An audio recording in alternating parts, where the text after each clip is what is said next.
House Dad's Literary Life Chapter 82 to Chapter 163. Mu Xiang?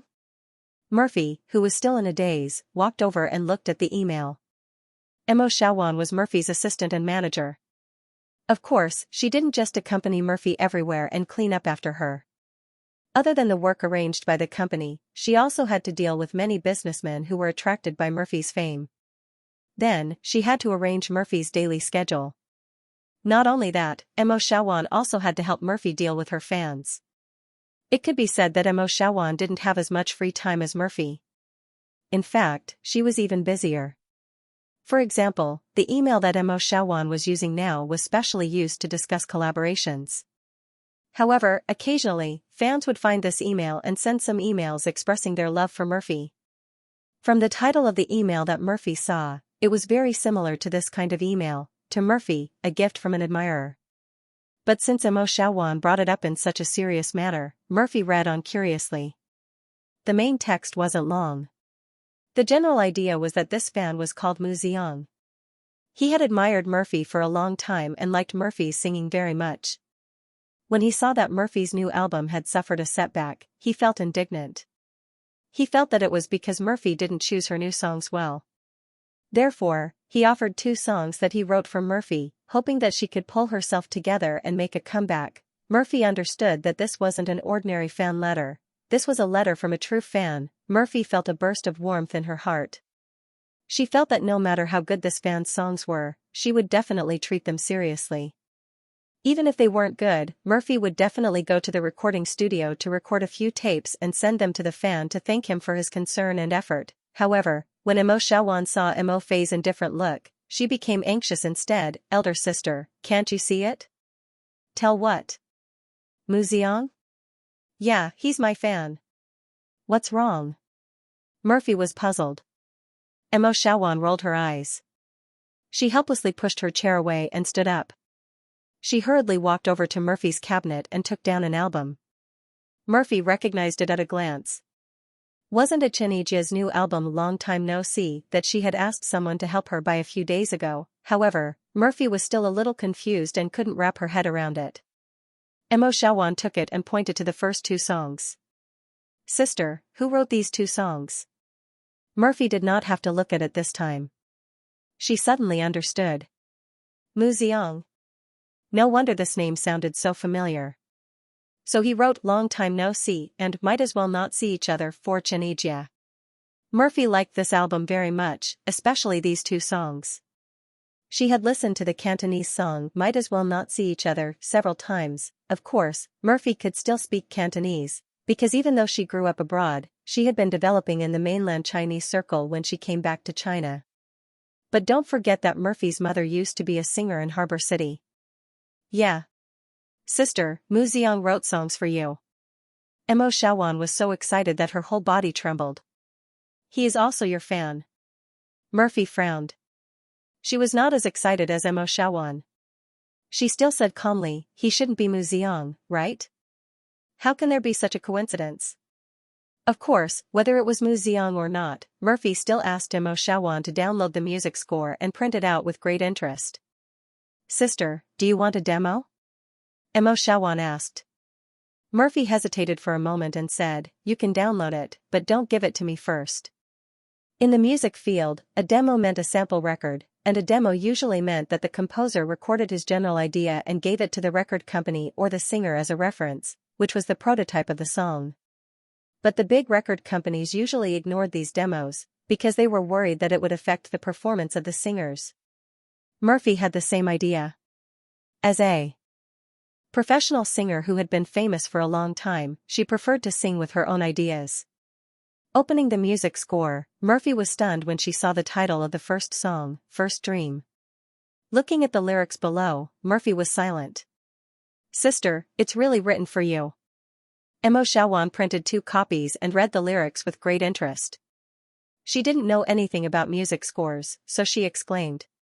Although Murphy didn't respond, her shocked and happy eyes had explained everything. Wasn't it written for her? If the dream didn't fall off the cliff, how would the persistent people have invisible wings? Weren't these lines about Murphy's current situation? Her dream had been thwarted and her wings were broken. Everyone was laughing at her, and they couldn't see her return in future. But Murphy still persisted on the path of her dream. Holding the first dream tightly in my hand, the place I wanted to go the most, how could I turn back halfway? The first dream will definitely be reached. Only when the true desire is realized can I be considered to have reached heaven. Murphy wanted to realize her music dream and continue to stand on the stage, because that was her heaven. Now, even if she couldn't return to the stage, Murphy didn't intend to give up. It's definitely Mu Xiang. Mo Xiaowan felt that her judgment was right. She shouted, only Mu Xiang, who wrote Long Time No See, can write such good lyrics. Murphy didn't say anything. She actually agreed with Mo Xiaowan's statement, because she could feel the melody of the song from the process of reading the score. Even if the melody of the song was different from that of Long Time No See, Murphy believed that the composer who could write such a beautiful melody and lyrics that touched the depths of people's hearts had his own pride. How could he impersonate someone else's name? Before looking at the second song, Murphy couldn't wait to turn around and walk to her exclusive recording studio. She turned on the equipment inside and entered the score of the first dream. The computer equipment would simulate the sound of the corresponding instruments and create the accompaniment. Of course, it couldn't be compared to playing the instruments, but it was enough for the time being. Murphy put on her headphones and closed her eyes. When the prelude was over, she hummed softly, if pride wasn't coldly taken down by the real sea. No, it wasn't like that. It seemed like she should have added a few keys at the beginning. Murphy frowned, dragged the progress bar and started again. These were the struggles that one had to go through when recording a song. For every song to get the best feeling in the album, one had to be like Murphy in the beginning. One had to repeatedly consider each word and sentence and repeatedly modify one's singing style. This period was very boring, but just like Xianxia's cooking, the delicacy had to wait. Of course, Murphy could have chosen the simple mode. If she listened to the demo recorded by Xianxia, although she only hummed vaguely, she would know the basic singing style. But what was the point of that? Murphy wasn't fan. She had her own style and her own voice. Naturally, she would perform her own brilliance. Mo Xiaowan stood outside the recording studio and helplessly patted her forehead. Ai, are we going to pull an all-nighter again? She knew Murphy's style. When she worked, she didn't differentiate between day and night. Mo Xiaowan, who was Mo Fei's assistant and cousin, had no choice but to give up the idea of going home to sleep. She took her bag and went out to buy supper for Mo Fei. The first song was the first dream. Guess which song was the second? In the early morning of the weekend, everything was quiet. Even the chirping cicadas seemed to have felt the deep sleepiness of the weekend and were silent. Pa. A lonely figure appeared in the long corridor. Mo Xiaowan walked over with big and small bags. Even if the people on duty were still sleeping, Mo Xiaowan was used to this kind of loneliness. She wasn't afraid when she walked through the dark stairs. Fortunately, there were still a few rays of the morning sun shining in from the corridor. Several potted plants quietly bloomed under the sunlight, adding a bit of vitality. Mo Xiaowan opened the door to Murphy's exclusive studio and tiptoed in. What greeted her eyes was a somewhat messy workbench and a sleeping beauty curled up on the folding bed behind it. Mo Xiaowan put down the breakfast in her hands, then looked at Murphy and sighed inwardly. This workaholic, it's been a few days and she still hasn't stopped. After Murphy got the two good songs, she was like a treasure in the recording studio every day. Fortunately, she didn't have any jobs recently, but there was a commercial performance. Mo Fei asked Mo Xiaowan to turn it down, and it was only after Mo Xiaowan persuaded her that Mo Fei was willing to postpone it. Murphy probably stayed up until the wee hours of the morning before sleeping. Mo Xiaowan's movements didn't wake her up. Mo Xiaowan shook her head, picked up the blanket that Murphy dropped on the ground, and covered her with it. At this critical time, Murphy couldn't catch a cold. Otherwise, she would be even crazier if she couldn't sing. Mo Xiaowan tidied up Murphy's workbench, tidied up some of Murphy's notes, and pressed them with a silver paperweight. Then, she quietly walked to the recording studio next door. As a loyal fan of her cousin, Mo Xiaowan was very interested in the progress of Murphy's audition. She skillfully turned on the machine, then put on the monitoring headphones and listened to the recording left by Murphy with relish. If pride wasn't coldly smacked down by the reality of the sea, how would we know how hard we have to work to go far? Murphy sang this song First Dream very smoothly. Her unique ethereal voice brought out the helplessness and struggle of the song. This was different from the demo that Mo Xiaowan heard. Mo Fei's singing was indeed very good. Just like the lyrics of "I can smell a kind of fragrance when I close my eyes when I'm tired," she was able to sing that kind of feeling of tiredness and laziness. It was very light, but as long as you listened carefully, you could feel it. However, don't think that this positive song was filled with negative energy because of Murphy's singing. Murphy sang the tiredness of the foreshadowing lyrics in the beginning, gradually transitioning to the lightness and excitement of the climax at the end. This transition didn't leave any trace at all. Mo Xiaowan, who was listening to the song, was also unknowingly infected by Murphy's emotions from the beginning. The corners of her mouth curled up slightly, as if she saw the dawn of a dream come true. If Sister Fei used this song as the main title of her comeback album, the sales would definitely be more than what it is now. After listening to the song, Mo Xiaowan secretly sighed. In this cruel and competitive entertainment industry, it was extremely difficult to make a comeback. The new album that had just suffered a setback was originally Murphy's best chance to make a comeback. After all, she had the status before her retirement and also had a lot of nostalgic fans. Unfortunately, she didn't grasp this opportunity and released an album with very bad results, squandering her original popularity in an instant. How difficult would it be to start afresh with a new album in the future, to gather popularity from scratch? Not to mention the quality of the future album. Just talking about Murphy's opponents, they wouldn't sit back and watch Murphy's development. They would definitely stop and attack Murphy with all their strength like in the past few months. How could it be easy to break through? The first song ended in Mo Xiaowan's imagination. She came back to her senses and clicked on the second song. Love Me Don't Go. This song was also sent to Murphy by Muziang through email. At first, Mo Xiaowan felt that the quality of this song was not as good as the first song. Listening to the melody, she felt that it had a very strong Japanese, rhythm and blues, flavor. Mo Xiaowan didn't like this style of music, but Mo Xiaowan was very surprised by Murphy. Murphy, who rarely sang blues, actually showed a strong interest in this song. Before she could think too much, the music started and Murphy's voice came immediately. At this time, I'm still the same. The loneliness of the night makes people sad. I don't dare to think too much, because I'm alone. Japanese songs were very free, but the singing was also very unique. Although Murphy rarely sang this type of song, with her singing skills, she could still easily control it. That kind of psychedelic, gentle, lingering charm was sung by Murphy incisively and vividly. P.S. Although the original singer of this song was Zhang Zhen Yu, who plays hip-hop, the female version is also very good.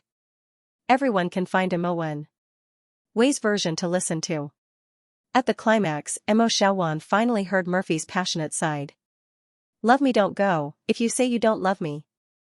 I don't want to hear you really say it, give me a little more gentleness. In this section, Murphy sang a little hysterically. It was different from the previous versions that Mo Xiaowan had heard. In the past, Murphy sang in a free and easy way, and also sang in a sad way. But it had never been like this, singing in such a helpless and sad way. Mo Xiaowan let out a heavy sigh. She understood what he meant. Murphy's song wasn't sung for Yang Yi, nor was it sung for some other man. Murphy was venting out the unspeakable urge to keep her fans who had left. The lyrics of this song were indeed very simple, unlike Mo Xiaowan's favorite Long Time No See, which lacked variety. The second section was just a simple repetition of the first section. At that time, she had complained to Murphy that this song Mu Xiang didn't write seriously enough, and didn't seem like his ability. However, what could be better than repetition to express one's emotions? The moonlight elongates my shadow, walking aimlessly on the cold street. I don't have news of you, because I miss you. Mo Fei did not stop as he did in the first section. Instead, he raised his voice and sang an impromptu blues song, transitioning the melody to the climax. Love me don't go, if you say you don't love me. At this time, Murphy's singing changed again. It wasn't as emotional as in the first section, but slowly sank from the high notes, singing with a heavy heart. Love me don't go. Murphy sang until the end. Her tone was a little sad. This was very rare. In the past, she rarely expressed such emotions directly. At most, she hid it in a roundabout way, requiring the listener to carefully experience it. Perhaps she really hoped that those fans who liked her would "Love Me Don't Go." While Murphy was practicing her song diligently, Xianxia was not idle. He did three big things in the past few days. The first thing was to reach a cooperation agreement with Fu Jun, the boss of Sahara Publishing House. Xianxia would invest 5 million yuan and get 49% of the shares of Sahara Online Bookstore. Fu Jun refused at first. Although the project of running Sahara Online Bookstore was not very profitable, he treated it as his own private toy and didn't want others to touch it. But Sahara Publishing House needed the physical copyright of Xianxia's 2 books, so Fu Jun still came. As a result, he was attracted by Xianxia's top-notch Blue Mountain coffee and was also impressed by Xianxia's advanced concept of online development. Fu Jun was the first person Xianxia met who knew coffee and liked coffee, so he took out his treasured Blue Mountain coffee and shared it with Fu Jun. Fu Jun himself couldn't figure out whether it was the coffee or the philosophy that made him drunk. He decided to call Xianxia his brother and sold 49% of his online bookstore's shares for 5 million. Of course, Sahara Online Bookstore was not worth 10 million yuan now. It seemed that Xianxia had become a fool, but Fu Jun couldn't help but mutter, "I'm the one who lost a lot. According to what you said, my online bookstore can develop into a giant. I will definitely regret selling so many shares to you for 5 million yuan." Xianxia smiled and patted him on the shoulder and said, "Do it well and strive to make Sahara as big as I said. By then, you will be a giant in the publishing industry. Even if you lost a little, I will allow you to come to my shop to drink coffee in the future. I will make it for you personally. Blue Mountain, Luwak, cat poop coffee, Mount Helena, as long as I have it, you can drink it." Only then did Fu Jun leave with a smile on his face. Well, regarding the business part of the internet, Xiaohan will mention it briefly. These are just to make some money, so there is no need to describe it in detail.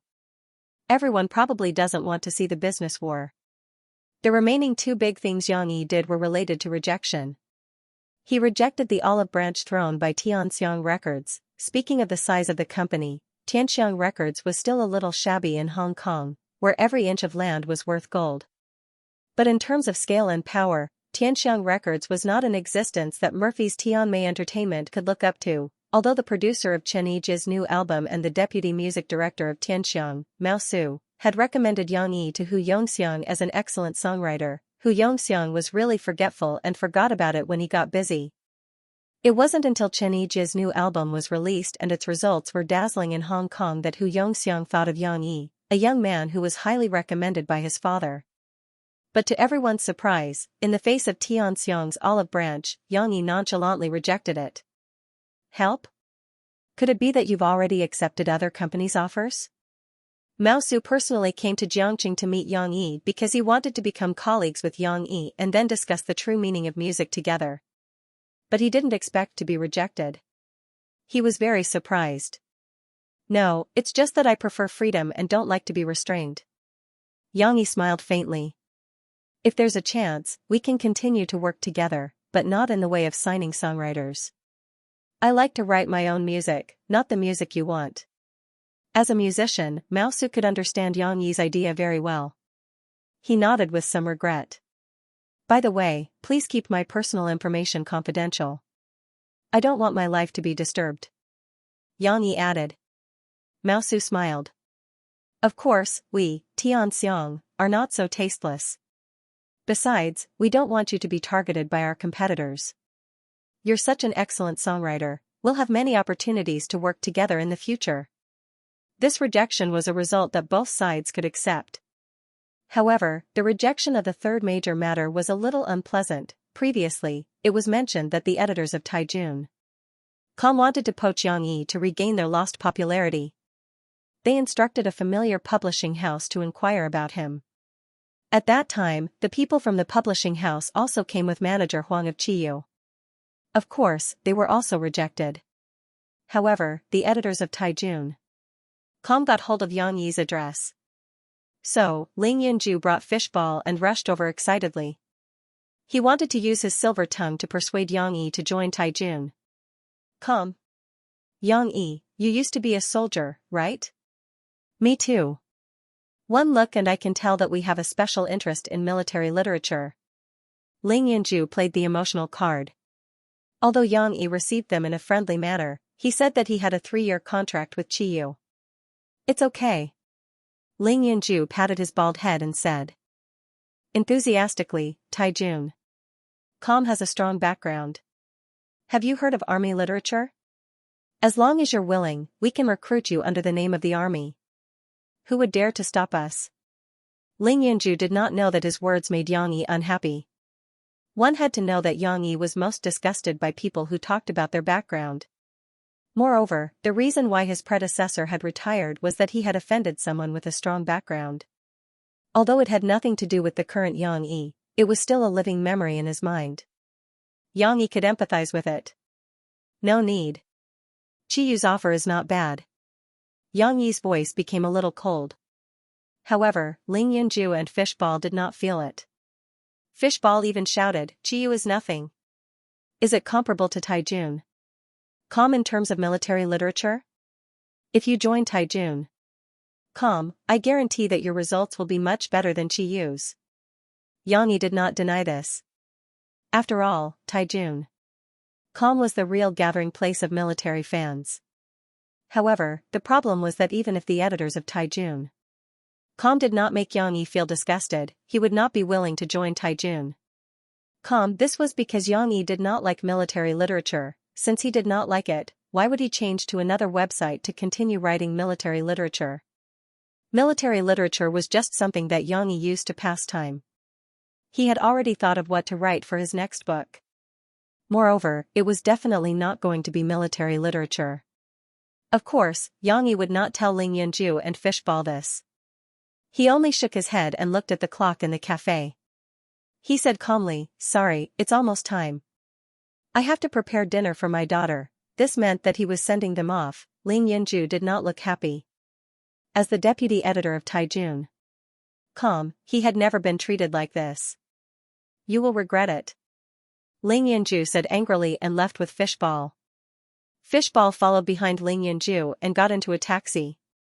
However, he was young and impetuous. He could not help but ask, CEO Ling, are we just going to let it go? Are we just going to let them read and suppress us? Ling Yanju's face was gloomy. He said coldly, let it go? How is that possible? Fishball, go back and keep an eye on his physical publishing progress. Also, isn't Drawing Sword nearing its finale? Check when his new book will be released. Refusing a toast only to drink a forfeit. He will definitely regret this. Last week, the second title song of Chen Yiji's new album, Long Time No See, became popular in China. Yang Yi's shop, which was named the coffee shop on the street corner, received the attention of some students and spread among the student body. Although they felt that it was more likely to be a coincidence, there were always some students who came to East Gate to drink coffee. They even forced Yang Yi to play the song again and again. It made Yang Yi want to vomit. Because of this coincidence, Yang Yi's coffee shop had an unexpected increase in popularity last week. It went from a situation where there were at most 3 or 4 customers a day to a situation where there was almost no shortage of customers in the afternoon.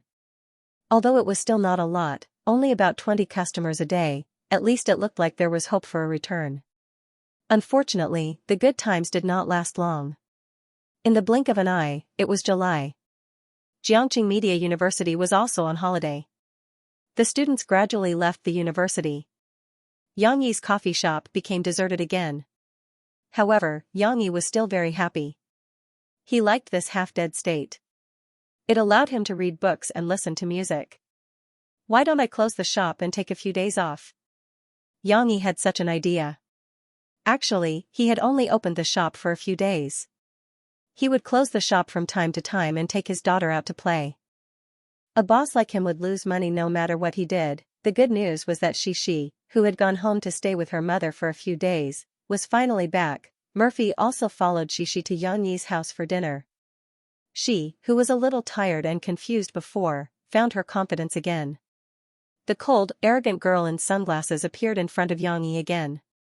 However, this time, she came with her luggage. Recently, I've been a little tired from practicing songs. Xiaowan asked me to take a break and come out for a walk. Murphy no longer had to maintain a cold look in front of Yang Yi. Although her expression was still a little cold, her voice was very soft. I don't know where I can go, and I'm afraid of being photographed by reporters. Can I just stay at your house for 2 days? Is that okay? Xianxia didn't need to ask to know that his 2 songs had worked. Previously, he had received a thank you email from Mo Fei. He didn't know if it was written by Mo Fei or Mo Shaoan. Of course. Xianxia smiled and reached out his hand. Murphy understood and handed the luggage in her hand to Xianxia. Then, she held her daughter's hand and followed Xianxia upstairs. Mom, are you going to live with Papa like Xixi? Xixi was very excited. This was the scene she had been looking forward to. She couldn't help but jump up the stairs. Xixi didn't walk properly. She had to jump up every time to go up the stairs. Yeah, but it's only for 2 days, Murphy said faintly.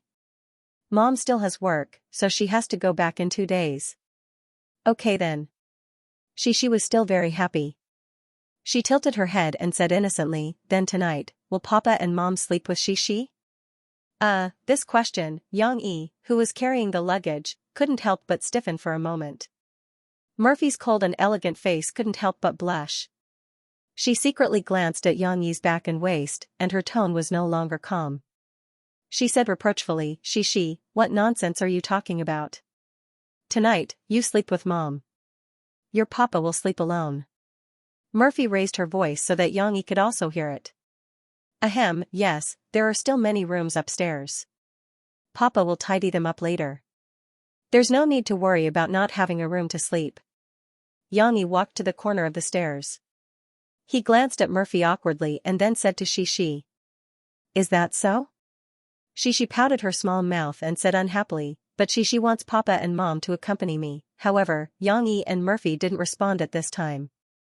Both of them felt that this topic was a bit awkward. Although Xianxia was more open, when he exchanged glances with Murphy, there was a hint of inquiry. In your dreams? Murphy glared at Xianxia in annoyance. Then she turned her head, and her neck was a bit red. Although Murphy grew up abroad, in fact, her family was very traditional. Therefore, she had always been a very conservative woman. Otherwise, when Xianxia saved her, it wouldn't have been the first time. At home, naturally, Xianxia personally cooked. Every time he made new and novel dishes for Murphy, but no matter what kind of dishes he made, they were all delicious. This made Murphy, who was somewhat picky about food, even began to taste the celery that she almost didn't eat before. It's not bad, right? Xianxia saw Murphy's second chopstick. He smiled and said, I chose the more tender celery, cut it into small pieces, and then stir-fried it with tofu and wood ear. The original taste of celery will be much lighter and more delicious. Murphy's eating posture was still very elegant. When she ate a piece of celery, she picked it up like a little hamster and nibbled it bit by bit. She didn't want to open her mouth, as if it would affect her image. On the other hand, she ate more happily. She was presumptuous in her father's house. Her small spoon spilled the rice in the bowl all over the table. Xianxia, a guy with obsessive-compulsive disorder, actually felt very uncomfortable every time he saw Xixi like this. But gradually, he got used to it. Anyway, since it was going to spill, he would clean it up after dinner, but Xixi didn't like celery. She shook her head and asked her father to take the celery out. Then, she pointed to the white tofu and said, I don't want to eat celery. Celery tastes bad. Xixi likes to eat this. You can't be picky about food. Children should eat everything to have a balanced nutrition. Murphy, however, insisted on giving Xixi a big piece of celery with her chopsticks and seriously educated her. Suddenly, Murphy turned her head and glared at Xianxia, who was beaming with joy, and said, What are you laughing at? Did I say something wrong? Xianxia smiled and shook his head. He said, You're still talking about Xixi. When I was cooking just now, who was the one who said that she didn't want to eat celery? That's right. Xixi thought that she was supported by her father. She pouted her small mouth and agreed. He was educating his daughter. This guy, he actually dared to undermine her. Murphy was so angry that she didn't want to show the scene of parents quarreling in front of Xixi. Below the table, she stretched out her leg and kicked Xianxia. But who knew that she would accidentally kick Yang Yi's face bone? It was so hard that she almost twisted her foot. Ouch. Murphy frowned and sucked in a breath of cold air. Yang Yi's reaction was actually a little slow. In a comfortable environment, he lowered his guard a lot. He only reacted when Murphy kicked him. But his movements were very fast. He subconsciously reached out and grabbed Murphy's foot. It was smooth to the touch, like brocade. Murphy was still wearing black stockings. Yang Yi didn't realize that something was wrong. Instead, it was this feeling that made him subconsciously touch it. From the ankle to the foot, it was petite, warm, and smooth. He now felt that something was wrong. He raised his head and saw Murphy, who was frowning in pain but looking at him with shame and anger. Oh no. At this moment, time seemed to be frozen and stopped with the intersection of their eyes. At this moment, the air seemed to be filled with an awkward atmosphere. A drop of cold sweat slid down from Yang Yi's forehead. At this moment, Yang Yi wished he could dig a hole and hide in it. He didn't dare to look directly at Murphy. But he still had an idea. He squeezed out a smile and said, "Well, didn't you say it was painful? Let me have a look." She had no idea what was going on under the table. She found that she couldn't understand the conversation between her parents. With a puzzled look, she looked at her parents for a while and then at her mother for a while. Murphy's face was very hot, especially when her daughter was looking at her. She bit her lower lip and said angrily, "I'm fine. Let go of me." Only then did Yang Yi come to a sudden realization. He hurriedly let go of her hand, but the soft and smooth feeling on his fingertips still lingered.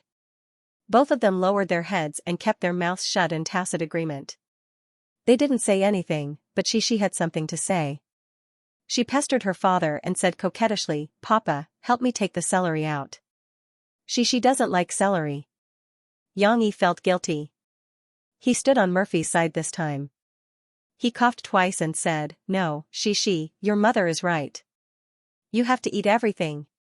Eat some celery. It's good for your stomach." Celery was rich in vitamins, carotenes, and many kinds of mineral elements that the human body needed. It had the effect of strengthening the stomach and promoting blood circulation, clearing the intestines and relieving the bowels.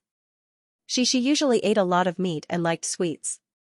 Sometimes she would have a stomachache because of the imbalance of nutrition.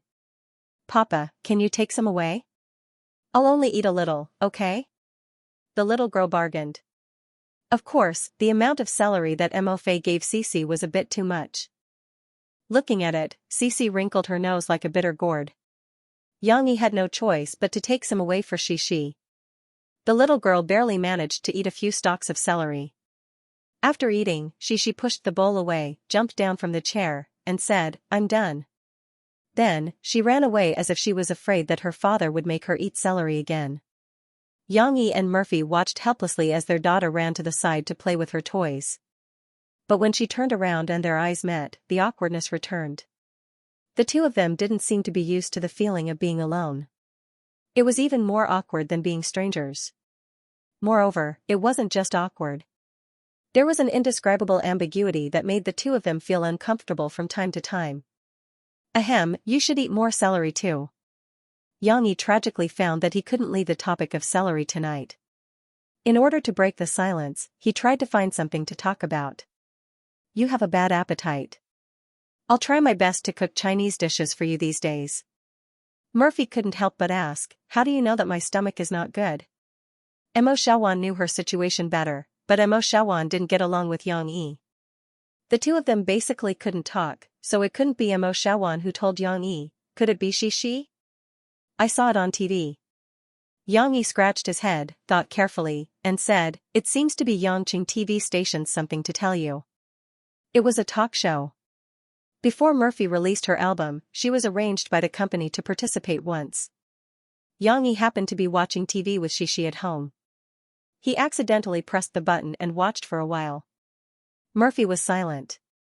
She didn't know how to express it, or rather, she didn't dare to express it. A warm feeling flowed in her heart. She was very touched. At night, Yang Yi moved to the guest room. Murphy and Shi slept in the master bedroom.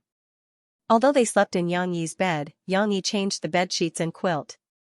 Also, Xianxi's room was so clean that it was almost spotless. It was Murphy's first time staying there, but it was more comfortable than a hotel or her own bedroom. She lay on the bed. The pleasant smell of soap came from the pillow.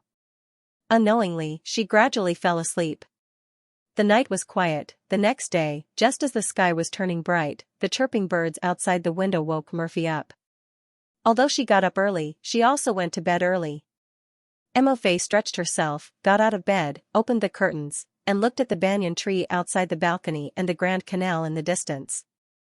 With a wide view, Emofe only felt refreshed and very comfortable. She hadn't slept so well in a long time, right? Not to mention that Murphy's black and white state was reversed after she received the two songs Muziong some time ago. Murphy hadn't slept well in the past 6 months since she decided to make a comeback.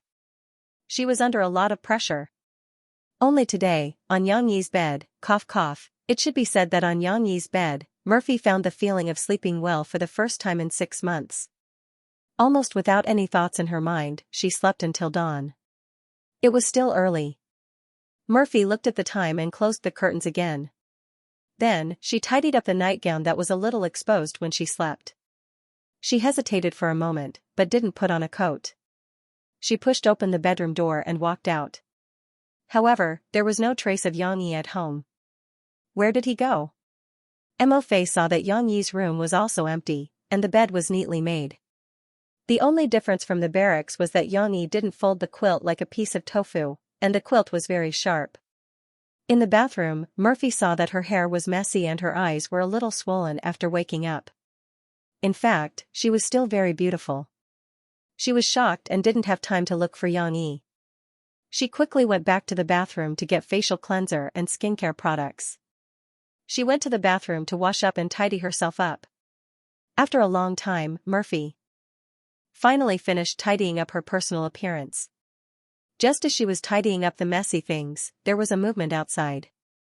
Murphy was worried about Shishi, so she hurriedly opened the door and went out. She happened to bump into Xianxia, who was exercising and buying groceries. When Xianxia went to exercise, he usually wore simple clothes. Today, he only wore a sports vest, and it was all wet with sweat. His strong muscles seemed to be smeared with oil, and the vest was stretched tight. The strong visual impact almost made Murphy feel suffocated. You. Murphy stuttered. She couldn't stop her heart from beating wildly. A hot breath spread from her chest to her neck, and then dyed her two delicate and small ears red. You're awake? Xianxia was also a little flustered. He quickly glanced at Murphy's body and face, then raised the bag in his hand and said, I went to buy groceries. Well, I'll go to the kitchen to prepare breakfast first. Murphy didn't know how sexy she was now. She was tall and beautiful, and she had done her image management in the morning, so that she looked as beautiful as usual. But what Murphy didn't notice was that the nightgown she was wearing just now had a big hole in the neckline. Her swan-like slender neck, V-shaped delicate collarbone, delicate and clear skin, and faintly discernible mountain range, Xianxia swept his eyes over her. Although Xianxia was not inexperienced, he had been holding back for too long. Moreover, he didn't know why Murphy had a special attraction to him. With just one glance, Xianxia felt his little brother was rapidly expanding. Are you kidding me? Afraid of making a fool of himself, he couldn't even speak properly and hurriedly ran into the kitchen. Murphy was busy with her own business, so of course, she didn't notice Xianxi's strange behavior. She went back to the master bedroom and sat for a long time to calm down. How can I have no self-control? Almost at the same time, Murphy and Xianxia secretly blamed themselves. P.S. I'm going to Sanjiang this afternoon. Thank you, Great Hu Shua, for your favor and Wutong for your support. This awkwardness had always existed faintly, but the two of them didn't like to express such extreme emotions. Therefore, when they sat together again, the two of them tacitly kept their mouths shut about what had just happened. Before lunch break, Murphy came to the guest room, which was Xianxi's bedroom. She leaned against the door frame and said, Xianxia, I want to discuss something with you. Xianxia nodded and sat up on the bed. He wanted Murphy to sit on the chair, but Murphy didn't want to, so she just stood there. I think that it's time to let Shishi go to kindergarten. Murphy hesitated for a moment before saying this. Xianxia frowned, so he subconsciously said, Why? why do you want her to go to kindergarten? If you don't have time to take care of Xianxia, then let her stay at my house. He didn't notice that his voice had been rising as he spoke. That's not what I meant. It's not because I don't have time to take care of Xianxia that I want to send her to kindergarten. Murphy didn't expect Xianxia to have such a big reaction. She was a little uncomfortable with Xianxia's agitated appearance. Murphy explained very seriously, I'll arrange for Xianxia to go to the best kindergarten in Xianxia and let her receive the best bilingual education. She'll also have to learn music and drawing. If there was a word to describe Murphy, it would undoubtedly be tiger mother.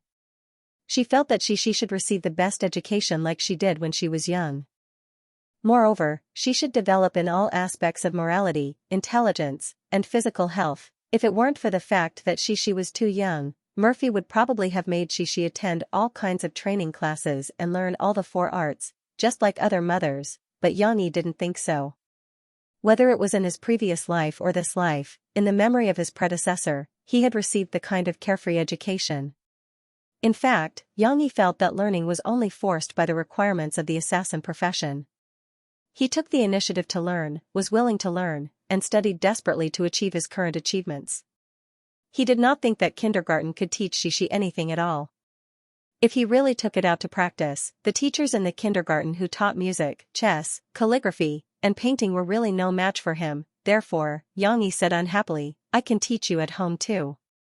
Why must we go to kindergarten? These words annoyed Murphy. She had forgotten that she actually had other reasons to persuade Xianxia. She bit her lower lip and said angrily, Xianxia, don't think that just because you didn't have the conditions to receive a high-end education from a young age, Xianxia should walk the same path as you.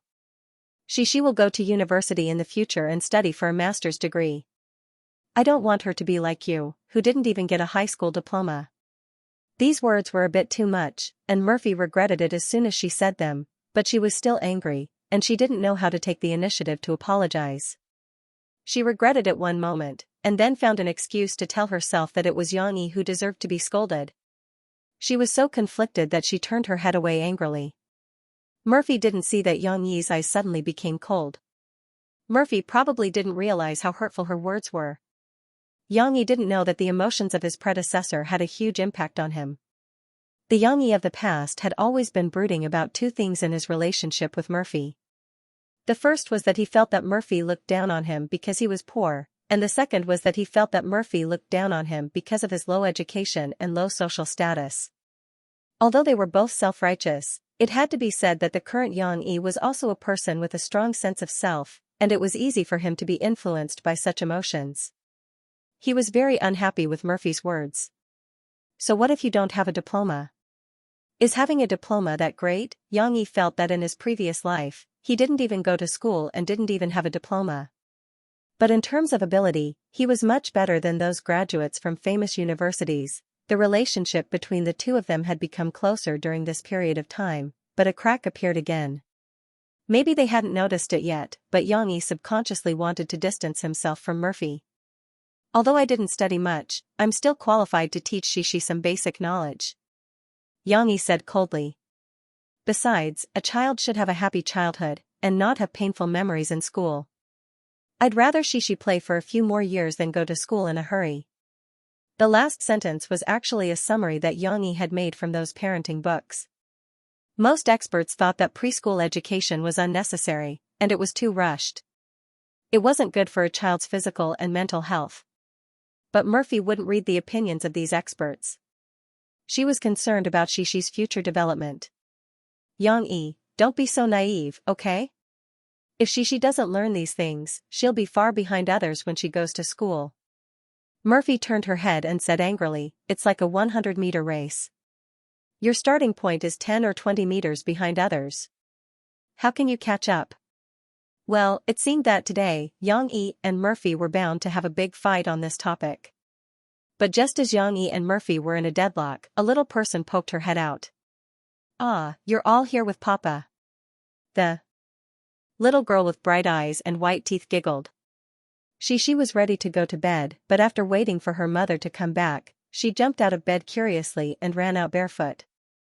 Xianxia's appearance immediately diluted the smell of gunpowder between Xianxia and Murphy.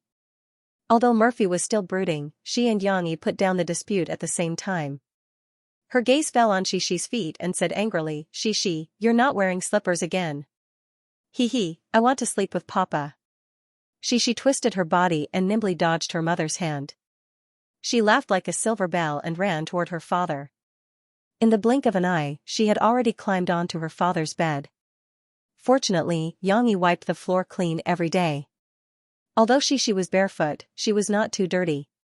However, Xianxia, a guy with obsessive-compulsive disorder, looked here, the corner of his mouth twitched, and he felt a little helpless. He would have to wash the sheets again later. Xianxia, come down, go back to sleep. Murphy ordered. Xixi quickly got into her father's arms. She stuck out her messy little head, and then naughtily made a face at her mother. No, I want to sleep with Papa. Papa will tell me stories. I can tell you stories too. Murphy felt a little wronged. But Papa's stories are the best. Xixi's black gem-like eyes turned, and she suggested, Mom, why don't you come too? We'll sleep with Papa together. Bah, children's words carry no harm, blown away by the wind. Murphy was blushed by her daughter. She even glared at Xianxia, who had an innocent face, and turned to go out. Then you sleep with your Papa, I'm leaving. Bye, Mom. Xixi did not look back at all. She giggled and waved her hand, full of joy. This time, she could have Papa alone. Murphy's vacation ended soon. She only stayed at Xianxia's house for 2 days. Although the two had a lot of awkwardness in these 2 days, their relationship didn't develop further. On the contrary, because of the dispute over whether Xixi should go to kindergarten, Murphy's words caused a crack in their relationship. It was unknown how long it would take to mend this crack. But what was known was that at present, Xianxia and Murphy couldn't reach an agreement on whether Xixi should go to kindergarten or not. Less than 2 days after Murphy left, Xianxia received a letter from Harbor City. It was personally transcribed and sent by Xianxia. The content of the letter naturally couldn't avoid thanking Xianxia for the support of the 2 songs, which allowed him to get the honor of platinum album early, and also allowed him to return to the ranks of super first-rate singers. On July 23, I'm going to hold a concert at Jiangqing's Hongrenfang Music Hall. I sincerely invite you and your family to come and watch. Xianxia also sent 5 concert tickets with the letter, all of which were VIP seats in the front row. It turned out that after Xianxia launched his new album, he also launched the plan of a national concert tour that had been suspended for 2 years. Harbor City was naturally the first and last stop, but he unexpectedly listed Jiangqing, which wasn't originally on the list, as the second stop. Obviously, he came to repay Xianxia. Xianxia's original popularity was no less than Murphy's. Although he had reduced his activities in the past 2 years and concentrated on preparing his new album, his fans were more loyal than many celebrities. Coupled with the success of his new album this time, his popularity and limelight were unparalleled for a while. Before the concert tickets in Harbor City went on sale, there was a long queue outside several sales points. Then, in less than an hour, all the tickets were sold out. It was the same in Jiangqing.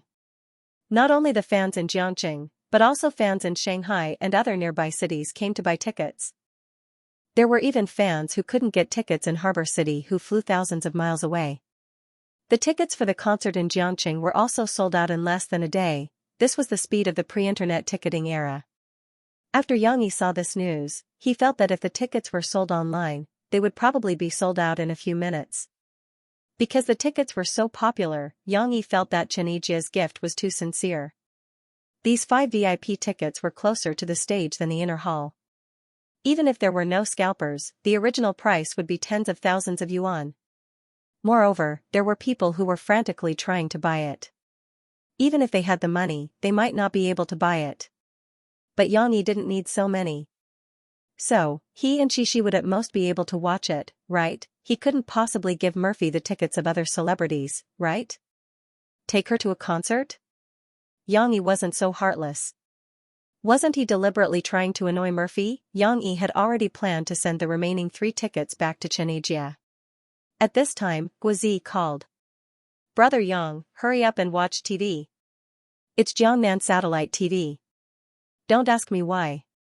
Watch it first, hee hee hee. In a burst of proud laughter, the little fatty hung up the phone. Xianxia was a little confused, but he still turned on the TV. Xianxia, who was playing with toys, saw this and ran over quickly. She snuggled up to her father and said sweetly, "Papa, are you going to let Xianxia watch cartoons?" After Murphy came over, she corrected many of Xianxia's bad habits of taking care of the children. One of them was letting Xianxia watch too much TV. In the past, Xianxia could be said to be obedient to Xianxia. As long as the little girl didn't sit so close to the TV screen, he allowed Xianxia to turn on the TV and press the remote control to watch it by herself. It turned out that as long as it was something attractive, the children's learning ability was very strong. Xianxia could remember the operation of the remote control after watching it several times. But now, Xianxia's good days were over. According to Murphy's instructions, Xianxia could only let Xianxia watch TV for 2 hours a day at most. Moreover, these 2 hours had to be divided into 2 parts, and she needed to rest for a few hours in between. Therefore, Xianxia looked at her father eagerly for the whole afternoon. Finally, her father turned on the TV. "Not cartoons. Papa wants to watch Jiangnan satellite TV." Xianxia was not as proficient as the little girl. He had to press the buttons one by one to find a local channel. "Okay then." Xianxia pursed her lips, but she didn't choose to go away. Instead, she hugged her father's hand and squeezed into his arms. Her big eyes were very clever. She looked at the TV for a while, and then looked at her father for a while. She was probably thinking about something in her heart. When Papa doesn't watch TV, will it be Xianxia's turn to watch cartoons? Finally, they found Jiangnan satellite TV. The news anchor on the TV was introducing the results of this year's college entrance examination in Jiangnan province. At the same time, the cutoff score for liberal arts was announced. The results of the college entrance examination were announced the day before yesterday, right? Did Guozi want to tell Xianxia how he did in the exam? But what did he mean by letting Xianxia watch the news? Could he know whether he did well or not just by watching the news? Just when Xianxia was confused, the news came to the segment where the reporters interviewed the top students of the liberal arts and science subjects. The appearance of the little fatty appeared on TV. "Hey, isn't this Uncle?" Xianxia reacted quickly and cried out in surprise. "Yes." Xianxia also saw it. He was shocked. This guy was the top student of science, and not only was he the top student of science in Jiangxing City, but the title given to Guozi on TV was the top student of science in Jiangnan province. "Papa, is this Uncle Z?" Xianxia shook her father's hand and asked. "Yes, it's him."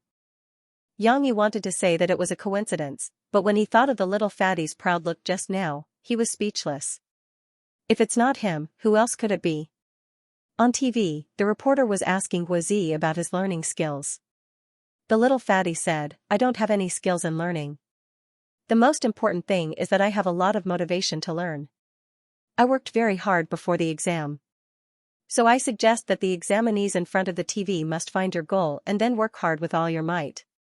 I believe that you will definitely be able to get the ideal results." At this point, Guozi's answer was not bad.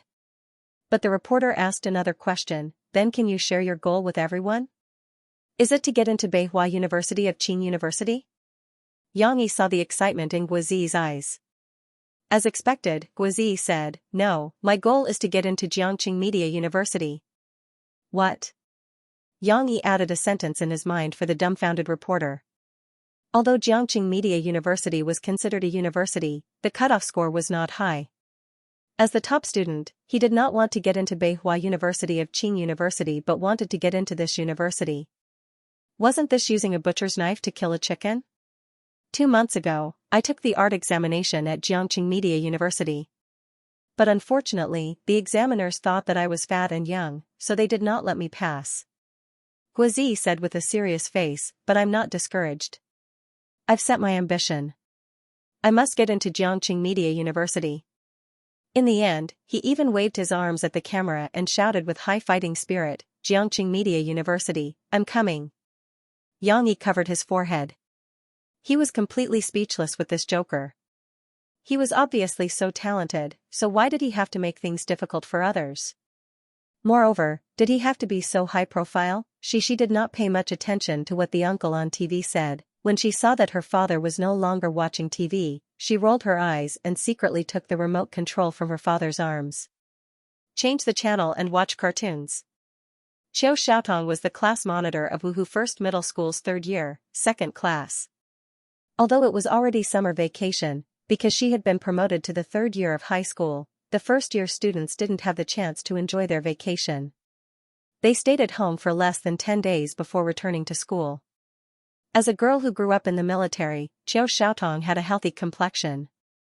She was tanned and had a carefree personality.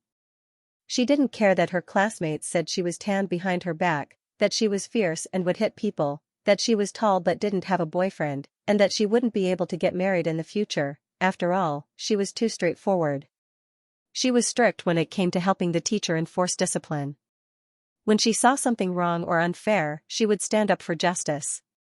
This made her offend others often and become the public enemy of the female students. Why not the male students? Because Qiu Xiaotong was not only tall, but she was also a valiant and beautiful girl. Even if she was fierce, the male students couldn't bring themselves to hate her. During class today, Qiu Xiaotong discovered a new situation. A few male students gathered together and whispered something. One moment they were excited, the next moment they were depressed, and the next moment they were angry. Qiu Xiaotong frowned. She felt that this situation was very similar to the Qingming festival holiday when the male students were discussing going to the internet cafe to play games. Last time, Qiu Xiaotong passed by to buy sanitary products for girls and happened to bump into them. She threatened to tell the teacher, so this group of daring guys went back to study. Hey, Gengli, Jingguasen, what are you guys doing? Qiu Xiaotong walked over and shouted, don't tell me you guys are sneaking to the internet cafe to play games again? Geng Li's body trembled. He retracted his hand and wanted to hide the thing in his hand. Jing Guaisen cooperated with him. He stood up and blocked Qiu Xiaotong's view. He smiled and said, Sister Tong, why would we? Why would we still want to play games? Aren't we almost in the third year of high school? We have to study hard. We are discussing literature. Another male student next to them had an idea and said, Yes, we are discussing literature. We are discussing literature. Jing Guaisen and Geng Li quickly echoed. Discussing literature? Qiu Xiaotong frowned. She didn't believe their nonsense. If they really liked literature, would they have messed up their language exam? Qiu Xiaotong, who was suspicious, looked at them carefully and immediately found something fishy. Geng Li, what's in your hand? Ah? It's nothing. Geng Li said with a bitter face. Take it out. Otherwise, I'll ask the teacher to confiscate it. Qiu Xiaotong threatened. Geng Li had no choice but to obediently take out the smartphone hidden in his hand. He knew that although Qiu Xiaotong was fierce, she was actually quite kind. If she didn't take it, she would at most teach it a lesson. Then, after school, she would let the students take it back. But if the teacher didn't take it, the parents would be informed. You guys are using your phones to play games? Qiu Xiaotong took her phone and said in exasperation, Why aren't you concentrating on your studies at a time like this? Big Sister Tong, we're really talking about literature. Geng Li argued, feeling wronged. If you don't believe me, take a look. We're talking about a novel. What novel? Qiu Xiaotong opened it suspiciously. Drawing sword? What kind of novel is this? You don't even know Liang Jian? This book is too popular. A boy beside him couldn't help but say. It was as if they had opened up a chatterbox and started talking all at once. Drawing Sword is a novel about war. Li Yunlong is too awesome. Qiu Xiaotong had some understanding of the novel's popularity from their messy descriptions. There must be something unique and wonderful about it if it could make these boys so excited. I think you should read it, Big Sister Tong. Jing Guisen's voice was so loud that it suddenly drowned out the voices of others. He said, Big Sister Tong, isn't your family also a soldier? You'll definitely like this kind of military novel. I think Big Sister Tong might not like it. The author killed off the female lead. Geng Li said weakly. But isn't there a female lead at the end? A boy next to him said. But why would a girl like such a playboy male lead? Geng Li said. I told Lei about this book last time and she didn't like it very much. How is our Big Sister Tong an ordinary girl? They started arguing among themselves again. Although she had not read it yet, the name of Drawing Sword was reflected in Qiu Xiaotong's mind after their argument. At night, Qiu Xiaotong returned to her home in the Jiangnan military region. She was indeed born into a military family. Her parents served in the frontier, so Qiu Xiaotong lived with her grandfather. Although her grandfather had retired, he still enjoyed the treatment of a high-ranking general as he was a high-ranking general. He had a small building with a garden and specially assigned guards. After finishing her homework, Qiu Xiaotong could not help but think of Drawing Sword that the boys were talking about. Qiu Xiaotong turned on her computer curiously and connected to the website that Gengli gave her. Drawing Sword was written by Yang Yi. Qiu Xiaotong noticed that the author had also written a novel called Assault of the Soldiers. She was not in a hurry to read the book. Instead, she browsed through the book review section first. This was actually a bad habit because the book review section was prone to spoilers and it was easy to be misled by some comments. However, the book review section of Drawing Sword was very magical. Fans of the book were spamming posts saying, "Don't let Li Yunlong be persecuted." P.S. As for the plot after Drawing Sword, Xiaohan will not describe it again. After all, it's a bit of a landmine. I can only say that it's very touching and heartbreaking. Those who have never read a book but have only watched TV series suggest that you read the book. Almost half of the content was deleted from the TV series. This made Qiu Xiaotong even more curious. Looking at the book reviews, she knew that the book was about to end, but why were the fans crying and pleading with the author? Regardless, Qiu Xiaotong started reading from the first chapter. The next day, Qiu Xiaotong went to school with dark circles under her eyes. When she arrived at school, she gritted her teeth and gave Gengli, Jing Guisan, and the others a good beating. "My dear sister Tong, why did you beat us up?" Gengli screamed. "It's all your fault for recommending that book to me. I read it until I lost track of time and only went to bed in the middle of the night," Qiu Xiaotong said angrily. It was not that Drawing Sword was not good, but that it was too good. Qiu Xiaotong was mesmerized by the chapters of tight battles. She did not want to let go at all, but by the time she came to her senses, it was already very, very late. Even so, she had only finished half of it in the middle of the night. There was more to come, therefore, after school in the afternoon, Qiu Xiaotong did not stay behind to study with her roommates. Instead, she went home early, hurriedly finished her homework, and continued reading. What Qiu Xiaotong did not know was that Drawing Sword was ushering in its finale that day. Yang Yi did not waste any time and directly released the last chapter and epilogue together. However, Qiu Xiaotong could not help but read it for a few hours until the end. Sob sob. When she saw Li Yunlong shoot himself, Qiu Xiaotong, a tough woman who never shed tears, burst into tears. "Xiaotong, what's wrong? Why are you crying?" Qiu Xiaotong's grandfather, Qiu Weiguan, knocked on his granddaughter's door with a cane and asked in a loud voice, "Who provoked our Xiaotong? Tell Grandpa will send someone to beat him to death." Sob sob, it's Yang Yi. He's a bastard. Qiu Xiaotong's Yang Yi is a bastard was, of course, just a small misunderstanding. It did not bring any bloodshed to Yang Yi. General Qiu was old, but he was not muddle-headed. Instead, after his granddaughter's explanation, he developed a strong interest in Yang Yi's novels. It was not only Drawing Sword, but also Yang Yi's previous Soldier's Assault. Old General Qiu's blood boiled and he could not help but applaud. Old General Qiu became Yang Yi's fan and spurred the Jiangnan military region to learn Drawing Sword. They learned from Su Sandwa's spirit of not giving up and giving up, which allowed Yang Yi's upcoming physical book to find a large sales outlet. Of course, that was all in the future. The completion of Drawing Sword brought Yang Yi a high reputation and many times more income than Soldier's Assault. That gave him the money to invest in Sahara Online Bookstore. However, the editor, Chang Zi, was very nervous. He had been harassing Yang Yi for the past few days. "Oh my God, you finished writing your old book a long time ago. Why don't you have plans to start a new book?" If an editor of traditional literature dared to urge an author like that, it would definitely be unprofessional. After all, traditional literature needed time to brew. How could an author start a new book after finishing one? However, that was the case with online literature. In order to maintain its popularity, new content had to appear constantly to retain the attention of readers. However, Yang Yi was not an ordinary online writer. He was indifferent to Changzi's urging. "I don't have plans to start a new book yet. Let's take a break for a month first." "How can that be?" Changzi said anxiously.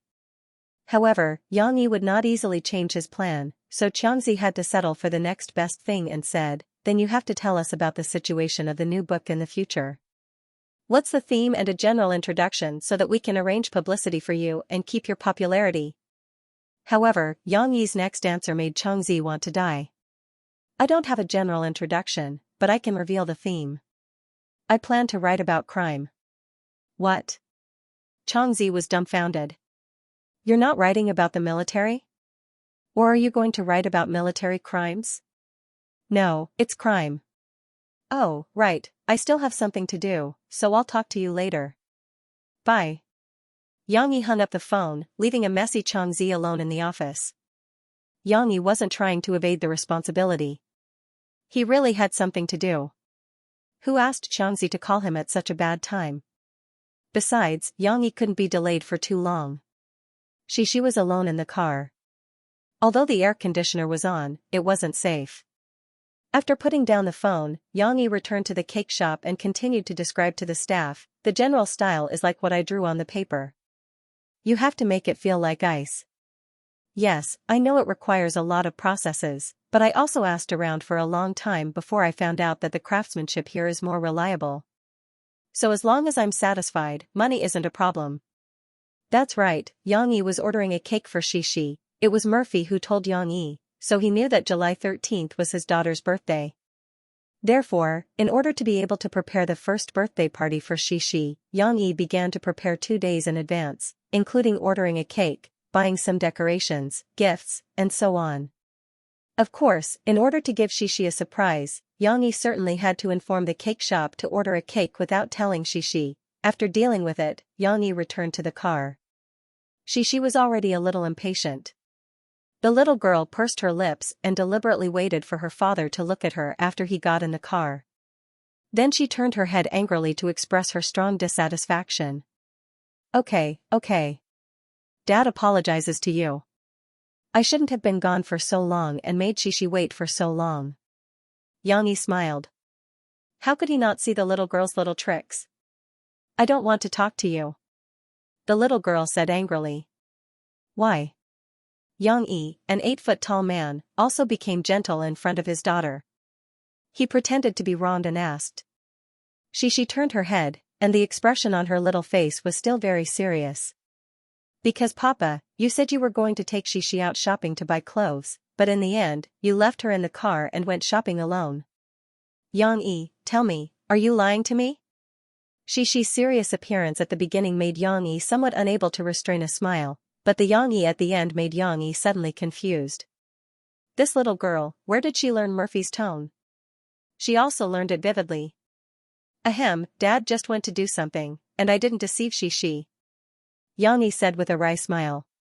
Really? Cece's heart wavered. Yang Yi nodded fiercely and said, yes, now is the time to go shopping. Xianxia's expression eased. She sighed deeply and said, well, then I forgive you. The child's temper came quickly and disappeared quickly.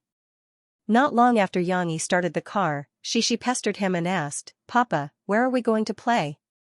Are we very close now? Are we going to buy a lot of clothes for Xianxia? Xianxia seemed to have 100,000 questions, and she couldn't stop asking. In fact, children were quite annoying. Sometimes some questions were asked repeatedly. If you didn't answer in time, she would be like a repeater, repeating hundreds of times.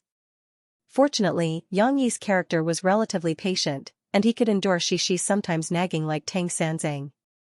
In addition, he was really free, and he didn't get tired of answering the little girl's questions, and it didn't delay his own business, opening an unpopular coffee shop and writing novels. Although the main purpose of coming out this afternoon was to order a cake for his daughter, since he had promised to take Xianxia shopping, Yang Yi didn't break his promise. This time, he didn't go to Haihong Shopping Mall in Binhai District, but to the pedestrian street in Wuhu District of the LC District, because the cake shop was in Wuhu District. Of course, the things sold in this pedestrian street were not as expensive as those in Haihong shopping mall. Most of them were small businesses, and most of the people shopping were residents of the LC district. In the past, Xianxia was shy of money. If he had to buy some clothes, he would choose this pedestrian street. Therefore, Xianxia wanted to take the nostalgic route when he came to shop this time. He took his daughter to stroll around shop after shop. She was a feast for the eyes, but she didn't buy anything, because there were not many children's clothing stores in this pedestrian street. Instead, a jewelry store attracted Xianxia and Xi to stop.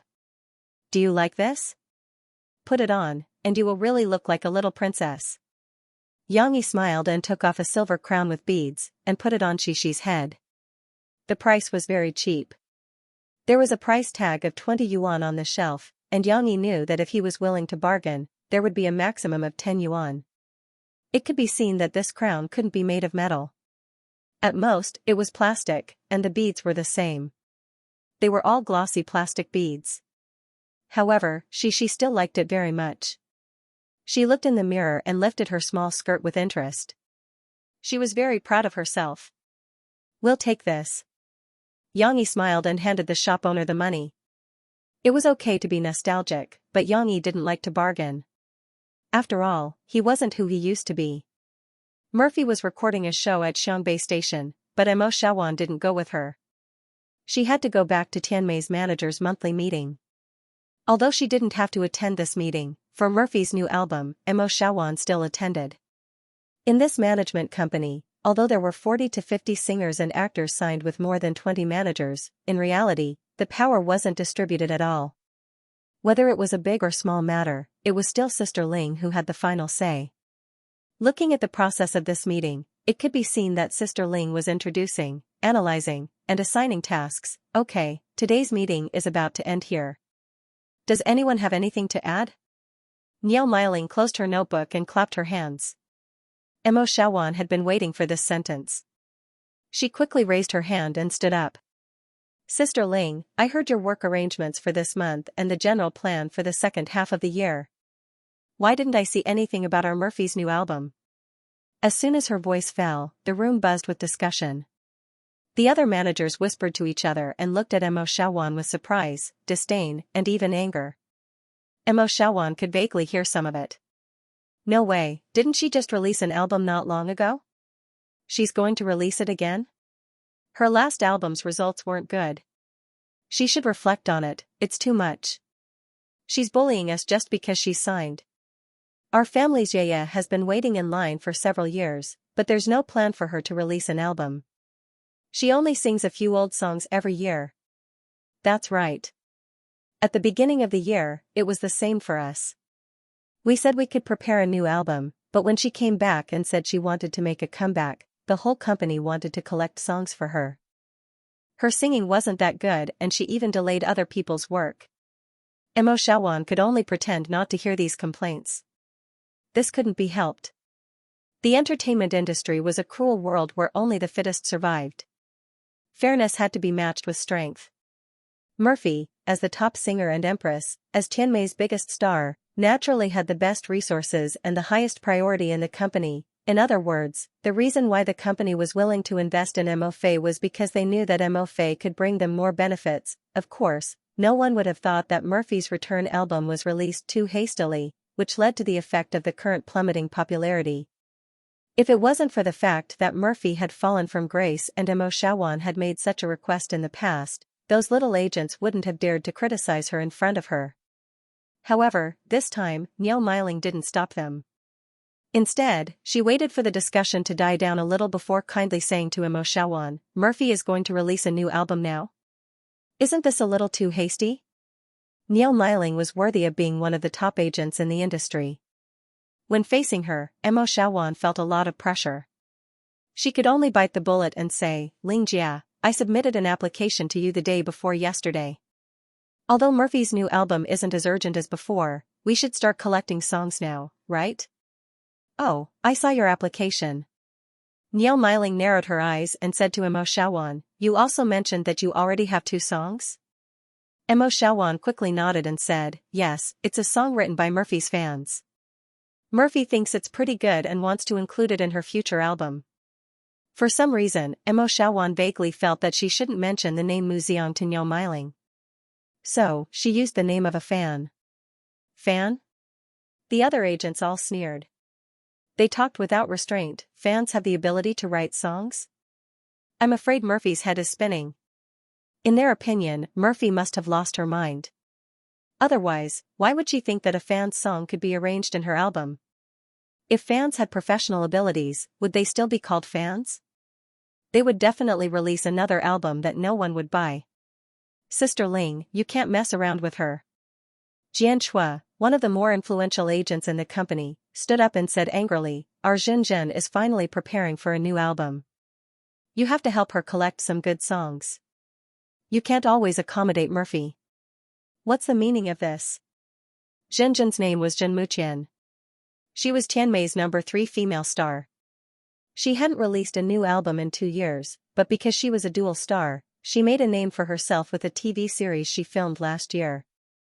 Recently, she frequently appeared on big-name variety shows and was developing well. Achua, sit down first. Don't be impatient. Niu Meiling smiled and patted her hand. Zhenzhen's performance this year is obvious to all. We have to support this hardworking child, so don't worry. As for Murphy, Xiaowan, you have to persuade her. Niu Meiling's voice was still as kind, but Mo Xiaowan felt that it was harsh. Murphy has just suffered a failure and is anxious to start over. We can understand this feeling, but the new album can't be rushed. Slow work produces fine work.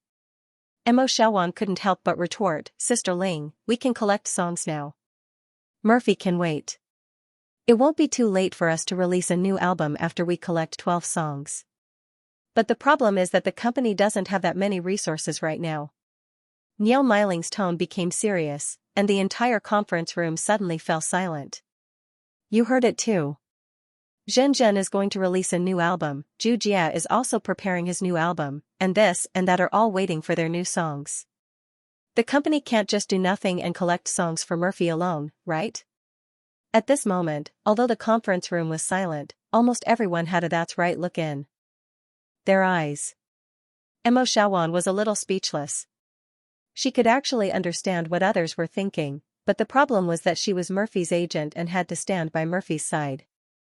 If Murphy opened a studio alone, how convenient would that be? Although the price to pay for songs is higher, at least there's freedom. And with Mu Ziang around, there shouldn't be too much of a problem with collecting songs, right? Mo Xiaowan thought to herself. That's right, Mu Ziang. Mo Xiaowan raised her head and said to Niu Meiling, Sister Ling, if we collect enough songs ourselves, can the company bring forward Murphy's new album plan? Niu Meiling frowned. She was very wary of such a situation. She always had the feeling that the stars under her had grown wings and wanted to go solo. But she still smiled and asked, is that so? Where are you going to collect songs? We're Murphy's fans. Mo Xiaowan said. Suddenly, everyone, including Niu Meiling, showed a mocking expression. Collecting songs from fans, to think she could even think of that. If you can collect 12 songs, the company promises to immediately arrange for Murphy to release an album.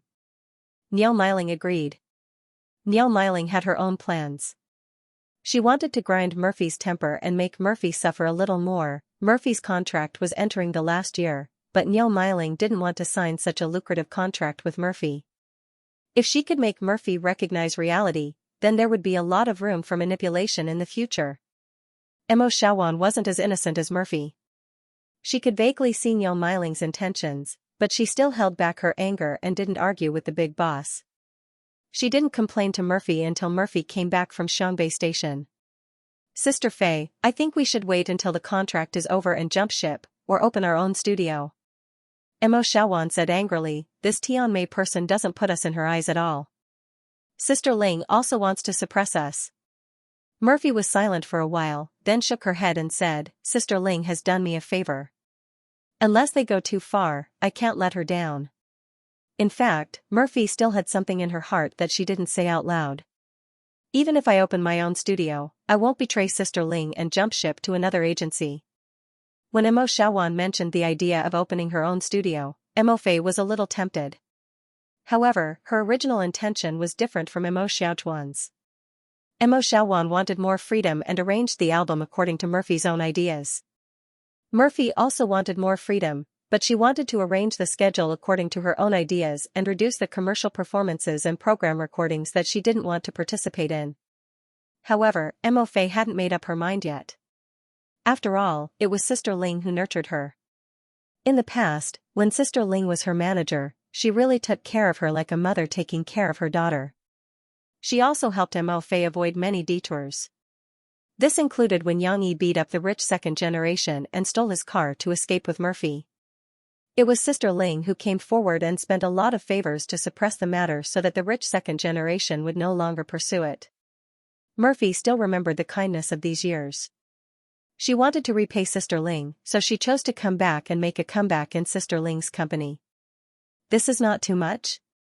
Mo Xiaowan said unhappily. Xinjian and her agent are riding on top of our heads, and Sister Ling still doesn't speak up for us. Sister, look clearly, Sister Ling is no longer the Sister Ling from before. That's because I really didn't perform well enough on my comeback album. Murphy sighed, my grades are bad. No wonder Sister Ling wants me to calm down and settle down, right? But don't you want to release a new album? Right now, the company doesn't have any plans to buy any songs for you.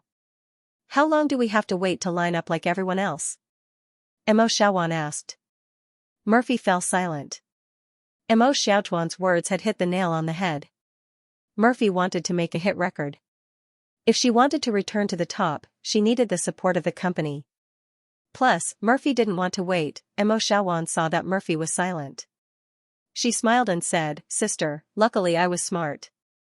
I helped you get a promise from Sister Ling.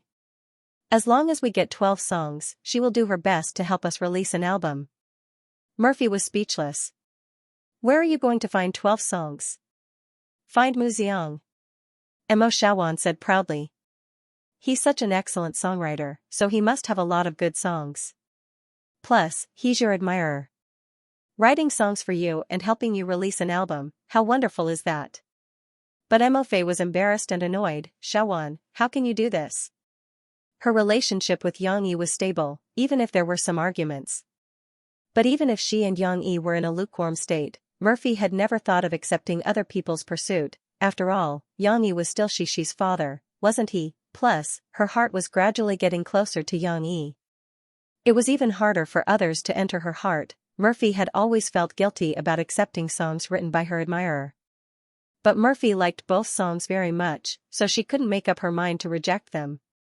But now Mo Xiaowan said that she wanted to continue asking Mu Xiang for songs. It wasn't just 1 or 2 songs, but 10 songs. Murphy couldn't afford to owe him this favor. No, I don't agree to this. I can't ask him for more songs.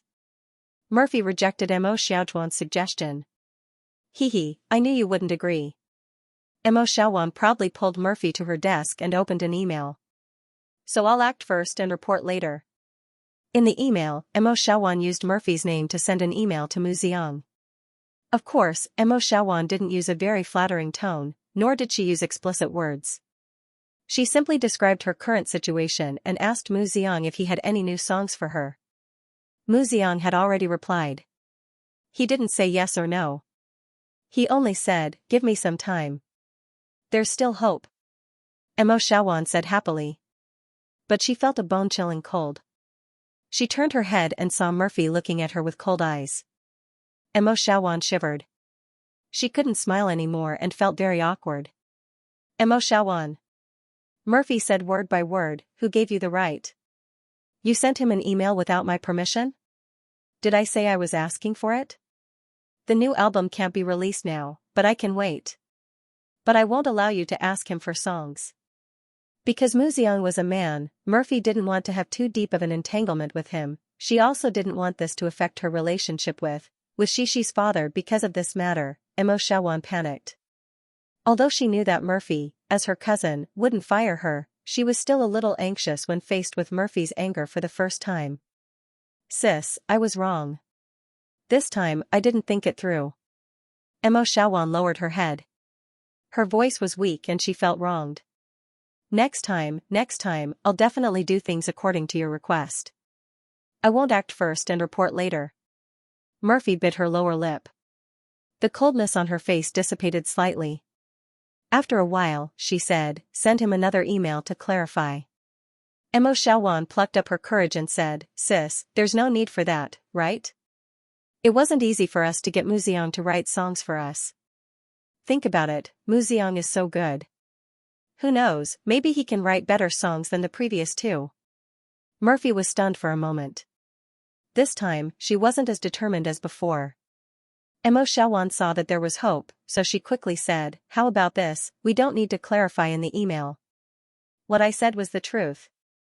But if we have the chance to meet Muziang in the future, I'll apologize to him.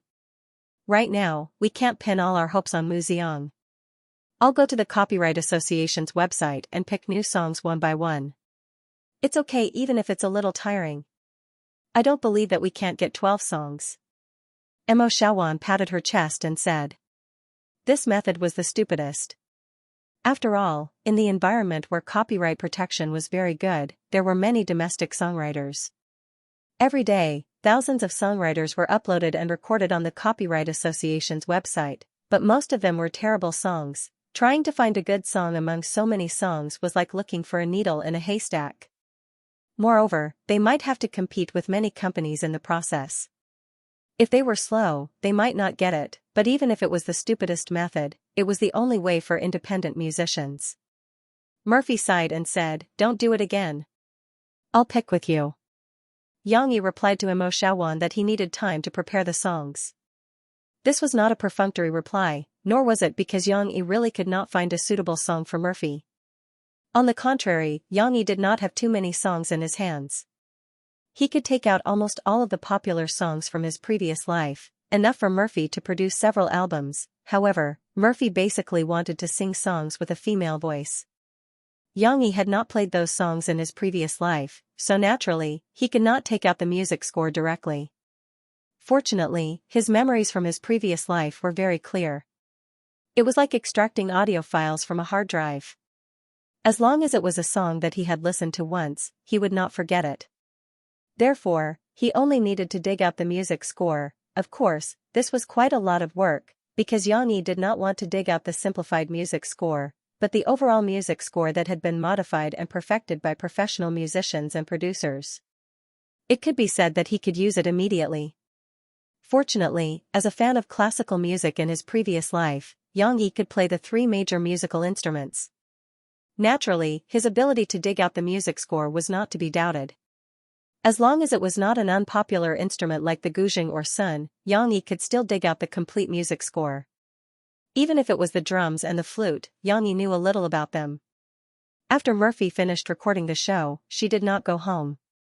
Instead, she avoided the media and paparazzi and quietly came to Xianxia's residence like she did before she went out to run her jobs. She did not know if she was obsessed with this place, or if it was just like what she had explained to Xianxia. I'm here to celebrate Xixi's birthday with you. Xianxia lived in a small building that was next to a mountain and a river. There were willows in front of the door, and there were also clusters of flowers. In the morning, they could see the morning sun dispersing the mist, and in the evening, they could see the river reflecting the sunset. The scenery was intoxicating. Although it was the holidays and there were few people, didn't Murphy like this kind of tranquility? No one would disturb them, and no one would bump into them. They could let down their guard and take a real vacation. What's more, Murphy was stubborn and refused to admit it. Living in this small house, there was his daughter's cheerful laughter and his occasional bickering. Although it was noisy, it was warm and cozy. This was the feeling of home. One day before Xixi's birthday, Murphy and Xianxia took action. The two of them avoided Xixi and went to the balcony to discuss while the little girl was watching TV. Where do you plan to set it up? It's in the coffee shop on the first floor. I've been closed for a few days, so I left it for Xixi. The first floor is full of transparent glass, don't be afraid. There's basically no one here at night. Besides, if we did it in the living room on the second floor, wouldn't Xixi have found out? Alright then, where's the cake? I've already ordered the cake. Tomorrow night, help me stall Xixi. I'll ask the cake shop to send it over. It'll be sent to the first floor first. Last time you told me on the phone that you spent tens of thousands to order the cake. I don't have a choice. I want to make a snow castle for Xianxia that she wants to see the most. I even specially gave the design to the cake shop. But it's very complicated to make, and they have to make a few samples to try first. After all this, the cost is very high. Alright, according to what you said, it's not very expensive. But do you have enough money? Murphy was still a little worried about Xianxia's wallet. Hey, don't underestimate me. After all, my novel earns millions a month. It's more than you working hard to make money from commercial performances, okay? Don't mention my sad things. Otherwise, I'll be angry again. Murphy said angrily. No matter how much money you make, I still have to work. Music is my dream. This was the first time Murphy talked about this issue with Xianxia openly. But surprisingly, Xianxia was not as stubborn as before. On the contrary, Xianxia was very natural and easygoing. Of course, doing what you like to do makes life worthwhile, right? Xianxia smiled faintly. I support you. Murphy looked at Xianxia in disbelief, as if she was looking at a stranger. Wait a minute. Is this still Xianxia? He actually supports me? He supports my music career? Murphy did not even care about being moved. First, she was confused by Xianxia's completely different views from before. One had to know that Xianxia had strongly opposed it in the past. Almost every time Murphy met him, the two of them would quarrel. Xianxia's super traditional view of whether you're rich or poor, I don't want you to appear in public and sing for others, really made Murphy collapse. P.S. Everyone may have forgotten that this conflict of views was mentioned at the beginning of the book, but everyone chose to ignore it. This was the reason why Murphy found it difficult to accept Xianxia before. It was not because of his education, wealth, or status. He felt that Murphy cared about his education, wealth, and status. It was just a misunderstanding of the original Xianxia. Then, this bigoted view was deeply ingrained in his memory and affected the current Xianxia. Let's mention it again here. I hope everyone can distinguish the reality and misunderstanding described by Xiaohan in the conflict.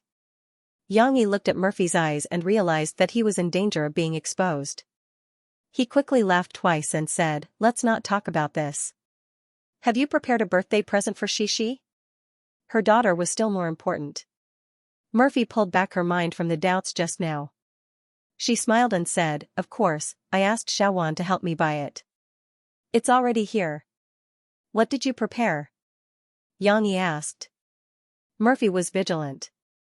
She looked at Xianxia suspiciously and said, why are you asking this?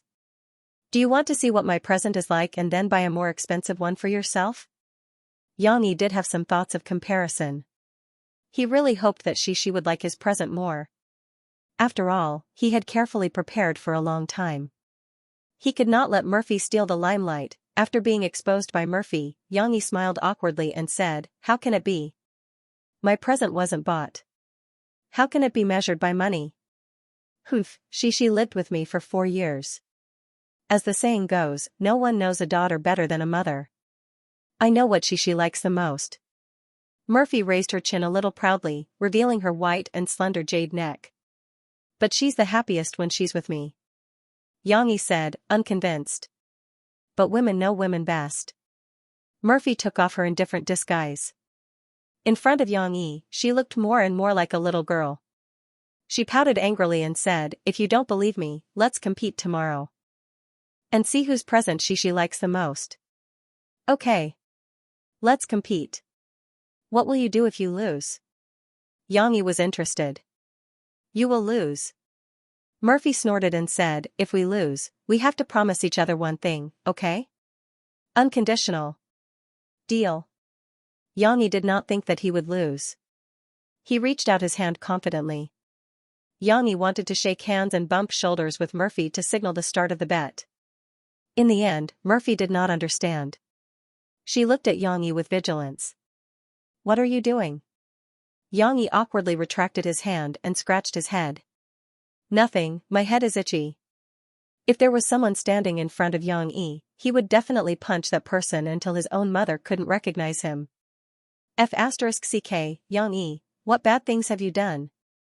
In the afternoon, when Xianxia was busy decorating the venue for his daughter's birthday party, the boss of Sahara, Mr. Fu Jun, who often had a wild imagination, called. He started to make a fuss. "The soldiers are here."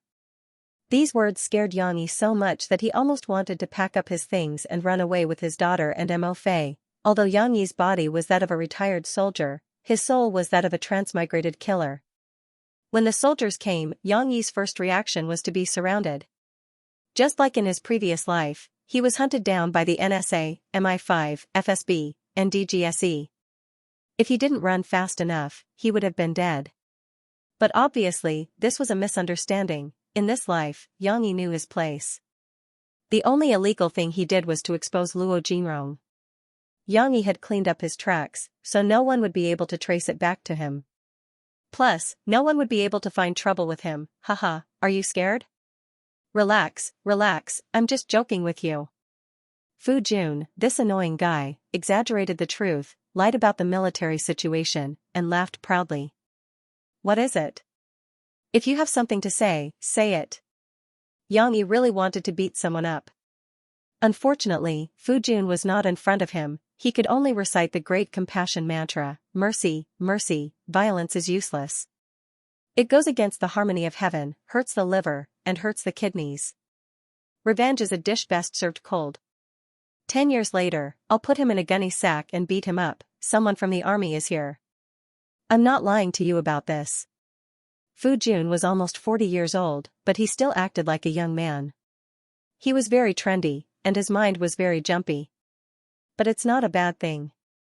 It's a good thing, a very good thing. It turned out that the higher-ups in the army had sent someone to get the address of Sahara through Chiyu. Then, they came to urge the publishing house to print the physical books as soon as possible.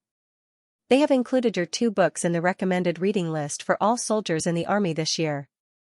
Although not everyone will have a copy, the purchasing department has already placed a huge order for 2 million copies each. Fu Jun then revealed his excitement. Yang Yi, do you know that you're famous? 2 million copies sold before the book was even released. 2 million copies in this world's physical book sales record was only a small number. After all, to be in the top 100 sales of Chinese books, at least tens of millions of copies, but before it even went on sale, there were already 2 million copies. This result could be said to be a pleasant surprise. With a good start, Fu Jun began to look forward to what kind of explosive results it would have when it was actually released. So, what did you do? Why would the army give us such a big order? Fu Jun was dying of curiosity. But Yang was Yang Fsb, he was at a loss and replied helplessly, "You're asking me? Who am I supposed to ask? Could it be that his identity was exposed?"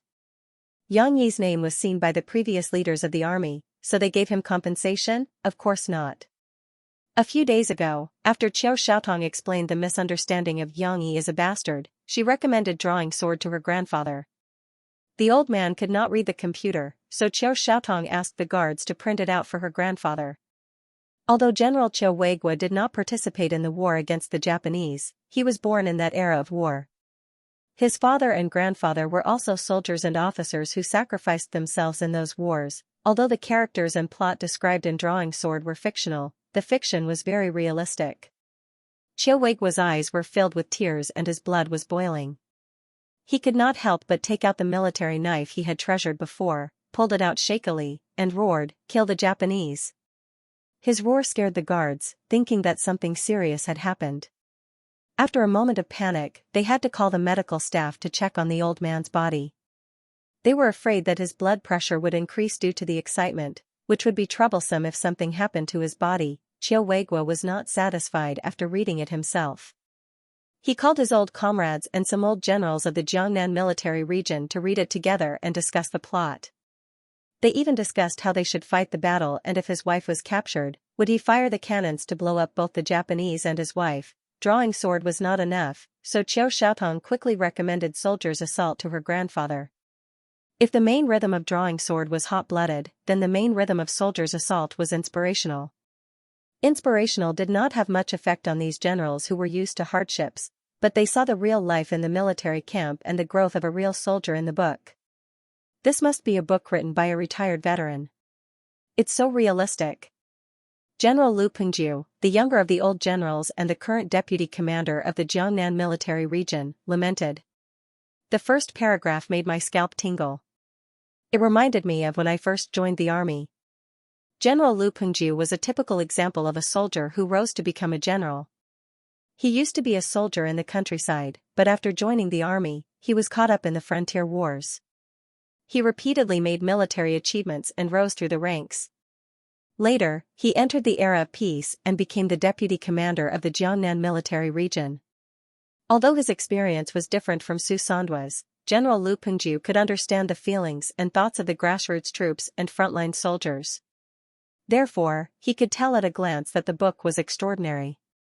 After all, it was revised by Yang Yi.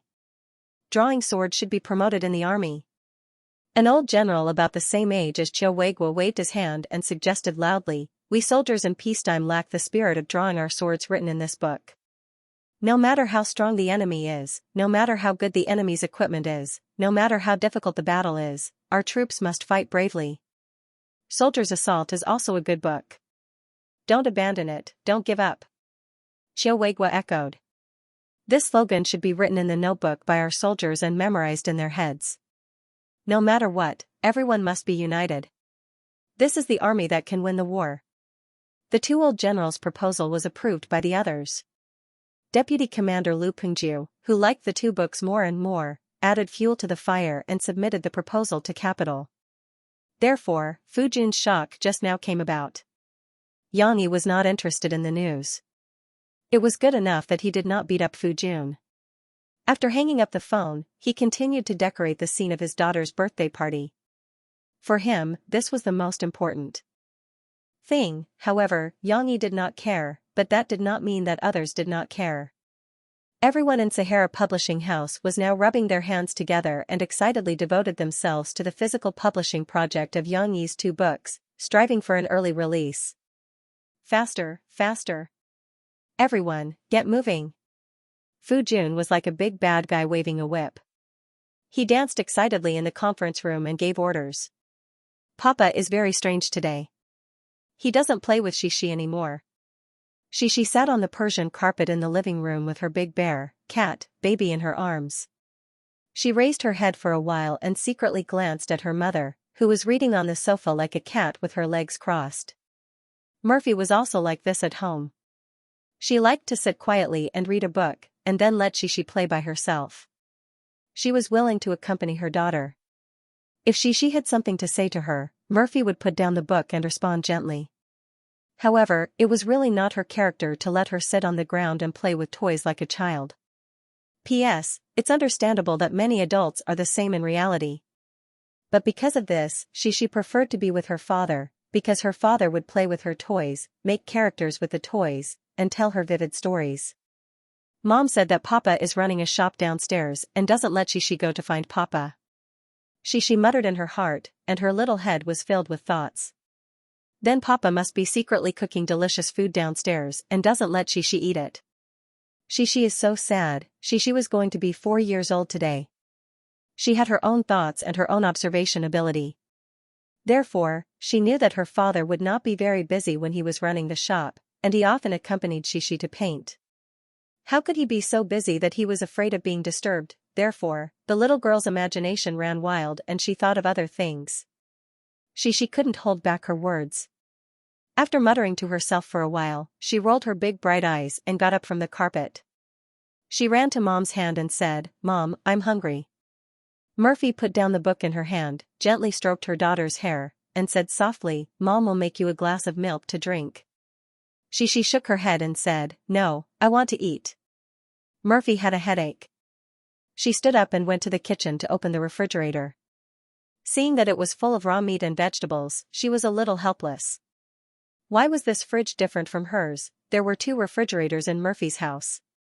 She often opened them to look for food in the living room.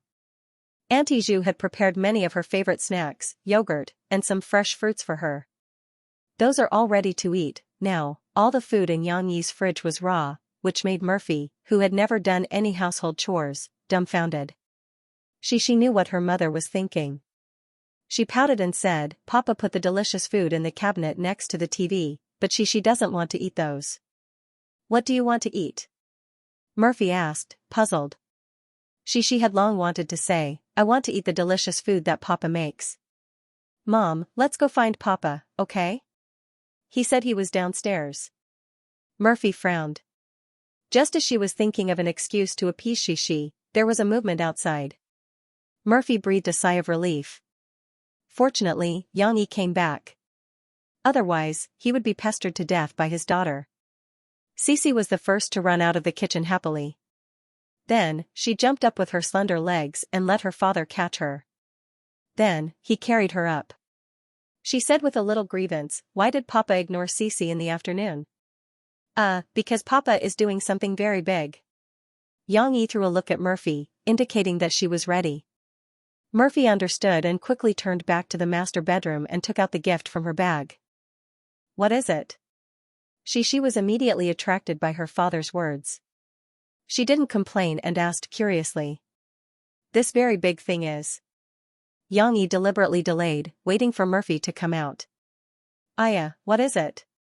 She held her father's face with her white and tender hands. She tried to turn around and said, I'm so anxious. What is it? Papa will take you downstairs to see it. Xianxia saw Murphy come out and said with a smile. Okay, let's go see it. She anxiously twisted her little butt. Can we go now? Xianxia asked Murphy. Murphy raised her hand, pushed a strand of hair that was blown by the wind back to her ear, and nodded. It was already 7 o'clock in the evening. Although there was still a faint afterglow of the setting sun on the horizon, the sky was already dark. The coffee was also dark, like a black hole. She had already come down from her father's arms, but when she saw this, she was scared and squeezed to her father's feet. She even used a small hand to grab her father's trousers and said timidly, Papa, I'm scared. Don't be afraid, wait for Papa to go in and turn on the light, then everything will be fine. Xianxia said with a smile. But at this time, he suddenly felt that his shirt was tightened. He subconsciously turned his head and saw Mofei's face that was a little pale due to nervousness, and her left hand that was gently holding a small corner of his shirt. Xianxia froze for a moment. She was also scared. Murphy happened to meet Xianxia's eyes. She saw the surprise in Xianxia's eyes. She blushed, quickly released her hand, and then turned her head to the side. How old are you? Still scared? Xianxia, this idiot, said with a smile. He really touched the pot that didn't boil.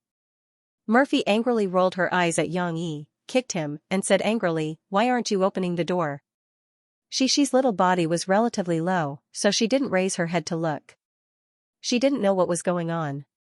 She thought her father was talking about her. How old are you? She said in a daze, I'm 3 years old, but it's so scary. Murphy and Xianxia, who were fooling around, heard Xi's words and were stunned for a moment. Then, they looked at each other and laughed. After opening the door, Xianxia didn't press the light switch, but directly pushed the switch. Suddenly, the coffee shop lit up like a flash bomb. Mofei and Cici were caught off guard for a moment, so they were both flashed. It took them a while to see clearly. Wow! Xiaxia was the first to exclaim. The colorful lights in front of the bar were pulled up and flashed. If the incandescent lights were turned off later, it would look like little stars in the night sky, and on the line of the lights, there were strands of colorful ribbons hanging down, with triangular flags hanging in between. On the surrounding ground, Xianxia used balloons of different colors to form a border. On one side, there was a triangle of 4 balloons, and on the other side, there was a cube of 8 balloons. Not only that, but the bar was also decorated with rainbow stickers and white balloons to form the shape of the sky. Inside the bar counter, there was a large white blackboard with the words Happy 4th Birthday, Xianxia pasted on it with colored paper. It's so beautiful. Of course, she couldn't fully understand these words, but she recognized her name and curiously ran over to take a closer look. Xianxia, today is your 4th birthday. Murphy smiled. She walked over, took the little girl's little hand, and said, after tonight, you'll be 4 years old. Is this all for Xi's birthday? Xi's mother used to celebrate her birthday for her, but her memory was a little blurry. Xi only remembered that there had never been such a big occasion. She asked excitedly. Yes. Your father prepared all day. Murphy turned to look at Xianxia. In fact, it was also her first time seeing the results. She couldn't say that she was particularly shocked, but she could see Xianxia's efforts in every aspect. Murphy's eyes also shone with a touched light. Wait a minute. You have to wear this hat first. Xianxia had indeed made a lot of preparations for Xixi's birthday. After all, it was his first birthday party. He had even looked up some examples on the internet and learned how to decorate. At this moment, he seemed to have thought of something. He hurried to the nearby basket and picked up a few hats. Xixi wants to wear this. Xianxia's right hand was holding the artificial crown that he had bought with Xixi the other day. Although it was cheap, under the light, it was sparkling and looked like a real princess's crown. Mom, is Xixi pretty? Xixi smiled sweetly and let her father put the crown in her hair. She didn't dare to move her neck and could only turn her body. Very pretty. My little princess. By the way, Xianxia, I think we can take a picture here as a souvenir. Keep it as a souvenir. Mo patted Xianxia's arm and said intimately. Yes, but wait a minute. Xianxia was still holding two conical hats in his left hand. He put one on first and then gestured to Murphy. I don't want to wear it. Murphy laughed and took a step back, waving her hands. How can this be? It's Xixi's birthday. We have to wear it. Xianxia blocked Murphy in front of the bar counter, leaving her with no way out. Then he helped Murphy put it on, hooked it with a rope, and hung it under Murphy's chin. This process was inevitable. Xianxia's fingertips brushed across Mo's chin, feeling the delicate texture of her skin, and looking at her blushing cheeks. She was as beautiful as a painting. He was so mesmerized that he forgot to retract his finger. Mo also leaned against the bar counter in a daze, looking up at Xianxia. At such a close distance, Murphy could almost feel Xianxia's breath. At such a close distance, Murphy could almost feel Xianxia's burning gaze. At such a close distance, Murphy forgot to hide. She looked at Xianxia's chiseled face in a daze. Why aren't you guys done yet? I can't wait any longer. It was Xixi's voice that interrupted this moment of intimacy. Murphy was the first to react. She blushed and pushed Xianxia away, pretending nothing had happened, and walked toward Xixi. Xianxia also shook his head and smiled. He also pretended nothing had happened. He went to the side, picked up the SLR camera he had bought before, and said loudly, Xixi, Daddy is here to take photos for you. He took several photos. There was a photo of Xixi alone with the yes sign that would never change. There was also a photo of Xixi and Murphy together. Xianxia, come over and take photos with us. Murphy was having a good time with Xixi just now. She smiled and waved at Xianxia. I have to take photos too. There's no need, right? Xianxia scratched his head. I still have to take photos for you guys. In fact, he was not very willing to take photos. His old ideas made him feel that as long as he took photos, it would be easy for his opponents to track him down. However, it seemed that he did not have to worry about this problem now. After all, he was no longer an assassin, but an ordinary person. Come here. Murphy said. You're my father. How can you say no? Come, let's take a photo together as a family of three. Murphy almost blurted out the words family of three. Then, she realized it and blushed. However, it was true. Xixi was already 4 years old, and the three of them had never taken a photo together. Xianxia did not insist. He adjusted the camera's timer, then ran over to Murphy and hugged the little girl, who was smiling brightly, in the middle. Click. The picture froze. Everyone had a smile on their faces. Even Xianxia and Murphy smiled naturally. They only hoped that this happiness would last forever. There was food on the bar. Not only were there freshly washed fruits, but there were also snacks baked and made by Xianxia himself. When Xianxia was fiddling with the camera and preparing to record the video with a tripod, Murphy held the little princess's hand and came over to try the food first. This is a cookie. Murphy picked one up and took a bite. She always ate elegantly. She only took a small bite, and her left hand was still under her chin, for fear that some residue would fall out. Oh, delicious. Mo Fei liked Yang Yi's craftsmanship very much. This cookie was not only exquisitely made, but it also looked as good as the ones in the cake shop. Moreover, it was crispy and sweet, and the texture and taste were just right. Moreover, she liked the cranberries mixed in it. It was a little sour, but it was especially delicious. I want one too. She was anxious. She couldn't reach it unless she climbed onto the chair. However, Yang Yi had moved the chair away to set up the bar. Murphy smiled and handed one to the little girl. She said, "You can't eat too much. There will be more delicious food later. If you are full, you will regret it." "There's more delicious food?" She was eating happily and had a great appetite. However, after hearing her mother's words, she hesitated to finish the cookie. Of course, Yang Yi's snacks were not only cranberry cookies, but also colorful glutinous rice cakes. These glutinous rice cakes were very interesting. The green ones were mixed with green tea powder, the pink ones were strawberry flavored, and the yellow ones were mango flavored. Of course, they were filled with red bean paste. There was also a white one with a purple heart, purple potato filling. Just as Murphy and she were tasting the snacks, Yang Yi came over with his guitar. He even pretended to adjust the microphone and stand. Cough, cough, hey, hey. Murphy had seen the guitar hanging in Yang Yi's study upstairs, the brown beetle. Of course, she knew that this guitar was expensive and that it was left behind by the original landlord. She had always felt that the BB guitar was a pearl thrown into the swamp by Yang Yi. However, she had a better one, so she didn't ask Yang Yi for it. "What are you doing?" Mo Fei looked at Yang Yi with amusement. She didn't know that Yang Yi knew how to play the guitar. Looking at Yang Yi's clumsy appearance while carrying the guitar, she couldn't help but laugh. "Well, I want to sing a song for Shi." Yang Yi said seriously. Okay. She clapped her little hands happily. She was so happy today. Her parents had prepared a birthday party for her, and her father was going to sing. In fact, she wasn't as surprised as her mother, because Yang Yi had sung "Let's Go" in front of Shi, so she was looking forward to it. Murphy was also a little curious. She wanted to know what Yang Yi, who didn't know anything about music and didn't care to understand, could sing. Moreover, it was a guitar song. Did he learn how to play the guitar? Murphy thought to herself. Then I'll start. Yang Yi put the microphone back on the stand, and then began to pull the strings of the guitar seriously. 565:17. A light, simple rhythm sounded. Murphy paid attention to Yang Yi's right hand fingering.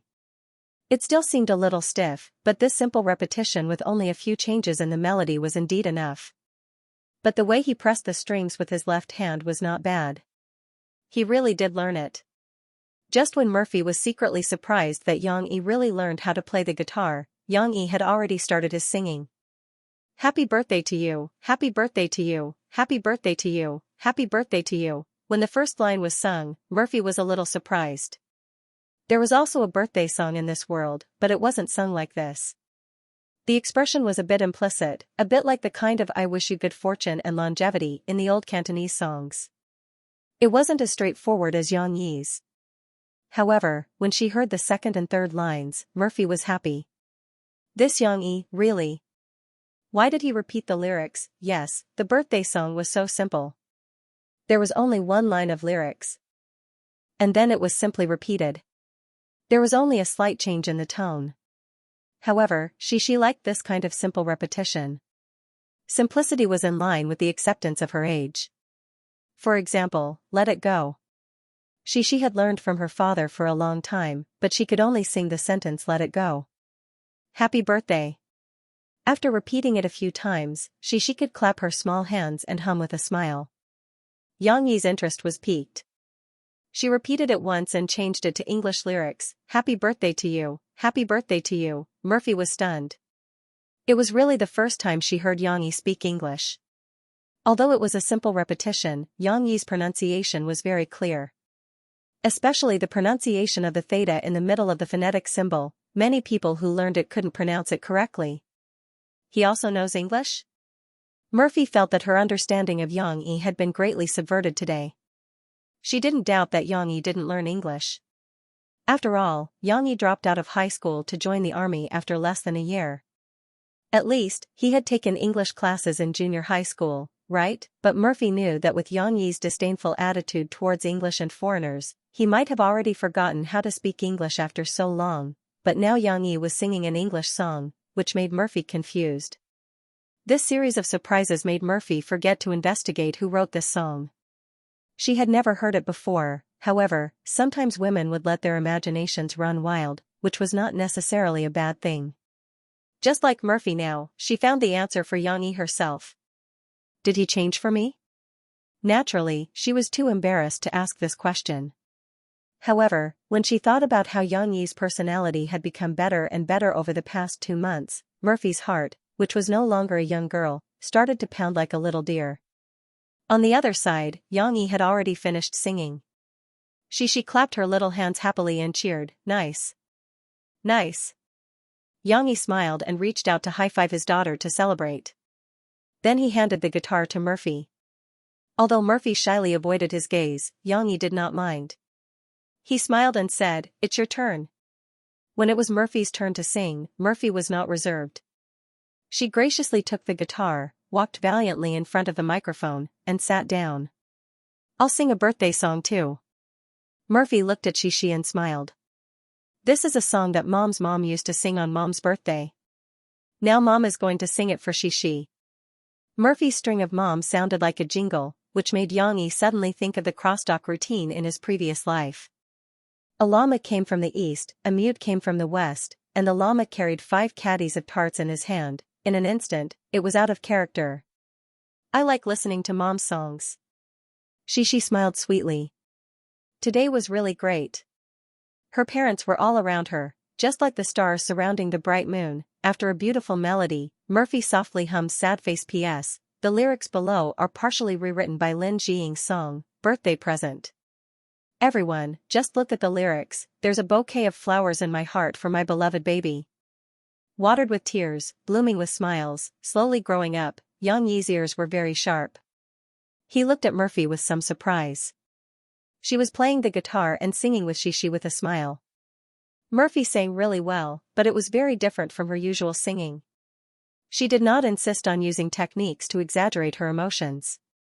Instead, she truly revealed her warmth and sang very naturally. "I'll accompany you through the sunshine and rain. I'll accompany you through the sadness and sweetness.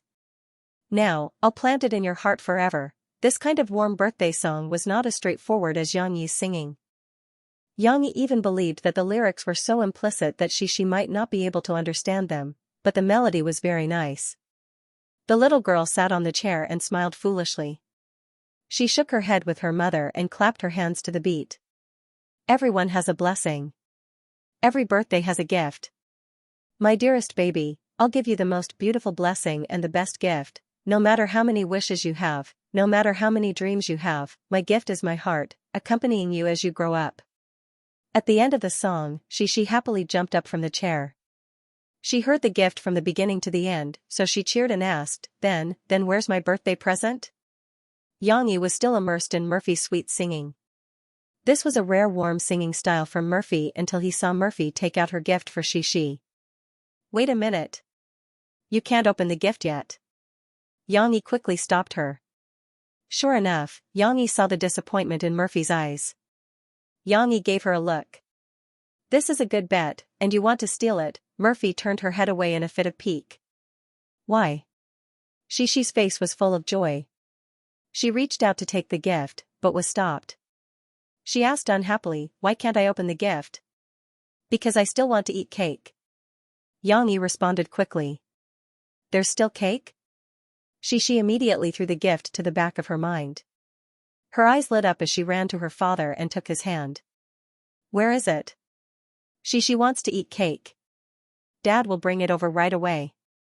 Xianxia comforted the little girl and then said to Murphy, "Murphy, turn off the lights." "Can you not turn off the lights?" "Xianxia is scared." The little girl said at once. Murphy nodded fiercely. She was scared too. Xianxia comforted her helplessly. "Not all the lights, just the headlights. These colorful lights are still on." Murphy still shook her head. "Forget it, I'll do it." Yang Yi went to the door and turned off the incandescent light. Then, his figure disappeared into the darkness. Although there were colorful lights flashing in front of the bar counter, like the shining stars in the night sky, and it was very beautiful, Mo Fei and Cici had no time to appreciate it. I'm scared.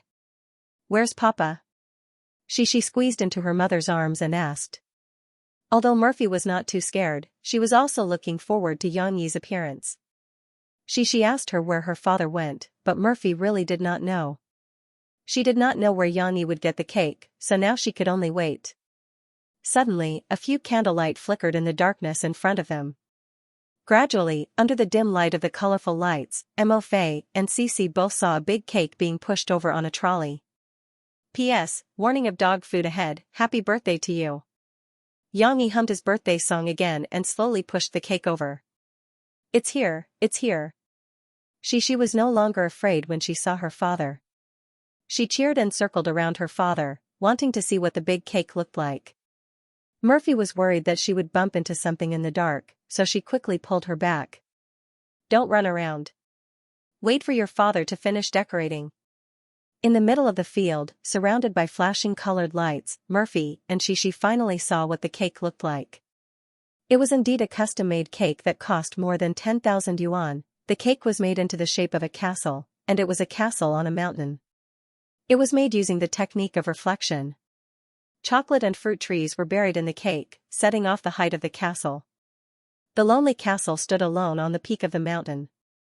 Murphy looked at the cake and frowned. What does this mean? Why did you order a cake like this? Murphy felt that a birthday cake shouldn't have such a dark theme, however, she shouted excitedly, Sister Elsa. And Anna. And Snowbow.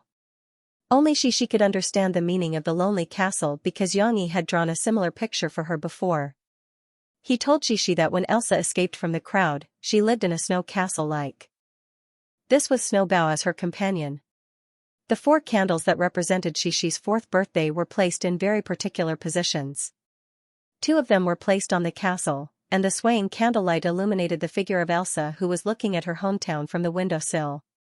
The blue crystal-like dress told Xixi her identity.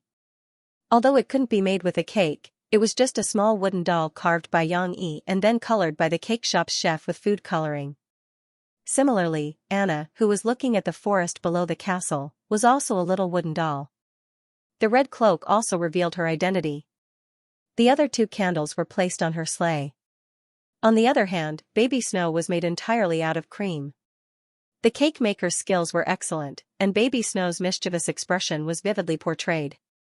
Yang Yi placed it at the entrance of the castle, just like how it would appear and welcome Anna in the story. It was supposed to be an Easter egg without any candles, but she still noticed it immediately. Do you like this cake? Dad spent a lot of effort to get people to make it. Yang Yi laughed and picked up the little girl so that she could have a better angle to observe. I like it. This is Sister Elsa's castle. She was so happy that she didn't know how to express it. Murphy looked at the cake for a while, then looked at Yang Yi and her daughter. She was very confused. Why would they like such a dark cake? Could it be that there was a story behind this that he didn't know? Sister Elsa, Anna. Murphy often heard Xixi mention these names, but she didn't ask. Murphy made up her mind that when Xixi had enough fun and went to bed at night, she would ask Yang Yi about it. Come on, make a wish first, then blow out the candles. After blowing out the candles, we can eat the cake. Yang Yi said to Xixi. The little girl still knew how to make a wish. She quickly hugged the cake with both hands, closed her eyes, and whispered. Yang Yi and Murphy didn't say anything. In this quiet environment, Xixi's voice clearly reached their ears. Xixi hopes that Papa and Mom can accompany Xixi all the time. Xixi doesn't want them to not be together. Murphy was stunned for a moment. She subconsciously raised her head and made eye contact with Yang Yi, who was looking over. This time, the two didn't avoid each other. They just stood quietly and looked at each other. In the darkness, it was difficult to see each other's expressions and thoughts. However, the candlelight reflected in their eyes was clearly visible. After Xixi made her wish, she blew out the candles, and Yang Yi turned on the incandescent lamp. Under the bright light, such a frozen-themed cake looked even more beautiful. Don't you want to know what I made a wish? Xixi's nose was smeared with some cream, probably from blowing out the candles. Murphy wiped her nose with a tissue, and the little girl said in a muffled voice. "A wish, it won't come true if you say it out loud." Murphy said intimately as she pinched the little girl's nose. "Then I'd better not say it." Xixi quickly covered her mouth. She didn't know that her parents had already heard her wish. It was impossible for the three of them to finish such a big cake. Yang Yi cut a few pieces from the edge and divided them into 3 portions, without touching the castle. Now Xixi cared about the castle the most. She didn't let her father use the knife. She only allowed him to cut the forest below. However, these 3 portions were already enough. Xiixi was eating the most happily, but she was a small person. She had just eaten some desserts, so she couldn't eat much before she was full. However, her small head was still looking in the direction of the big cake. Yang Yi had never had a strong interest in cake, so he simply ate a few mouthfuls. He saw that Murphy next to him had cut the cream off the cake and only ate the bread below. He smiled and said, "You don't want to eat cream, and you still want to lose weight?" Murphy glared at Yang Yi in annoyance. As a star, she always had to control her figure. Otherwise, how could she not like to eat cream? Cough, I'm not making fun of you. I'm just saying, later when we go up, I'll get you something to eat. We'll eat together. Yang Yi awkwardly explained. Murphy suddenly stretched out her hand and touched Yang Yi's face. Yang Yi's body stiffened. He didn't understand why Murphy, who had always kept a distance, would suddenly do such an intimate action. But he quickly understood. He reached out his hand and wiped his face. It was the greasy cream. At this moment, Mo giggled and threw a playful glance at Yang Yi, as if to show off. Okay. Yang Yi deliberately raised the plate in his hand. There was still some cake and cream. Of course, he wasn't stupid enough to throw it out. He deliberately wanted to scare Murphy. The latter exclaimed and hurriedly ran away. After confirming that Yang Yi didn't pounce on her, she laughed from afar. Murphy's mood today was really good. She even laughed out loud. Perhaps, the amount of laughter today was almost comparable to the number of times she laughed in the past half a year. After fooling around, it was time to open the presents. Yang Yi, where's your present? Murphy held her box. There were beautiful butterfly ribbons on it. She proudly shook it at Yang Yi and said. Yang Yi was already prepared. He took out a long box from behind the bar. Although it didn't have any beautiful decorations, it was a rectangular box like Murphy's. Moreover, it was bigger than Murphy's, by a lot. You cheated. When Mo saw this, she immediately pouted in annoyance. However, she didn't care about the expressions of her parents. She happily ran over and took the box from her parents' hands. Her father's box was slightly heavier. She dragged it to the middle and sat down. These are all my presents. She said happily. Murphy glanced at her daughter. For some reason, she suddenly said to Yang Yi, she is really easy to satisfy. When I was young, I had a lot of presents for my birthday. They were from my family and classmates. They piled up in the house. But she was very happy when she asked for 2. When Yang Yi heard that, he was suddenly stunned. No one knew what he was thinking. As mentioned earlier, Yang Yi had done a lot of preparation work before setting up this birthday party. For example, he had read the posts of mothers on online parenting forums. He had also spent money to consult some celebration companies that specialized in setting up parties. However, the answers he got had one thing in common. They had a lot of people to entertain. This was because other children had their own friends of the same age. However, she didn't.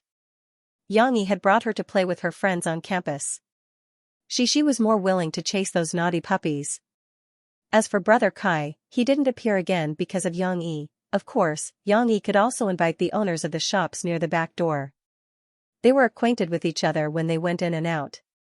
However, because Yang Yi himself lacked a sense of security, it was difficult for him to communicate deeply with ordinary neighbors. He thought about it and gave up. Right, there was also Bozi. This little fatty was too simple. Although he was funny, he wasn't scheming. Moreover, Yang Yi admired talented people, so their relationship was quite good. Yang Yi originally wanted to invite Guozi to attend, but Murphy decided to come back to celebrate her daughter's birthday. Yang Yi dismissed the idea. After all, Murphy's identity was too special. However, no matter what, the family of three didn't seem to have many friends. Was it really good for Xianxia to continue growing like this? Yang Yi's thoughts were interrupted. Murphy was urging her daughter. Xianxia, quickly open this gift. See if mom bought it for you. Do you like it? She couldn't wait. She quickly removed the butterfly ribbon and opened the box. Wow. She held the box in her left hand and covered her mouth with her right hand. She exclaimed happily, it's a beautiful ring. It's a bracelet, but it's made of silver. Pure silver. Murphy smiled. She took out the bracelet and opened the latch. Here, mom will put it on for you. After she put it on, she happily twisted her left wrist and looked at the carvings on it. She said, it's very similar to mom's. Murphy did have a silver bracelet that was passed down in her family. It was said that it had a long history, but she rarely wore it, especially during this period of time when she often went to commercial performances. The environment was chaotic, so she didn't want to wear it. Yang Yi had seen it once before, but he didn't expect that Murphy would buy a silver bracelet for Xianxia. Mom's is too big. When Xianxia grows up, mom will give it to you. Murphy smiled. Yang Yi looked at his daughter's happy face and said sourly, is it okay for such a young child to wear a bracelet? Murphy had already known that he would say this. She said calmly, the ancients said that silver has the effect of calming the 5 internal organs, calming the mind, curing palpitations, strengthening the bones, calming the heart, and brightening the eyes. It is more of a blessing and peace. Why can't I wear it? Yang Yi curled his lips. He still felt that it was too strange to give a silver bracelet as a birthday gift for such a young child. Well, go and open Papa's gift. See if you like Papa's gift more or Mom's gift more. Murphy looked at Yang Yi with a little pride. She didn't know about the bet between her parents. She carried her father's big box and said innocently, I like Mom's gift, but Papa's gift is the biggest. What should I do? Yes, what should I do? Which one should I choose? I'm waiting online. It's so urgent. Yang Yi's box was finally opened. Murphy also looked at it like a curious baby. She felt that she wanted to know what was inside more than Xianxia. However, when Murphy saw it, she was dumbfounded. In the end, Xianxia crawled up from the ground. She hugged the wooden sword with her 2 small hands and lifted it up. That's right. Yang Yi's birthday gift for his daughter was a wooden sword. It was an ancient Chinese sword made according to Xixi's figure. Of course, it was a blunt wooden sword without a sharp edge. Murphy was not only dumbfounded, but also speechless. She was completely speechless. She looked at Yang Yi as if she was looking at a fool. Her eyes seemed to say, you still have the nerve to talk about me. What kind of birthday gift did you give? How can you give a sword to such a young child? Moreover, it's for a girl.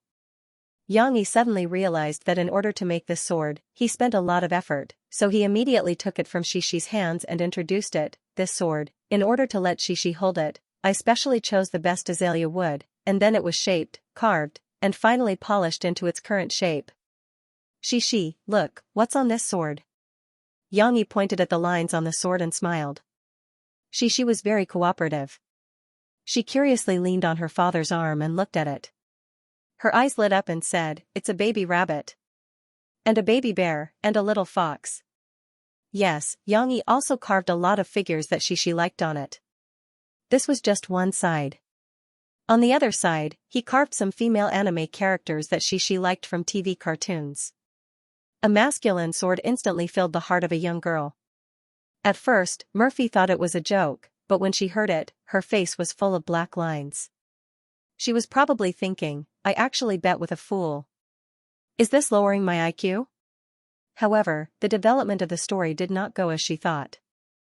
Xianxia was still very interested in this sword, and looking at those cute carvings, she liked it even more. And this? Yang Yi chuckled and said, do you see these 2 card slots? Yang Yi took down the 2 small wooden carvings of Elsa and Anna from the cake, wiped off the cream and coloring on them with a towel, and then gestured to Xianxia. Unexpectedly, he pressed the two carvings into the two card slots on the hilt of the sword. Wow, it's amazing. Xianxia jumped up excitedly. How can I take it down? Xianxia demonstrated. At this moment, Xianxia was even more fond of it. This is not fair. How can you do this? Murphy pouted and said unhappily, no, how can you give your daughter a sword? Why not? Xianxia had already planned it out. He said, because Xianxia is a girl, I want her to learn some skills so that she can protect herself in the future. So, from tomorrow onwards, I will take Xianxia to learn martial arts and swordsmanship every day. Why learn swordsmanship? Because Xianxia himself was an expert in using swords and knives. His cold weapons were stronger than hot weapons. Teaching Xianxia swordsmanship, Xianxia naturally had the intention of letting his daughter inherit his legacy. Of course, when she first started learning, Xianxia would only teach the little girl some simple moves to strengthen her body. In the future, when Xianxia learned how to behave properly, he would teach her those lethal swordsmanship. Xianxia is only 4 years old. Murphy originally wanted to say that Xianxia was not playing by the rules. He actually used those cartoon characters that Xianxia liked in exchange for a good impression. But now, her train of thought was slightly diverted by Xianxia. So what if she is 4 years old? When I was 3 years old, I was forced to practice the horse stance by my grandfather. Xianxia was talking about his predecessor. In his previous life, when he was 3 years old, the knife in his hand had already seen blood. But. Xianxia did not understand what her parents were arguing about. Like playing with a doll, she held the wooden sword and did not let go. Then, she said weakly, but Xianxia likes it very much. Then, which one do you like the most? Xianxia and Murphy asked almost at the same time. P.S. You didn't guess it, did you? After seeing Xianxia's gift, do you feel like your worldview has collapsed? Haha, it turned out that Xianxia might have martial arts, but she would never become a tough woman. After all, she still had a delicate girl's heart. Under the pressure of her father and mother, Xianxia had to make the final choice. The little girl looked at her right hand and left hand for a long time. On one hand, she looked at the beautiful silver bracelet, and on the other hand, she looked at the wooden sword, the pattern on the sword. Finally, like a little adult, she sighed and said, it's so hard to choose, but I still like Mom's gift. After that, the little girl nervously held the wooden sword. Her two big eyes looked at her father pitifully. She weakly asked, Papa, can Xianxia keep it? Xianxia also likes it very much. Xianxia didn't understand. She thought there was only one choice. Yeah, I won. Murphy proudly raised her arms and cheered. She happily ran over and hugged Xianxia. She kissed the little girl and said, of course you can keep it. I believe your papa is not so tasteless. Xianxia still had a look of disbelief. He actually lost? How could it be? How could Xianxia not like that wooden sword? Having a sword that belonged to oneself, that was the dream of every child. If one didn't have a dream, what was the difference between them and salted fish? Xianxia just said that she also likes my gift. It should be higher than your still likes. Xianxia was not convinced and struggled. Murphy didn't take his trick. Instead, she proudly raised her chin and snorted, if you agree to bet, you must accept defeat. Don't go back on your word. Xianxia sighed, made up his mind, and said, okay, if you agree to bet, you must accept defeat. Tell me, what do you want me to do? Murphy put Xianxia down. The little girl found that her wooden sword was not confiscated. She was very happy. She quickly held it to the side and continued to look at it. Anyway, she didn't want her papa to see it, in case he went back on his word. What should I ask you to do? Murphy sat on the sofa with her hands supporting her chin on the table.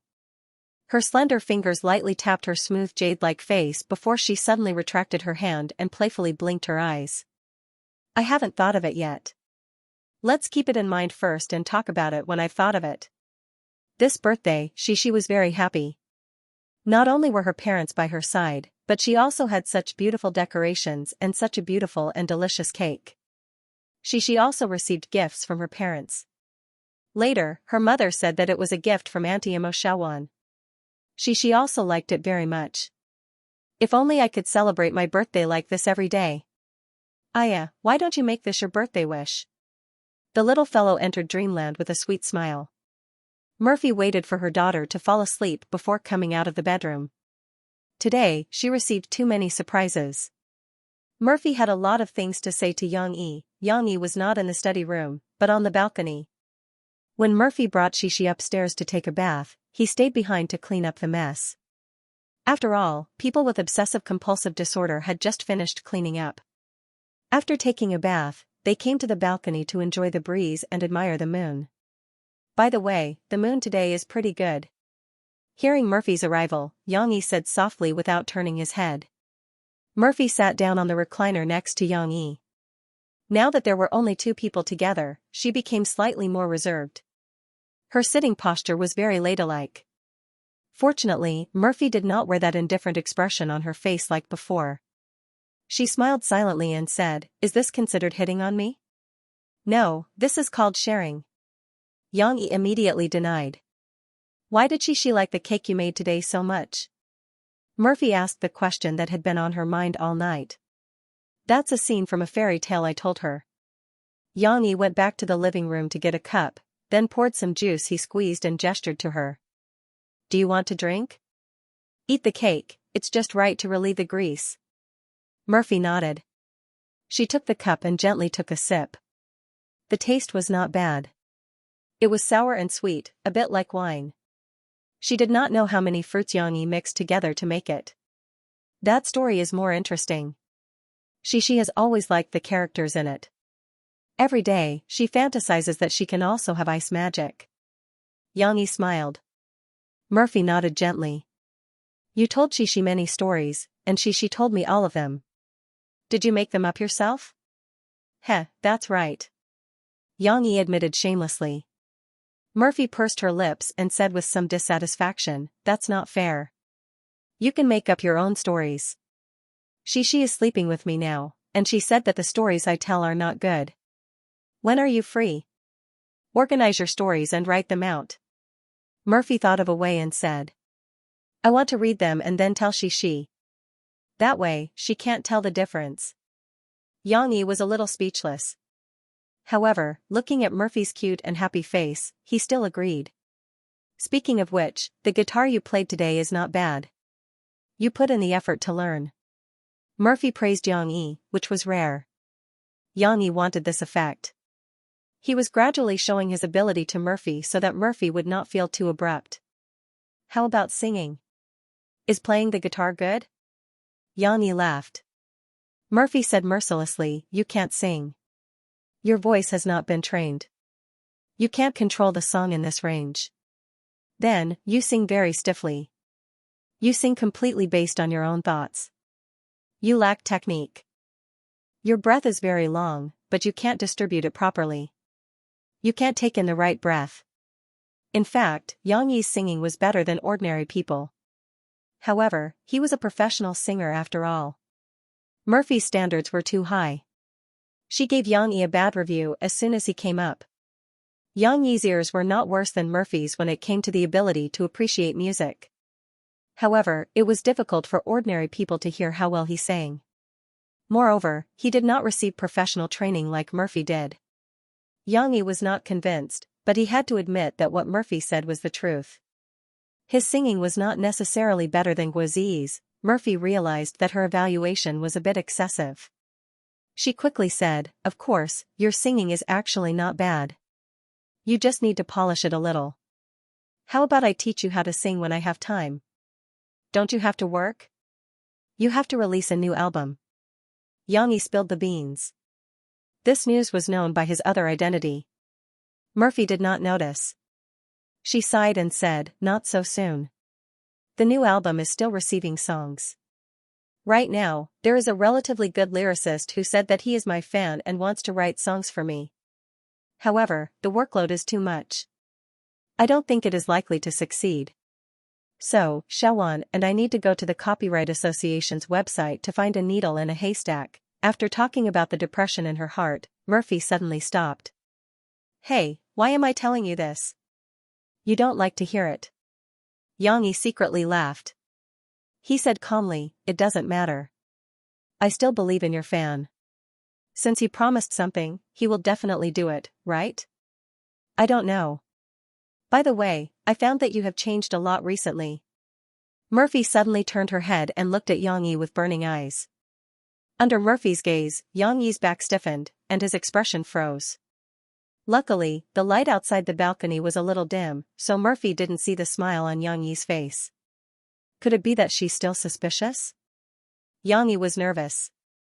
Murphy continued, "You're writing novels, opening a coffee shop, playing the guitar, singing, and even speaking English.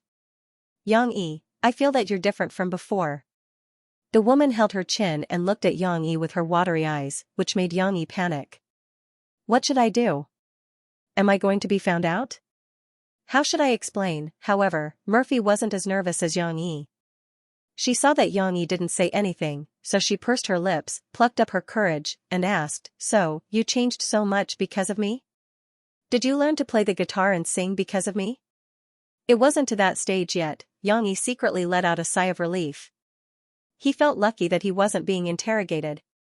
However, regarding Murphy's question, Yang Yi still had something to say. He shook his head vigorously. "No?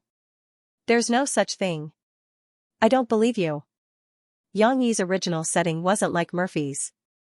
He was still thinking about how to cover up his identity as Mu Xiang. So, he explained, "I learned it when I was working for the past few years.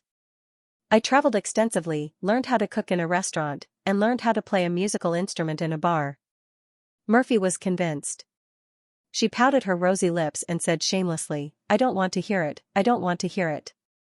You weren't like this in the past. It was only after I brought Shishi to meet you that you slowly changed." Yang Yi didn't want to explain too much on this topic. After all, he was really lying. The more he said, the more mistakes he would make. Murphy, by the way, I wanted to discuss something with you today." Yang Yi stiffly changed the topic and said, "About Shishi going to kindergarten, I think your previous proposal is correct." Murphy angrily glared at Yang Yi. How could she not know that Yang Yi was deliberately avoiding the topic? But it had to be said that Yang Yi had succeeded. Murphy was very interested in the new topic he brought up. She happily said, "Really? Did you agree to let Shishi go to kindergarten?" "That's right." Yang Yi nodded. "However, I only agree with your idea of letting Shishi go to kindergarten. As for those interest courses, I still disagree." "Why?" "You want Shishi, a girl, to learn swordsmanship from you. Why can't Shishi learn to sing and play the piano?" Murphy was unhappy. Yang Yi had read a lot of parenting books, so he felt that he understood a lot of principles. He patiently explained to Murphy, a child's childhood should be happy and carefree. It shouldn't be about constantly learning, so they don't have time to play. If Shishi learns kung fu from me, it will only take a little time. On one hand, she can exercise her body, and on the other hand, she won't be bullied in the future. This is a good thing. Why isn't learning music a good thing?" Murphy asked. "Learning itself is good, but the heavy interest courses will make Shishi's childhood very depressed. I think it's not that she can't learn, but she has to allocate the time and learn some content that she likes. The most important thing is that she has to have fun," Yang Yi said. "As for the rest, it's not too late for her to learn slowly when she grows up." Murphy had to admit that Yang Yi was right. Because thinking about it carefully, she spent her childhood learning this and that, and it seemed that it was difficult for her to find any happiness in her memories. However, Murphy was still a little hesitant. "I don't want anything else, but I still have to learn to sing, then we'll let Shishi choose. As long as she likes it, we'll fully support it. As long as she doesn't like it, we won't force her." Yang Yi waved his hand generously. Murphy came back to her senses. She smiled softly and said, "You said you didn't change. Look, it's only been a few days, and you've changed again. Previously, you stubbornly said that you don't want Shishi to go to kindergarten." In response to this question, Yang Yi had something to say.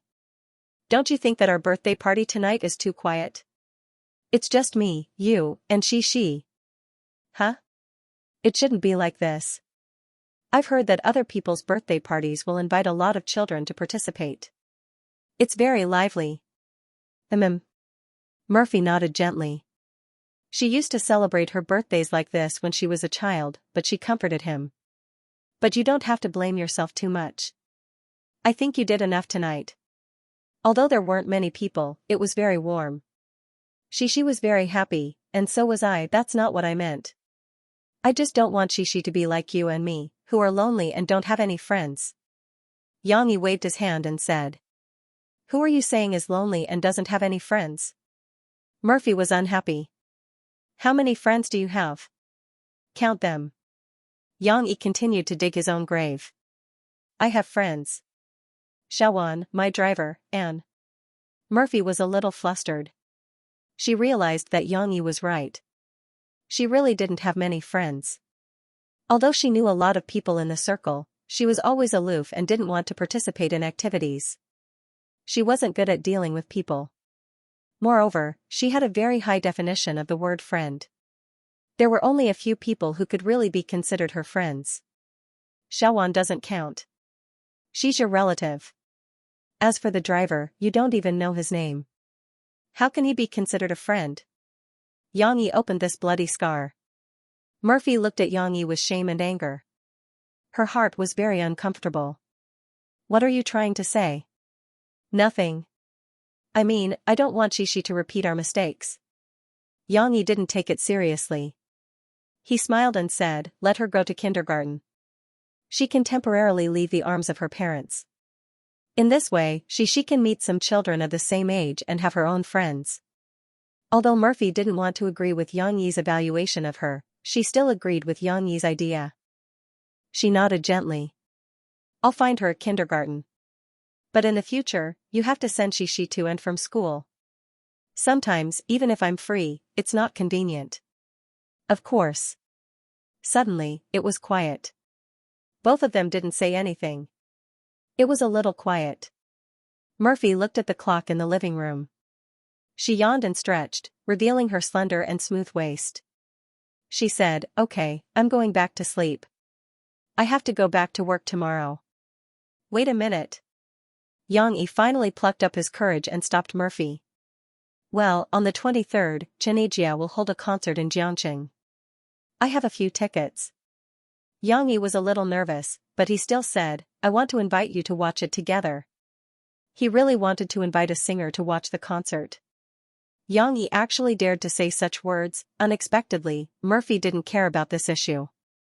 She turned her back and Yang Yi couldn't see her expression. After a moment of silence, she asked in a low voice, are you asking me out? Ahem, you can't say that. I just think that Xianxia's songs are very nice, and Shishi will be there too. But if you think it's inconvenient, then forget it. Murphy's question was different from Yang Yi's idea. He couldn't use the words he had prepared. He could only improvise.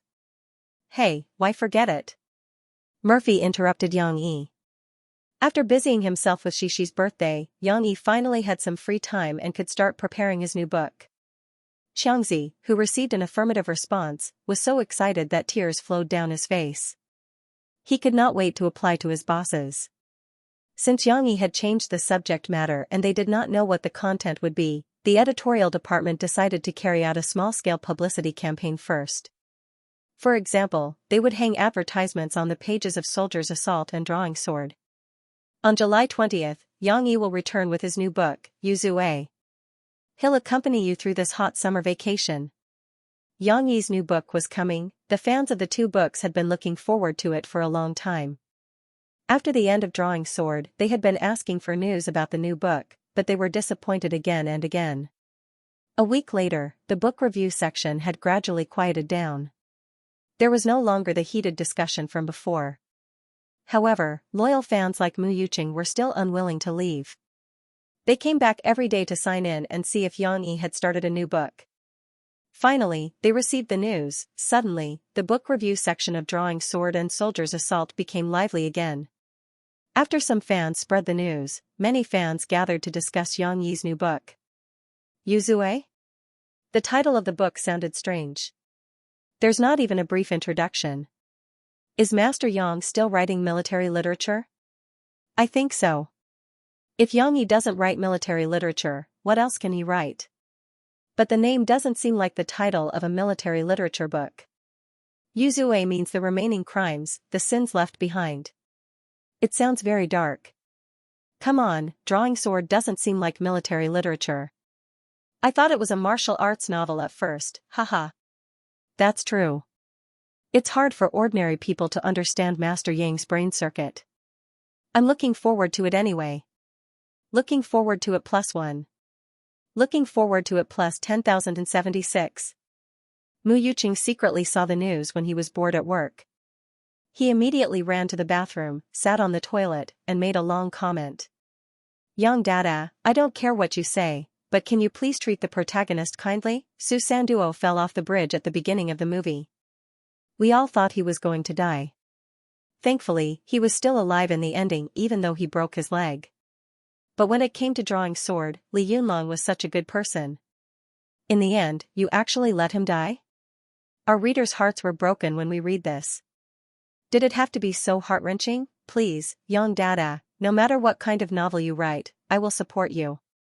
But really, please be kind to your main character, and please be kind to your readers. Mu Yuqing's book reviews were always on point, and he was quite famous in the circle of book fans. His post was immediately pushed up by many people. Give old Mu a compliment and beg Yang De not to abuse the protagonist, the heroine, and even the supporting roles, okay? Drawing sword really made my tears run dry. +1. +10076. In fact, the copyright department had been in contact with Sahara Publishing all this time. They had already received the release date and news of the 2 physical books, Soldier's Assault and Drawing Sword. Taking advantage of the rising popularity, they also arranged for publicity. The copyright department's power was no less than that of the editorial department. They directly posted an announcement at the top of the homepage, pre-sales of physical books for Soldier's Assault and Drawing Sword. The editors of Sahara Publishing worked overtime to typeset and review the 2 books had been delivered to the printing plant for printing. They were expected to be officially released on August 1 st, however, it was a little difficult to distribute the goods through offline channels. After all, Sahara Publishing's influence was small, and it was impossible to break the alliances of some large publishing houses. That was also the reason why Deputy Manager Huang asked Yang Yi to consider it carefully. At present, Sahara Publishing only obtained the sales channels of state-run bookstores and some small bookstores. Chain bookstores with wider distribution and more sales, such as Love Reading, Book Bar, Book Pavilion, and other channels, were not interested in books from a small publishing house like Sahara Publishing, let alone online novels. Of course, Sahara Publishing's efforts were not in vain. After all, state-run bookstores were the largest chain bookstores in the country. They were available in every city and had the largest distribution channel. However, the problem was that because state-run bookstores were state-run, the price of the books they sold was often 10% more expensive than other channels. That also led many readers to choose chain bookstores such as Love Reading, Book Bar, and Book Pavilion, which were more cost-effective. However, the advertisement Chiyu posted was refreshing to the readers. Pre-sales? What does that mean? Didn't they say that the offline bookstores would be open on August 1st? Why is there such a thing as pre-sales? After clicking on the advertisement, Chiyu announced the 2 sales channels provided by Sahara Publishing. The first was, of course, on August 1st. One could go to the state-run bookstores or the bookstores on the list below to buy the books. The second was the so-called pre-sales. Book fans who had been looking forward to buying 2 physical books had already decided to grit their teeth and go to the state-run bookstores to buy the books, even if it was a little more expensive. However, the pre-sales channel now gave them new hope. They could buy it online, and the price was so much cheaper. Moreover, the online pre-sales delivery time was 2 days earlier. Was that for real? If it were not for the official advertisement, the book fans would have thought that they had been cheated. However, the Sahara online bookstore had a label certified by the Copyright Association, so it would not lie. The book fans began to study it curiously. After Yang Yi's suggestion, Fu Jun got someone to beautify the Sahara online bookstore's web interface to make it more user-friendly. At the same time, it also simplified the registration and book purchase process for customers. In the past, it was troublesome to buy books. They had to send money to the online bookstore through registered mail, and then tell the bookstore which books they wanted to buy by phone. They had to confirm it again and again, after Mu Yuqing saw the advertisement, he excitedly decided to be the first batch of customers. Anyway, the official advertisement was unlikely to lie. Even if it did, Mu Yuqing felt that his loss would not be too great. Moreover, if the operation was successful, Mu Yuqing might receive the book earlier than the book fans who went to the offline bookstore to buy it. Mu Yuqing excitedly clicked in. He found that he could browse and choose without registration when he entered the website in the early stages. He could even use the identity of a customer to add the books he wanted to the shopping cart. Only when he placed an order did he need to register or use an existing account to log in. Then, he filled in his personal information, delivery address, and payment account information. However, Mu Yuqing noticed that these information could be used again after filling in once. It reduced the tedious process of repeated registration. Amazing! Mu Yuqing was in the IT industry, so he quickly realized the convenience of this website. Of course, the payment was still a little troublesome. Mu Yuqing specially made a trip to the bank. Online payment in this world had not been developed yet, and there was no logistical support for payment on delivery. The Sahara online bookstore was still receiving payments through bank transfers. After the order was placed, the Sahara online bookstore would match the amount received and confirm the payment. Mu Yuqing took a screenshot of the entire process, covered his personal information, and posted a post in the book review section of the two books. I strongly recommend buying online.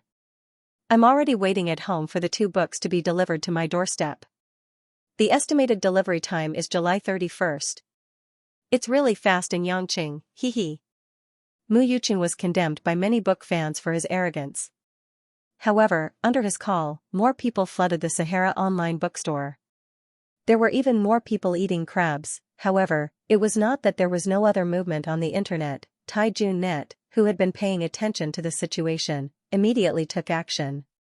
Almost the next day, Taijun Net posted an announcement, announcing that one of their great authors, Bullet Scar, would upload a new book on July 20th.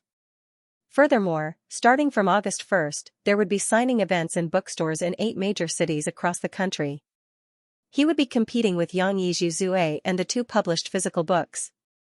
Bullet Scar was a veteran military writer, and he was also the founder of the Soldier King genre.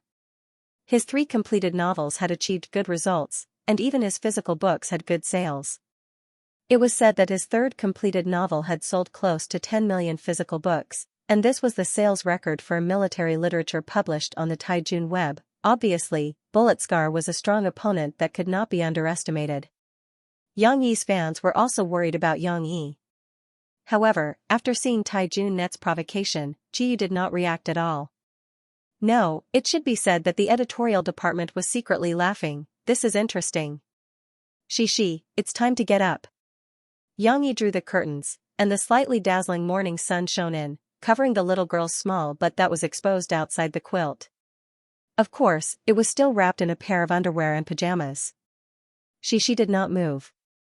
Obviously, such a small movement could not wake a sleeping baby up. Yang Yi smiled and walked over. He held the little girl's butt with both hands and gently turned her over. Now, Cece couldn't fall asleep, and she couldn't even open her eyes because of the sun. She immediately pouted and turned over reluctantly. Oh, no, I want to sleep. Every time she woke up, she would be a little grumpy. Moreover, Yang Yi had woken her up half an hour earlier today. Didn't you say yesterday that you wanted to practice martial arts? You also said that you wanted to see Dad practice swords. Yang Yi whispered in his daughter's ear, if you don't get up, the sun will be shining soon. After a while, 2 figures, one big and one small, slowly walked over from the grass in front of the flower bed in front of the coffee shop. She was wearing a cute pink exercise suit, which Yang Yi had specially ordered. It was different from the ordinary style. Because of the hot weather, the exercise suit was changed into shorts and short sleeves. The little girl wore it, revealing her slender arms and legs, which looked very valiant. At first, she was not willing to wear it. She wanted to wear a skirt, but when she saw that it was the same as her father's white exercise suit, the little girl liked it again. When they came out, Yang Yi was carrying 2 swords. One was a steel sword that he had made for himself. Of course, it was not sharpened yet. The other was Shishi's small wooden sword. Shishi was holding a bottle of milk and drinking it sweetly. She had not eaten breakfast in the morning because of the exercise suit, but she had to drink milk. Do you want to see Dad's martial arts? Xianxia smiled at his daughter. She was still sucking on the straw from the children's milk bottle. She raised her little head and nodded vigorously. Then go under that tree. Remember, don't run around. Daddy's sword is very powerful. If you come over and brush it, your hair will fall off. Xianxia tried to scare the young lady. Of course, she, who loved to look pretty, didn't dare to come over in order to protect her beautiful hair. She obediently stood under the tree and drank the milk. Then, she opened her eyes wide and was unwilling to blink. She wanted to see her father's kung fu. Xianxia stood in the middle of the field with his sword in reverse. There was no one around and it was very quiet. Only the rustling of the leaves in the wind could be heard. His expression became serious. Suddenly, Xianxia moved. His body was like a willow and his sword was like a leaf. From a slow and smooth beginning, it soon progressed to a perfect state of being attacked by a storm. Sometimes he waved, sometimes he spun, and sometimes he jumped. The silver light of the sword seemed to cut the space into pieces. Suddenly, the storm stopped, the clouds disappeared, and the rain stopped. Xianxia stood in the same place with his sword in hand as if nothing had happened. The wind was still lazily blowing the leaves, making the light and shadow on the field sway. How is it? Xianxia smiled and walked towards his daughter. In fact, he didn't need to ask this question. She looked at her father and even forgot to drink the milk. Her surprised and worshipful eyes told her father the answer. Daddy is very powerful. She held the milk bottle in her left hand and swung her right hand. She tried hard to describe, Daddy is more powerful than Brother Snorlax's daddy. Brother Snorlax was a little hero like Superman and Spider-Man in a domestic cartoon that she watched some time ago. Snorlax's father was a famous kendo martial artist. Hearing his daughter's praise, Xianxia smiled, neither sad nor happy. In fact, what was shown on TV? Xianxia's real swordsmanship was a killing skill. His sword was tricky and aimed at the vital points. It was not gorgeous at all, but no one who looked down on Xianxia could survive. Of course, that swordsmanship was too fierce and not suitable for children. Therefore, what Xianxia showed to Shi just now was the Wudong 8 immortal sword technique that he learned from a drunken Taoist when he was perfecting his unique skill. It was one of the more interesting practical swordsmanship. Do you want to learn it? Xianxia asked. Yes. She responded crisply. The little girl only thought that it was good, but she never thought that she would be stepping on her father's pirate ship. Of course, after a while, she began to practice under her father's guidance. She understood. To learn swordsmanship, you must first understand the sword. We usually call this the sword head. This is the sword hilt, sword guard, sword body, sword spine, sword edge, and sword tip. The sword edge and sword tip are more dangerous and less necessary. You must remember, never point them at others. When Xianxia began to teach, he pretended to be very serious. Stand properly. It was the first time that she saw her father's fierce appearance. She wanted to slack off just now, but she was immediately discovered by her father. He shouted at her, and she quickly stood in a half bow according to her father's instructions. The little girl felt wronged, but she still could not help but complain, Daddy, my legs hurt. Let a 4-year-old girl hold a sword in a half bow, although it was not a horse stance, how could she endure this kind of pain? It only took a few seconds for her to sway back and forth. Although Xianxia was a little distressed, he still walked over to help she correct her posture. He said half sternly and half gently, stand properly. Just stand there for another 2 minutes. In order to train his daughter, Xianxia naturally could not let she work as hard as he did before. He lowered the standard again and again until he was not sure whether it would be effective or not. But even so, she still could not hold on. After a while, she began to sway. She pouted and said coquettishly, I can't do it. Is it not enough? 1 more minute. Hold on. Xianxia found that he still could not pretend to be fierce under his daughter's coquettishness. He encouraged her softly, she is already very good. Come on. She still had a lot of potential.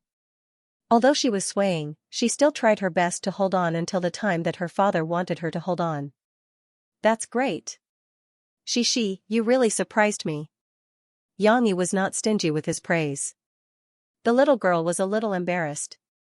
She felt that her energy was rising again.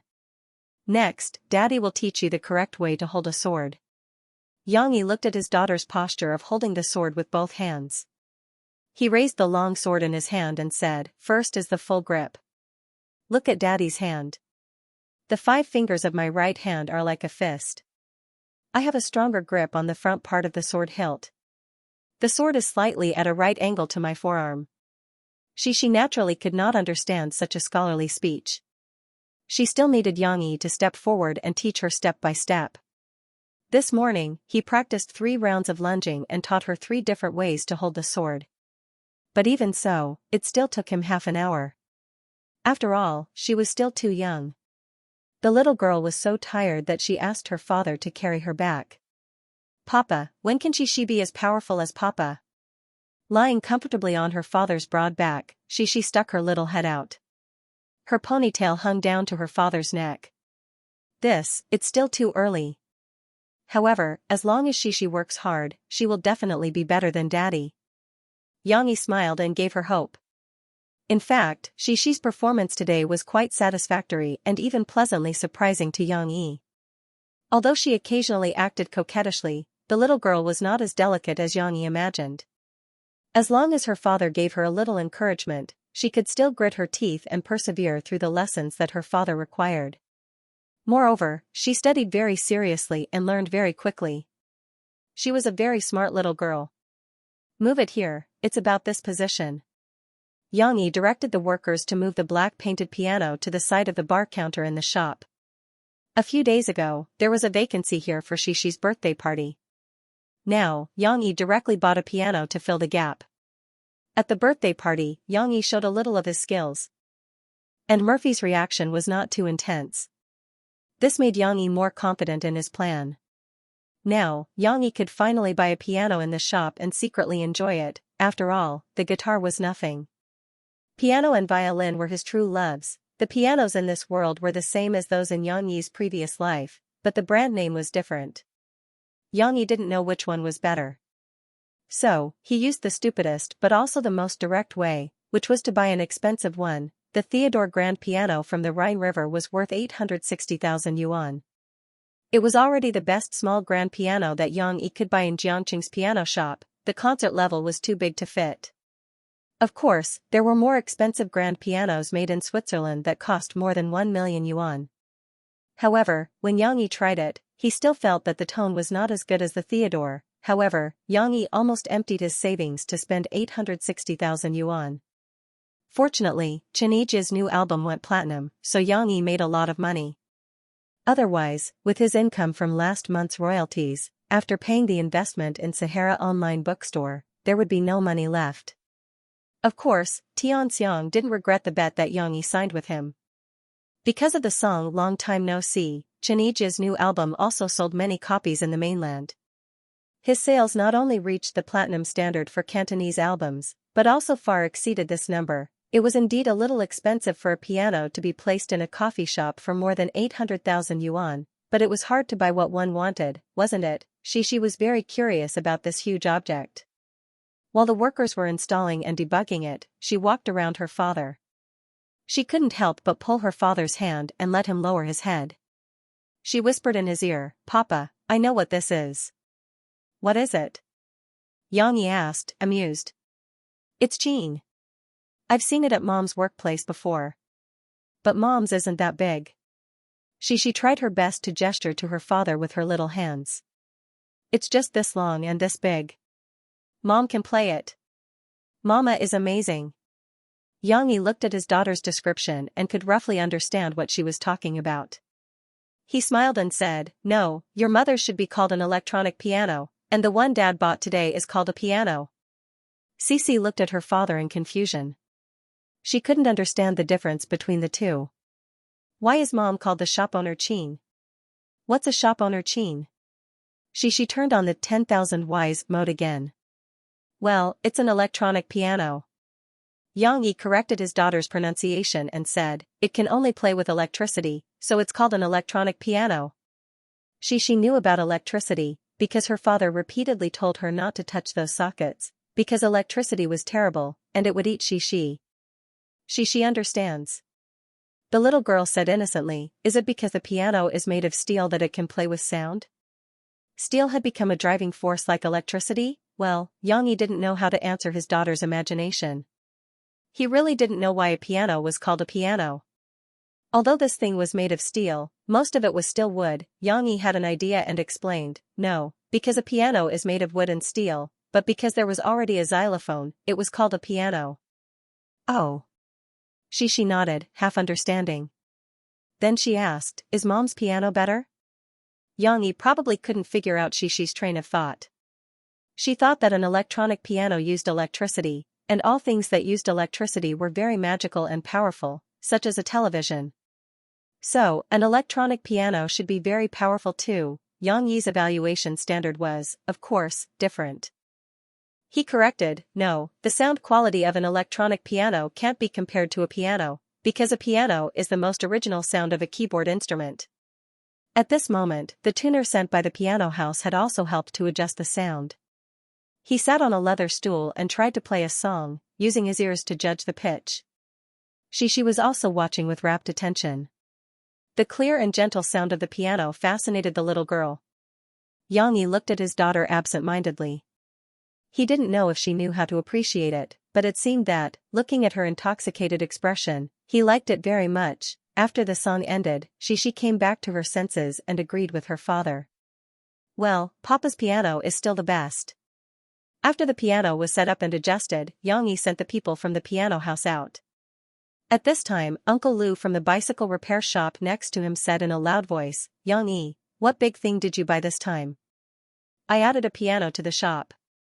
Xianxia smiled. Piano? A tall, thin boy with shoulder-length hair, who was waiting for the bicycle to be repaired at Uncle Lu's shop, raised his head in surprise and looked at Xianxia thoughtfully. Hey, I don't see many customers in your shop. Why did you spend so much money to buy such an expensive thing? Uncle Lu nagged, worrying about Xianxia. These neighbors were all very ordinary local people. They were a little talkative and liked to gossip about their families, but in fact, everyone was very kind. Usually, if they needed help, they would shout, and no one would refuse. After a few words with Uncle Lu, Xianxia returned to the shop. He cleaned the footprints and dust left behind when he moved the piano. She, on the other hand, was bursting with curiosity. She climbed onto a leather stool and looked at the black and white piano keys first. Then, she stretched out a small hand and pressed it. Dong dong dong, do. Different keys had different sounds when pressed. She felt as if she had found a new toy. She was very happy to touch it. At this time, a person appeared outside the door. He poked his head into the shop and called softly, hello, boss. Xianxia came from behind with a mop and said from a distance, sorry, the shop is not open for business today. Look, the sign hasn't been hung out yet. But when he came closer, Xianxia saw that it was the long-haired young man from Uncle Lu's repair shop. Boss, I'm sorry. I don't want to drink coffee. Sorry to bother you for a few minutes. The long-haired young man looked at Xianxia, who was as tall as a black tower. He was a little embarrassed, but he still mustered up the courage to say, my name is Lin Muan. I'm a freelance musician. Lin Muan. Well, listening to the very common pronunciation of Mandarin, Xianxia could probably tell that the other party should be from Cantonese. Of course, he was not from Harbor City. Young people from Harbor City would not come to the mainland to make a living. Xianxia looked at Lin Muan. He felt that the other party was a little embarrassed. He did not look like a star. There were many kinds of musicians. There were those who were high and mighty, those who were stars, those who were depressed and mingled in bars, and those who sang under the overpass. Those who liked music and treated music as their life could actually be called musicians. Lin Muan should be the third kind. In his introduction, he also said that he was now a resident singer in a bar. What do you want? Xianxia asked, puzzled. Sorry, I want to ask if you need a pianist here? It's a person who specializes in playing music for customers. Coffee shops usually have one, which makes the atmosphere in the shop thicker. I can play the piano, and I can also sing. Lin Muan tried hard to promote himself. However, Yang Yi did not want to hire a pianist. He bought a piano more for his own entertainment. So, he smiled apologetically and said, "You just heard the owner of the bicycle repair shop say that my coffee shop actually doesn't have many customers in a day, so there is no need to hire a pianist." Okay then. Lin Muan was disappointed, but he still bowed to Yang Yi gracefully and said, "Sorry to disturb you." Looking at Lin Muan's back, Yang Yi was a little dazed. "Did I forget something? Oh, right, I forgot that sentence. Please tell me your story." "Well, just kidding." Yang Yi really did not have the idea of hiring a pianist in the shop. Note 1, as for the origin of the name of the piano, Xiaohan looked it up. There are two versions. One is what Yang Yi said, and the other is that in the Republic of China, the piano was originally called the Yangqin, but at that time, the Ministry of Education wanted to unify the name. They wanted to start with the material of the Yangqin, but they felt that the Yangqin was too old-fashioned, so they called it the piano. Yang Yi's new book, Yu Zue, was finally released on July 20th under the constant calls of his fans. At the same time, the new book Desert Wolf King by Iron Army Network's Bullet Scar was also updated. Judging from the publicity momentum of Iron Army Network in the past week, when the two met, one was bound to be injured. People who didn't mind watching the fun flooded the two websites, wanting to see who was better. However, just as the Water Army hired by Iron Army Network was about to flood into Qiyu to cause trouble, Qiyu was indifferent, as if he didn't care about this showdown at all. He didn't even have the intention to respond. As for why, it had to be a few days ago. Xianxia got the first volume of Yang Yi's manuscript called Rookie Mobilization a few days earlier than the readers. After reading it, Xianxia's first feeling was relief. Yang Yi, this guy, finally learned how to break chapters. The manuscript of more than 200,000 words was divided into 55 chapters, with each chapter having more than 4,000 words. The standard made Xianxia and the other editors in the editorial department feel very comfortable reading it. That's right. What's the difference between writing a web novel and a salted fish? According to Yang Yi's request, Xianxia set it to 3 updates a day. Every day, he would update more than 10,000 words. Not only could he satisfy the fans' desire to read, but he also wouldn't update too much in one day like Soldier's Assault, which ended in less than 2 weeks. Xianxia's second feeling was that Yang Yi was still Yang Yi. The writing style was still as delicate as before, and the story design was still firmly grasping people's hearts as before. What was more wonderful was the portrayal of the characters. Xianxia felt that Yang Yi wasn't writing a virtual character, but a real person. The first novel was very wonderful, and according to Yang Yi's feedback, he planned to write Yu Zue into a long novel with a total of 8 volumes, reaching more than 2 million words. The number of words and the content was wonderful. This was the rhythm of a web novel. Although he still hoped that Yang Yi would continue to write military literature to gain popularity for Qiaoyu, he could not change Yang Yi's decision.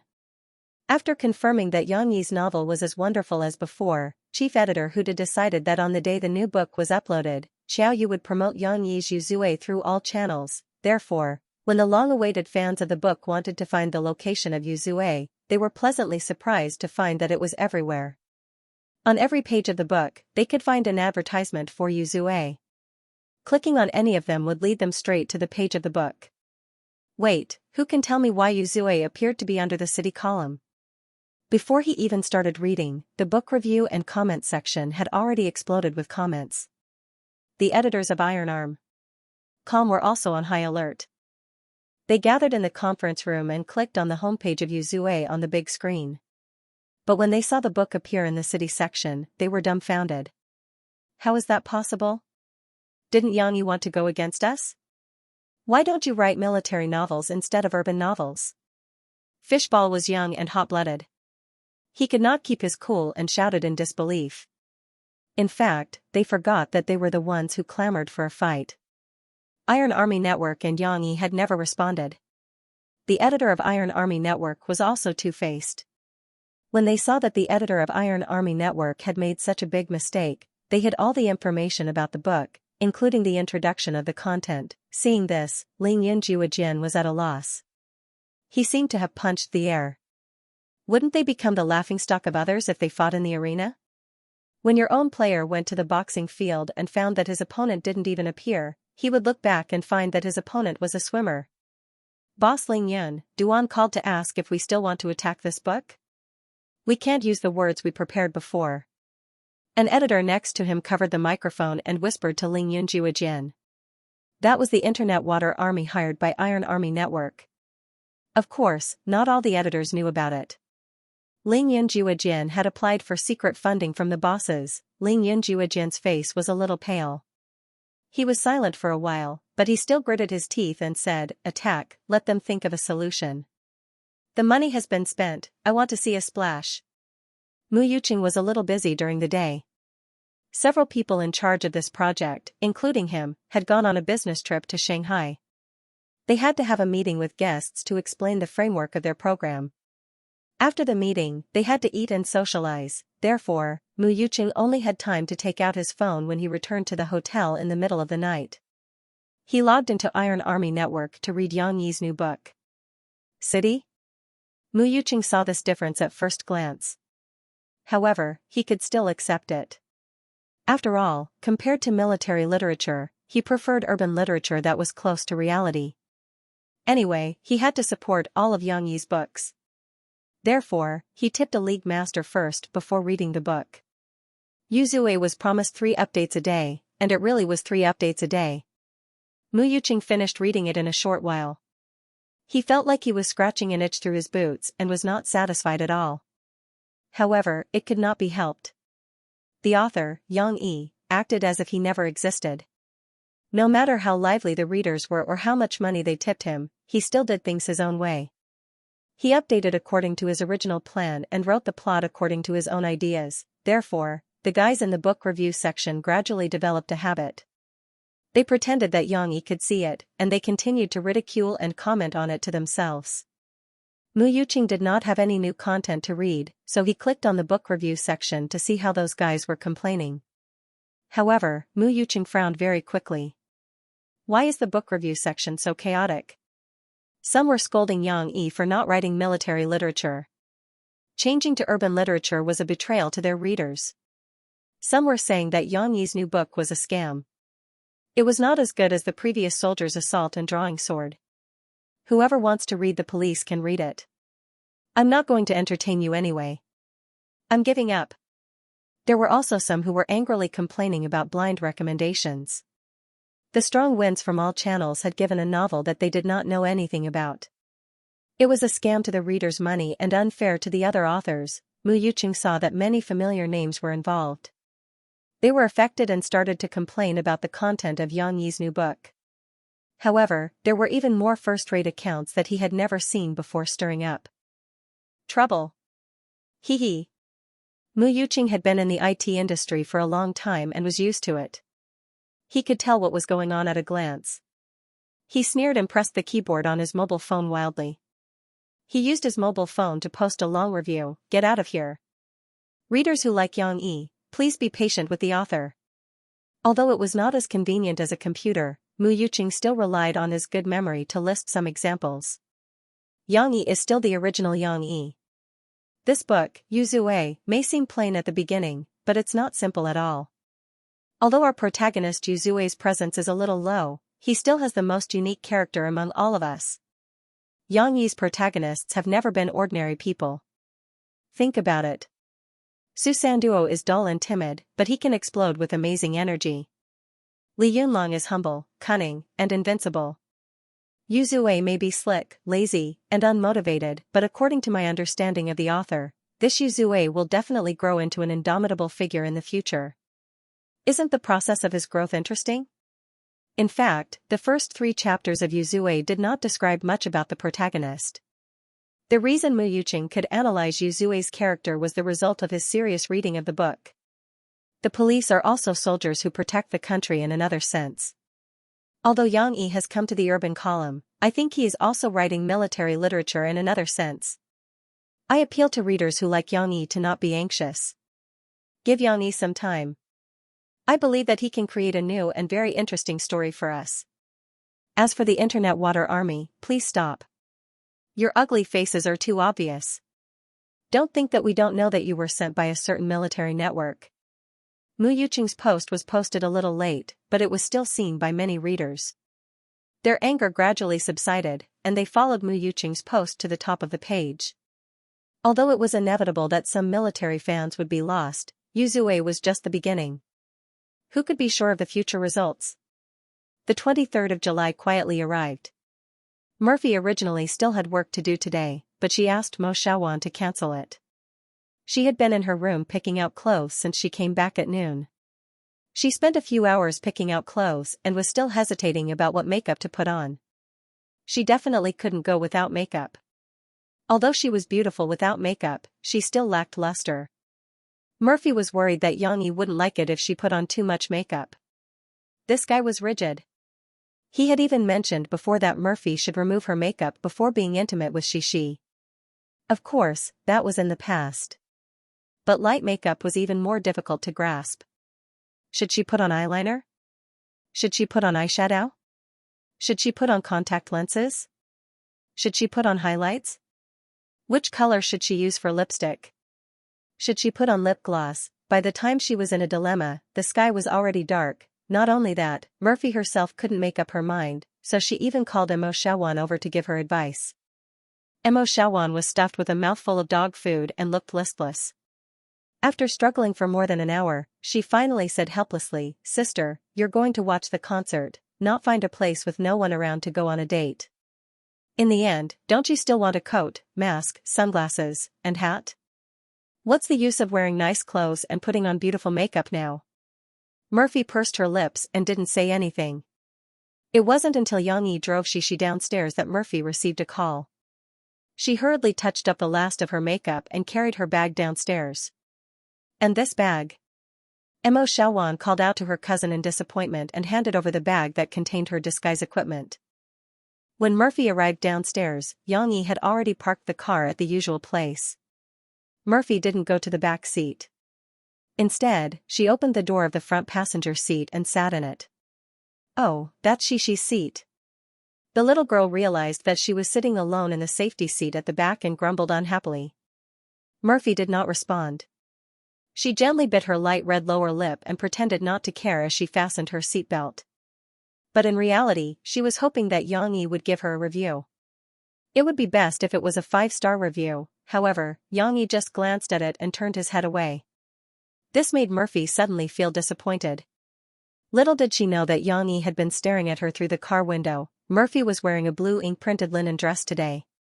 This kind of sleeveless dress was originally suitable for Murphy's tall and slender figure. Paired with a thin white cardigan, although it covered her slender shoulders, it couldn't cover her slender arms and thin waist. If it wasn't for her slightly mature curly hair that was parted in the middle, perhaps people would only think that she was a 17 or 18-year-old girl with this figure. No one would think that she was already 30 years old, and that she was a mother who had given birth to a child. Of course, when talking about a person's beauty, it wasn't just based on their appearance and figure, but also their temperament. The blue ink-printed dress wasn't messy, but instead looked natural and graceful. Murphy walked over. From afar, she looked extraordinary, and from up close, she was even more ethereal. When Murphy got into the car, Xianxia felt that when he turned his head to look at her, he almost felt suffocated. She already had a face that could captivate birds and geese. Today, with a light makeup, she looked like a fairy that had descended to the mortal world. And because of the radiance brought about by her mood, she was so beautiful that Xianxia didn't dare to take another look. Having lived 2 lives, Xianxia swore that Murphy was definitely the most beautiful and fairy-like woman he had ever seen. If he still couldn't bear to leave and took a few more looks, Xianxia was worried that he would be rude to the beauty, but a woman's mind wasn't what he thought at all. "Don't you have to hide anything today? Just like this, walk in directly?" Xianxia gestured with his hand. His big hand covered his mouth like a mask. Murphy turned her head away in a fit of pique. "No, I don't want to. She sat alone in the back with her mother's 2 bags. She looked at her father for a while, then looked at her mother for a while. The little girl was also unhappy. She raised her voice and said angrily, "You're all ignoring me, I'm going to be angry." "No, why would we ignore you?" "Yeah, we're done talking, so we came to talk to you." When her daughter spoke, Murphy couldn't care less about being angry with Xianxia. The 2 of them hurriedly comforted their daughter. Sitting in front, I can still see you. Murphy adjusted the rearview mirror and just happened to see her daughter's eyes. She winked at her daughter. Note 1, she seemed to have found a novelty. She also forgot about her unhappiness just now and winked at her mother. The little girl didn't know how to turn a blind eye. Her winking expression made Xianxia and Murphy couldn't help but laugh softly.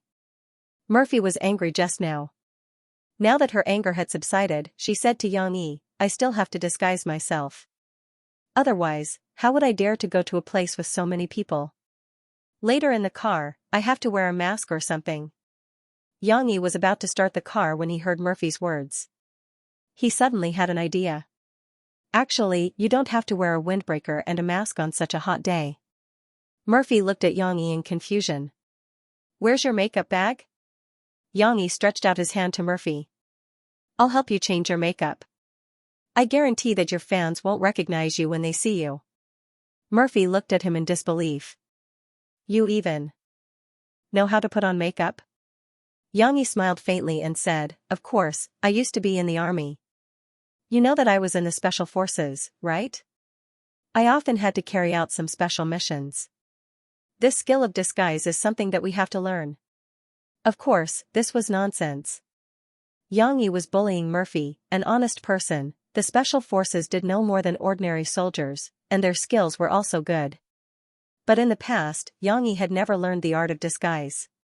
He did know how to apply camouflage. The art of disguise was learned by Xianxia in the Hitman organization in his previous life.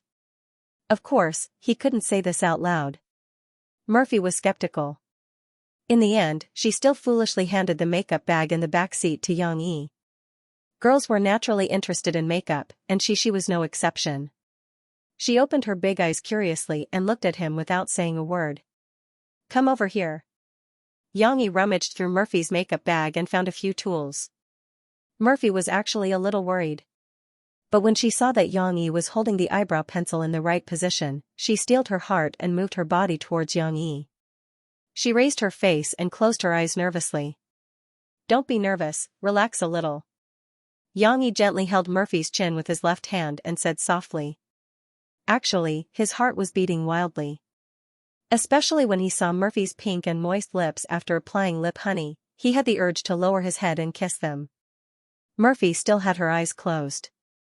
She made a vague sound with her nose, but she didn't seem to have any intention of relaxing. Instead, the light makeup on her face couldn't hide the 2 red spots that were getting brighter and brighter. If he kisses us, should we push him away? Note 1, this is against the traffic rules. Everyone, don't learn from her, stealing a kiss didn't happen. Xianxia wasn't a gentleman, but he cared a lot about Murphy's feelings. What if she got angry? Speaking of which, Cece was watching from the back of the car with her big, sparkling eyes. Even if they could be intimate, it wasn't the right time. Murphy kept her eyes closed. She accepted Xianxia's disguise in a complicated mood. She heard her daughter's screams from time to time, which made her feel uneasy and curious. Okay. Take a look at the mirror. Xianxia's magnetic voice sounded in her ears. Then Xianxia gently pressed her shoulders to help her sit up and let go. Murphy quickly opened her eyes and took out the mirror she used to touch up her makeup. She wanted to see what Xianxia had done to her. It's not Mom. She said weakly. If she hadn't seen it from the beginning to the end, it would have been difficult for she to digest such a change. But even so, she still doubted her eyes when she saw her mother's current appearance. That's right. Was she still herself in the mirror? Murphy's eyes showed a surprised look. Her eyebrows looked thicker, but that was okay. The main thing was that her eyes had undergone a strange change under Xianxia's special eyeliner. They looked completely different from before. Of course, she wasn't ugly. Xianxia's makeup skills were godly. Not only that, Murphy found that the skin on her face and neck had become a little darker, as if she had gone to Africa. The shape of her nose and mouth had also changed slightly under the concealment of the high-gloss powder and eyeshadow. What's this? Murphy touched a black spot under her eye. She thought it was a mark left by Xianxia's hand by mistake. This is called a beauty mark, Xianxia chuckled and said, I drew it with eyeliner, eyeshadow, and your eyeliner. Murphy really wanted to kneel down in front of Xianxia. Not only could a grown man casually name a girl's makeup products, but he could also draw beautiful makeup. If it wasn't for Yang Yi's explanation, she really wanted to knock open Yang Yi's head to see what was inside. Is that all? She, can you tell that it's Mom? Murphy turned her head and asked her daughter. She was still a little uncertain. After all, this was no small matter. If his identity was discovered, it would be troublesome. She looked at her mom's face with a conflicted expression. She pouted and said, I don't think she looks like Mom. Then, she had an idea. She covered her eyes with her hands, then giggled and said, if you can't see, then it's Mom. Murphy breathed a sigh of relief. If her daughter couldn't recognize her, then there shouldn't be a problem, right? But at this moment, Yang Yi thought of something. He asked Murphy to move her head over and tied up her hair. Yang Yi tied Shishi's hair almost every day. He often changed the style, so not only was he familiar with it, but he also had a hairband in his pocket. Murphy's long and curly hair was combed by Yang Yi, leaving only 2 strands of curly hair hanging down on her temples. The rest were gathered above her ears and tied into a ponytail at the back of her head. The ponytail was buttoned inside, then he braided the ponytail into 3 braids. Then, the 3 braids were gently pulled, giving off a fluffy feeling. Finally, Yang Yi gently scratched Murphy's bangs with his fingers, making the original hairstyle look a little like air bangs. Of course, it had not been cut, so it was slightly thick. Look. Yang Yi woke up Murphy, who was blushing and didn't dare to open her eyes. Murphy looked at herself in the mirror again. She didn't dare to recognize herself in the mirror. That youthful hairstyle and pretty rosy face made her look no different from a girl in her early 20s. Murphy couldn't help but hold her cheeks in surprise and joy. She recognized this hairstyle. She said to her mom as if she was showing off a treasure, Mom, let me tell you, Papa used to tie Shishi's hair. It's like this hair. Haha, Shishi, isn't your father awesome? In just a while, he changed your mom. Yang Yi didn't take it seriously. He laughed and teased his daughter. It's not a new mom. She wasn't so gullible. She pouted and said, it's still my mom, but she looks different. She still likes the original mom. It doesn't matter. After we finish watching the concert tonight, your mom can wipe it with makeup remover and return to her original appearance. Yang Yi reached out to rub the little girl's head. Aya, my hair is messy. She protested. Murphy looked at Yang Yi playing with his daughter with a complicated expression. In fact, her heart was brimming with happiness, whether it was just now when Yang Yi held her face or now. However, she was a little flustered because Yang Yi had given her too many surprises during this period of time. With such frequent changes, Murphy felt that it was a little too fast, and she was a little flustered because she lacked a sense of security. However, there was no time to think too much. Yang Yi activated Dominant Wolf. They had to hurry to the music hall of Popular People House. Although they were in the same district, after the makeup and hair braiding, time became tight. Outside the music hall, a short line was waiting for the ticket check. Most of the fans had already gone in early. In a corner a little further away, Yang Yi held Shishi in his left hand and waved at Murphy, who was hiding in the shadows with his right hand. They're here, don't be afraid. Yang Yi said with a smile. I took a look, there aren't any reporters waiting to take pictures. The concert was about to start, so the paparazzi following Xianxia wouldn't be waiting at the entrance. They would be waiting at the backstage entrance. Murphy pressed down on the brim of her hat and suppressed her wildly beating heart. She muttered as she walked out, it's all your fault, you won't even let me wear a mask. If I'm found out, it's all your fault. They successfully stood in the line for the ticket check, and soon there were people lining up behind them. Murphy was so nervous that she stuck close to Yang Yi, their shoulders bumping from time to time. Hey, you. Suddenly, a girl behind them curiously peeked her head over. Murphy was so scared that the blood drained from her face. Fortunately, under the dim light of the street lamps outside, no changes could be seen. But at this time, a big hand reached over and held her cold and soft hand in his hand. The warm feeling left Mo Fei with a little bit of strength to maintain the faint smile on her face. Oh, nothing, I thought you were a friend of mine. The girl apologized to Murphy in embarrassment. It turned out to be a misunderstanding, that's very impolite of you. The girl's companion helped to scold her. I'm also very embarrassed. When I saw her back just now, I thought she was Sam, but she wasn't. But she is also very beautiful. Mo Fei didn't continue to listen to their whispers. The big stone in her heart was finally put down. But Yang Yi didn't let go of her hand, as if he had forgotten. Murphy hesitated for a moment and didn't struggle. It felt good to hold hands in the crowd like this. There were no more disturbances during the ticketing process. Yang Yi's makeup for Murphy was indeed very effective. Although Murphy's beauty still attracted a lot of attention, no one recognized her. Passing through the crowd and arriving at the VIP seats near the front, Murphy did not have any suspicions. She had lived a good life since she was young. If Yang Yi did not buy a VIP seat and stood outside to watch, she might find it strange. But now it was quite strange. Murphy sat below the stage and watched Xianxia appear. Watching the audience cheering, she could not get rid of the strange feeling in her heart. This should be the first time she went to a concert since her debut, right? The last time should be back when she was less than 10 years old, when she went to see a European and American pop star live with her mother. But that feeling had faded away. She only remembered what it felt like to be on stage.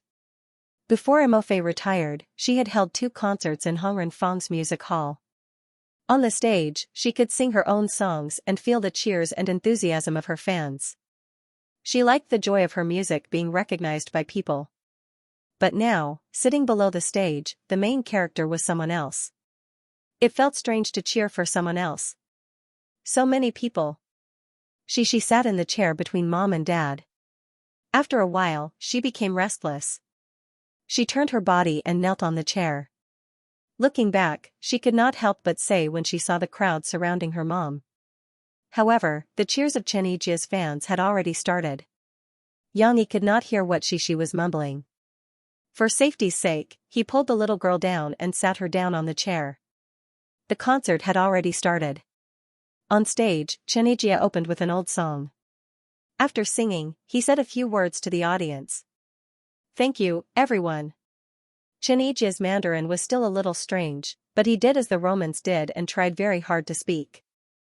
"Thank you for coming to support the second stop of my national concert tour." Before he finished, there was a tsunami of applause and cheers from the audience. Many people shouted in unison, "Isan, Isan."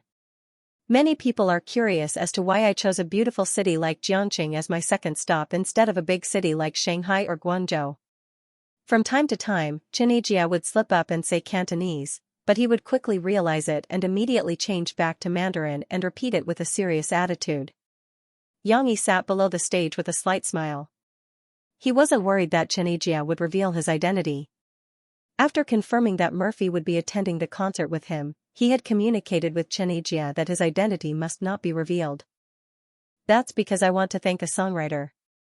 It was him who helped my new album not only reach the Cantonese Platinum album early, but also has the hope of breaking through 10 million sales." Xianxia's words caused the audience to cheer again. "The city he is in is Jiangxing. Please shout out his name for me. Mu Ziang, Mu Ziang." The audience below the stage went crazy and started shouting.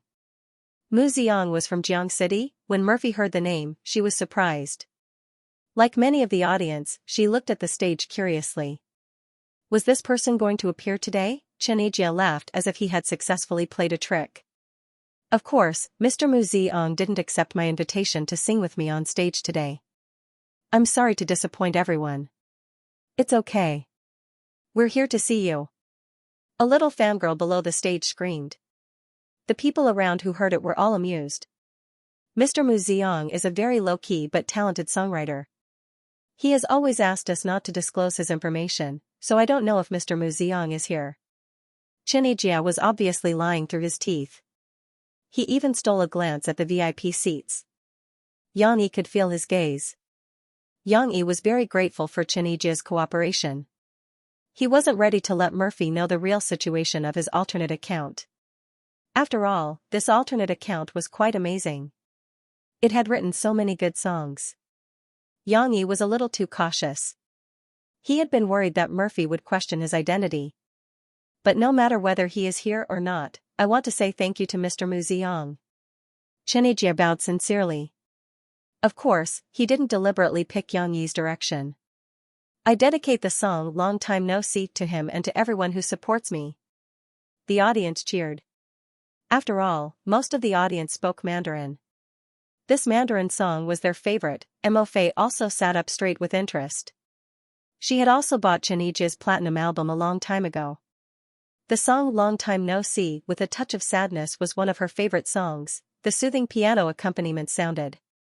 The audience below the stage quieted down. Only tens of thousands of light sticks were swaying. She was also holding one in her hand. When Yang Yi entered the stage, he saw that she liked it, so he bought one for her to relieve her boredom. I've come to your city. Xianxia's magnetic voice sounded. It was as if all the fans were intoxicated. The atmosphere above the music hall was slightly tipsy. Murphy, a singer who purely liked music, couldn't help but praise Xianxia's singing in her heart. She closed her beautiful eyes and listened quietly. Yang Yi next to her also liked to listen to this kind of live singing. But he had to take care of the little girl who was moving around. He didn't close his eyes, but he was also very absorbed in listening. When the song ended, the fans in the audience were not satisfied. They shouted again, "Better not see. Better not see." Yes, after singing Long Time No See, how could they not sing Better Not See? In the second half of the concert, it was already very late. She had been busy all night, but she still couldn't hold back her sleepiness. She fell asleep in her father's arms. They came to the concert in a hurry. They forgot to bring a small quilt or coat for Shi. The night air was a little cold. Murphy was worried that her daughter would catch a cold, so she took off her linen cardigan and covered Shi with it. Sit over here. Yang Yi looked at Murphy's bare shoulders and said softly. Murphy didn't understand.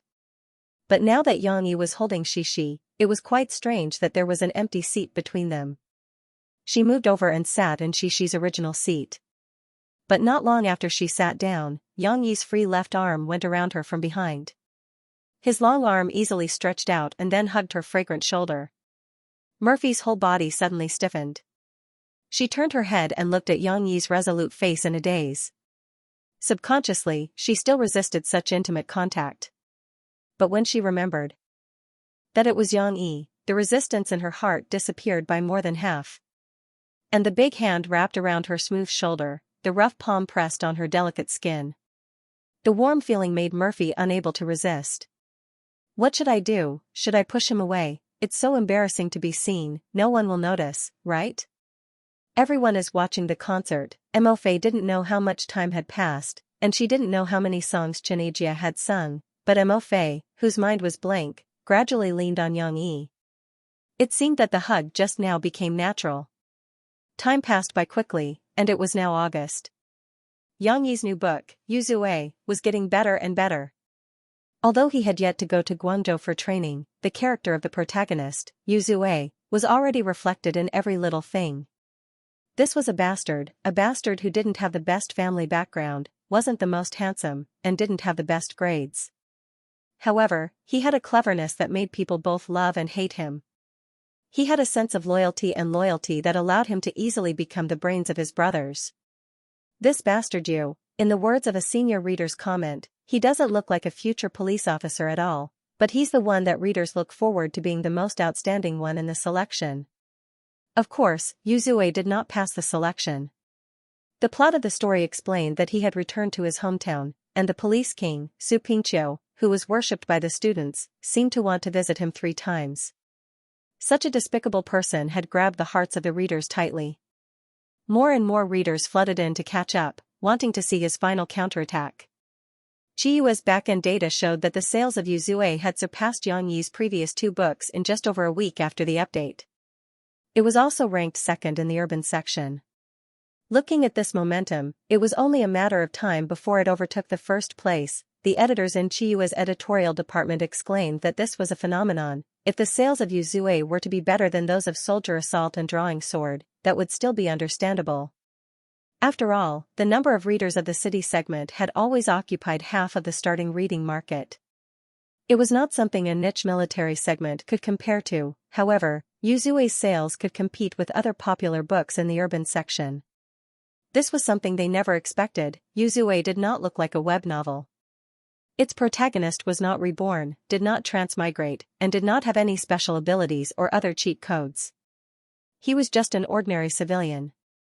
Although he was a little clever, it was obvious that this kind of cleverness could not compete with the mountain that was reality. How could he write a web novel without a cheat code? How could it be easy to make a comeback when it was not a genre? But the data was there, and the sales of The Remaining Sins were getting higher and higher.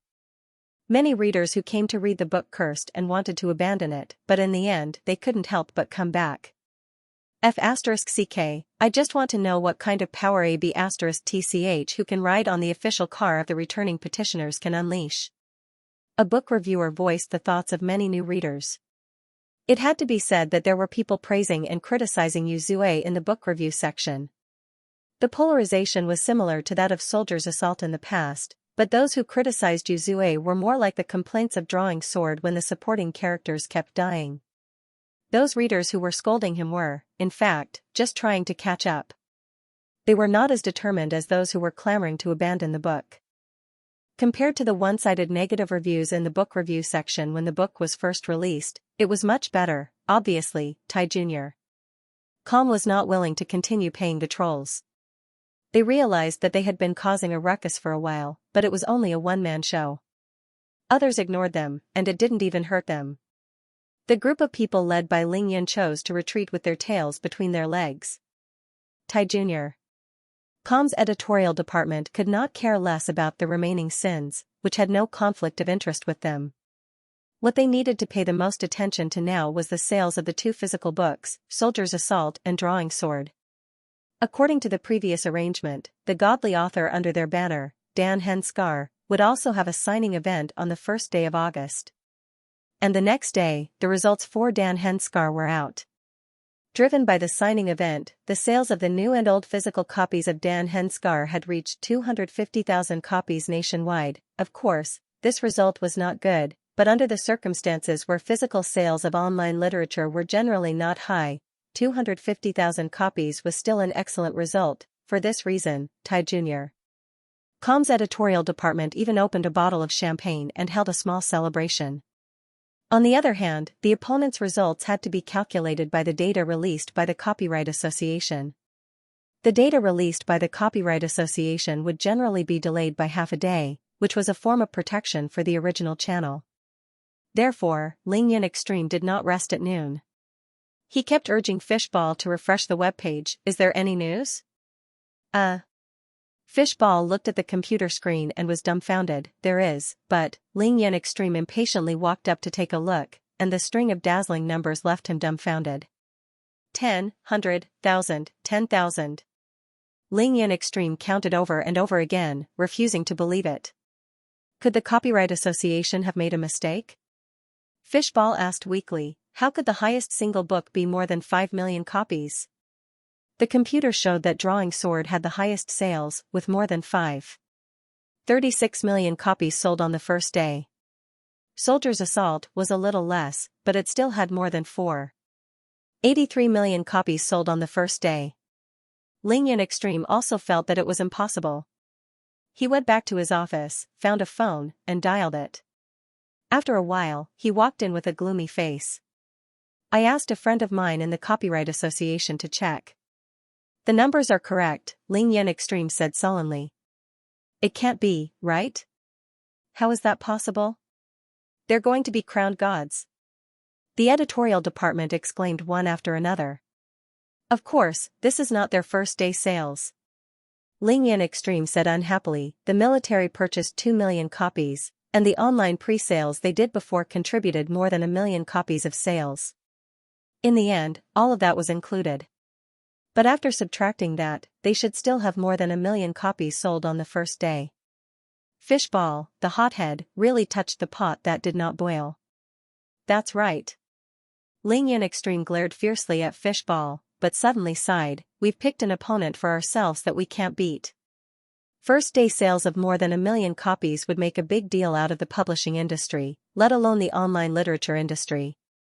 Moreover, based on this momentum, it was believed that these two books could squeeze into the top 100 sales list of the year. The Iron Army wanted to compete with such an opponent who was not even on the same level. They were simply overestimating themselves and asking for humiliation. Forget it, withdraw all the publicity and treat it as us admitting defeat. Ling Yan Extreme waved his hand disheartenedly. But there's still a piece of good news. Ling Yan Extreme, as the deputy chief editor, quickly sorted out his emotions. He encouraged, Yang Yi is now writing urban novels, so there's nothing for him to compete with us. So, we don't have to worry about him anymore. Not to mention the Iron Army, who had made a big fuss at the beginning but left dejectedly, the focus of almost the entire publishing industry was now on Yang Yi, the rising king of newcomers. Sahara Press also wanted to strike while the iron was hot and push Yang Yi's fame and the sales of his 2 physical books to the peak. However, Yang Yi rejected the signing event. You really don't want to do a signing event? Not even in Jiangqing? Mr. Liu, who was in charge of contacting Yang Yi, could not handle it. Fu Jun personally called Yang Yi to pester him, don't you know how loud the fans are now? The first day sales exceeded 1 million copies, it's not right if you don't show up to thank the fans. I don't have time, brother Fu. Yang Yi understood Fu Jun's difficulties, but he was still reluctant to do so. F***ck, why aren't you free? You're usually running that coffee shop of yours that doesn't have many customers. You don't usually have many customers anyway. It's fine if you close it for a day or 2 and come out to attend the signing event. Fu Jun complained. Yang Yi twisted the milk bottle and squeezed a little on the back of his hand. He licked it and felt that the temperature was about right before handing it to Shishi, who was staring at him. This was his daughter's afternoon tea. Brother Fu, I have to take care of the child. Yang Yi picked up the phone that he had tossed aside and turned off the speaker. He smiled and said, you have to understand the helplessness of a stay-at-home dad. Why can't you even spare a day? Where's my sister-in-law? Fu Jun shouted. By the way, I haven't met your wife yet. When are you going to call her out and have fun in Guangzhou? How about I treat you to a meal? Let's get to know each other. The term sister-in-law was a little inappropriate. Yang Yi did not immediately respond. He paused for a moment before saying, she's busier than I am. She can't leave work. You're someone who earns millions a month and you still want your wife to go to work? Does she earn more than you? Fu Jun was puzzled. Yang Yi scratched his head. He really did not know how much Murphy could earn from commercial performances, but if he counted the savings from her peak, I think so. She's richer than me. Yang Yi said honestly. Fu Jun was speechless. He held it in for a while before saying, I see. No wonder you don't care about money at all. Although Fu Jun did not think that Yang Yi would sleep with a rich woman, he believed that Yang Yi had married a rich second-generation heir as his wife. It could not be helped. Yang Yi was not just an author, he was also his partner. The two of them were now setting up the Sahara online bookstore and had entered the public's attention with the hot sales of Soldier's Assault and Drawing Sword. They had also contributed a lot to the sales of the 2 books. But there's something I want to tell you. Fu Jun became serious and said, the military received the books that we printed and sent out earlier. They told us that these 2 works were very well received in the army. Among them, the Jiangnan military region sent out an invitation letter, saying that they want you to go to the army and tell the recruits about the original intention of the creation and the spirit behind the 2 stories. Fu Jun sighed and said, I know you don't like these activities, but there's nothing you can do about it. You have to go even if you don't want to. Luckily, it's just the Jiangnan military district, where you guys are. Yang Yi wasn't as conflicted as Fu Jun thought. When he thought about going to the army to give a speech, he suddenly felt an indescribable emotion in his heart. Was it a desire that came from the depths of his memory? Or, in a sense, was it more timid to be close to home? Obviously, as an assassin in his previous life, Yang Yi did not have any special feelings towards the military. However, after fusing with the memories of his predecessor, Yang Yi could not help but occasionally experience the obsession of this body. It was not his original intention to leave the military camp. That place was still his hometown that he could not return to, since he had such an obsession, he might as well go. Although it was not the military camp that he had been in before, Yang Yi felt that it would be better to go there and resolve this obsession. Hey, Yang Yi, this army is really not to be messed with. Even if you don't want to give me face, you have to give them face. Fu Jun was still trying to persuade him. Yang smiled and asked directly, when? What? Let me ask you, when do they want me to go to the military camp? Yang asked. I have to arrange for Xixi to be sent to her mother's place. Otherwise, there will be no one to take care of her. We can't bring a child to the military camp, right? Xixi, who was drinking milk, pricked up her ears and turned her head, looking at her father with her big bright eyes. No problem, I will immediately reply to the people in the Jiangnan military region and make an appointment with them. Fu Jun was overjoyed and hung up the phone. When Xixi saw her father put down the phone, she could not wait to run over. She seemed to have grown taller. Her long legs climbed onto the chair in front of the bar. Where is Papa going to play? Why don't you take Xixi with you? Xixi pouted and asked. Yang did not know why his daughter's ears were so sharp. She even heard that he wanted to go to the military camp alone. No, if Papa is going to a fun place, I will definitely take Xixi with me. Papa is lying. I just heard it. The little girl put down the milk bottle and said, Papa called and said that he was going to send Xixi to Mom's place. Papa is a bad guy.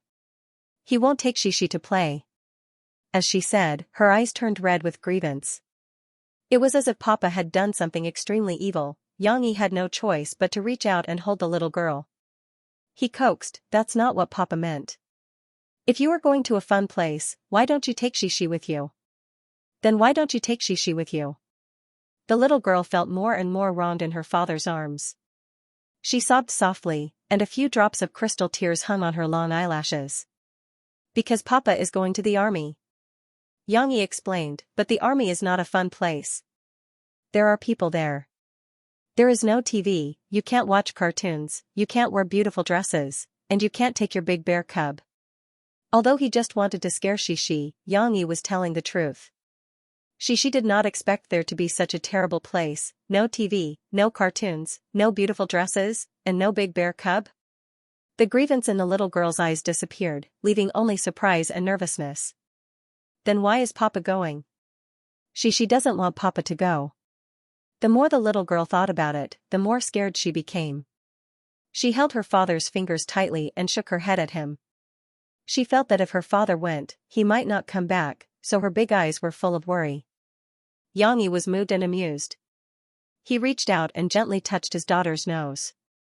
He explained softly, it doesn't matter. Papa is just going for a day to give a speech to others, and then I can come back. Then don't lie to Xixi. Xixi pouted and said. When did Papa lie to you? Yang shouted that he was wronged. The little girl tilted her head and thought for a while. It seemed that he really did not. But the little girl was still a little worried. She stretched out her right little finger and said, Papa wants to pinky promise with Xixi. Okay, pinky promise. Papa promises you that I will come back immediately after the speech. I can't let Xixi worry. Yang smiled and hooked his little finger with her. There was a sharp contrast between his big hand and her little hand. Now, the little girl smiled, although her little face was still a little tear-stained. Brother Yang, you're here to record songs again? In several commercial buildings in the West Pavilion Square at the main entrance of Jiangzhou Media University, there were many recording studios similar to WYN. After all, this was Jiangzhou Media University, where talents came in large numbers.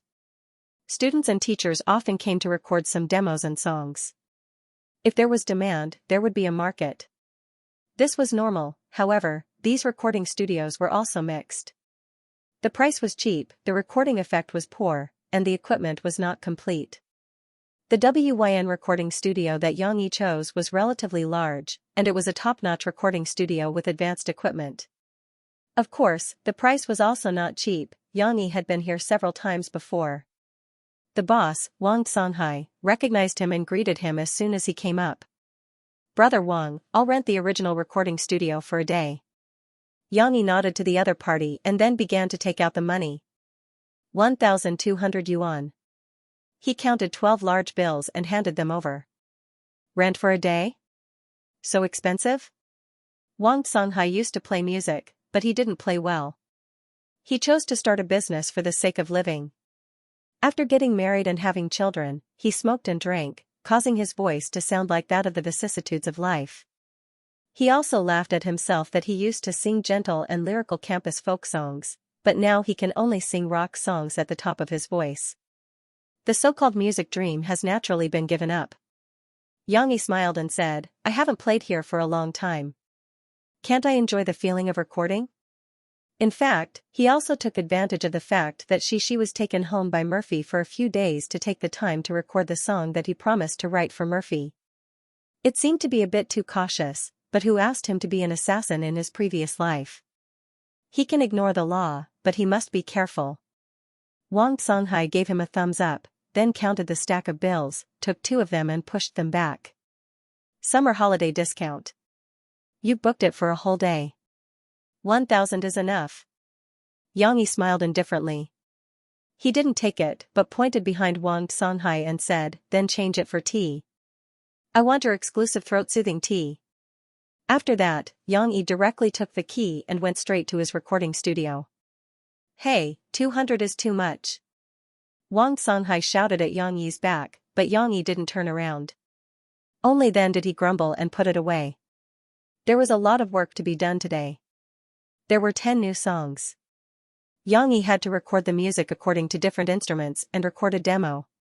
Since Murphy knew what her voice sounded like, Xianxia had to use professional equipment in the recording studio to edit the demo before sending it to Murphy. Therefore, after entering the recording studio, Xianxia did not say a word. He skillfully turned on all kinds of equipment and began to work. Near Lolakang in the capital, an ordinary-looking old man wearing a felt hat walked into a small bookstore called 5 Flavors Bookstore. Yes, the scale of this bookstore was not large. It had a small front of more than 20 square meters, and one could see everything clearly from the entrance. Not only was it small, it should also be an old bookstore. There was no gorgeous decoration or scientific display. Old bookshelves surrounded a circle and were full of books. It was difficult to turn around. Of course, in addition to books, there were only books left. The old man wearing a felt hat walked in and habitually looked up at the wall behind the cashier counter. It was also a plaque with some age. The human world is full of complicated feelings. This was the origin of the name of the bookstore. The old man had seen it countless times, but every time, he couldn't help but admire it. Of course, the calligraphy on the plaque was also from an expert. Old Chen, you're here? Today, the bookstore was taken care of by a middle-aged man. When he saw the old man, he respectfully greeted him. Where's your father? The old man called Old Chen nodded slightly and asked. He wasn't feeling well 2 days ago. I asked my wife to send him to the hospital. The middle-aged man didn't stop his work. He used a feather duster to sweep the dust on the bookshelf and smiled, but it's nothing serious. It's just that the old man's stomach isn't feeling well. Old Chen nodded and felt relieved. Then, he picked up a book and flipped through it. He casually asked, are there any good books recently? In the past, when he came, it was the old shop owner who recommended books to him. The old shop owner was also a book lover. He opened his own shop, but he always had books in his hands. He was also willing to recommend good books to his customers. Old Chen liked this kind of old bookstore. If they were like the state-owned bookstores and some chain bookstores, only selling expensive books or the employees were cold, he wouldn't be willing to go to those kinds of bookstores. Then you've asked the right person. The middle-aged man laughed. Recently, there are 2 popular books that are quite good. Wait a moment, I'll get them for you. Old Chen frowned and said with dissatisfaction, I want good books. Why are you getting me popular books? The middle-aged man poked his head out from the other side of the bookshelf and smiled. Old Chen, don't worry. Do you think I don't know your habits? Of course, the books I recommend are good books. As he said that, he brought 2 books over. Old Chen took them and looked at them. One of them was called Soldier's Assault, while the other was called Drawing Sword. The middle-aged man explained, Old Chen, these 2 books are very popular with young people and have high sales. However, the authors are quite good. Whether it's the story or the writing, it's first-rate. My father read these 2 books until he forgot to eat and sleep. It made his stomach feel uncomfortable. Haha, of course, I didn't mean to recommend these 2 books to you to make your stomach feel uncomfortable. The middle-aged man also found the loophole in his words and laughed. The old shop owner likes these 2 books too? Old Chen's interest was piqued. He took the 2 books and went straight to the cashier's counter. He took over the place and placed one book on the table while flipping through the other in his hand. The middle-aged man looked at Old Chen's casual look and laughed. He shook his head and didn't care, continuing to sweep the dust with the feather duster. There was no other place to sit in the shop, and with Old Chen's status, the middle-aged man did not think that he would do anything bad. After an unknown amount of time, it was almost noon and he was hungry. Old Chen reluctantly put away drawing sword in his hand and stood up. The middle-aged man was standing at the door smoking just now. When he saw the movement, he quickly put out his cigarette and came back. Buy these 2 books. Your recommendation is good. It's 70 to 80% of your father's skills. Old Chen gave a rare compliment. The middle-aged man quickly changed the money and smiled. Old Chen, is your next TV series going to be based on the story of these 2 books? It turned out that Old Chen was Professor Chen Fengchen of the Capital City Academy of Drama. He was also a famous TV series director. Almost every year, Central TV would broadcast his TV series. He was a highly productive but highly demanding director. Naturally, there were many people who wrote scripts for Old Chen, but Old Chen would also dig up some excellent works and adapt them into TV series. In the past, the old shop owner recommended a good book to Old Chen that had been buried. In the end, Old Chen found someone to buy the copyright. After it was put into production, it would be Central TV's opening drama the following year. Although this story was not known to outsiders, the old shop owner still talked about it at home to this day. Old Chen was serious. He glanced at the middle-aged man and said, "Who knows?" The middle-aged man knew that Old Chen liked to keep secrets. He smiled and said, "Haha, I'm still looking forward to it. To be honest, I'm hoping to see Li Yunlong on TV." The explosive sales of Soldier's Assault and Drawing Sword in physical bookstores were truly surprising. It had also attracted the attention and coverage of some mainstream media. The well-known chain bookstores that had originally rejected the Sahara Publishing House, such as Love Reading, Book Bar, Book Pavilion, and so on, finally could not help but put down their reservations and come to negotiate with the Sahara Publishing House under the repeated questioning of their customers. Of course, Sahara Publishing did not reject them coldly. Who would say no to money? However, Sahara Publishing was not a pushover either. Fu Jun took the opportunity to make a request and signed a long-term partnership with them. This opened up a gap in the high-quality sales channels blocked by the big publishers and fought for more space for the future of the publishing house. However, whether it was the original state-owned bookstores, small private bookstores, or the new chain bookstores, they did not realize that the books published by Sahara Publishing, especially the 2 popular books by Yang Yi, were actually advertised by Sahara Online Bookstore, or rather, they had discovered it but did not care. Online bookstore, what kind of joke was this? The high and mighty physical bookstores firmly believed that bookstores were the only way to buy physical books, and their competitors were only their peers. They didn't care about the sudden emergence of a new thing, nor did they have the intention to understand it. Sahara Online Bookstore was playing the game of making a fortune in silence. They kept the secret that the sales of Soldier's Assault and Drawing Sword in their online bookstores were almost equal to half of the sales of national bookstores. They expanded rapidly according to the methods Yang Yi had taught Fu Jun. They actively cooperated with other small publishers while contacting many banks through Fu Jun's personal connections to accelerate the research and development of online banking and online payment. Sahara Online Bookstore was not well known in the country at the moment, but they were dormant, waiting for an opportunity to explode. Compared to the explosive offline sales of the 2 old books, the online popularity of Yuzue was no less than theirs. Whether it was old fans like Mu Yuqing or new fans, almost all of them had forgotten about Soldier Assault and Drawing Sword, which they had once been fans of, for the sake of the plot of Yuzue. Everyone was completely addicted to the current Guangzhou special training plot. They didn't expect that after losing all their communication tools and money and being thrown on the street of a strange city, the one who had the best life wasn't in Jialu, who had the best grades, or Jiabing, who was the proud second generation, but Yuzue and Mouse Gang, whom they despised the most. There were many similar sighs in the book review section. Obviously, the people who sighed were secretly delighted. After all, not everyone had a perfect family background, and not everyone was a genius with excellent grades. Most of the people were actually like Yuzue and Mouse, born in the marketplace. When they saw such a character perform so well, they felt a sense of empathy and pride. Of course, the young fans would enjoy it more, while the mature bookworms would enjoy the conflict. Like Mu Yuqing, he already felt that there was something wrong with this special training. I'm afraid that Yang Dada's arrangement of this plot has a very deep meaning. How could a police officer's special training turn into PUBG? I felt that it was too troublesome. Let's not talk about Bichu, let's talk about Mouse and Old Wang. Mouse was in a gambling stall on the streets, and Old Wang was the star of a nightclub. Was this really okay? Can they return to the police force in the future? But no matter what doubts they had, they were only in their minds. The follow-up story would have to wait for the next chapter to be updated. According to the arrangement, Yang Yi had to go to the Jiangnan military region that day. So, early in the morning, a military jeep drove to the entrance of Jiangqing Media University to pick him up.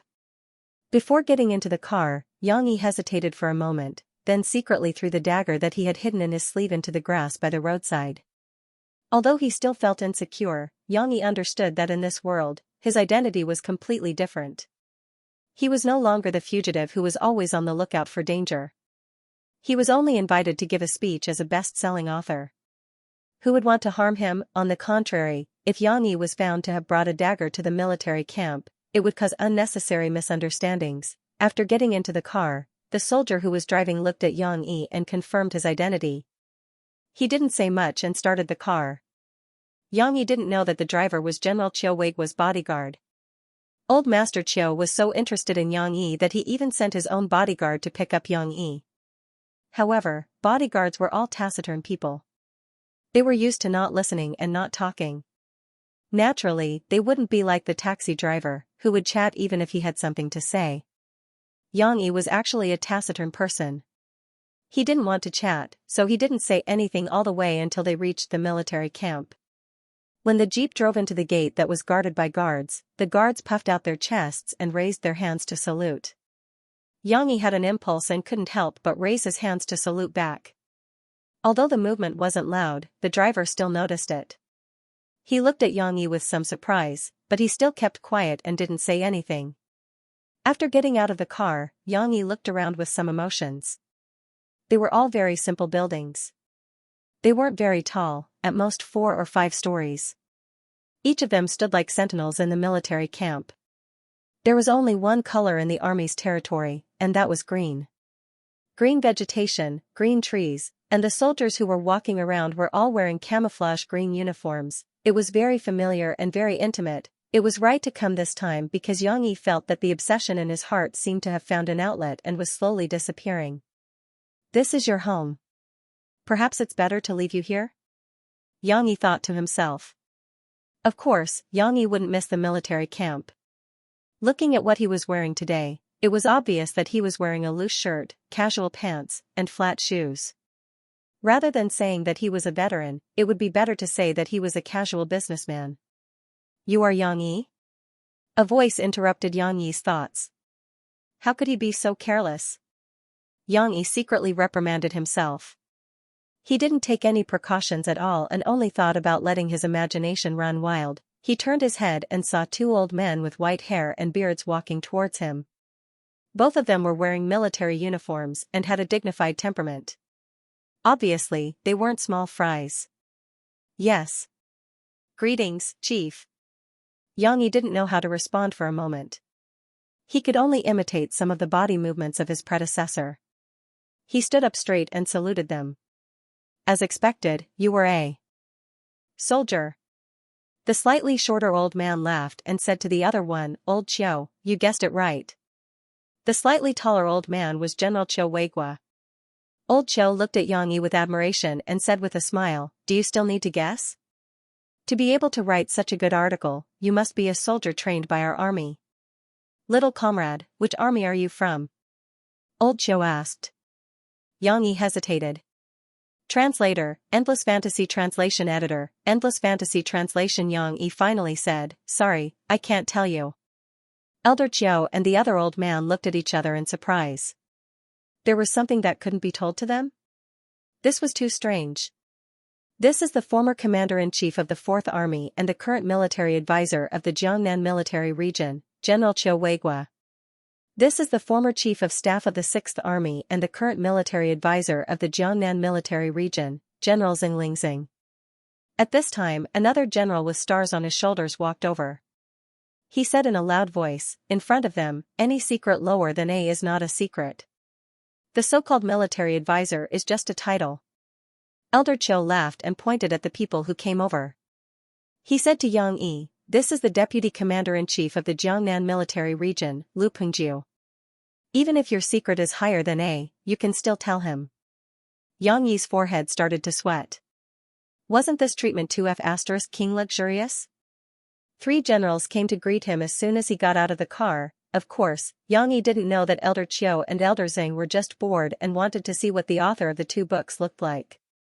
As for General Lu, he just happened to pass by after a meeting. He saw the 2 old men and wanted to greet them. He just happened to hear their conversation. Since General Lu said so, how could Yang Yi be stubborn and not say anything? With the power of these 3 generals, it would only take a few minutes for them to check his background. Yang Yi saluted and shouted, former subordinate of the Southwest Military Region's Battle Wolf Special Forces, Yang Yi, greets the chief. But when Yang Yi said this, the 3 generals all sucked in a breath of cold air. Battle Wolf? Special forces were not rare. Every military region and former army had them. But the Southwest Military Region's Battle Wolf was not ordinary. They were in the troubled land of the Southwest. They often had to face the threat of small warlords or armed drug dealers. This special force was truly an elite force tempered by the flames of war. Every year during the military competition, the team sent by the Jiangnan military region did not want to meet the people from the Southwest military region, especially the experts of the Battle Wolf Special Forces. Although it wasn't to the extent of being completely crushed, it was still impossible to get any points from them. This was also why the 3 generals had such a deep impression of this special force. However, old General Qiu looked at Yang Yi and asked suspiciously, are you serious? It doesn't look like it. From the looks of it, Yang Yi did not look like a special forces soldier. His skin was not dark enough. Yang Yi's skin was already dark compared to normal people, but compared to the soldiers who were exposed to the sun and rain every day, Yang Yi's skin had become a little paler in the past few years. His figure wasn't solid enough either. Yang Yi was wearing a loose shirt today. From his appearance, he was indeed tall and masculine, but it couldn't show off his muscles. More importantly, Yang Yi did not have the killing intent of Xianxia and the other special forces. The look in his eyes was sparse and ordinary, no different from an ordinary person. Naturally, they didn't understand that Yang Yi's qi restraining skill could be seen through by them. However, old General Qiu's words aroused Yang Yi's arrogance. Other things didn't matter, but being a member of Xianxia was the pride of his predecessor's life.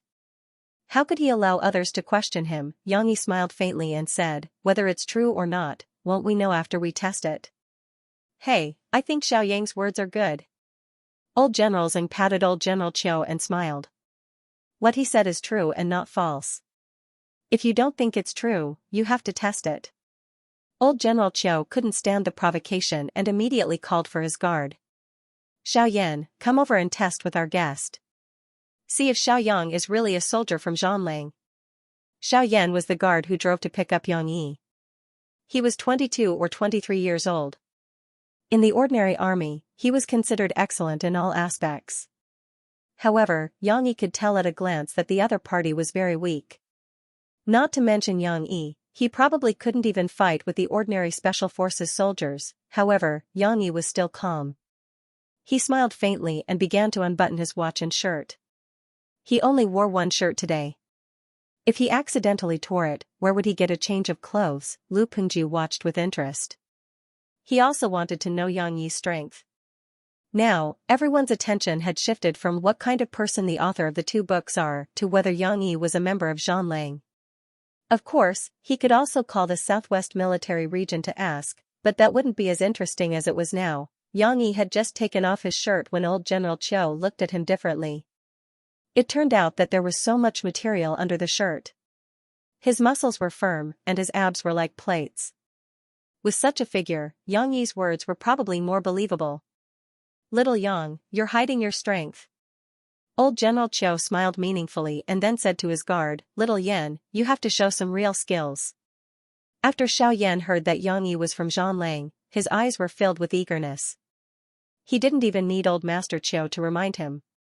He had a serious expression on his face, as if he was facing the most important college entrance examination in his life. Yang Yi, on the other hand, acted very naturally. He put the things aside and walked slowly to Xiao Yan. He didn't have a tense expression like Little Yan. Instead, he looked relaxed and even beckoned to the other party, come on.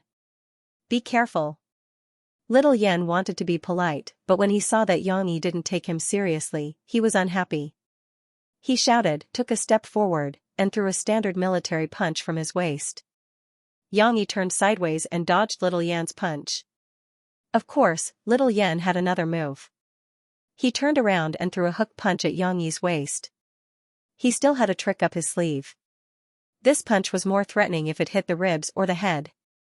Yang Yi's reaction was fast. He immediately turned sideways and dodged the hook. At the same time, he used his shoulder to knock the other party away. The difference in strength was too big. Yang Yi fought very easily, but he didn't plan to end the fight immediately. After all, Little Yan's merciful performance left a good impression on him. Since Little Yan was merciful, there was no need for him to be ruthless. Yang Yi only blocked and didn't fight back at first. After a few rounds with Little Yan, it looked like he was still in a difficult situation. Little Yan was confused because he was too involved. He thought that he could take down Yang Yi if he put in more effort. Suddenly, Yang Yi stepped forward and threw a punch with his right fist. Little Yan's left and right arms were almost knocked away at the same time. Just as the center door was wide open, Yang Yi's right hand was like a knife, stabbing toward Little Yan's throat. The whole process was too fast. Almost no one saw how Yang Yi suddenly beat Little Yan to the point that he couldn't fight back. Only Little Yan felt the shadow of death at that moment. Luckily, Yang Yi's hand stopped half a centimeter away from Little Yan's throat. Thank you for letting me win. Yang Yi smiled and retracted his hand. He gently patted Little Yan's shoulder, who was still covered in cold sweat and dumbfounded. Note 1, the military plot is just a small episode, so it's written here that Yang Yi is from Wolf Warriors. Yes, Little Yan is paying tribute to a dedicated, handsome, and awesome action actor-director. That's right, it's him. Everyone, shout his name loudly. It was close to noon, and the sun was shining brightly in the Jiangnan Military Region's Dong'er training ground. The surrounding grass was steaming with water vapor that distorted the light. However, no one was thinking of avoiding the heat. A group of people stood under the hot sun and shouted as they watched the competition. Go, Guadabao. Don't be a coward, just do it. Old Master Qiu, who was old but vigorous, was also waving his arms and shouting like a young man under the hot sun. The person confronting Yang Yi in the field was Guadabao from the Jiangnan Military Region's Viper Special Forces. Born in Songzhou, he had practiced martial arts since he was young. In the Jiangnan Military Region, he was the best fighter. Even Guadabao was sent up. It could be seen that Yang Yi had defeated many of the Jiangnan Military Region's experts. Guadabao's expression was very serious. He didn't immediately rush forward to attack. The shirtless man in front of him gave him a lot of pressure. Guadabao saw the previous match and knew that Yang Yi was very strong. Come on. Although Yang Yi was also sweating profusely at this moment, and his strong muscles looked as if they had been smeared with olive oil, he still had that carefree look on his face, revealing a cold front-style smile that deserved a beating. Without wasting any more time, the two of them began to fight. As soon as Guadabao made his move, Yang Yi recognized that this guy practiced Qiguan fist.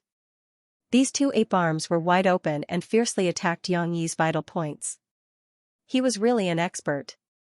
Once he made his move, it was obvious whether he was skilled or not. Guadabao's martial arts were real, unlike Little Yan's who only had airs. Yang Yi felt the sharp wind and didn't dare to take it head-on. He twisted his body and raised his arms to block. However, the Qiguan fist was a form of attack. Every attack must be followed, every attack must be followed. At first, Yang Yi still had the thought of going easy on his opponent. However, when he blocked, he was at a disadvantage. Guadabeo didn't show any mercy and took advantage of the situation.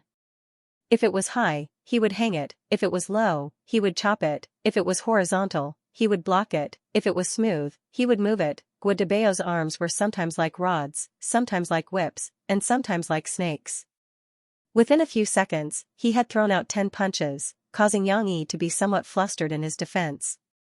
Moreover, Guadabeo was about the same size as Yang Yi, but he was a bit more muscular. His fists and arms were very strong, and Yang Yi's arms were numb from the shock when he tried to block. Guadabeo was unforgiving. Just as he was fighting fiercely with Yang Yi, he suddenly changed his stance. His lower limbs twisted, his waist cut, and his left arm like a whip. Yang Yi really wasn't prepared for this move. Even though he tried his best to turn his head and dissipate most of the force, Guadabeo's fist still landed on his face. Great! The crowd cheered. The people from the Jiangnan military region couldn't help but shout excitedly. From this, it could be seen that Yang Yi had consecutively defeated their experts, causing them to feel extremely sullen. On the other hand, Guadabeo was a bit embarrassed. He withdrew his hand, scratched his head and apologized. I didn't stop this." Yang Yi reached out and touched it. A bit of blood seeped out of the corner of his mouth. However, this was just a small injury. Yang Yi didn't take it to heart. On the contrary, it was stained with blood. These days, Yang Yi had made himself more cultured and refined, revealing some of his original wildness. "No problem. Let's go again." Yang Yi grinned excitedly. He raised his 2 fists and got into a fighting stance. In the end, Guadabeo was the #1 expert in the Jiangnan military region. If it was only based on punches and kicks, Guadabeo's strength was very strong. Yang Yi's interest was completely raised. Good. Again. Guadabeo was also very happy. He shouted and took the initiative to attack again. This time, Yang Yi didn't passively defend. He also fought with Guadabeo head-on. How strong was Yang Yi when he was serious? He didn't understand it himself, but without using his internal energy, Yang Yi and Guadabeo's fists were on par with each other. This was still Yang Yi using the Hong Quan that his predecessor had learned in elementary school. The Hong Quan had the power of a lion and tiger, and also the dexterity of a white crane. The Zhongquan also had the combination of hardness and softness. The 2 experts were fighting with their fists, and the next moment, they were moving nimbly. It was a battle of wits and courage. This made the Special Forces soldiers who were watching the scene frightened and couldn't help but be excited. However, Guadabeo was still not as good as Yang Yi. Yang Yi suddenly changed his move. He used the body movement that he learned in his previous life. He suddenly circled around Guadabeo's back. Guadabeo was shocked. He wanted to turn around, but he was punched by Yang Yi in the ribs. When he came back to his senses, Yang Yi had already completed the chokehold and neck-twisting action. Of course, he didn't really kill him, but Guadabeo understood that if he was really on the battlefield, he would already be dead. "I lost." Guadabeo was still very open-minded. He lowered his hand and sighed as he admitted defeat. Even so, his teammates at the side of the field still gave him an encouraging applause. Of course, they also applauded for this wonderful duel. Yang Yi's victory wasn't easy. He had to use some of his trump cards. He was also sweating all over, but he still grinned and gave Guadabeo a friendly hug. "Zhang Lang is indeed Zhang Lang. Do you see, there is always someone better than you? In the future, you should train hard and train hard." In fact, the old man had already acknowledged Yang Yi's words. At this moment, he was still using Yang Yi to reprimand this group of people who were narrow-minded. Yes. The surrounding soldiers of the Viper Special Forces responded one after another. Although some of them were still smiling, their eyes were already showing a serious light. They looked at Yang Yi and were especially fanatical. It was a pity that Yang Yi wasn't a woman. At noon, Old Master Qiu and Old Master Xing dragged Yang Yi to Old Master Qiu's house for lunch. It was originally arranged to be in the military cafeteria, but Old Master Qiu's granddaughter wanted to see what her idol looked like, so Old Master Qiu agreed without hesitation. Qiu Shaoqian was quite enthusiastic about Yang Yi. Moreover, when she saw Yang Yi, who had an elegant temperament after wearing his shirt, she had a good impression of him. However, it was a pity that Yang Yi arrived home very late after a round of fighting. After Qiao Shaoqian saw Yang Yi, she could only greet him and rush to school. With Xiaoyang's skills, how many years has it been since he retired? Lu Pengju finished his work and also rushed over to eat. He already knew about the news of Yang Yi's great power in the martial arts arena and defeated all the masters in the Jiangnan military region. Not too short. More than 5 years. Yang Yi said truthfully. More than 5 years? Didn't Yang Yi retire at the age of 25 or 26? The three generals were a little surprised. Old Master Qiu was even more curious. He asked, with your skills, there must not be many battle wolves. Are they willing to let you go? Although battle wolves was very powerful, they were only more experienced in actual combat and had been tempered in blood and fire to become stronger. In terms of individual skills, it was impossible for battle wolves to casually come out and defeat the number one master of another military region. The source of soldiers was similar. Battle wolves didn't select the strongest people in the country. If they could reach this level, the other military regions wouldn't be able to survive. Yang Yi smiled faintly and said, "It's not a glorious thing to talk about, but it's not that I can't say it. At that time in Battle Wolves, there was one time when I went out to perform a mission. I met a guy who was touching and bullying girls, so I beat him up and sent him to the hospital. I didn't expect his father to have such a deep background in the army, so I could only pack up and leave. Of course, if I knew, I would still beat him up. I don't regret it." After hearing Yang Yi's words, Old Master Qiu, who also had a granddaughter, immediately blew his beard and glared. He slammed the table and said, "Who is it? Tell me. Although this old man has retired, I still have a few old subordinates. I will seek justice for you." Elder Qiu was a person who loved talent. And he had a fiery temper. He was an upright general who couldn't tolerate anything. When he said that he wanted to get justice for Yang Yi, he really wanted to do it. He didn't care about the consequences at all. Lu Pengju, who was next to him, was a bit shrewd. He looked at Elder Qiu and then looked at Yang Yi, but didn't say anything. Yang Yi shook his head with a wry smile and said, "No, thank you, General Qiu." "Why?" Elder Zeng couldn't help but ask. "Qiu Weigua wants to get justice for you." "How rare is that?" "Because..." Yang Yi smiled wryly.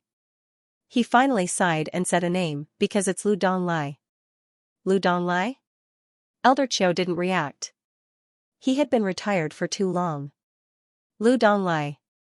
Lu Pengju opened his mouth. He looked at Yang Yi with some surprise.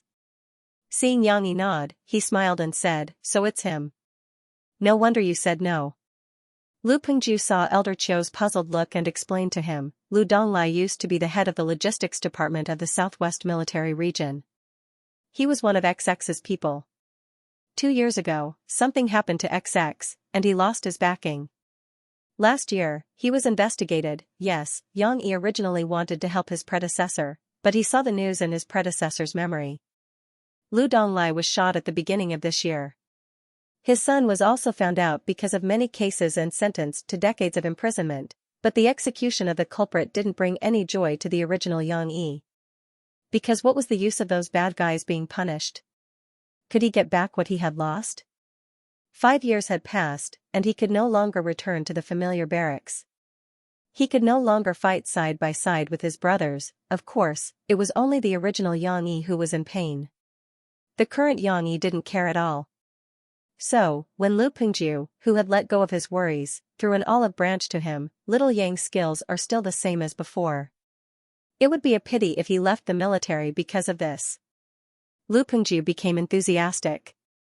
He smiled and said, "Why don't you come to our Jiangnan military region? Even if you don't go to the front lines, you can still be an instructor for Viper." Old Master Zeng smiled and said, "Since little Lu has spoken, this is a rare opportunity. Little Yang, you have to think about it. It's not bad to come back and be a soldier." Old Master Qiu had also forgotten about Yang Yi's book. He sighed and said, "Yang Yi, with your skills, it's a waste of talent if you don't stay in the army. Yang Yi, of course, shook his head with a smile and said, "Thank you for your favor, General Liu. But now, I have a family and my own business, and my daughter is still young.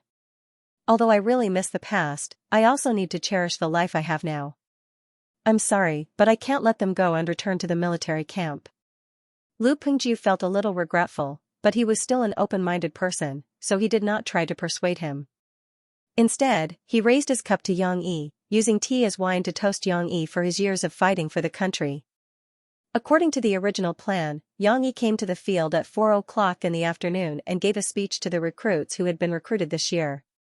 Even though it was 4 o'clock and the open-air field was still very hot, Yang Yi was not afraid. Below the field, there were thousands of recruits who had already been training under the scorching sun for 2 hours. They were tanned to the point of rosy, and their backs were drenched in sweat. He had to set an example. After stepping onto the stage, Yang Yi received the attention of thousands of fanatical eyes. Before this, these recruits had used the little time they had after training to read Yang Yi's book. They were already very curious about the author. At noon, Yang Yi and Viper's people competed in the East Second Martial Arts practice field. Some recruits who passed by saw it. Although they did not know that Yang Yi was a member of Battle Wolves, which was ordered to be kept secret, the news that the author of Soldier's Assault and Drawing Sword was also a former soldier quickly spread in the military region. What was an idol? This was what an idol was. Yang Yi still followed the rules and thanked them before getting to the point. Military discipline and conscience. These are the topics I want to talk to you about today. The topic was still in line with the rules. Several leaders nodded in satisfaction. We all come from all over the world and came here for the same purpose. Yang Yi opened with a famous quote, but it had never appeared in this world before. It sounded profound and somewhat unfathomable. Maybe some of you are like Xianxia, with good family conditions and high self-esteem. You want to join the army and achieve great things. Maybe some of you are like Su Sanduo, born poor and sent to the barracks without knowing anything. I don't know if you will raise your hands when you see a tank, but I hope you won't. Yang Yi's words caused some laughter in the audience. I know, there are some friends like Li Yunlong. They are unruly, but they have great talent in their vulgarity. It's good to be brothers with such people, but don't be his wife. No, think about that monk. It's dangerous to be brothers with him. The audience roared with laughter. Even the leaders on the stage couldn't help but laugh. Was Yang Yi mocking himself? After everyone finished laughing, Yang Yi said, "But no matter where you come from, what kind of experience you have in the past, and what kind of character you have, when you come to the army, you have to put aside the word ego. Because we have iron military discipline. Moreover, not every squad leader is like Shi Jin, and not every political commissar is like Zhao Gang." There was still laughter in the audience, but it was much quieter. Gradually, they all started to ponder. Novels are novels after all. Many idealized things don't work well in reality. When you come to the army, you must first learn to abide by military discipline. You must quickly get rid of your ego and integrate into the big group. You must even forget the word ego. You must remember us in your heart. Yang Yi looked at the audience and said loudly, "This is actually another interpretation of the spirit of not giving up in Soldier's Assault." The audience applauded thunderously. After talking about military discipline for a while, Yang Yi changed the topic and said, "But I have a question for everyone. When you encounter a conflict between military discipline and reality, what will you choose?" Eh? What does this question mean? Yang Yi didn't let them think too much. He just gave an example, but it wasn't his example. In the past, I had a comrade and 2 brothers in the team who sent the ashes of a comrade who had sacrificed himself home. But they encountered demolition. The demolition people were very arrogant. The leader said, "You soldiers can protect them for a while, but can you protect them forever? When you are gone, see if I don't kill them." Yang Yi's story had already caused some commotion. The rookies all clenched their fists in anger. Yes, my comrade took off his hat and jacket. He would rather give up his military uniform to avenge the orphan and the widow. His martial arts were very strong. With just one kick, he kicked the man into the excavator. Even if he didn't die, he didn't have much breath left. Well done. The rookies below the stage couldn't help but shout, one after another. Yes. He did well, beautifully. But unfortunately, because of military discipline, he was forced to retire.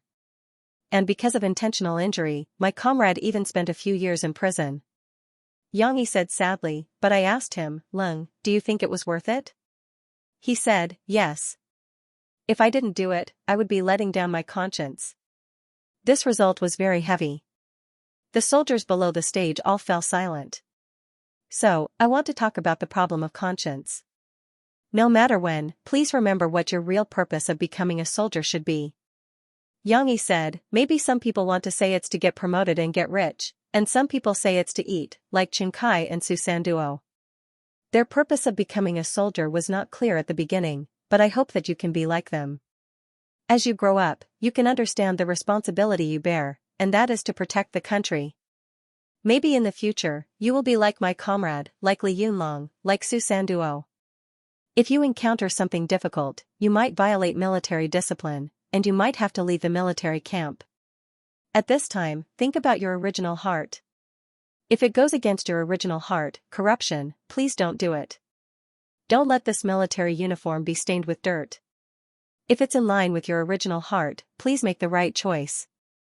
Because no matter how great the price in the future is, it will be worth it. Although Xianxia's speech made some of the leaders around him tremble in fear, Lu Pengju did not make any objections, so they could only listen in silence. However, the recruits below the stage were surging with emotions. When Xianxia finished, they gave him a long round of applause.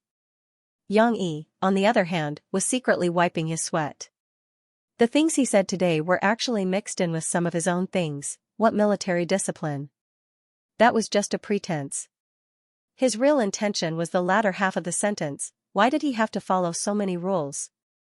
If he was unhappy, he would just do it. Fortunately, he covered it up well and did not arouse the disgust of the leaders.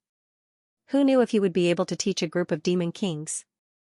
Hehe. Note 1, Little Han does not know how many people a military region recruits, but due to the venue, let's take it as thousands. Please don't be too realistic. Note 2, this story is also a tribute to Wolf Warrior 2 and Lung Feng. If you haven't seen a movie before, quickly go buy a movie ticket and give it to the director. Little Han said that his blood was boiling at that time. There were no more incidents at the military camp. Xianxia was sent back that night. Of course, he couldn't avoid getting drunk. Luckily, Xianxia used his inner strength to force out some alcohol so that he wouldn't be knocked out. It was Xiao Yan who drove Xianxia to the main entrance of Rivertown Media University.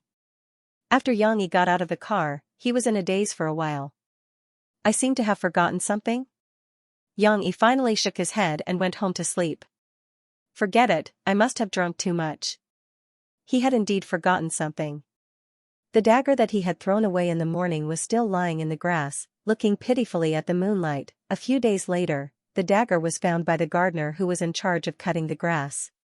The rumor that there might be roaming robbers near Rivertown Media University spread around the campus, causing some students who were still in school to panic. At that time, Xianxia remembered that he had really forgotten to pick up the dagger. However, this was all in the future.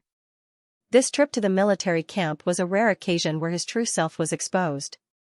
The subsequent impact was still slowly spreading. After Xianxia's speech at the military camp, this news was inevitably leaked to his fan circle. Although the process of spreading was a little slow, many people in the book review and comment section started to discuss it fervently within a few days. I heard that the author used to be a soldier himself. I heard that Xianxia is very strong and even beat up a special forces soldier.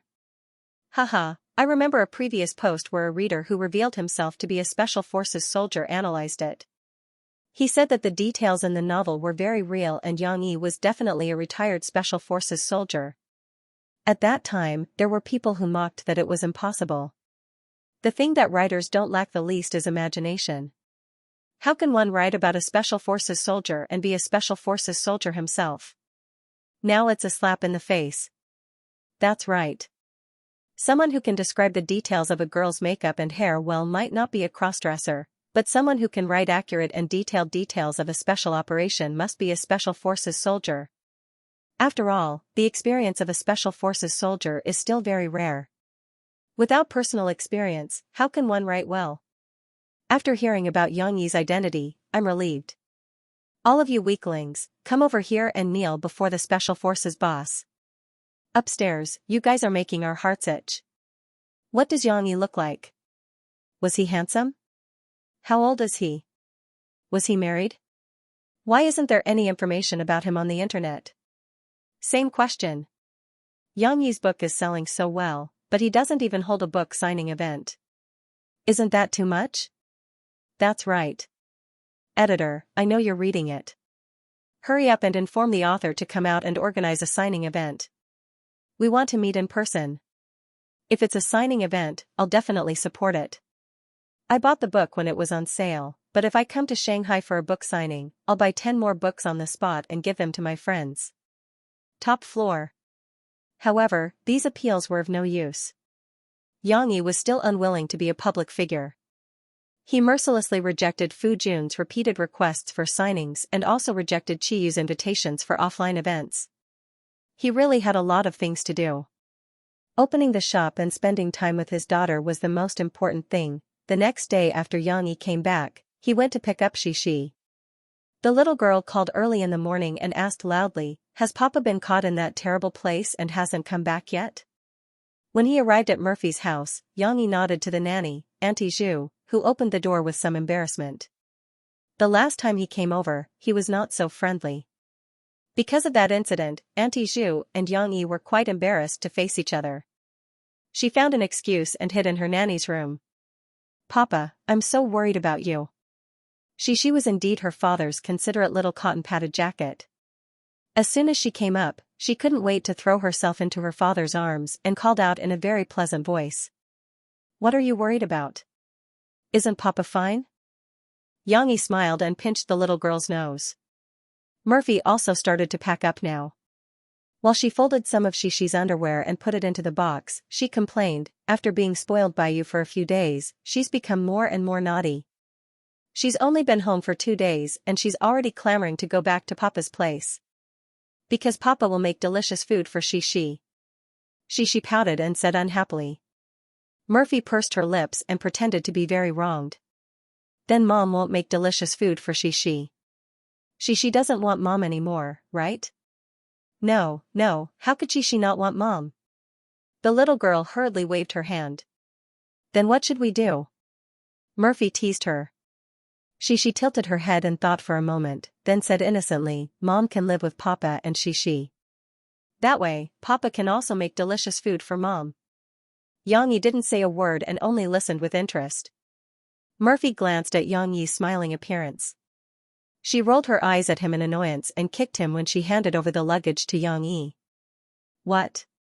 Although it didn't hurt or itch, Yang Yi still felt puzzled.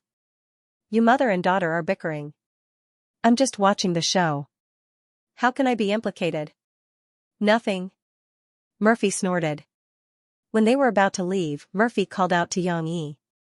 She hesitated for a moment and said, "That's right. After I'm done with this trip, I'll ask Sister Ling for half a month's leave for the next half a month. Then, I'll find a kindergarten for Xixi with you." "What's a kindergarten?" Xixi asked curiously. "A kindergarten is a very fun place." Murphy coaxed. "For the next half a month, I want to stay at your place." Murphy didn't finish speaking and quickly added a few words of explanation, "But this is because Xixi always wants to stay at your place. I want to accompany her." Okay. Xixi cheered happily, "Mom is going to live at Papa's house." Okay." Yang Yi nodded and said. This reaction was a bit cold. It couldn't even compare to Xixi. Murphy said with some dissatisfaction, "What? You're still not happy?" Yang Yi complained, "Where is that? You can stay for as many days as you want." At this moment, Murphy seemed to have seen something and suddenly grabbed the luggage in Yang Yi's hand. "Wait a minute, don't go yet. Come over here and let me see." Yang Yi was inexplicably pulled into the living room. Under the bright light, Xixi was also put down. "Yang Yi, squat down," Murphy ordered. "What?" Yang Yi was confused, but he still obediently squatted down. Cece, on the other hand, watched curiously from the side. Yang Yi, who had just squatted down, suddenly felt a fragrance. Murphy, who was wearing home clothes, walked in front of him, but before he could size her up, his face was cupped by Murphy's hands and gently lifted up.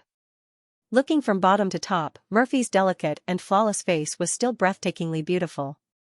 It really was 360 degrees without any blind spots. However, Murphy frowned. She gently touched the corner of Yang Yi's mouth, which still had some traces of the wound, and asked suspiciously, "Where did you go yesterday? How did you get injured?" Yang Yi saw that he couldn't hide it anymore, so he could only tell the truth. "When I went to the army, I couldn't avoid sparring with the experts, and I accidentally got punched. But it's okay, I still won." "How could you be so reckless? Why did you fight with others for no reason?" Murphy didn't care whether he won or lost, and said anxiously, "Your mouth is cracked, does it still hurt?" Yang Yi didn't know why, but he felt warm in his heart. This small wound couldn't be compared to the injuries he suffered in his previous life, but in his previous life, no one cared about him like this. "It's okay, it's just a small injury." Yang Yi comforted. "Actually, I was too careless. If I was more serious, he wouldn't even be able to touch me." "You still dare to say fighting is wrong?" Murphy said angrily. "Are you hurt anywhere? I'll find something to wipe it for you." Okay, it's my fault. But there's really no need, it's just a small injury, it's not that serious." Yang Yi stood up, held down the anxious Murphy, and persuaded her. In fact, although Murphy's concern made Yang Yi feel very warm, her skills were still difficult to compliment. The corner of Yang Yi's mouth was injured. In the end, Murphy rummaged through the medical kit at home for a long time, but she didn't know what to do. In the end, she disinfected Yang Yi's mouth with light salt water, and then put a small band-aid on it. This band-aid was bought for Xianxia as a backup. Yang Yi didn't know if a band-aid could be used for a mouth injury, but for an 8-foot-tall man like him, to have a small band-aid with a cartoon on the back of his mouth, he felt like he was going to collapse. However, he couldn't refuse Murphy's sincerity, so Yang Yi could only accept it with a bitter face. It wasn't until he drove Xianxia home that he secretly tore it apart and threw it away. Back at her father's house, Xianxia was like a kitten that had run wild. She ran around like a striped cat, happily patrolling her territory. Was her favorite dress in the wardrobe hung up properly? Was her big bear cub and other toys in the correct position on the bed? Have any of the other toys in the box been touched? It wasn't until Yang Yi called her to take a bath that she stopped. As usual, after bathing, the little girl would wait for her father to tell her a story and then go to bed. However, the little girl was still a little mischievous today. She jumped on the bed in her underwear. When her father wanted to put on a nightgown for her, she giggled and hid. Yang Yi had to use his real skills. He stretched out his long arm and caught the mischievous little girl. When she opened her mouth and giggled, he helped her put on her clothes. "Are you that happy? Back to Daddy's place?" Yang Yi touched her nose dotingly and asked. "Yes." She nestled in her father's arms and nodded obediently. However, soon, she couldn't stay still and struggled to get up from her father's arms. "Yang Yi, squat down." She imitated her mother today and said coolly with her hands on her waist. Murphy obviously didn't put her hands on her waist. Yang Yi was stunned. He didn't know what the little guy was going to do. "Hurry up, Papa, hurry up and squat down." The little fellow anxiously stamped her feet on the bed and urged. All right, Yang Yi still obeyed the emperor's order. He first stood up from the bed, then bent his knees and squatted on the bed. She moved closer, but how could the little one reach it? Even if Daddy squats down, he's still too tall. "Squat down a little more." She pressed on her father's shoulder and said while jumping up and down. Yang Yi had no choice but to bend down again. In the end, he simply kneeled on the bed with one leg and used the other to support his balance. Only then could he be on equal footing with the little girl who was standing. "Let me take a look at your wound." She imitated her father to the end. She held her father's face with her small hands and looked distressed. She opened her big eyes and leaned over. Yang Yi could not help but smile. "Oh, you can't smile. Your mouth is injured." She pouted and said. Yang Yi quickly restrained his smile and pursed his lips. "All right. I saw it. Yang Yi, your mouth is injured." What should we do? The little fellow tilted her head and thought. Don't worry. It's a lot better now. It'll be completely healed tomorrow. Yang Yi, who had zero cooperative ability, was still comforting Shi. However, the little girl suddenly lowered her head and smacked the corner of her father's mouth. It was really just the corner of his mouth. Yang Yi subconsciously turned his face sideways. The place where Shi kissed was almost the same as his cheek. Even so, Yang Yi was still stunned by his daughter's words. All right. Mom said that wherever it hurts, Shi will kiss it and it won't hurt anymore. The little girl innocently patted her father's shoulder and said boldly, Yang Yi, you won't feel pain anymore. Although Yang Yi often let Shi kiss his cheek, or he would kiss his daughter's forehead intimately, this was a small problem. Of course, the little fellow did not know anything, but Yang Yi was a little conflicted. He even complained, Comrade Murphy, do you know that it's very problematic for you to instill some concepts into Shi's head? Do you know that your precious daughter, stole the first kiss that originally belonged to you, her father? Did Yang Yi still have his first kiss? He really did not know. But in his memory, this guy really did not have any intimate contact with other girls. As for the crazy night in the maple forest and the car, his memory was fragmented. He did not know if Yang Yi had kissed her. For the time being, he thought that there was still one. After being speechless for a long time, Yang Yi still felt uncomfortable in his heart. Although in some news reports in his previous life, there were many celebrities who kissed their children mouth to mouth. This might be a way to express love, but Yang Yi felt that it was wrong. However, Shi did not have such awareness. After the little fellow had enough, she climbed into the quilt by herself, patted the position next to her, and shouted, Papa, come quickly, tell Shi a story. Yang Yi shook his head, put aside this distracting thought, and went to tell his daughter a story. However, Shi did not seem to have the awareness that men and women should not touch each other. Yang Yi felt that it was necessary to discuss with Murphy to teach Shi some precautionary knowledge. Otherwise, when she went to kindergarten, she might have to come into contact with other little boys when her father was not around. Yang Yi did not want his daughter to kiss other little boys. How dare there be such a bold boy? Kill him with a knife. Yang Yi thought fiercely in his heart. Papa, what story are you going to tell Shi today? The little girl asked sweetly. Yes, what story should he tell his daughter? In the past few months, Shi had almost emptied his stomach of the Western fairy tales, and many of them were made up by him using the Western fairy tales. I have to tell a longer story. It's best if I can tell it for a while. Yang Yi thought secretly.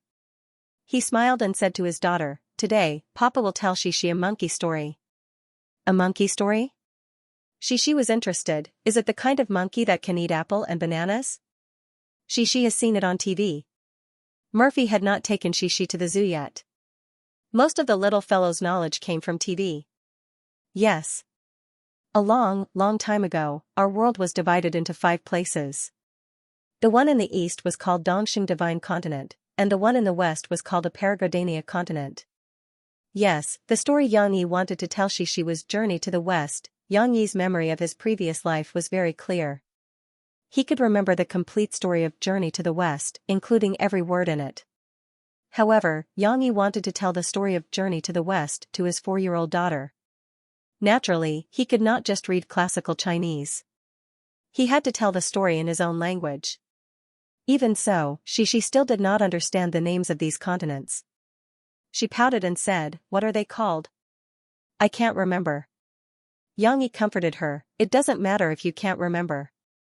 Shi only needs to know that in the east, there is a country called Aolai Country, and there is a mountain of flowers and fruits. Why is it called Mountain of Flowers and Fruits? Shi asked. Because the mountain is full of flowers, and there are many fruits on the trees. Yang Yi laughed. He was already used to being interrupted by the little 100,000 whys when he was telling a story. Wow. So good. Well, there is also a stone on the mountain. This stone is not ordinary. Yang Yi continued to tell the story. Shi was already fascinated by it. Murphy's serious attitude towards music was incomparable to that of ordinary singers. Even though she didn't have any work today, she still had the habit of coming to her studio early to practice her voice. After all, the studio had a soundproof wall, and practicing at home would disturb the neighbors. In the middle of her practice, Murphy went to the bathroom. On her way back, she suddenly heard a few weak calls, meow, meow, A cat? Murphy followed the sound in confusion. Not long after, she saw a kitten squatting in the corner of some rotten cabinets and drawers that were waiting to be cleaned up, crying helplessly. It was a little kitten, about 1.5 months old. It was at the age where it could run and jump and was full of curiosity about the world. She just didn't know why it had run here. Murphy felt pity for it. She squatted down and gently lifted the little guy up. The little kitten was still very scared, but maybe it was too hungry, so its movements were a little slow and it couldn't resist. Murphy, who had liked cats since she was a child, recognized its breed at a glance. It had short hair, a round face, small ears, and big round eyes. Most importantly, its fur was as blue as ink. If this wasn't a British Shorthair, what else could it be? Meow, meow. The little guy's voice was a little weak. After the little mouth opened, its pink little tongue licked involuntarily. Obviously, it was very, very hungry. Hey, what should I do? Murphy was a little anxious. She had milk powder in her office, but obviously, milk couldn't be fed to such a small kitten. Kittens were lactose intolerant, and drinking milk would cause diarrhea. Murphy held the little kitten in one hand and took out her phone from her bag with the other hand. She called Xiaowan, Xiaowan, where are you? Downstairs? Great, don't come up first. Go to the pet shop and help me buy a bag of cat food for the kitten.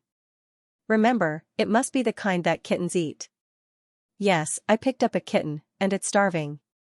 What breed? Why are you still asking this at this time? Hurry up and buy it. It needs to be soaked until it's soft. The cat is starving. Murphy was a little anxious. However, while she was making the call, Xiaowan had already arrived in the elevator. The signal was cut off and she appeared in front of Murphy. Sigh, you're really pissing me off. Murphy hugged the kitten in her arms and gently stroked the fine fur on the back of its head to calm it down. Look, it's starving to death. Hurry up and buy it for me. Xiaowan smiled as she looked at the cat in Murphy's hands. She wasn't worried at all. She smiled and said, Sis, don't worry. I've seen your British Shorthair before. It belongs to Xiaoai from the planning department on the 3rd floor. Her big cat gave birth to a litter of kittens, and she brought them to us last month. Maybe it's the weekend and she has to work overtime, so she brought the kitten over to play. I saw Xiaoai this morning. Xiaowan smiled and said, Sis, don't worry. Let's send it back to Xiaoai. Even if it's not Xiaoai's, Xiaoai must have cat food. However, when Murphy heard Xiaowan say that the kitten might have a master, she wasn't very happy. Instead, she was a little disappointed. Then what are we waiting for? Let's hurry up and go. The kitten is starving. Murphy hugged the kitten and lowered her head to pet it. The British Shorthair was indeed Xiaoai's. She had forgotten to look after it because she had some work to do. Who knew that it would disappear when she looked up? She was anxiously looking for the kitten. Thank you, Sister Feifei. Thank you, Huan Huan. It actually ran to the 5th floor? It's getting more capable. Xiaoai's face was full of shock. After carrying the kitten, she put it in a small basket. There were a few British Shorthairs in the basket. They were all meowing and crying for food. Xiaoai quickly made cat food for the kittens.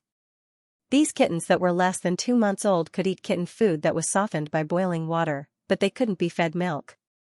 Fei was playing with these kittens on the side reluctantly, especially the little British Shorthair she saved just now. That one looked the smallest, but it was quite brave.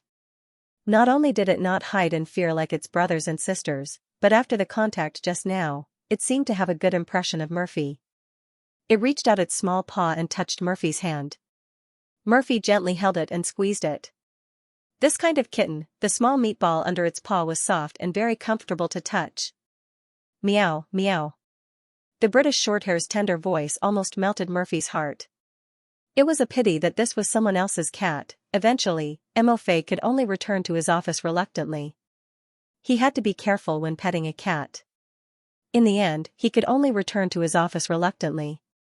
Xiaowan skillfully turned on her computer and was ready to start checking and replying to the emails about the new cooperation negotiations. But as soon as she entered the mailbox, she saw a familiar name. Ah! Xiaowan excitedly ran to the recording studio and shouted to Murphy, "Sister, come on, Mu Xiang sent an email." Xiaowan was a little too excited, and Murphy scolded her, "How old are you? How can you get married if you get so excited?"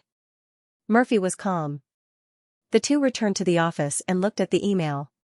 Mu Xiang, as he had promised before, spent half a month preparing, and finally sent the 10 songs that he had prepared for Murphy. "It's really 10 songs."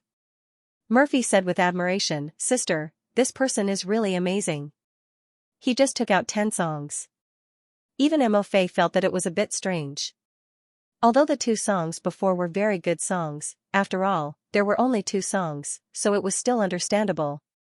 But only half a month had passed, and Mu Xiang had taken out 10 songs in one go. Writing songs was not like making dumplings, where you just put the stuffing into the dumpling skin and then it was done. Even if the 10 songs were not of high quality, ordinary people would not be able to come up with so much inspiration in such a short time, right? Of course, Murphy was just shocked and confused. She still asked Xiaowan to print out the music score and lyrics, so that she could think about it carefully. According to Murphy's habit, she would not listen to demos. She wondered if Xianxia would vomit blood if he knew about this. He had spent a lot of effort on this. The 10 songs were printed out in a thick stack of paper. Murphy could not read so much at once, so Xiaowan flipped through it with interest. "Sister, this song is a little interesting." Xiaowan said with a smile, "Look, before you said that he was just an ordinary fan. Look at the lyrics, he has spoken out his heart." Murphy took it and looked at it doubtfully. She read the song title, "In My Voice?"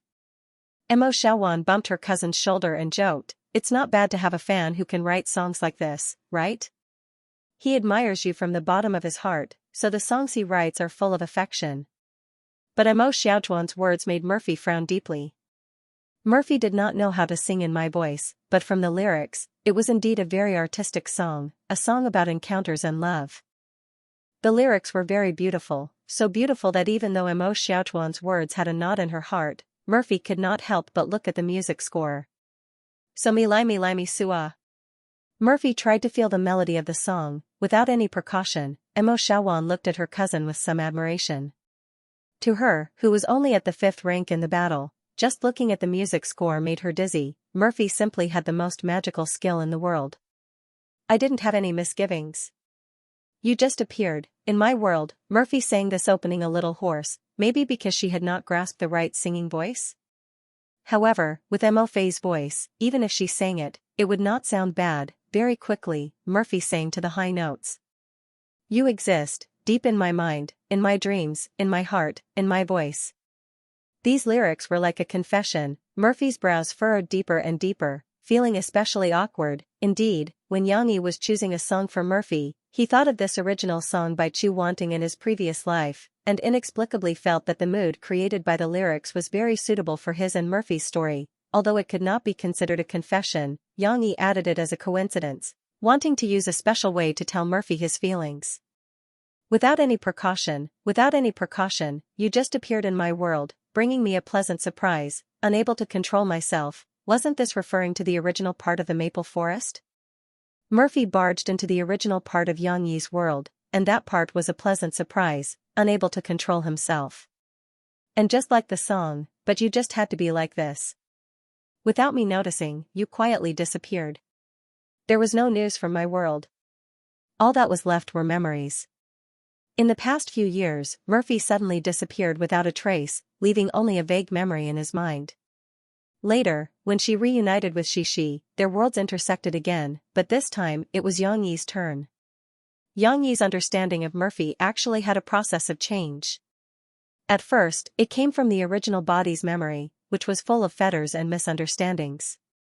After that, every short contact, Xianxia listened to each of her songs, and gradually, Xianxia had a better understanding of Murphy. "Your existence, deep in my mind." In the end, In My Voice, Murphy, like her singing, gradually took root in Xianxia's mind. The scenes in the past few months were like a roller coaster. The two of them quarreled and bickered, but in the end, it seemed that only sweetness was left. But we still felt each other's eyes, a heartbeat, an unexpected happiness, as if it was a dream, destined by fate. Xianxia liked the last sentence more. The world is so big, why did we meet? Is it fate, is it God's will?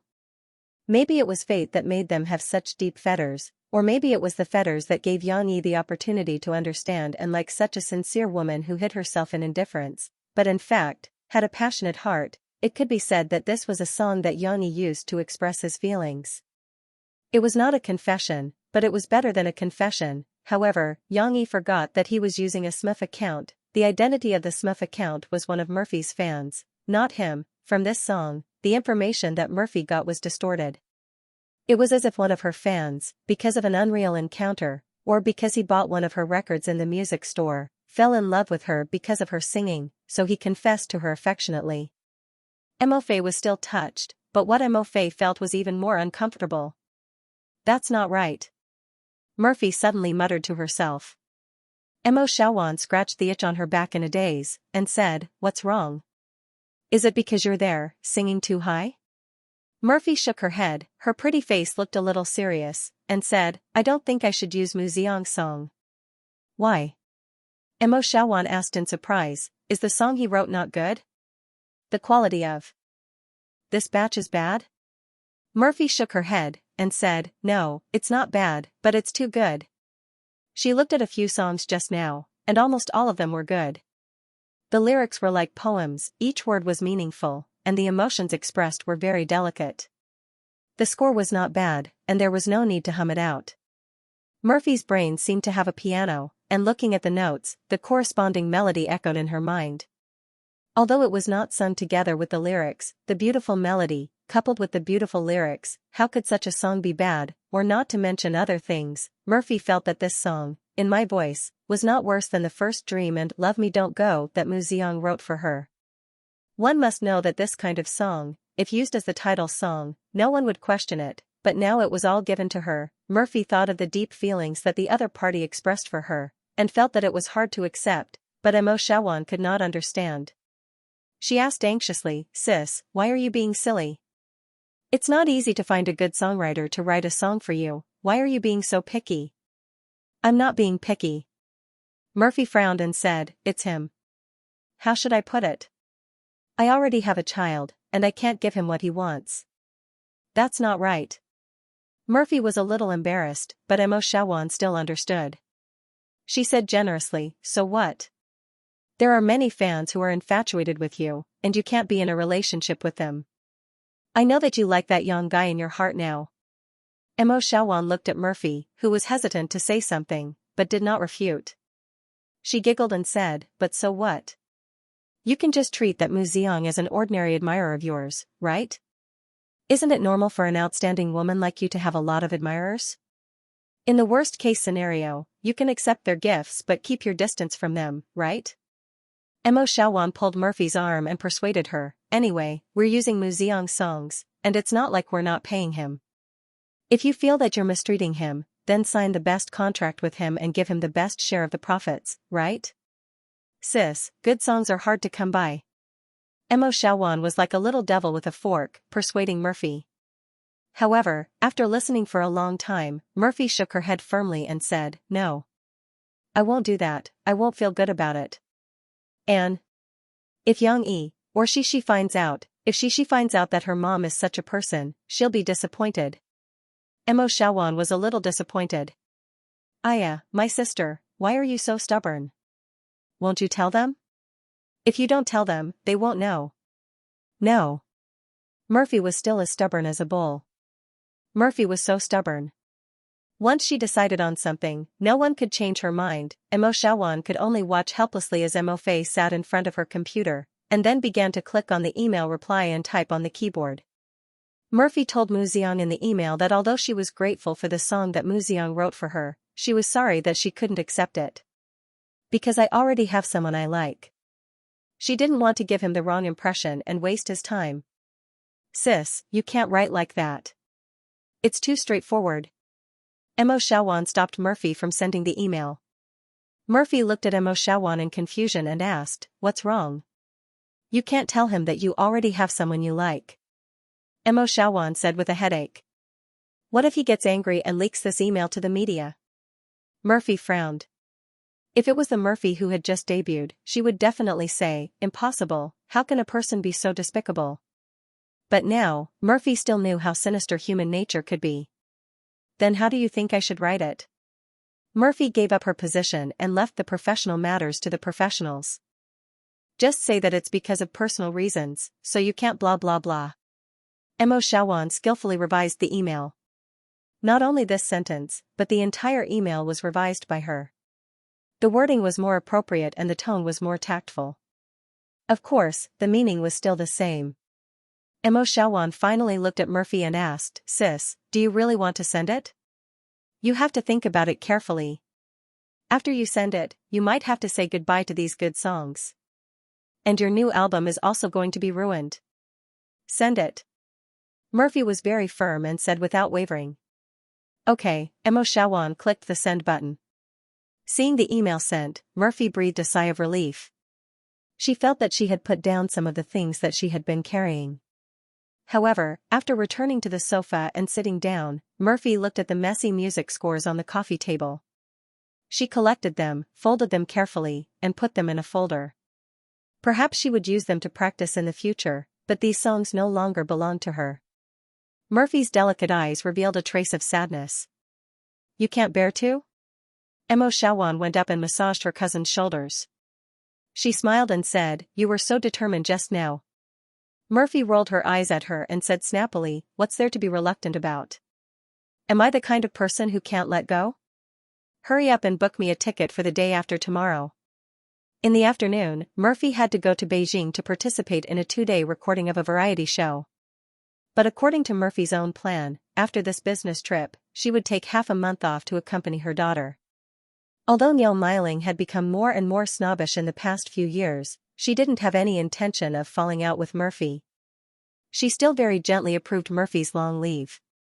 One must know that some of the newcomers in the company or the trainees in the practice room didn't receive such good treatment at all.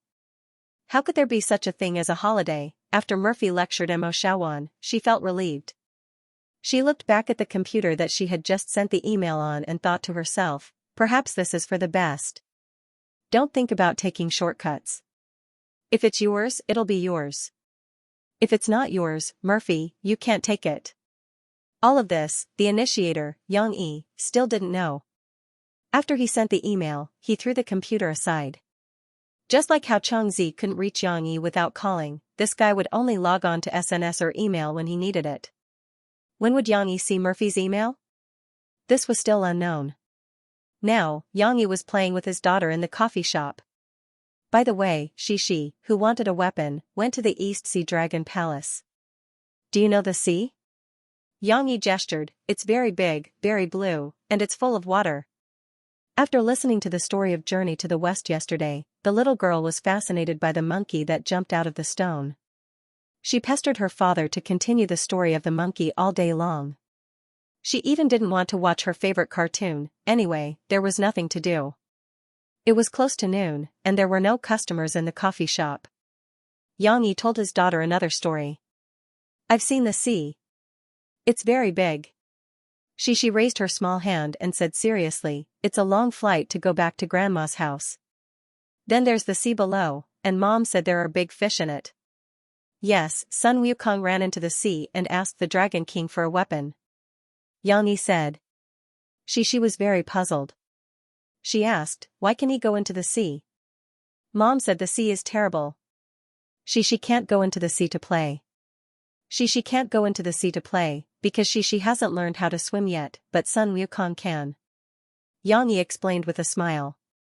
Oh. He has to learn how to swim. Shishi nodded as if she understood. After a while, Yang Yi finally talked about how Sun Wukong got the most precious treasure of the East Sea Dragon Palace, the sea stabilizing needle. It's a very big and thick stick, but Sun Wukong can make it smaller. It's about the same size as the stick in Dad's hand.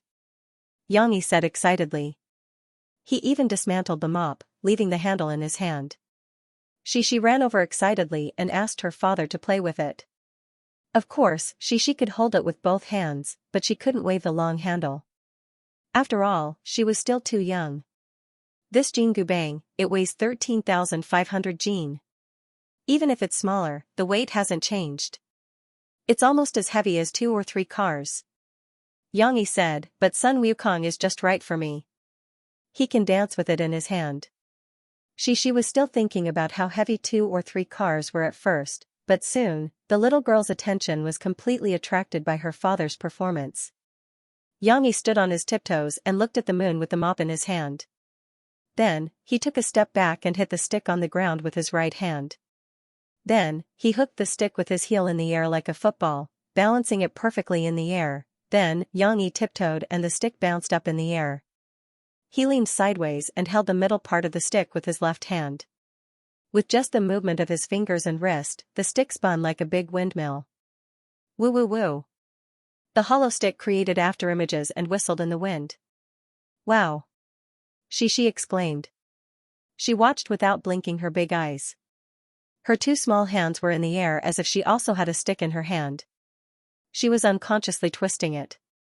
Xianxia, of course, had never learned the monkey show before.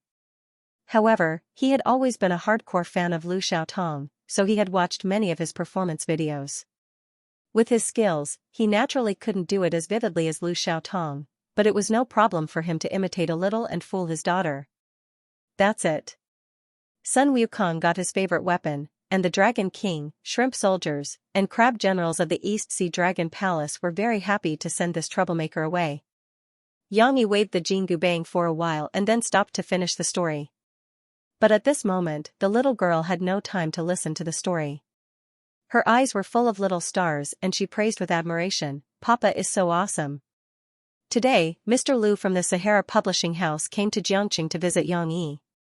However, his main purpose was to deliver the letters sent by the readers in the past half a month. There are still letters from readers? Xianxia had read the book review section once before. He felt that there were a lot of trolls in it, so he never visited it again. If the readers had any opinions, they would at most get it from Changzi. Now that he saw this kind of traditional letter, he felt that it was quite novel and opened it to read. This is because there are still a considerable number of readers of physical books. They may be a little older, so they still prefer this ancient way of communication. Mr. Lu sat on the sofa in front of Xianxia, his hands on his knees, a little reserved. Xianxia still read very seriously. He also felt that such letters from readers were very intimate. Moreover, after opening a few letters, not only were there no trolls, but they were also very serious about their feelings after reading the book. Every word that was drawn with a stiff pen reflected their efforts.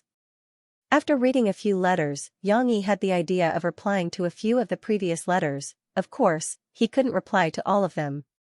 Mr. Lu brought a sack of stamps.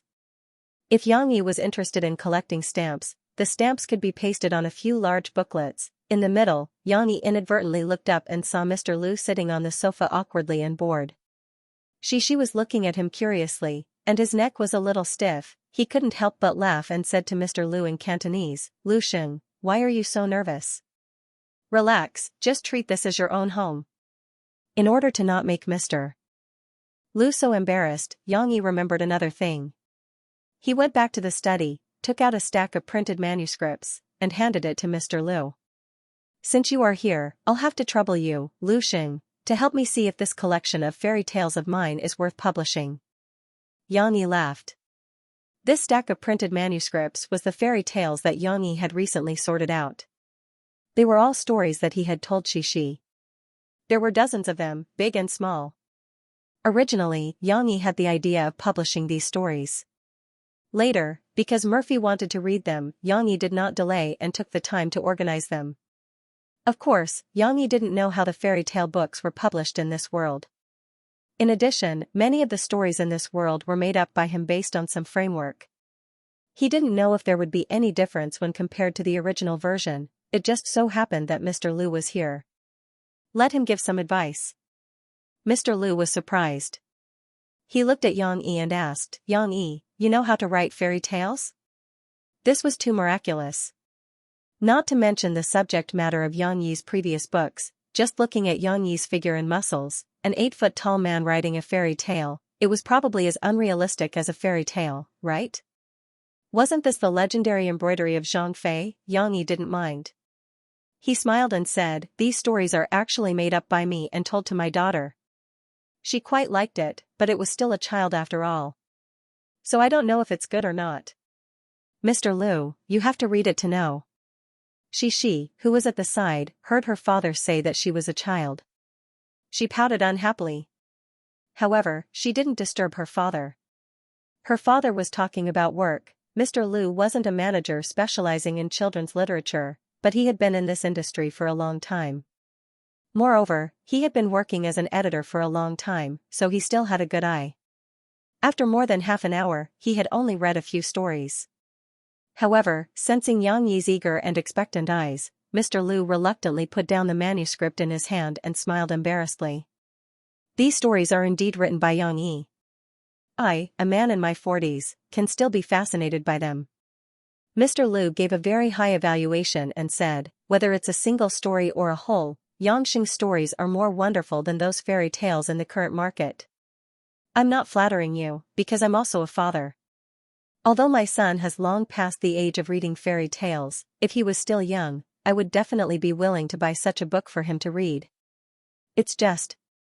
Mr. Liu was a little hesitant. He said hesitantly, "Sahara Publishing has no advantage in the field of children's literature. We have never published such a type of book." This was really an honest person. Mr. Liu wanted to persuade Yang Yi to find a more professional children's literature publishing house.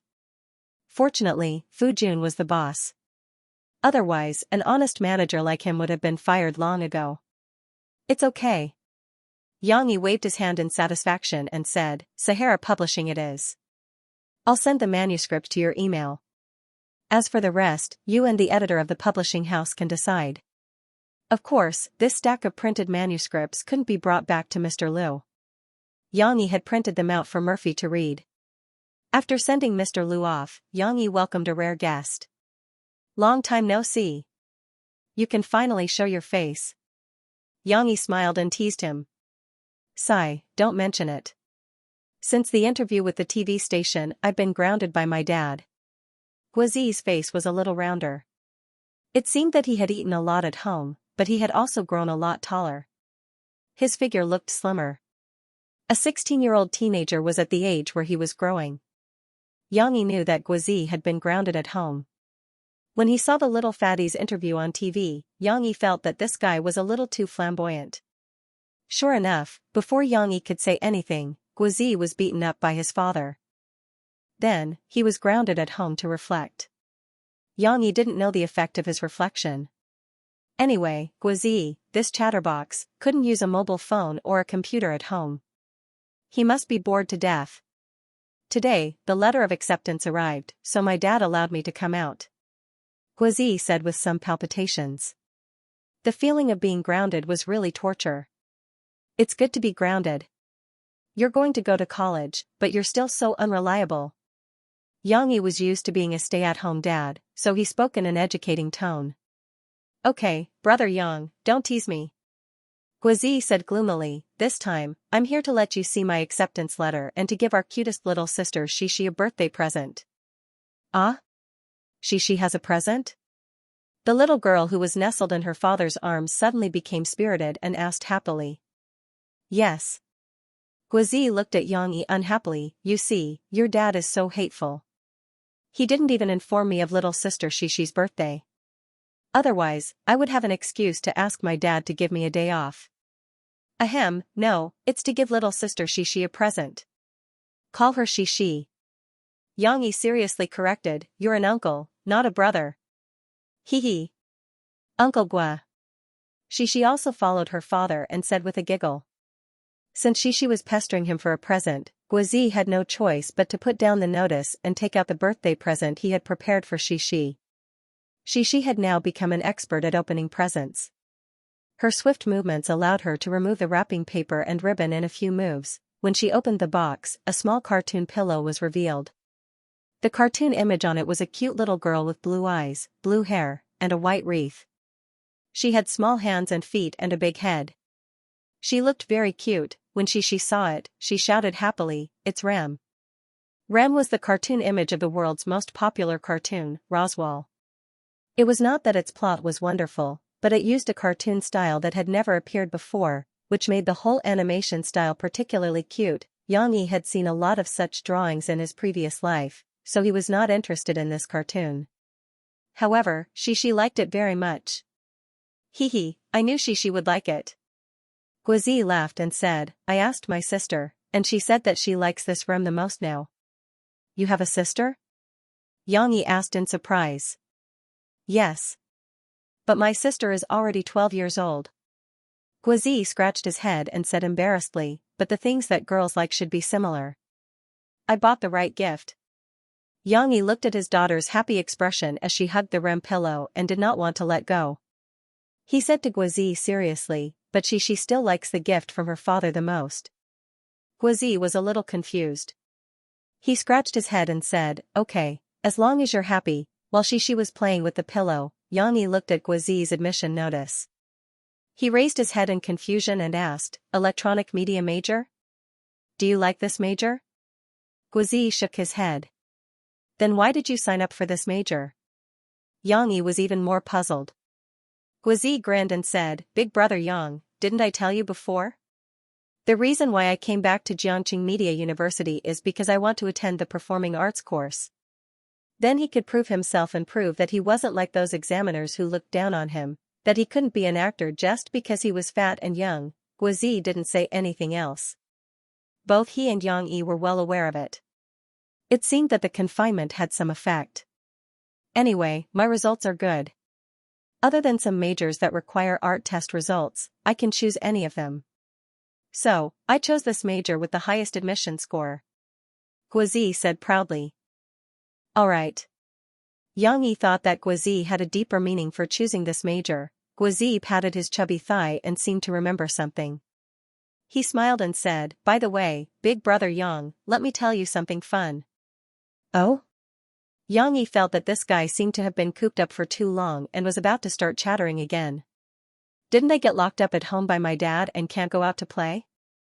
Guizi said excitedly, "It was too boring. I could only look for books at home.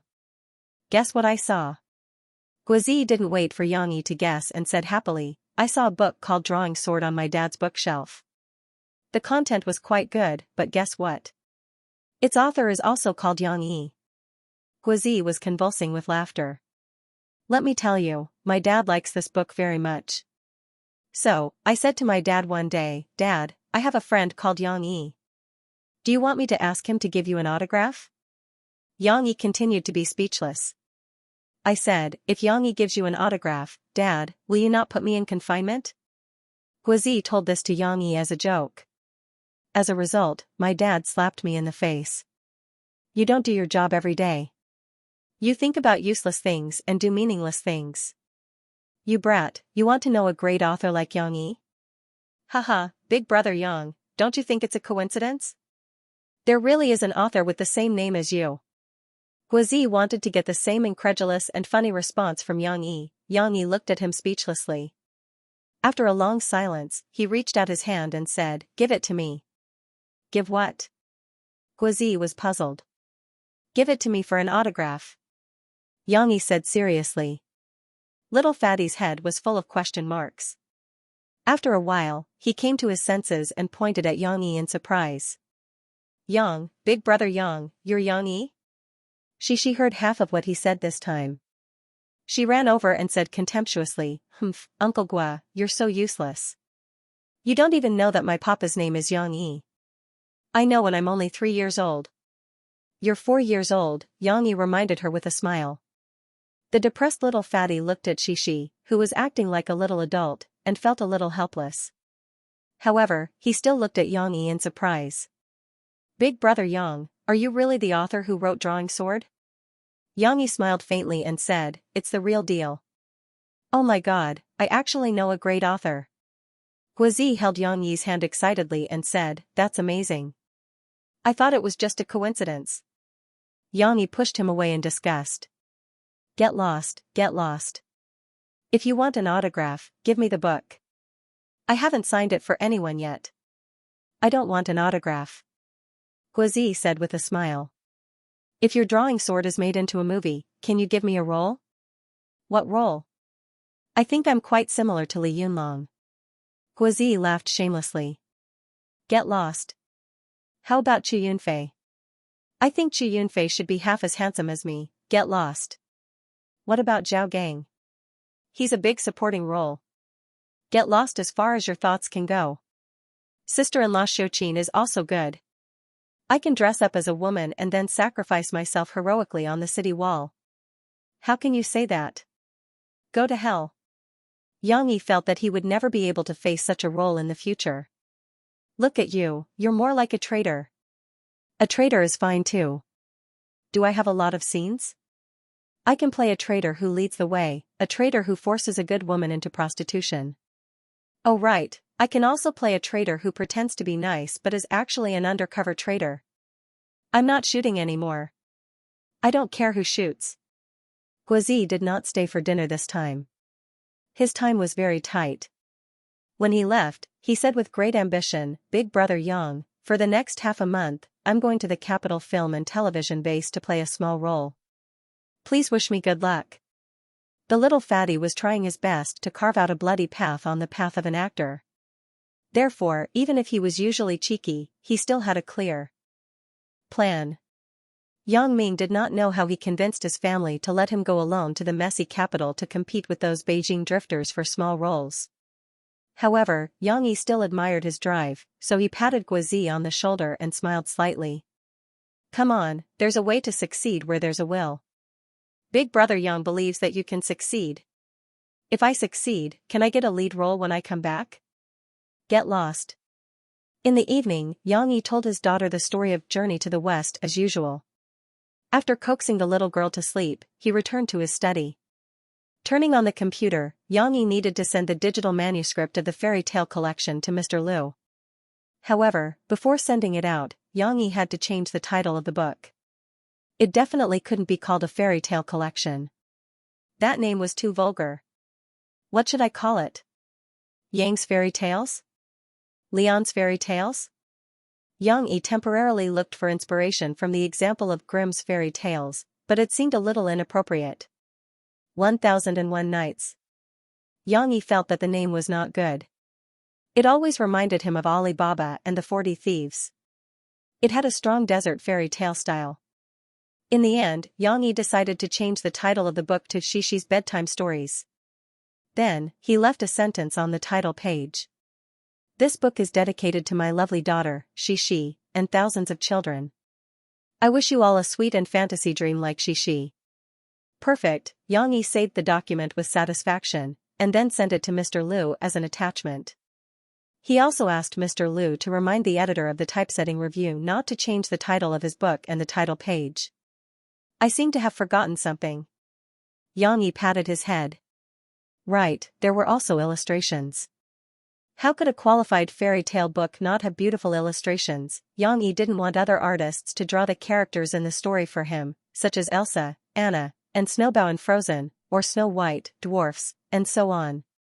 If the design was bad, Xishi would be unhappy when she saw it in the future. When Yang Yi told Xishi stories, he used the little girl's sketches to draw the scenes and characters so that Xishi could have a more intuitive impression of them.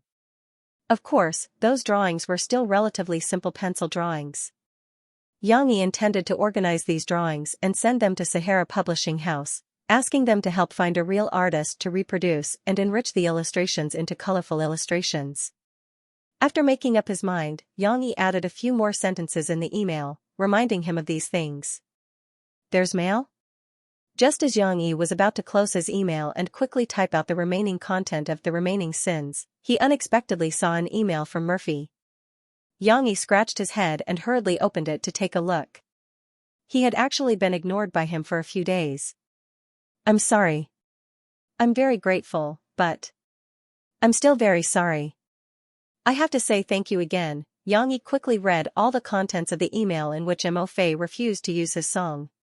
There was a strange expression on his face, and he himself didn't know how to express it. Do you think it's funny? This was inevitable. He had used a Smith account just to design a passable identity so that he could write songs for Murphy and help her out. In the end, he had been misunderstood. However, Xianxia was also inexplicably moved. What a straightforward woman. Why did she reject him so seriously?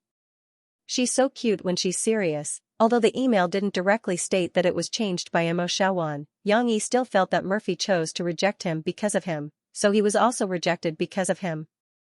This was truly, Xianxia felt a headache from this logic, but now wasn't the time to worry about whether he should be jealous or not.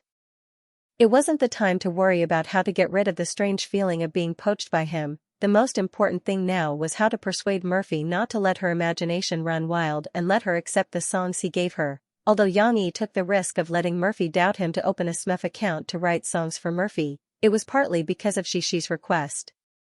However, the main reason was that Xianxia wanted to help Murphy out of her predicament. He didn't want to see Murphy's disappointed expression after the failure of her comeback album. He also didn't want to see her forcing a smile for Xixi. He also didn't want Murphy to be questioned and used as an example by some people on TV. Murphy had an unparalleled voice and a wide range. She also had unremitting perseverance and fighting spirit. She belonged to the top stage, singing loudly under the cheers of tens of thousands of fans like Xianxia. Instead of being tired on the road to various jobs for her dream, even if Murphy wasn't Xixi's mother, Xianxia also liked her songs and hoped to help her out of her predicament. Therefore, Xianxia pondered for a while and replied to an email. The wording was as relaxed as possible to express an indifferent and open-minded attitude. Ahaha, Murphy, you misunderstood. I'm just a very ordinary fan of yours. I just want to write songs for you because I like your voice. Liking someone and loving someone are different. You may have heard Xianxia's long time not seeing and better not seeing you. I wrote those songs for him, not because I love him. I like his voice. Among the male singers, I think Xianxia sings the best. Among the female singers, you are also the number one in my heart. Like some emotional venting in the lyrics, to tell you the truth, the person I want to express is not you, but another woman I love deeply. I'm sorry for the trouble these misunderstandings have caused you, but I still hope that these songs of mine can be sung by you. Because your voice is the best, and only you can perform them to the best of your ability. Please do your best. I'm looking forward to your new album. In order to make it as easy as possible for Murphy to read, Xianxia even imitated the famous Wanwan accent from his previous life. He wrote until he was about to vomit. It was too awkward and really not suitable for a tall person like him. After he finished writing, Xianxia carefully read it again. When he felt that there shouldn't be any problems, he sent it out. This time, there shouldn't be any more misunderstandings, right? Xianxia thought to himself. Xianxia sent the email in the middle of the night, so Murphy naturally couldn't see it. Mo Xiaowan also went on a business trip with Murphy. Although Mo Xiaowan would bring her laptop with her to do work, she wouldn't always open it to guard her email. The next day, Murphy still had to record for half a day. Mo Xiaowan also followed the TV station the whole time and didn't have time to open her laptop. Xiaowan, can you help me buy a few cups of coffee? I'll treat everyone. Murphy took the time to come out and said to Mo Xiaowan. The recording this time was considered quite high-end. The people participating in the recording were basically seniors in the industry. Murphy was considered the youngest junior, so naturally, she should take the initiative to treat everyone. Mo Xiaowan hurriedly nodded. She quickly walked out of the TV station and went to the coffee shop across the building to buy coffee. There were dozens of cups, better to have more than one cup. Although the coffee shop staff would help deliver it later, waiting for so many cups of coffee to be brewed and made would take some time. Thus, Mo Xiaowan was bored and walked to the bookstore next door to flip through some of the best-selling books on the shelves. Mo Xiaowan accidentally saw a familiar name, Xianxia. She walked over and picked up a copy of Soldier Assault and flipped through it. Mo Xiaowan didn't think it was a coincidence like Guizi. After all, she heard from Murphy that Xianxia was writing a book.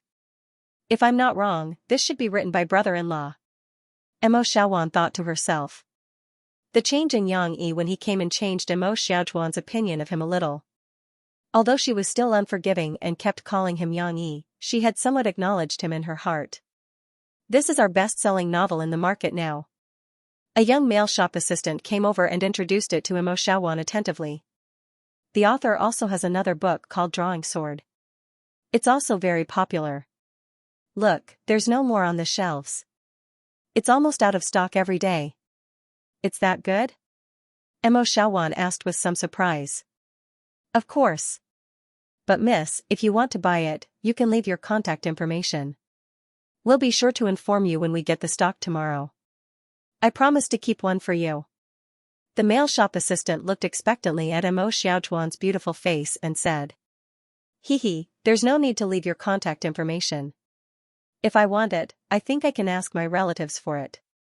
Mo Xiaowan smiled charmingly at him and patted the mail shop assistant on the shoulder. Oh, him. He definitely has connections to help me get it.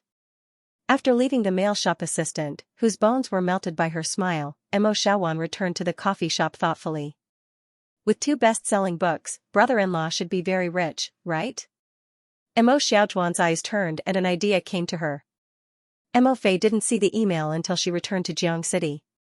Of course, it was Mo Xiaowan, who was so excited that she was dancing with joy, who showed it to her. The misunderstanding has been cleared up. Sis, you can use these songs without worry. Mo Xiaowan said happily, Mu Ziang is a pretty good person. He's talented and knows how to be romantic. He wrote such nice songs for the person he likes. It's a pity that he already has someone he likes. As Mo Xiaowan spoke, she started to feel sorry for herself. It was as if Mu Ziang didn't express that he had someone he loved deeply, she would chase after him instead. However, Mo Fei was not as happy as expected. She looked at the content of the reply letter and frowned slightly. She seemed to be a little sleepy. It was a good thing that the misunderstanding was cleared up, but for some reason, Murphy felt that something was wrong. The reply gave her a strange feeling, but she couldn't tell what it was. Maybe I'm thinking too much? Murphy's face was cold, but her heart wasn't calm. Mo Xiaowan poked Murphy and asked excitedly, Sis, can we tell Sister Ling now? Now that we have 12 songs, we can let Sister Ling arrange a new album. Mo Xiaowan had long been unhappy with those people's snobbish attitudes. Now that she was rubbing her hands together, it was like slapping their faces. Humph, didn't you look down on us? Didn't you laugh at us for not being able to get 12 songs by ourselves? Didn't you think we would come back crying and begging you for help? Look, we don't need you and we can do it well. Mo Xiaochuan's heart was filled with the scene of everyone looking at her in shock and admiration. However, Murphy wasn't as excited as she was and said lightly, no need for now. Huh? Mo Xiaowan still hadn't recovered. I've already asked Sister Ling for 2 weeks of leave. The main thing during this time is to find a suitable kindergarten for Xi. Murphy felt very tired. She waved her hand and explained softly, so about the album, let's put it aside for now. We'll talk about it when I come back. Okay. Mo Xiaowan pouted and said reluctantly. Murphy was coming. Yang Yi got the latest news from Xi. The little girl received a call from her mother and talked for a long time. Mom said that she's coming to live with Papa and Xi. Xi excitedly jumped around her father. Her long and slender legs made people worry that they would break. Really? Yang Yi took out a few fresh fruits that he had bought in the morning from the fridge and prepared to make some fruit salad. Cece was a little picky now. She didn't want to eat simple fruits. She only liked mixed and colorful fruits. Really? And I know why Mom is coming. She puffed out her chest, raised her head and said to her father. That longing look in her eyes seemed to say, do you want to know? If you want to know, ask Xi. Oh? Why is that? Yang Yi asked with a smile. Of course, he knew why Murphy came. Murphy had already told him. But since Xi wanted to express so much, Yang Yi also went with the flow to satisfy the little guy. However, Xi seemed to have thought of something. She hesitated for a moment and said, Ugh. No, I can't tell Papa. I can't say this. All of a sudden, Yang Yi, who had only wanted to tease her daughter, was depressed. Ah?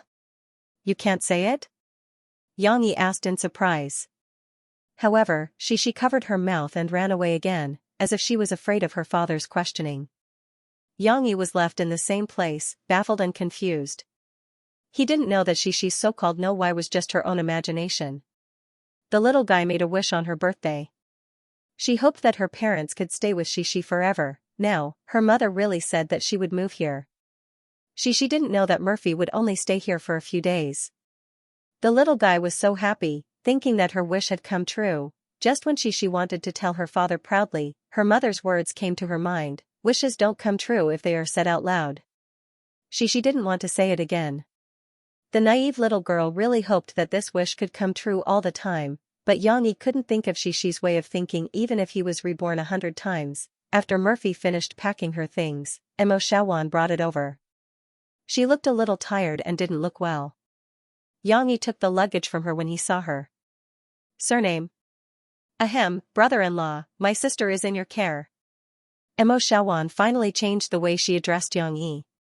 Murphy still felt a little uncomfortable when she heard Emo Shawan address Xianxia this way. She glared at Emo Shawan, but she was a little dizzy and didn't have the energy to speak. Emo Shawan stuck out her tongue and drove away. Let's go up, Xianxia said softly, reminding Murphy, who was a little absent-minded. Murphy said and followed Xianxia silently. Why was she so cold today?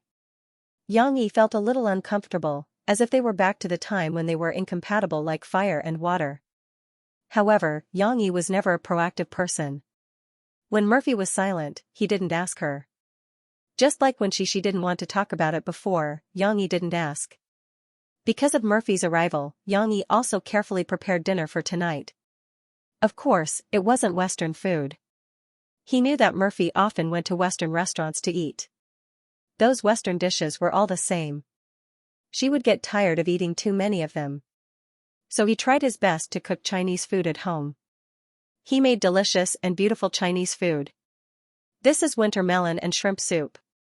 The shrimps are fresh, peeled, and marinated with lemon juice and a little ginger. Before putting it into the pot, the egg white is needed. This can ensure the freshness and taste of the shrimps. In addition to winter melon, there are also wolfberries in the soup. Drinking it not only has the effect of reducing internal heat, but also can nourish the blood and beautify the skin. Xianxia explained while serving soup for them. I like shrimps. Xianxia raised her small chopsticks and said, Papa, give me more shrimps. No winter melon. Mom, this is for you. Murphy didn't drink it and took the initiative to give it to her daughter. There are many more. Try it. Xianxia smiled and scooped up shrimps for them. Today's main dish was more sumptuous. There was a 3-sauce stew mixed with chicken wings, ribs, potatoes, and many other ingredients to make a thick sauce. There was also Xixi's favorite sweet and sour pineapple sweet and sour pork, and there was also a light seaweed tofu pot. In addition, Xianxia also prepared an after-dinner dessert, papaya and longan stewed with tremella. However, although Xixi ate very happily and her belly was round after a while, Murphy didn't seem to have a good appetite. She didn't even want to eat the heavy 3-sauce stew. She just ate a few mouthfuls of rice with the light seaweed and tofu. What's wrong? Is it not to your taste? Xianxia finally couldn't help but ask. Murphy shook her head and said in a low voice, No, I just feel that my appetite is not very good. I'm sorry. What's wrong? Xianxia frowned. He found a problem. Compared with when they just arrived home, Murphy's face became much rosier. Murphy's face was a little red. Xianxia had thought that it was because she was hot and had asked Murphy about it, but Murphy had told him not to lower the temperature. I'm a little cold. At that time, Murphy's words were still echoing in Xianxi's ears.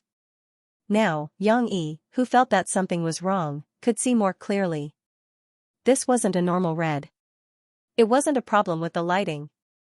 It was a kind of flush, similar to the red of the plateau. It was also a little like the blush on the face of someone who couldn't really drink alcohol. It was caused by the expansion of the capillaries. What's wrong? Xianxi's sudden gaze made Murphy feel a little uncomfortable. However, she was dizzy and didn't have the energy to think about it. Suddenly, Xianxia stood up. His arm stretched out, directly across the table, and pressed it on Murphy's forehead. Murphy was suddenly stunned. It was as if she had been suddenly pressed against the wall. She stared blankly at Xianxia, who was looking at her with concern. Xixi, who was next to them, also opened her eyes wide to watch the commotion. However, her 2 small hands were grabbing the chicken wings and eating hard. Her mouth didn't stop moving. Yang Yi's expression was very serious. He felt the temperature of Murphy's forehead. It was boiling hot. Obviously, there was a problem. He couldn't help but scold, "Why is it so hot?" "Hot?" Murphy asked in a daze. Yang Yi put down the chopsticks in his left hand, walked around the table, and gently held Murphy's head. Then, he touched her forehead to confirm. He asked reproachfully, "It's very hot. Why didn't you tell me that you had a fever?" Murphy's head was really dizzy. When she was held by Yang Yi, she couldn't even raise the thought of struggling. Instead, she seemed to have found support in Yang Yi's arms. Her head was even dizzier. "Fever? Really?" After returning from Beijing today, Murphy felt a little tired. She thought it was because she had been too tired for the past few days. Even when she told Emo Shawan, she asked Emo Shawan if she had eye bags. It seemed like she hadn't had a good rest. Emo Shawan comforted her with a smile, "Sister, your face is still rosy. This was the color of health, the taste of happiness. Hurry up, go to my brother-in-law's place and let him nourish you again." At that time, Murphy still had the strength to chase after Emo Shawan, who did not know how to choose her words carefully. However, she did not know that her tiredness was not because she was tired or sleepy. "He really has a fever. Sai, what should I say about you? He's already so old, yet he doesn't even know that he has a fever." Yang Yi looked at Murphy's listless appearance and was very anxious. He suddenly bent down and carried Murphy. "Don't faint." Murphy wanted to feel wronged and retort, but she suddenly felt as if she was riding on clouds. She was shocked. She subconsciously reached out her two thin arms and tightly hugged Yang Yi's neck, afraid that she would fall. Yang Yi only carried her to the sofa. Then he turned around and took out the medical box that he had hidden at home. He took out the mercury thermometer, shook it, and put it on Murphy. "Wait a moment and see what's the temperature." Yang Yi sat on the sofa next to her and said unhappily, "If you feel uncomfortable, you should have said so earlier. When I touched it just now, it was so hot that you could boil an egg." "Don't scold me." Murphy covered her eyes and said sadly. Her voice was weak and her lips were pale without any color. "What's wrong with Mom?" Shishi's mouth was full of oil and her hands were dirty. She climbed down from the chair and ran over to ask. "Mom is sick. She must have a fever." Yang Yi's eyes were sharp and his hands were fast. He grabbed Shishi's little hands that were still stained with sauce and put her on the sofa. Yang Yi carried his daughter to the bathroom to wash her hands and wipe her face. "Are you full?" "I'm full." Shishi pointed to her bulging belly and said with a smile, "Papa, look. My belly is so big." Yang Yi didn't care too much. If Murphy saw this, she would definitely say that the little girl was not reserved. "Papa, Papa." When they were about to go out, Shishi took her father's hand and put it on her forehead. She shouted, "Papa, see if Shishi is sick." It turned out that she had just seen her father use his hand to check the temperature of her mother's forehead. She thought there was some magical detection method in it. Yang Yi rubbed the little girl's airbangs and said, "Well, you're not sick. Go and play. Dad has to take care of Mom." Shishi nodded obediently, but she didn't play by herself. She just held her big bear cub and looked at her mother and father. 38 degrees. It's almost 39 degrees. Yang Yi frowned. "That's good." Murphy tried to smile and said to Shishi, who was looking at her with concern, "It's not serious. I'll be fine after a sleep." "How can that be? How long have you had a fever? If you don't lower the temperature, you'll only get hotter later." Yang Yi shook his head and said, "No, I have to take you to the hospital." "No, I don't want to go to the hospital." Murphy reacted strongly.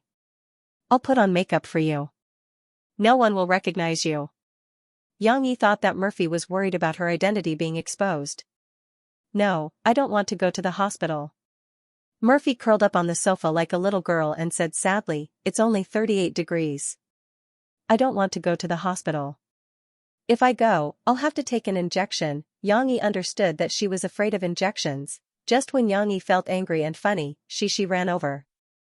She struggled to hold the big bear cub and said very considerately, "Mom, she will give you the big bear cub, okay?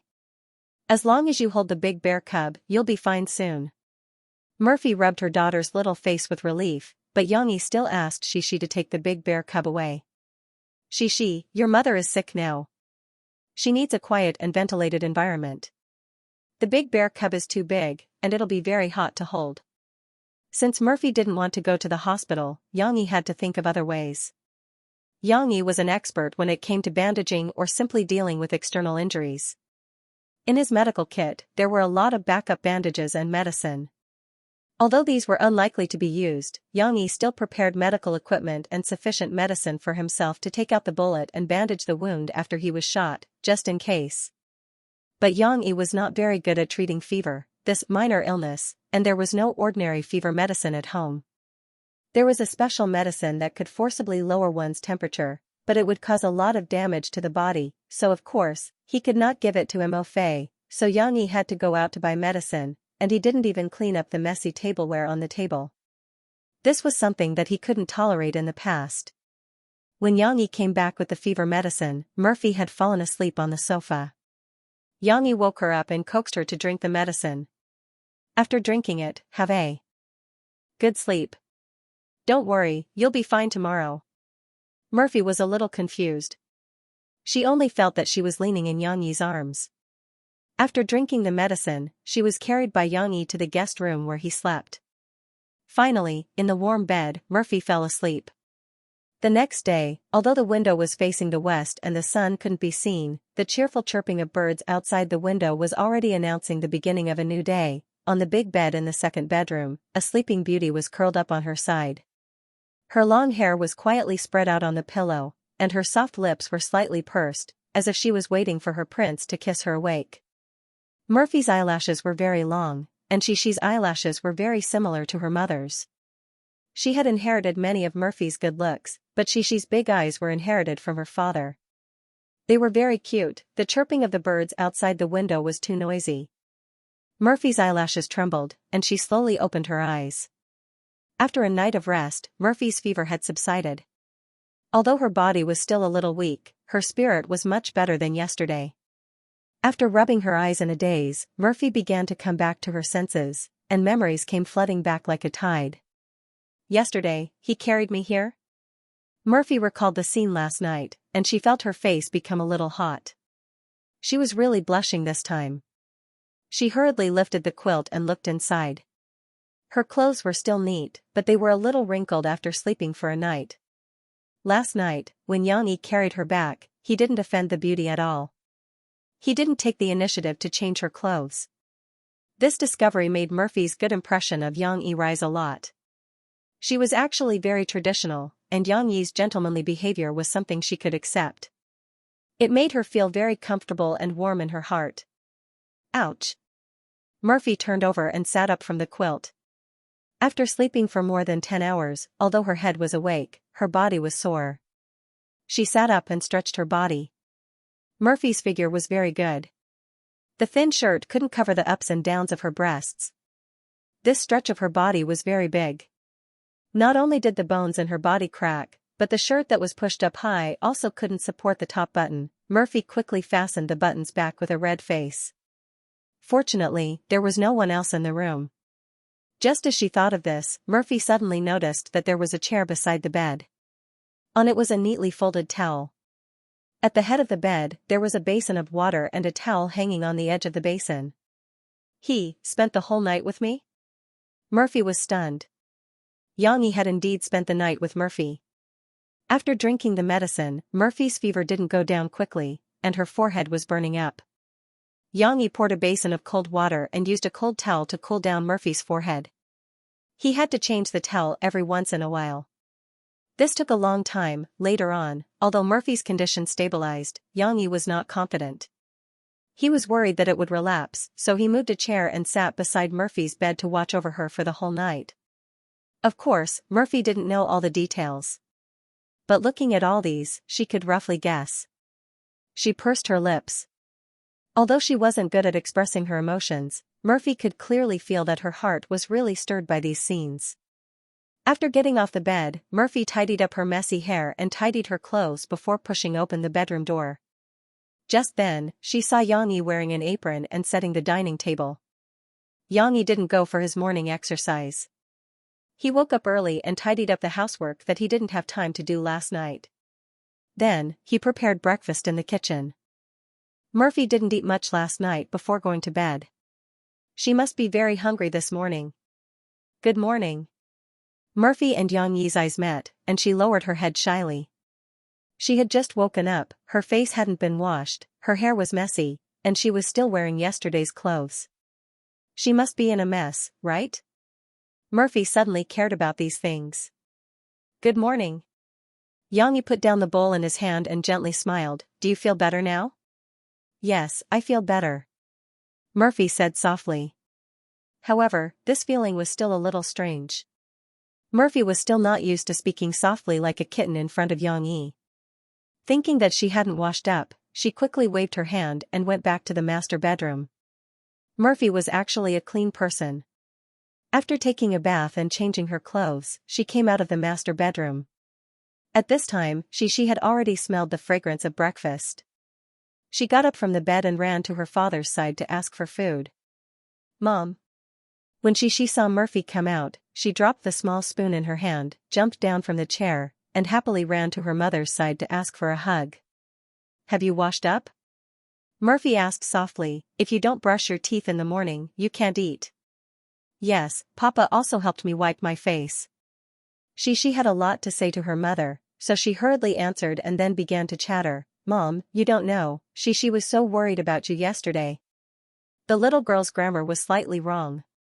After all, she was still young. Mom was very happy. How was she worried about Mom? Murphy asked softly. At this time, Xianxia smiled and handed over a cup of warm water. He signaled with his eyes that he wouldn't interrupt the conversation between the mother and daughter. Murphy got up early in the morning and was busy tidying up her personal image. She didn't have time to drink water, but she was really thirsty. She took a few sips. The warm water immediately moistened her dry throat. It was very comfortable. She said very seriously, she was worried about Mom yesterday. I didn't watch cartoons, and I didn't ask Papa to tell me stories. I took care of Mom with Papa. Fortunately, Mom didn't have a fever. She was really afraid that Mom would get sick. She was really obedient last night. Later, she fell asleep by herself. She was very brave. Xianxia also praised his daughter with a smile. She heard her father's praise and happily puffed out her small chest, as if to say, yes, such a good child as me. Mom is very touched. Thank you, who loves Mom so much. Murphy smiled and kissed her daughter's pink face. After Murphy recovered, she had been moved by Xianxia's care. Now, she was in a good mood because of the caring care of her little baby. After Murphy recovered, she officially moved into Xianxia's house. However, in her words, they weren't living together, but she had brought Xi over for a vacation. Well, Xianxia didn't care about this. However, with one more woman in the house, life became more colorful. Originally, Xianxia's life was, when his daughter wasn't around, he would listen to music and wipe the coffee cup in the coffee shop alone for the whole day. When his daughter was around, Xianxia listened to his daughter's chatter, answered her endless questions, and told her stories. The day passed by peacefully. Now, with Murphy, Xianxia's daily life seemed to be different. For example, Murphy cared more about the decoration of the house, and she always felt that Xianxia didn't know how to live. How can there be no flowers at home? Looking around, there are only monotonous and boring colors. You have to get some flowers and put them in a bottle to add some color to your life. Murphy said seriously. Murphy wasn't a hardworking and virtuous woman. Just by looking at the nanny in her house, it was obvious that she didn't know how to tidy up the room. When Murphy woke up in the morning, Xianxia returned to the second bedroom and saw that although she had folded the quilt, it was almost the same as if she hadn't folded it. Either there was a small tail here and there, or there was a dent in the edges and corners. So, Xianxia folded the quilt again and pulled the sheets. However, in terms of quality of life, Murphy was more meticulous than Xianxia. After all, she was a woman. Yang Yi scratched his head and said, there are quite a lot of flowers in the garden downstairs. Do you want me to go and pick a few? Those are wild flowers. Compared to the artificially cultivated flowers in the flower shop, whether it's the variety, color, or size, there is a big difference. Murphy was speechless. Since you want to arrange flowers, how can you just make do with it? You go and buy it, I'll do it. Murphy waved her hand coolly and ordered. Alright, of course, Yang Yi had to go and buy it. Murphy's face was still easy to recognize, but where could he buy it? Yang Yi walked out of the door and then remembered that he hadn't bought any flowers. But, he thought of a flower shop. Yan Xiaopei said that she opened a flower shop at the East Gate. He was magnanimous and didn't have any grudges. He didn't care and went straight to the East Gate and found the flower shop. Hey, Yang Yi? As soon as Yang Yi walked through the door, Yan Xiaopei recognized him. After all, there weren't many men who could ignore her beauty all these years. Seeing Yang Yi, Yan Xiaopei's heart still had some ripples. It wasn't that she still couldn't forget Yang Yi, but if she didn't get it, she would always feel reluctant. But, after all, he was an adult and there were students working part-time in the shop. Yan Xiaopei smiled and greeted him normally. Hello. Yang Yi smiled and nodded at her before saying, Miss Yan, I'd like to buy some flowers. So he came to buy flowers. And Yan Xiaopei knew that Yang Yi definitely didn't buy them for her. Yan Xiaopei remembered the more beautiful woman that Yang Yi's daughter had mentioned. What kind of flowers do you want to buy? We have roses here, Chinese roses, lilies. Although Yan Xiaopei felt a little sour in her heart, she still said it as if nothing had happened. Yang Yi scratched his head. He really didn't know what to buy. He had an idea and said, why don't you pick a few of each for me? Pick the prettier ones. Not to mention the other girls in the shop, even Yan Xiaopei was stunned. Who would buy flowers like this? Do you really want to buy it like this? If I pick them all, I'm afraid there will be dozens of them. Yan Xiaopei didn't know whether to laugh or cry. Dozens of flowers were not considered a lot. Those rich people who spent money to buy beautiful girls' flowers would buy dozens or even hundreds of flowers. However, Yan Xiaopei had been running a flower shop for a few years, and she had never seen anyone buy dozens of flowers of a variety. It's okay. I'll buy it like this. Yang Yi said with certainty. Xiao Luo. Yan Xiaopei helplessly called a part-time girl and said to her, help Mr. Yang pick the flowers. He's my friend. Pick the best ones for him. While Yang Yi was picking flowers, an elegantly dressed man walked in with a bouquet of bright red roses in his hand. Yes, he came to the flower shop with flowers. Xiaopei, are you free tonight? I want to invite you to Binhai for dinner and then go for a ride. The man affectionately handed the flowers to Yan Xiaopei. Naturally, Yan Xiaopei's pursuer wasn't the only one who talked to her like this. In order to get rid of her disappointment, Yan Xiaopei also accepted his pursuit. The man's temperament fascinated Yan Xiaopei. Although there was a big difference between him and Yang Yi, it seemed that this man was better. In addition to Xiao Luo who was accompanying Yang Yi, there were two part-time girls who snickered and whispered on the side. Tonight. Let me see. Yan Xiaopei couldn't help but raise her voice slightly and said in a reserved manner, I'll send Ing Kai to my mom's place. I'm still free. After that, she glanced at Yang Yi. However, the latter didn't react at all. He was still excitedly asking Xiao Luo the name of the flowers. Yan Xiaopei had an indescribable disappointment in her heart, but she also secretly smiled bitterly, forget it. It's your own unrequited love. However, Yan Xiaopei's small eyes were still seen by the man. Following Yan Xiaopei's gaze, Yang Yi's tall figure made him faintly vigilant. This is? The man couldn't help but ask. Yan Xiaopei held the roses in one hand and held his arm with the other hand. She smiled and said, this is a friend of mine. He happened to be here to buy flowers today. Yang Yi noticed the hostility in the man's eyes and raised his head in surprise. Yang Yi, let me introduce you. Yan Xiaopei realized that the man's mood was a bit strange. It seemed that she had gone a bit overboard. She took the initiative to explain and introduce and then took the initiative to explain and introduce. This is Yang Yi. He is also a friend of mine who owns a shop near the school. His daughter and my son are good friends. This is my boyfriend, Yu Qingqing. He runs a training organization. After hearing that Yang Yi had a daughter, Yu Qingqing's expression eased a lot. Instead, he warmly shook hands with Yang Yi and said, "A small training organization relies on the mountain and the water on the river. We rely on Jiangchuan, so we can only train the candidates in this aspect." Oh, that's good. Yang Yi was quite helpless. He didn't want to know the other person. But to give Yan Xiaopei face, he still reached out his hand and shook hands. "Mr. Yang also owns a shop at the East Gate?" Yu Qingqing's hostility had subsided, but his enthusiasm didn't. Perhaps it was because he had been in the training industry for a long time, his mood was very high. He took the initiative to ask. "He owns a coffee shop at the back gate, which is at the north gate." Yan Xiaopei helped Yang Yi to say. "North gate? That's a bit far. Otherwise, I can find a few friends to go there often." However, Yu Qingqing still enthusiastically said, "But that's okay. I'll go back and talk to my employees and let them help you promote." "Okay, thank you." Yang Yi helplessly nodded to the other person gratefully.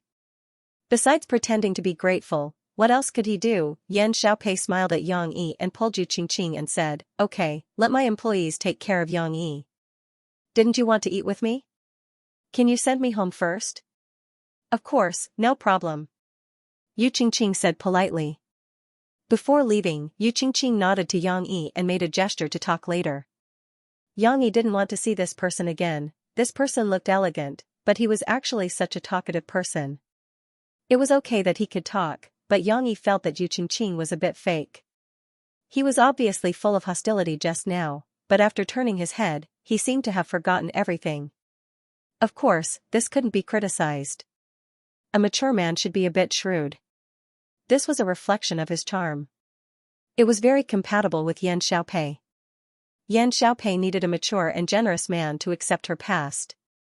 A young and jealous boy couldn't control her. But Yang Yi didn't like Yu Qingqing. Compared to him, the talkative but sincere little fatty was much cuter.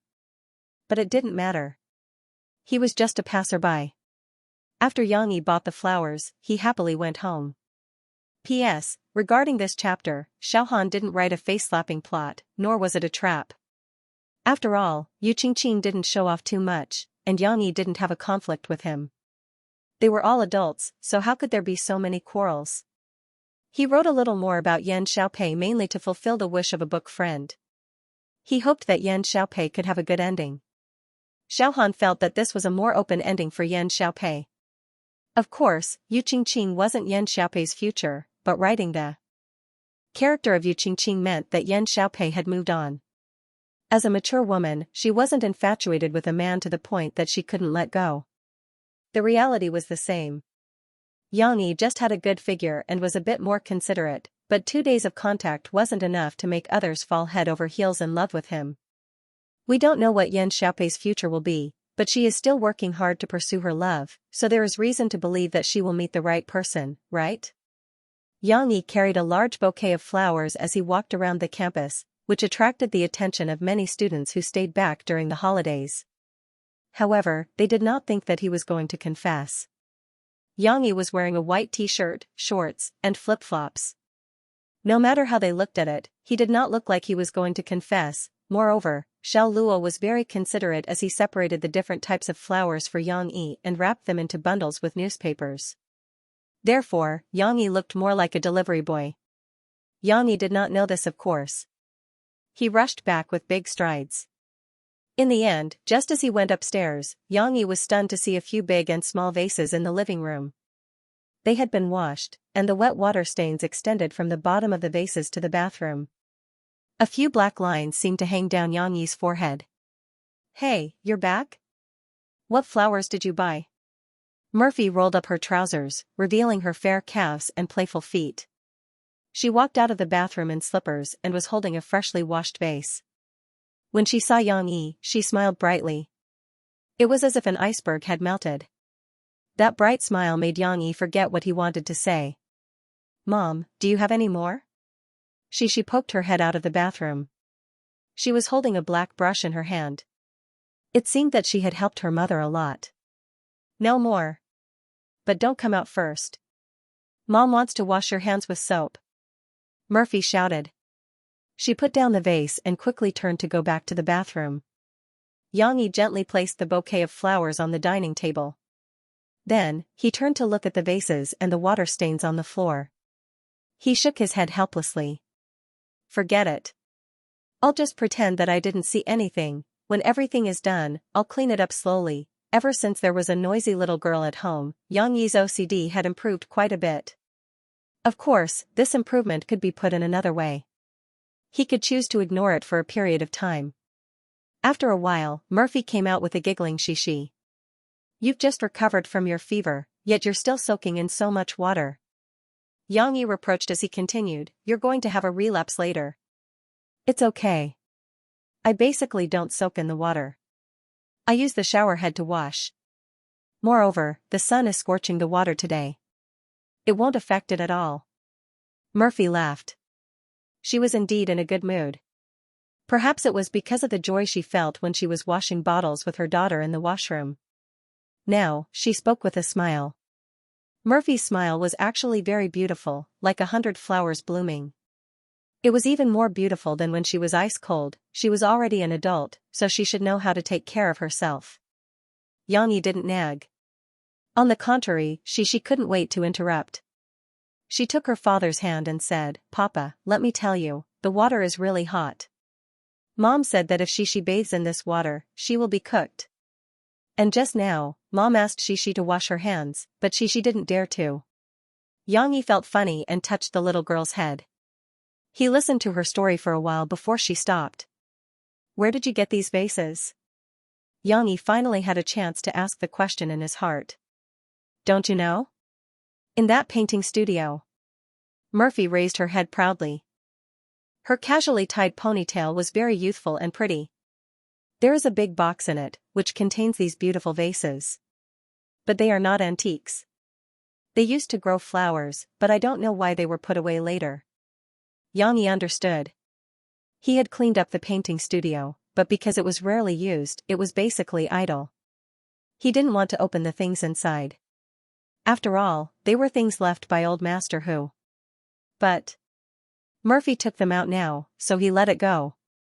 Anyway, Old Master who also said that Xianxia could use the things in the house freely. He could even change the furniture that he didn't want. It was best to keep them as much as possible. But Old Master who still understood that young people had their own aesthetic standards, so he only asked Xianxia to take good care of this small building and keep his memory. These vases might have been used by Old Master whose wife in the past. Why did they put them away? Naturally, there was an answer to this question. But Xianxia didn't intend to tell Murphy. He smiled and said, it doesn't matter. Since you found them, take them out and use them. But be careful not to break them. The main thing is that these are porcelain. They are easy to break. It's not good if the fragments cut Shishi. Murphy nodded and said, in fact, I want to buy glass vases made of tempered glass. They are transparent and not easy to break. But these vases are beautiful. Look at the flowers and birds on them. They are so well painted. The colors are still so bright after being washed clean. Did you hear what Papa said? Murphy also educated Shishi. These vases can't be touched casually. If you break them, Papa will be very angry. However, the little girl's big eyes were full of wisdom. She said unwillingly, Papa won't be angry. Papa won't be fierce to Shishi. Only Mom will be fierce to you. Xianxia couldn't help but laugh. Murphy was ashamed and angry. She pulled Shishi over and pretended to slap the little girl's butt twice. Of course, she didn't use much strength. When did Mom become fierce to you? Yes, Papa never slaps Shishi's butt. Shishi pouted. She would rather die than surrender to the evil forces. Murphy wanted to arrange flowers. Xianxia, who had nothing else to do, certainly wanted to help. According to Murphy's instructions, he unwrapped the flowers wrapped in the newspaper and took them to the bathroom to wash the mud off the roots. This was not enough. In order to keep the blooming flowers fresh, Murphy also had to cut off the leaves at the roots of the flowers. She even had to burn the roots of some flowers. In this way, the nutrients stored in them can be preserved to the greatest extent and it can prevent them from rotting. Murphy explained to Xianxia. Of course, Murphy also had to cut the branches into different lengths according to the layers of the flower arrangement. Not all flowers were treated the same way. For example, daffodils had to be placed in light salt water, while lilies had to be placed in sugar water. Xianxia didn't understand this at all. He could only sit with Xianxia and watch Murphy's performance with admiration. There were more details to the flower arrangement. Putting the big flowers at the bottom first and the small flowers at the top was just a small trick. The number of flowers of the same type in each layer must be an odd number. The number can be different, but the flowers of the same type with an odd number will form a more unique image. Murphy explained. The color combination is also very important. It depends on where the vase is placed. For more festive places, or your coffee shop, flowers with thick and warm colors will be used. The colors will be red, orange, and yellow. For example, we can use clean and comfortable neutral colors in the living room and bedroom at home. Murphy smiled and said, of course, not all colors are the same. Different types of color combination will have different feelings, especially when the contrast is sharp.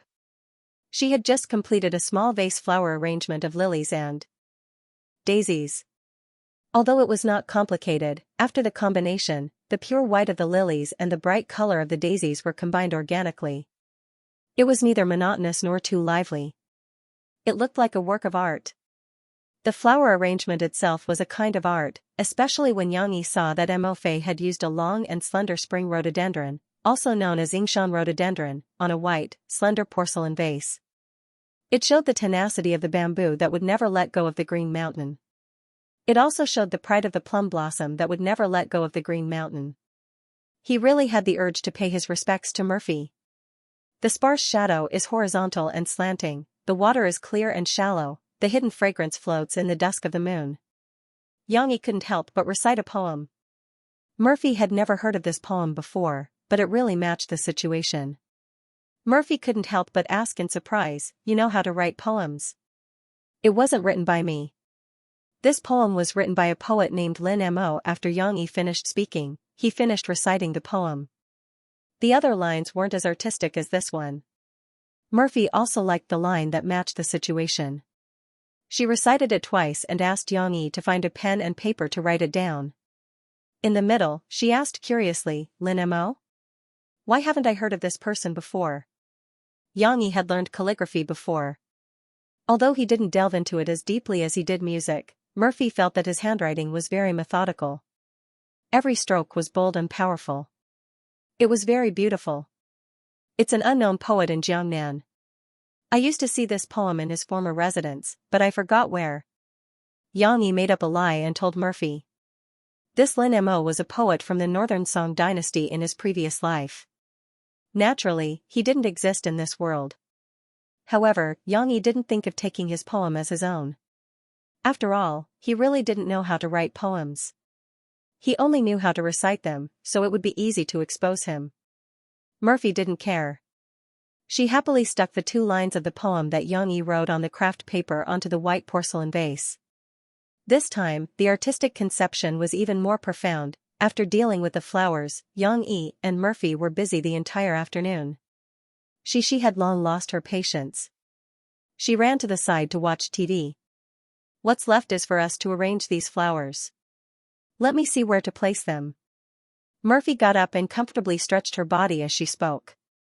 This stretch stretched her cotton short-sleeved home t-shirt, revealing a smooth lower abdomen. Coincidentally, Xianxia's line of sight followed and caught a glimpse of the spring scenery. Murphy didn't notice. After she put down her arm, she slowly walked to the front of the TV and gestured, "You can put our carnations and calla lilies in the TV cabinet. But you have to stay a little further away, or else you'll be affected by the TV's radiation." The corners of Xianxia's eyes twitched. He wanted to say something but stopped himself. "Hey, Mom, move away. All of you, block him." Cece suddenly yelled out, unwilling to comply. The little girl was watching TV attentively. She couldn't take her eyes off the screen, but someone ran over and blocked her view of the TV. At first, she wasn't angry. She just silently waved her little hand, as if she could push her mom away. However, Murphy didn't move. Instead, when she changed her position, she coincidentally turned around and continued to block in front of Xianxia. How could the little girl not complain? She jumped off the sofa and tried to push her mother's butt. Alright, Mom is wrong. Mom, move away. Murphy smiled as she comforted her daughter. However, she didn't have time to care about them. She was watching the cartoon. The plot just happened to be tense. The little girl looked back with every step and dawdled for a long time before returning to the sofa. Murphy directed Xianxia to arrange the flowers next to the TV cabinet and said, "Then, you can put lilies and daisies on the table because the vase is smaller." At this time, Xianxia looked at the TV and the flowers. Finally, he couldn't help but say, "Murphy, shouldn't we put another pot? That vase is the same as this one. Wouldn't it look better if we put a pot on the left and right?" Murphy walked over and studied it. However, she shook her head and rejected Xianxia's suggestion. "No, it doesn't look good." "Why?" Xianxia didn't understand. "Because it's close to the balcony. The wind is very strong at night, and the flowers are rotten," Murphy explained. "Then we can close the window." Xianxia still wanted to fight for it. "It doesn't look good closing the window. It's next to the curtains." "What about taking down the curtains?" Xianxia made a very unreliable suggestion. Murphy finally realized that something was wrong. She turned her head and stared at Xianxia with her beautiful eyes as if they could talk. Xianxia felt a little uncomfortable. She looked around again. She looked at the symmetrical sofa and then looked at the dining table that was always arranged with 4 chairs even though there were only 3 people eating in the house. Finally, when Xianxia was fidgeting, Murphy said, "Hey, Xianxia, are you a Virgo?" Xianxia was immediately unwilling. He said, "How can that be? How can I be a Virgo?" The date on his ID card wasn't a Virgo. Xianxia didn't know what constellation he was. He was an orphan in his previous life and didn't know the date of his birth. Of course, he didn't believe in constellations. However, when he thought about how many people on the internet were defaming Virgo, Xianxia felt that it couldn't be any better. So, he firmly denied it. "That's true. You were born in December." Murphy saw some information about Xianxia. "But why are you the same as a Virgo? Do you have mysophobia?" Murphy asked. "I don't have mysophobia," Xianxia complained. Finally, under Murphy's gaze, he sighed and said, "Okay, I just have a slight obsessive-compulsive disorder. It's not mysophobia." "Oh, right, obsessive-compulsive disorder. I got it mixed up. But, is it really slight?" Murphy felt that teasing Xianxia was very interesting. She put her hands behind her back and deliberately pretended to be strong. The corner of her mouth couldn't help but reveal a smile. Xianxia finally gave in. "Okay, I'll do it. You have the final say. I really don't care." "Okay, I won't tease you anymore." Murphy stepped forward and patted Xianxia's shoulder. She smiled and said, "Go and move the flowers." "What?" "Move the pot of flowers that you said and put it on the other side of the TV." "Do you want me to move it?" Murphy blinked at Xianxia with an innocent look. "But, isn't that ugly?" Xianxia was very happy, but he still asked. "Now I've changed my mind." Murphy didn't want to admit that she wanted to take care of Xianxia's feelings. She snorted, turned around and walked away. She left a sentence, "It seems that it's quite nice to put it symmetrically like this." Xianxia was overjoyed. He quickly moved the flowers in the same vase. In the process, he inevitably blocked Xixi's line of sight. "Aya, what's wrong with you adults?" Xixi unhappily pouted. Xianxia moved the vase and put it in the position that he had already thought of. He looked back. Hee hee. All of a sudden, his heart felt comfortable. Xianxia was in a good mood. He walked over, held Xixi's little face, and kissed his daughter's forehead. However, Xixi was not happy. Her father's hand covered her eyes. "I can't see," the little girl complained. Although Murphy went on a vacation as Murphy's agent, Xiaowan didn't have a vacation. She still had to go back to the company to deal with Murphy's work and arrange her future itinerary. However, these days, there were more and more people gossiping. Some people, after half a month, don't even make a move, and still say that they have collected enough songs to make an album. On the corridor to the pantry, Xiaowan could hear someone deliberately raising their voice. Isn't that right? Now that she probably can't get any songs, and she's afraid of the hardships and fatigue, I heard that she asked for leave to go home and sleep. Then wouldn't she never be able to raise her head again? Is she willing to stay on the second and third lines like this? Who knows? Anyway, she's old, and she's still giving birth. Cough, that, you know. She still wants to be a star, dream on. I understand, didn't Sister Ling give a gag order? Hee hee. If it was some time ago, Xiaowan might have quarreled with the other party, but now, Xiaowan learned to ignore it. However, Xiaochuan's temper was still there. She nodded with a smile on the outside, but in her heart, she was fiercely thinking, damn it, a bunch of little bitches. When my sister counterattacks, see if I don't tear your mouths apart. Xiaowan still had some friends in the company, such as Xiaoai and some girls who had no desires and didn't like to fight. She had a good relationship with them. In the pantry, Xiaowan met a good female colleague who was eating fruit. Hey, Xiaowan, do you want to raise a cat? The female colleague saw Xiaowan and asked excitedly. Xiaowan shook her head and smiled, no, look at how busy I am. I don't even have time to find a boyfriend, how would I have time to raise a little master? Do you think I'm Xiaoai? I'm talking about Xiaoai. The female colleague said to Xiaowan, don't you know? Xiaoai is going to give the cat away. Give the cat away? How could this be? Xiaoai loves cats as much as her life. Xiaowan asked in surprise. The female colleague nodded, then shook her head and said, not all of them, but the kittens have to be given to others to raise. The situation is like this. Xiaowan finally understood what had happened from the other party's gossip. It turned out that Xiaoai's parents had introduced Xiaoai to a man who was said to be very good. In the end, Xiaoai suddenly remembered that the door from the bedroom to the balcony was not closed properly. Big Cat, on the other hand, was fine. It could leap over roofs and vault over walls as it pleased. But she was afraid that the curious kitten would climb to the balcony and fall down. Although it was only the third floor, such a big kitten would become a meat patty if it fell down. Did he really think that cats had 9 lives? Therefore, she refused to have a deep conversation with her blind date and hurried home to check on her kitten. Doesn't she know to come back together, ask the other party to wait downstairs, and then close the door before continuing the date? Xiaowan asked incredulously. Who knows? Anyway, that man is not very good.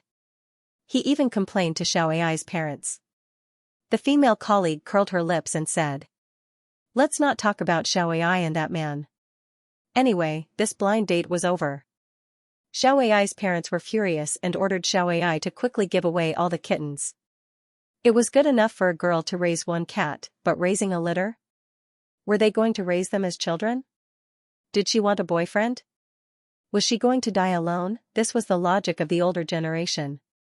Xiaoai had no choice but to contact people everywhere, trying to find someone to entrust her litter of kittens to.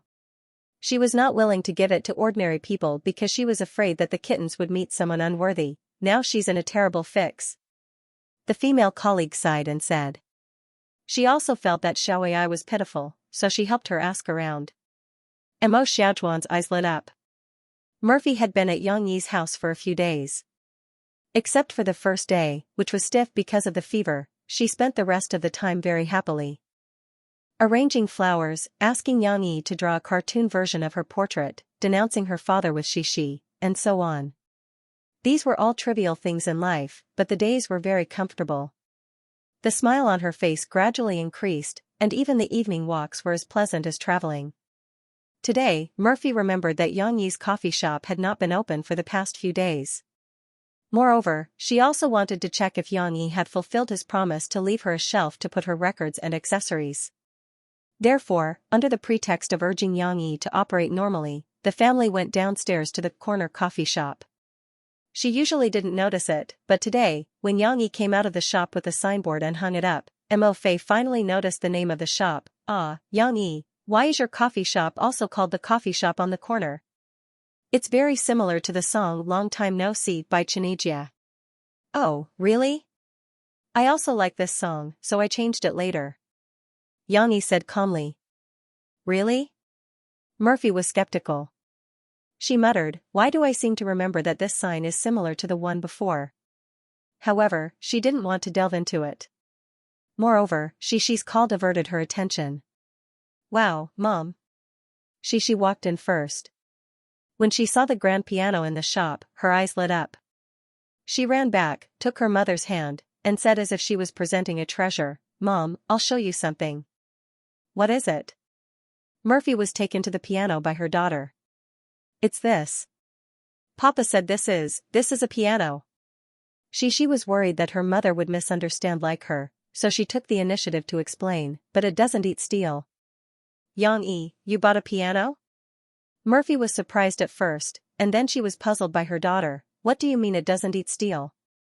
Yes, I suddenly felt that it would be good to put a piano in a coffee shop, so I bought it. Xianxia couldn't help but want to laugh. He told Murphy about the day when she compared the electronic piano with the piano. Haha, Xishi, you silly girl. Murphy was amused by her daughter. I'm not stupid. I can play the piano. The little girl sat down on the small stool in front of the piano with her chest out, and asked her father to open the cover for her. The little girl stretched out a finger, poked the white key, and then poked the black key. Well, in her opinion, if she could make a sound, then she could play the piano. Get up, Mom will play for you, see what it means to play the piano. Fei's memory of learning piano when she was a child was stimulated by her daughter's lovely performance, so she said excitedly. Okay, she wants to see Mom play the piano. She jumped down happily. Xianxia also watched with interest, watching Murphy elegantly sitting in front of the piano. He heard Murphy sing a lot of songs, and even watched some videos of Murphy's early performances, but he has never seen Murphy play the piano. Ding ding dong dong. Murphy played a string of notes from left to right on the piano, and then she began to play. It was one of her old songs. Xianxia recognized it when he heard the prelude, and said, Tender Memories? Murphy turned to look at Xianxia, smiled, and nodded. So I can't let go of this memory. Smiling in the wind with your gentleness, so familiar. Just like snuggling together under the moonlight, Murphy played steadily and hummed softly. The low but pure piano sound, accompanied by her clear and affectionate singing, echoed in the coffee shop. She was still okay, she just felt that Mom was very good, but Xianxia was completely intoxicated. He couldn't help but close his eyes, leaving only his ears to feel the rhythm of the music in this space. Ah, where's the applause? Where's your applause? After Murphy finished playing, her voice made Xianxia come back to his senses. Mom is the best. She giggled and threw herself into her mother's arms. Xianxia was also at the side, smiling, gently clapping his hands to offer his late applause. By the way, Xianxia, you didn't make it clear just now, why did you buy such a grand piano and put it in the shop? At this moment, Murphy gently stroked the logo on the piano and said in surprise, It's Theodore's grand piano? On TV, when you see other people's coffee shops, there will usually be a piano, it will look very good. So I thought about it and added one in the shop. It just so happened that last month's royalties were paid, so I have some money left. Xianxia explained simply. Murphy didn't delve into it. She was also used to spending money extravagantly. She didn't think that Xianxia bought a piano and put it in the shop was wasteful. She just asked in amusement, Do you know how to play the piano? You didn't buy it back just to wait for me to play it for you, right? Perhaps, it would have a different pink effect. However, how could Xianxia be this kind of person who would say such sweet words? He calmly shook his head and said, Of course not, I also want to learn how to play the piano. I used to know a little bit, and I like it. You can play the piano? Come on and show us. Murphy said excitedly. It's time to show a little bit of new skills, although Xianxia didn't intend to show off too much at once. What are you playing? Xianxia sat on the piano and asked with a smile. I want to play too. She was overjoyed. She ran to her father's side and snuggled up to him. Anyway, the bench was quite long, so Xianxia didn't care. What else do you want to play? Murphy was a bit speechless. Don't tell me, your piano skills are not bad now? Xianxia didn't say anything. He just followed Mo Fei's example and played a melody from left to right on the piano, crossing his left and right hands. Although it seemed that he was not as skilled as Mo Fei, and he even missed one or two notes, Mo Fei was still surprised to see a trace of clue. Xianxia really learned how to play the piano. Other things aside, at the very least, the sitting posture, the angle of the hand and elbow, the height of the wrist and the strength of the fingers playing the piano were all just right. Without formal learning and a period of hard practice, it would be very difficult to do it. However, Murphy now has a fairly good ability to accept Xianxia's skills from time to time. She didn't question, but helped Xianxia think of a song to play. She suddenly had an idea. She turned around, went to her exclusive shelf, and took a small booklet. That was also the sheet music that was given to her in her previous platinum album, Same Love as Missouri Road.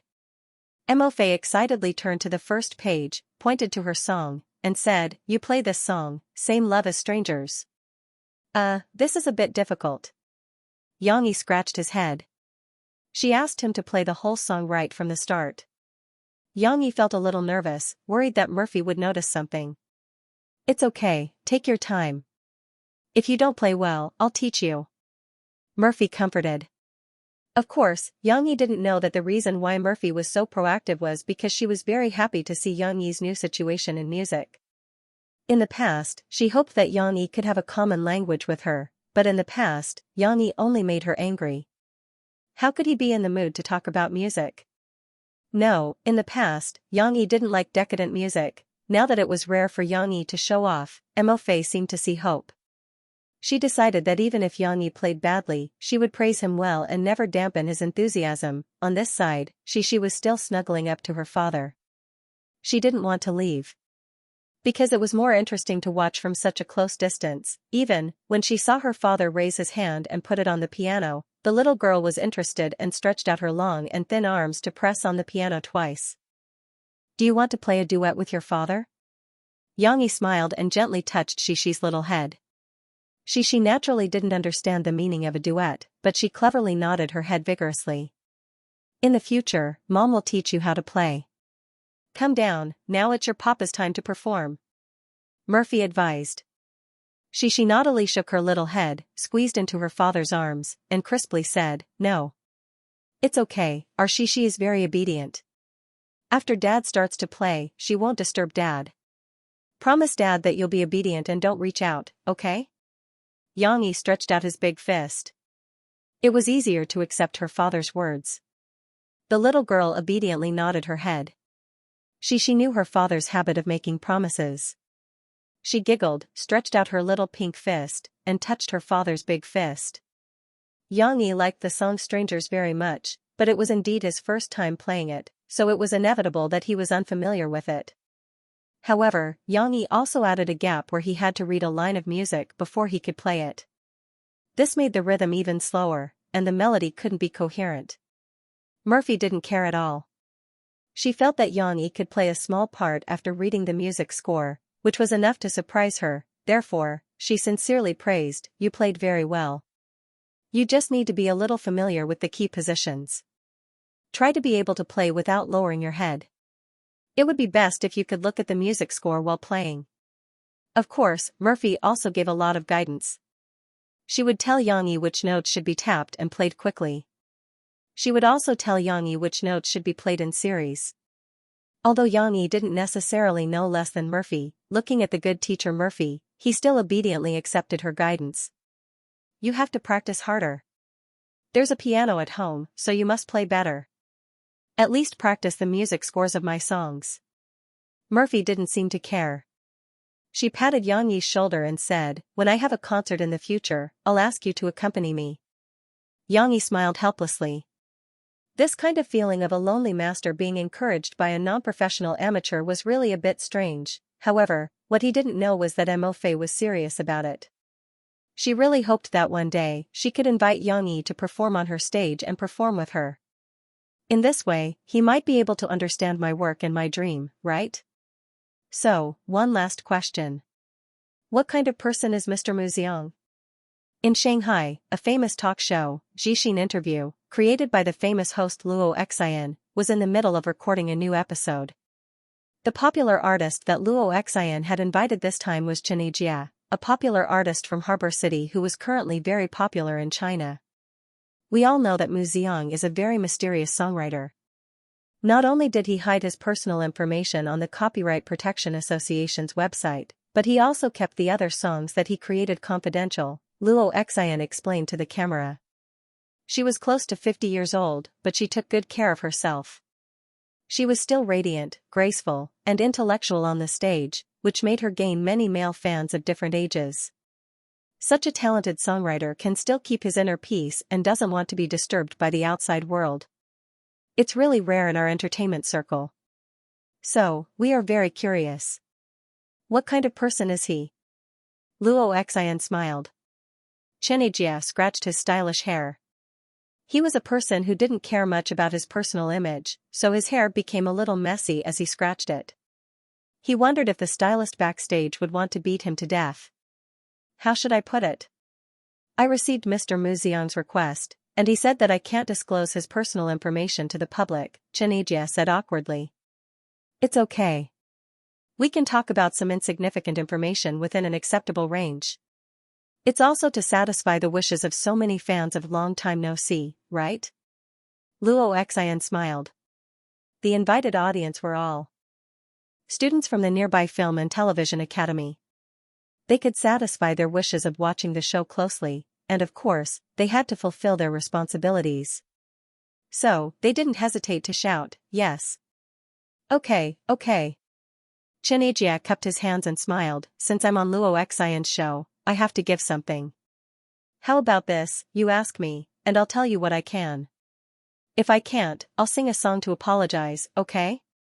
Actually, these were all communicated before the recording of the show, and Xianxia was just following the script. Okay, Mu Xiang is a teacher, so there is no doubt that he is a man. But please allow me to make a small guess. Judging from his lyrics, the emotions he expresses are quite deep and full of the sorrowful charm of a mature man. Of course, Isen's acting was outstanding too. Luo Xian smiled.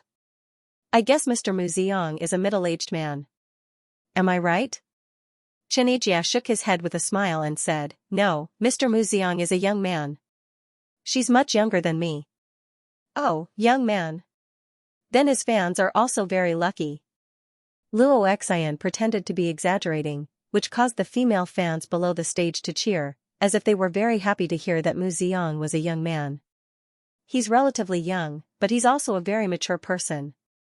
You can tell from his lyrics, Xianxia added. Is Mu Xiang handsome? In front of the camera, Luo Xian acted like a little fangirl and asked with sparkling eyes. Handsome? Compared with me, he's more handsome. Xianxia answered without hesitation, and then he smiled. Oh, Isen, don't belittle yourself. You're the most handsome man in my heart. Luo Xian also smiled. The effect of this show was perfect. To be honest, Xianxia really had nothing to do with being handsome. Compared with the 4 heavenly kings in Harbor City, he got to the throne step by step with his singing.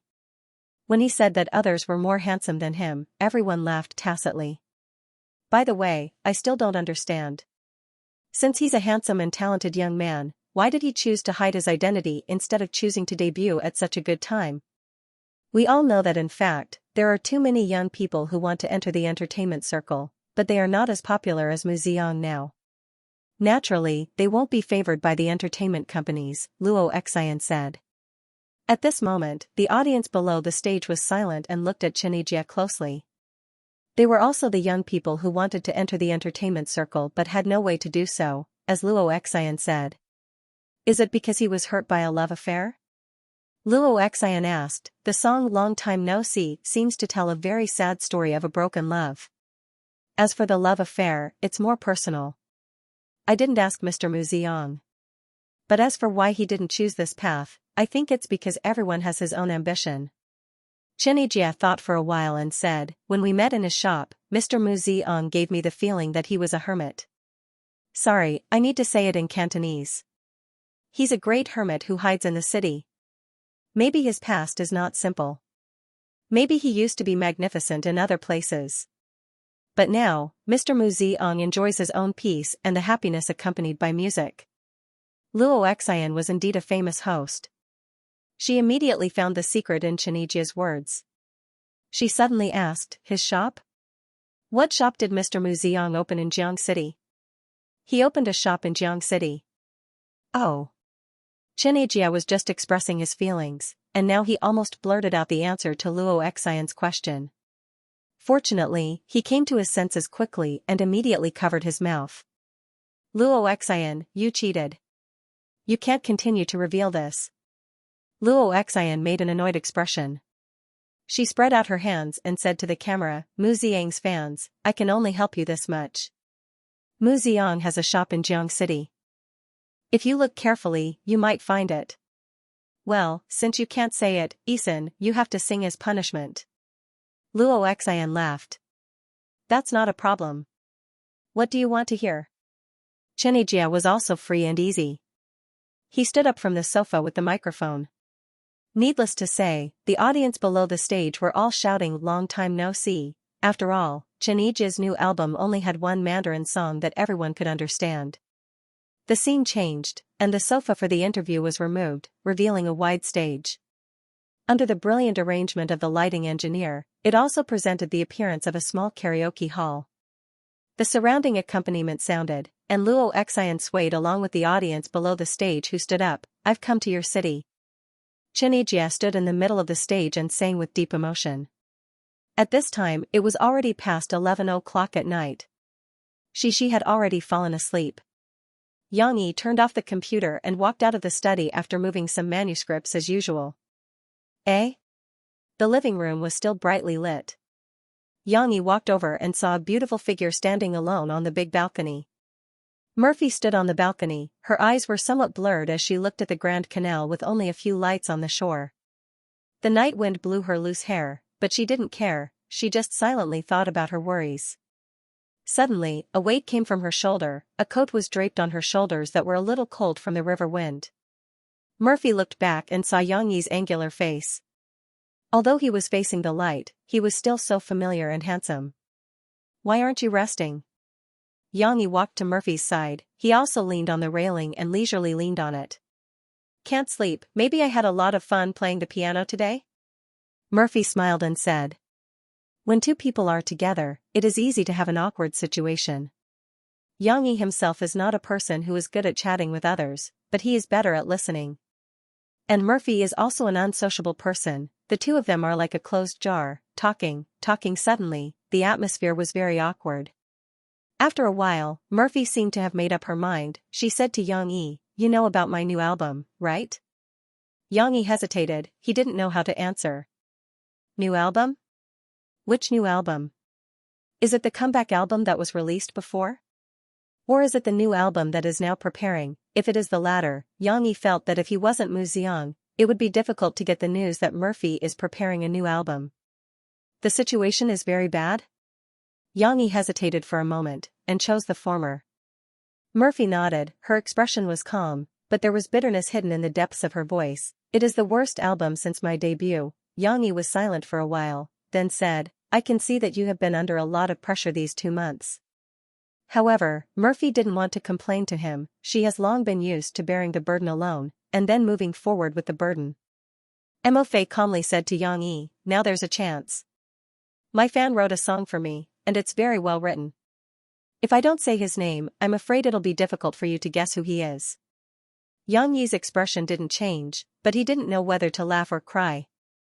It's me. Do I even need to guess? However, Murphy looked at the expressionless Yang Yi and felt uneasy. She had been worried about this problem before. Are you angry? Ah? Murphy's question came out of nowhere, and Yang Yi was confused.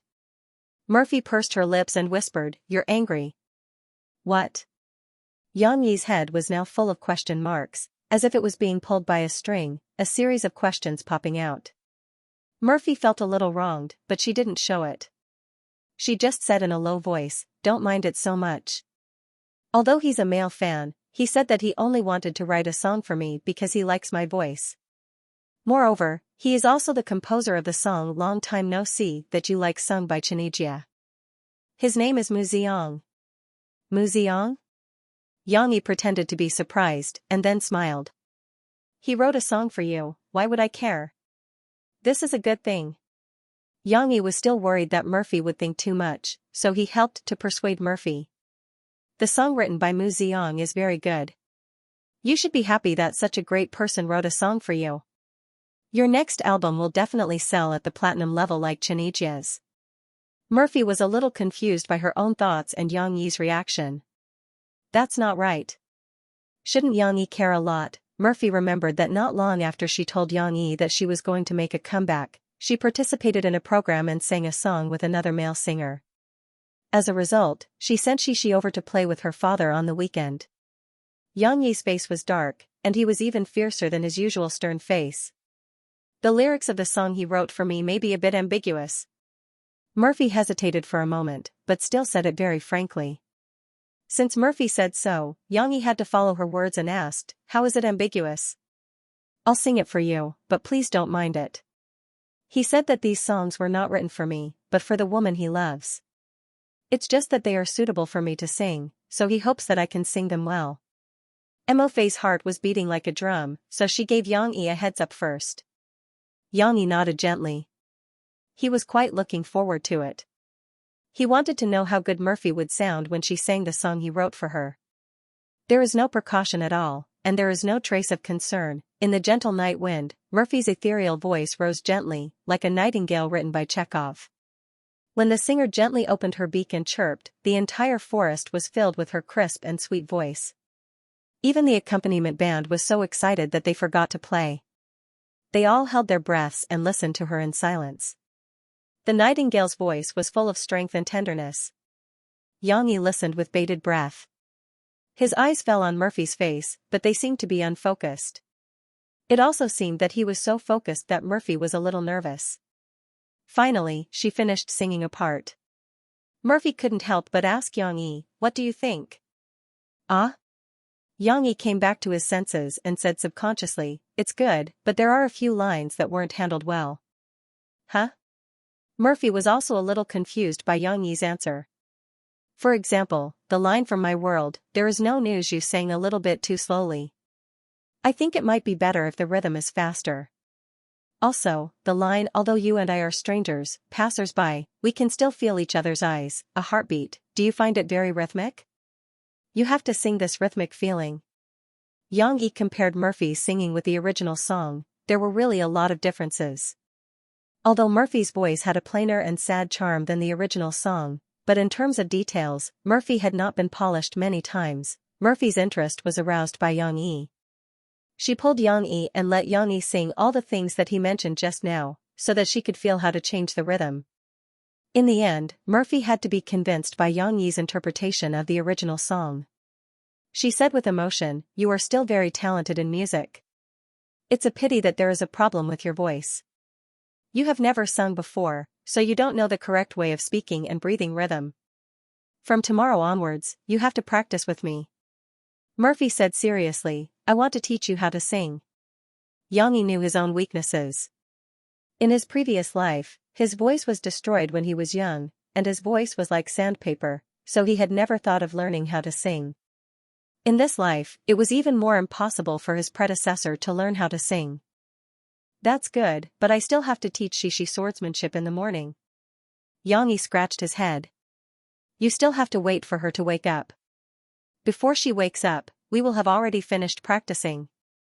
Murphy said, I want to go running with you, and then practice my voice. Finally, they found something that the two of them could do together. Wait, Murphy just realized that she had gone off topic. No, I was asking you, what do you think of this song? It's very good. Mu Xiang wrote a good song, and you sang it even better. Yang Yi praised. That's not what I meant. Murphy stamped her feet anxiously and said, don't you think that the lyrics are very ambiguous? But don't take it to heart, because Mu Xiang himself said that these songs were written for the woman he loves, so don't misunderstand. If you still don't believe me, I can show you his email. Do you still want to see it? These are all written by me. Yang Yi didn't know whether to laugh or cry at this straightforward girl. He simply pressed his hands on Murphy's shoulders through the jacket and turned her body towards him. Looking at her panicked eyes, he smiled and said, "Listen carefully, Comrade Murphy, I'm telling you, I really don't care. I'm very happy that Muziang wrote songs for you. And I'm even happier that you sang for me. I hope that you can continue to work hard and sing happily on your stage. So, don't worry and use it." Xianxia looked at Murphy gently. Murphy was about 1.7 meters tall, but in front of Xianxia, she was as petite as a little bird. Being looked at by Xianxia in such a domineering way, she couldn't help blushing. Suddenly, as if there was an awkward silence, the balcony became quiet again. But the atmosphere became a little charming. Xianxia forgot to let go of her hand. Mo Fei, who was right in front of him, was as delicate as a purple-white bellflower. Her eyes were like a dodging deer, and her red lips were like petals that were slightly opened, making his mouth dry. His heart was already restless, but he was afraid to disturb the beauty. You. After a long time, the two almost spoke at the same time. "You first," Xianxia said. "I want to go back to sleep, I'm so sleepy." Murphy's voice was as thin as silk. She lowered her head and didn't dare to look at Xianxi's burning eyes. That's what I mean." Although Xianxia was a little disappointed, he immediately let go of his hand and said softly, "It's late, you should rest. You said you had to wake up early tomorrow."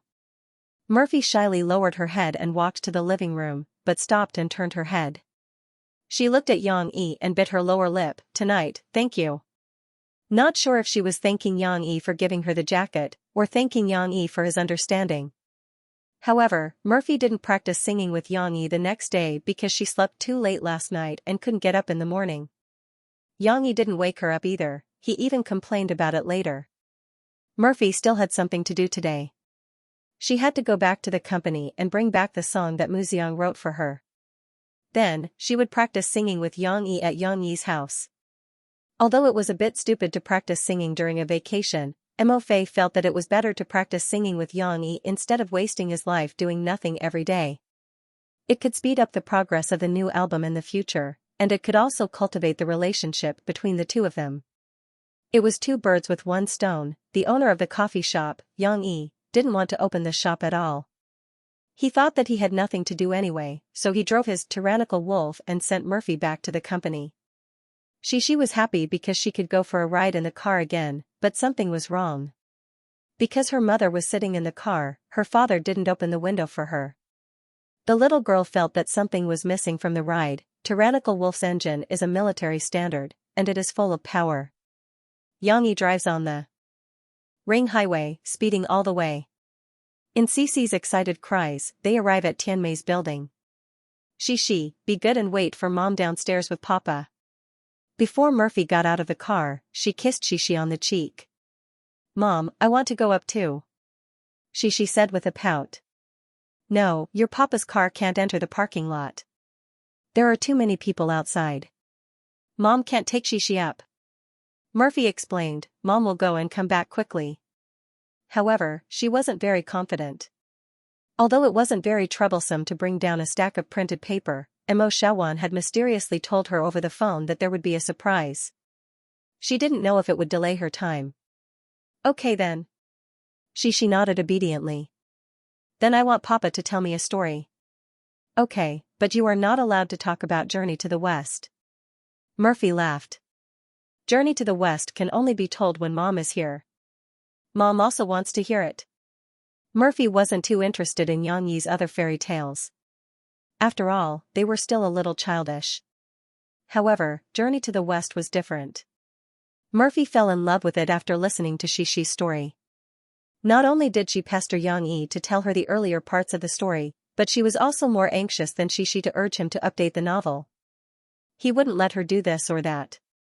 Xianxia pursed her lips in grievance. "It's okay. Daddy will tell you another story." Xianxia quickly turned back to comfort his daughter.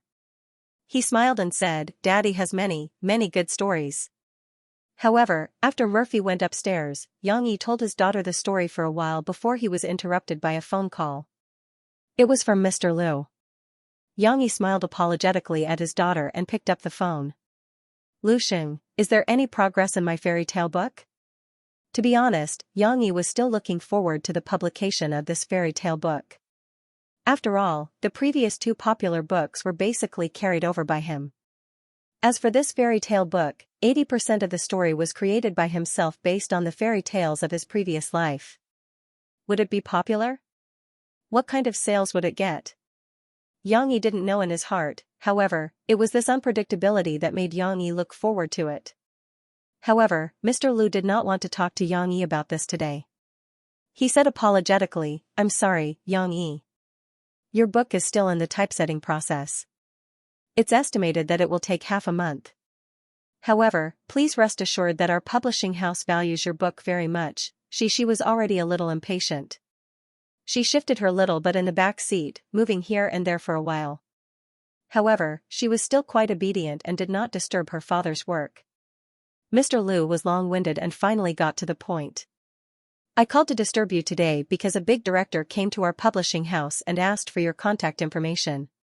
He wants to talk to you about the film and television copyright of Soldier's Assault and Drawing Sword." Yang Yi was still very interested in this news. After all, he knew that these two books had great potential for adaptation. In his previous life, needless to say, Drawing Sword won the ratings of Central TV that year. On the other hand, Soldier's Assault caused a sensation. Not only was the TV series discussed all over the country, but it also received generous returns in terms of ratings and awards. Of course, a good script could also be made into a bad film, such as the current fresh meat version of Drawing Sword. The selection of actors was very important, and so was the director's skills. Yang Yi did not want these two classics to be made into bad films. "Who's this big director?" Yang Yi asked. "Oh, look at me. I forgot to tell you. It's director Chen Fengchen. Mr. Lu said excitedly. Dramas like Capital City, The Age of War, and Flying Tiger in Snowfield were all filmed by him. Yang Yi was not as excited as Mr. Lu because he had never heard of this name, nor had he watched these TV dramas. After all, his predecessor almost never watched TV dramas and only watched the news. "Give him my address and contact information, and ask him to come to Rivertown to find me," Yang Yi said calmly. He decided to get to know Chen Fengchen first and see how good his directing skills were. According to Mr. Lu's introduction, it seemed that he had directed many war dramas, which might be in line with Yang Yi's choice. However, Mr. Lu was a little shocked by Yang Yi's words. "You're asking Director Chen to come to Rivertown to find you?" "Yes, is there a problem?" Yang Yi was puzzled. "That's Director Chen Fengchen." Mr. Lu swallowed his saliva and whispered, "He's not just any small-time director, yes." Although Old Master Chen was in his 60s, with his qualifications, no matter who it was in the entertainment industry, they would have to respectfully greet him as an old senior when they met. After being in the industry for so many years, not only did he teach a lot of disciples, but his TV dramas had made so many celebrities famous. How could Yang Yi have the nerve to ask Old Master Chen to meet him in Rivertown? If others found out, wouldn't he be drowned in their spittle? "How old did you say he was?" Yang Yi frowned and asked. "In his early 60s? Mr. Lu didn't remember clearly. In fact, Yang Yi was quite disgusted by Mr. Lu's persuasion. He wasn't afraid of any authority. No matter how strong his background was or how bad his temper was, he wouldn't bow his head. However, the old man had another opinion. Yang Yi had always respected the virtuous and talented old men, just like how he was respectful to Old Master Hu. "How about this, you tell him that I really have something to do this month and can't leave. In September, I'll visit him in the capital. We'll talk about the business later. As for the etiquette, we young people have to have a clear conscience," Yang Yi said calmly. As soon as he put down his phone, Yang Yi heard Shi, who was leaning against the car window and looking out, exclaim happily, "Mom is back."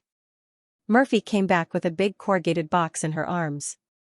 He didn't know what was inside, but her usually cold face was full of smiles. "Yang Yi, Shi, I have a surprise for you." Mo Fei stood outside the car with a corrugated box in her arms. Her bright eyes and a smile that revealed a few neat and white teeth dazzled Yang Yi a little. "What's the surprise?" Shi blinked her big eyes and asked expectantly. Mo Shawan came out from the back and pushed Murphy. She shouted, get in the car first." Sister, you're standing in public like this. Aren't you afraid of being photographed? Murphy sat in the front passenger seat, while Xiaowan and Xishi sat in the back. Look. Murphy just sat down, and before she put on her seatbelt, she impatiently reached into the corrugated box and took out a little kitten that looked like it was stained with ink. Mo Fei held the little kitten's belly with one hand and held its little butt with the other hand. The little kitten turned its head uneasily and opened its mouth to let out a cry, meow. Her childish voice was so adorable. A kitten? Xishi, who was in the back seat, cried out in surprise. The little girl covered her mouth, and her big eyes were filled with joy and disbelief. A kitten? Yang Yi's reaction was very different. He opened his mouth and asked. It seemed that Yang Yi was not surprised, only shocked, not just one. Murphy passed the kitten to her left hand and held it in front of her chest. Then, she took out another kitten from the corrugated box with her right hand. Okay, now there are 2 kittens meowing, wait. Yang Yi clearly heard another meow, there are 3 in total. Mo Xiaowan proudly said, when I told Xiaoai, she had already told others that she would give some away, so. There were only 3 left. But I have a good relationship with Xiaoai, so I can choose. Yang Yi felt like he was going to collapse. 1 kitten is not too much. She actually gave me 3 at once, speaking of which, why did he get 3 of them? Wasn't 2 good enough? Don't they know that odd numbers can't be made symmetrical? I like it, I like it. Quick, Auntie Xiaowan, help me take a look. Xishi shouted anxiously. She was tied to the child's seat and was eagerly looking forward to seeing the kitten. Mo Xiaowan carried the slightly larger kitten that Murphy had rescued before. Xishi was delighted. The little girl looked at the delicate kitten and was still a little worried. On one hand, she was worried that she would accidentally hurt the kitten, and on the other hand, she was a little afraid that the kitten would bite her. The kitten was almost 2 months old and had all its baby teeth, however, Xishi really liked it.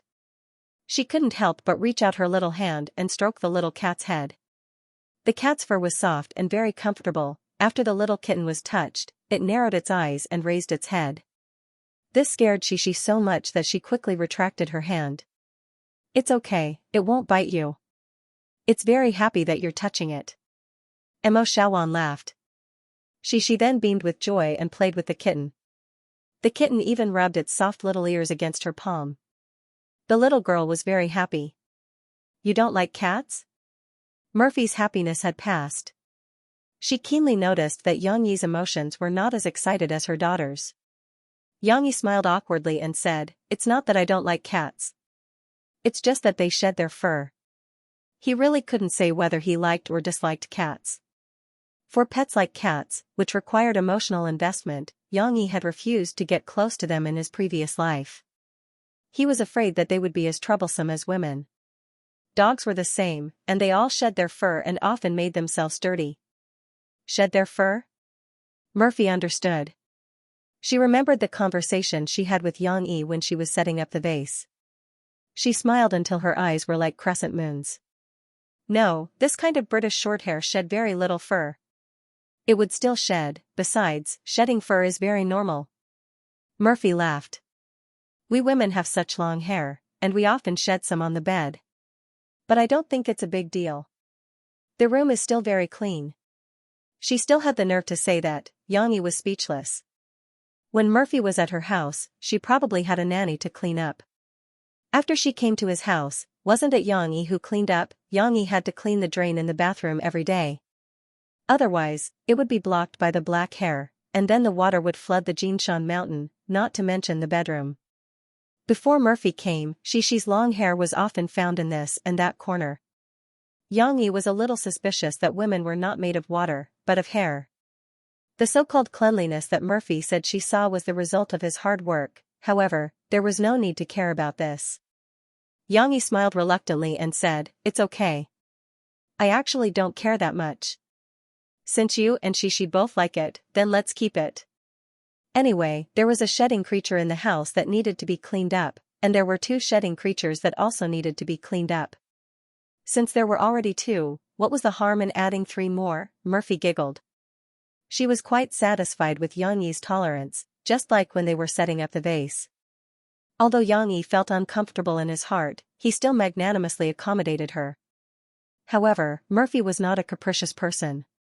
If Yang Yi gave in to her, Murphy wanted to return the favor. The kittens are still young. Let's keep them for a month or two.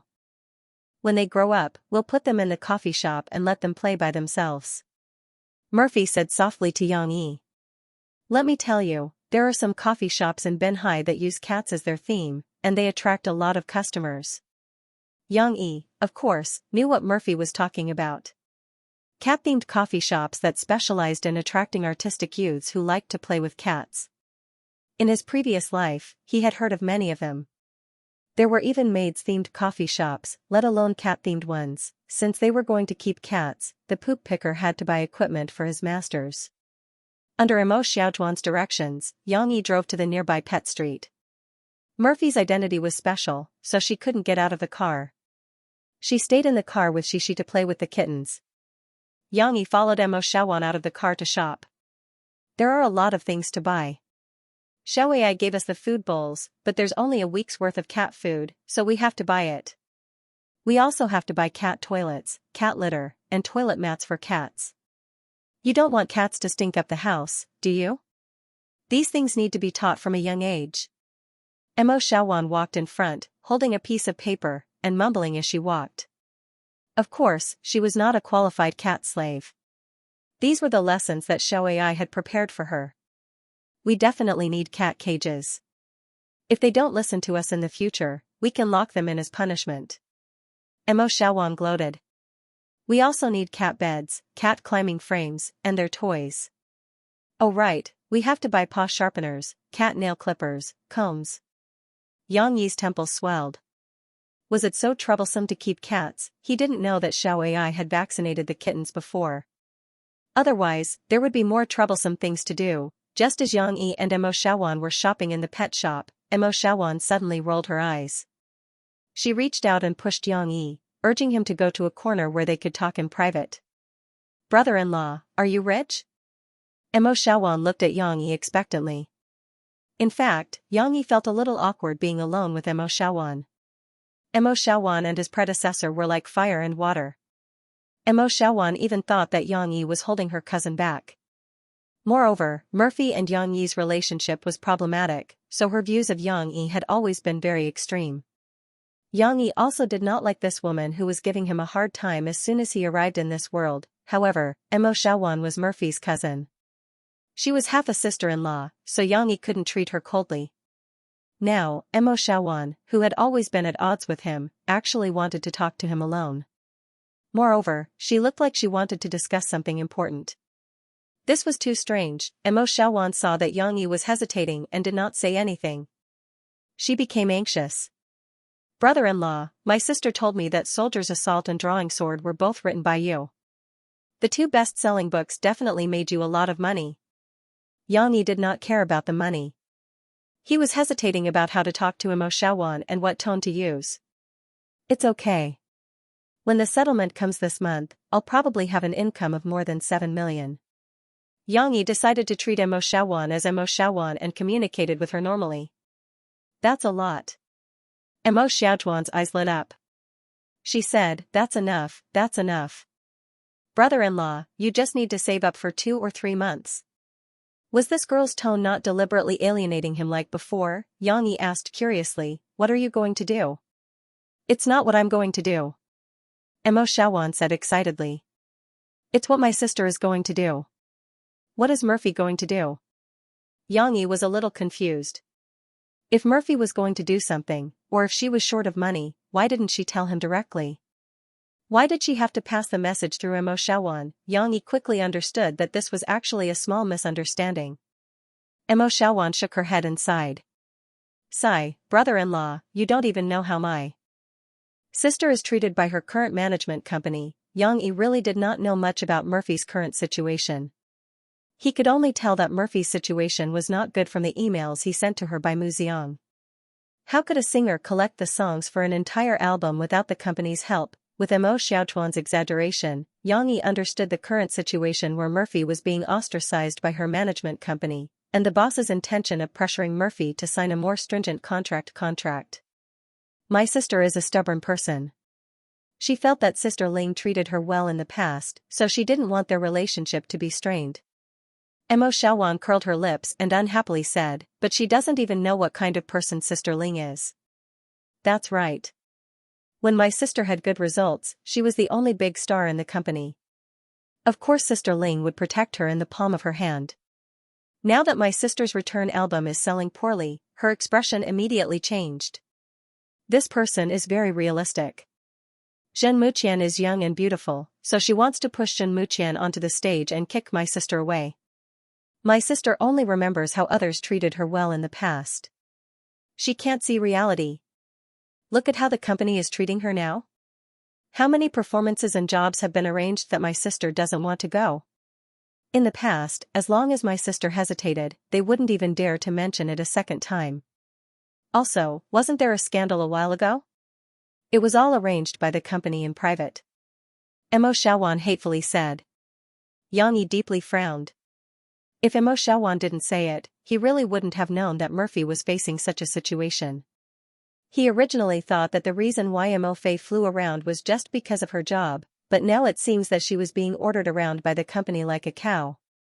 What do you want me to do? Although Yang Yi was very angry in his heart, he didn't show it.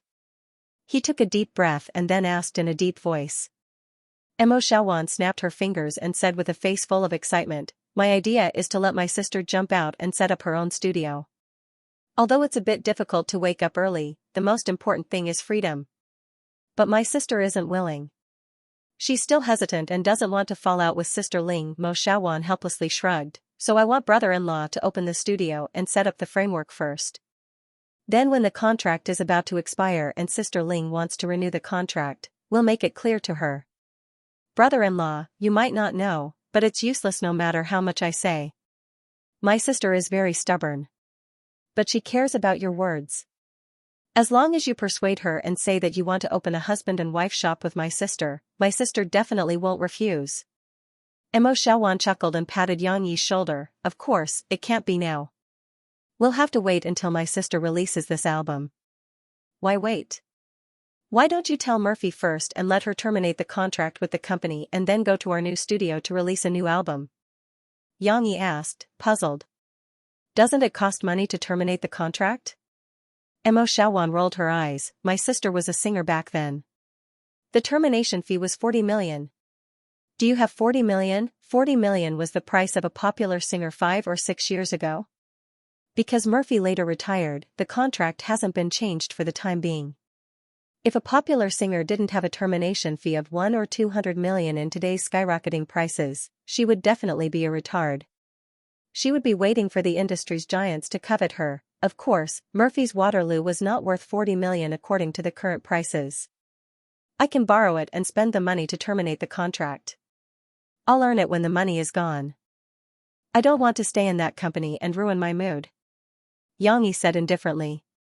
At worst, he could borrow 40 million from Fu Jun, or sell the film and television copyrights of Soldier Assault and Drawing Sword at a low price. Then, he would bring a few best-selling books over to make money. He had never heard of a money problem that could stump a reincarnated person. Well, brother-in-law, even if you have 40 million, we don't need to spend it here. There's a reason why I don't want my sister to terminate the contract early. Mo Xiaowan explained. First of all, my sister needs to use this album to prove herself. Muxiang's songs are very well written. Even if it can't bring my sister back to the heights she had before she retired, I think it shouldn't be difficult to make my sister popular again.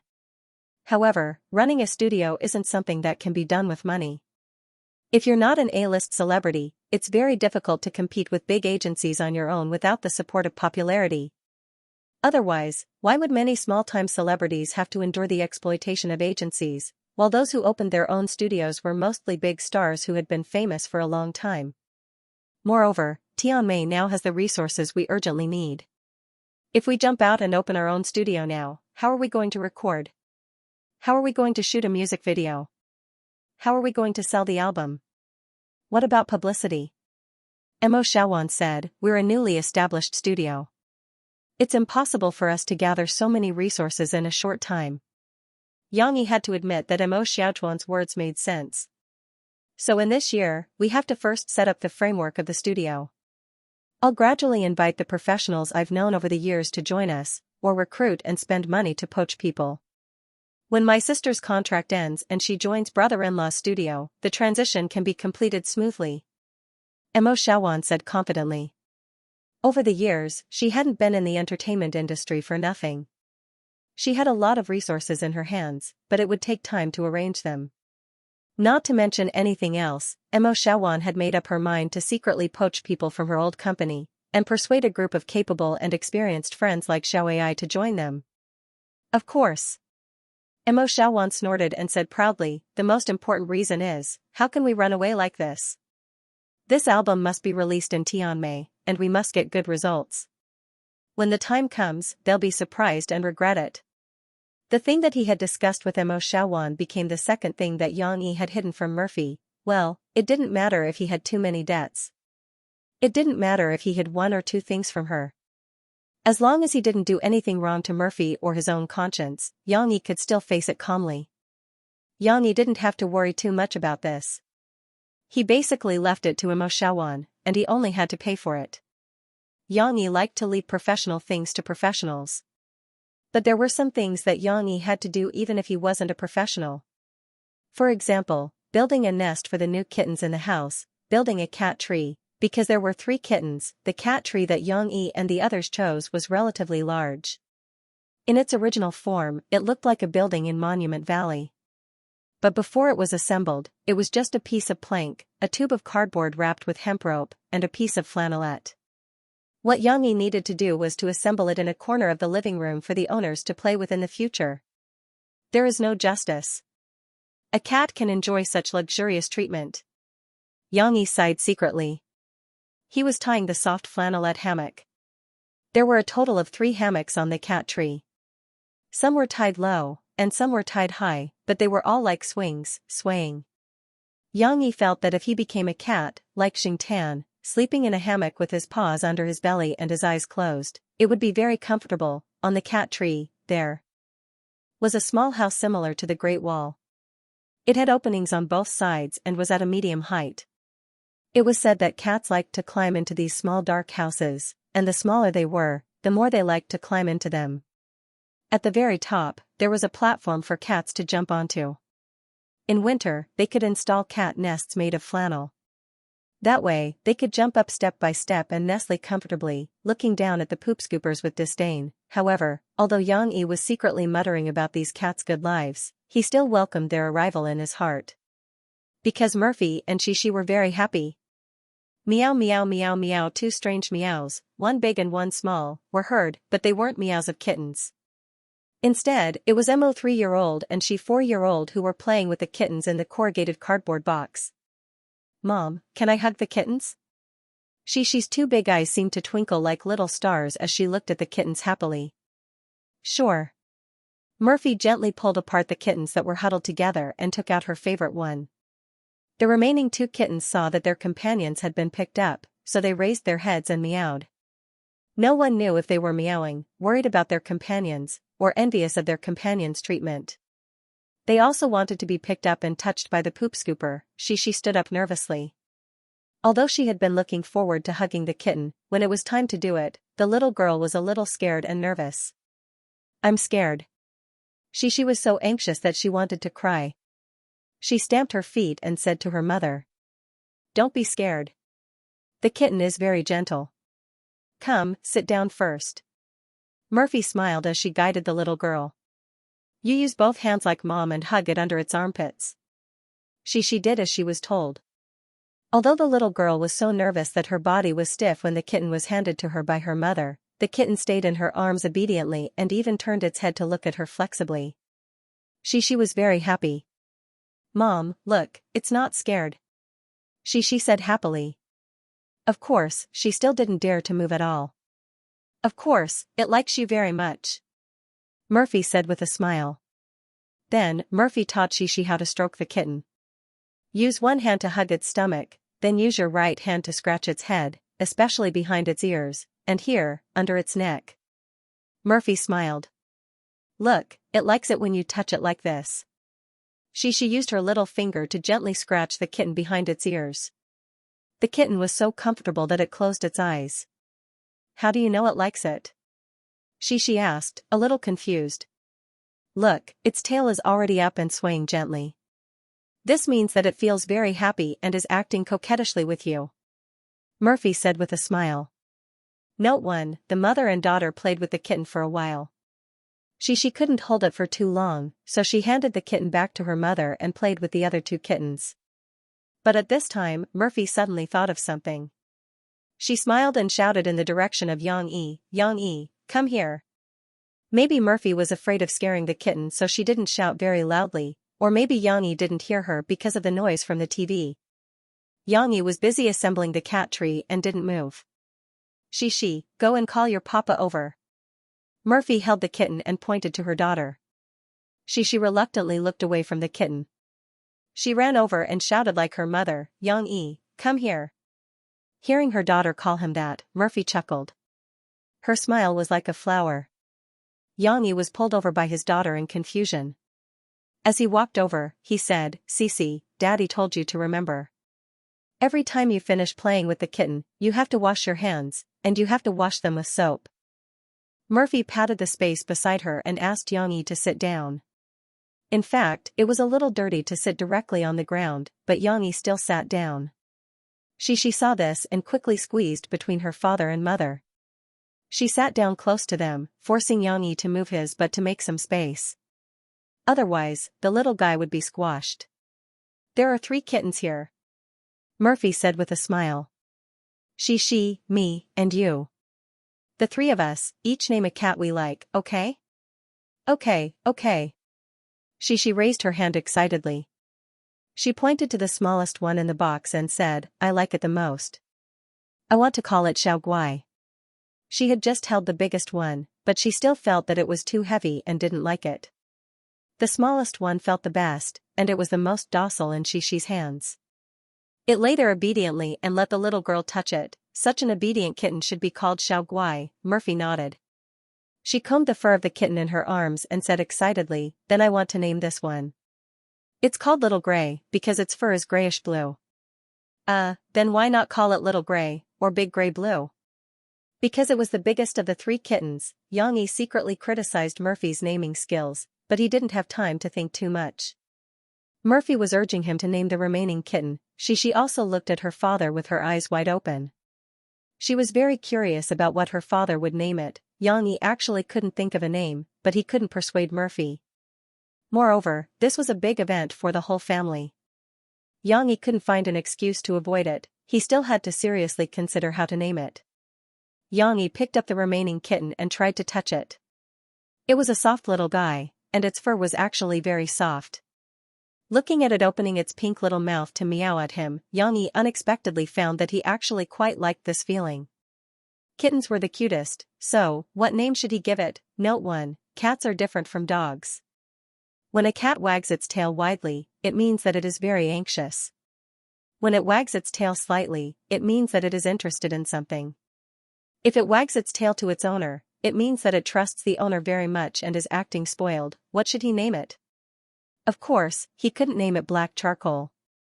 Xianxia didn't want to be like his daughter and Murphy, who were so bad at naming things. If he wanted to name it, he had to name it something deep. After some careful consideration, Xianxia finally had an idea. Xianxia gently stroked the kitten's head and smiled. I want to call it Duo Duo.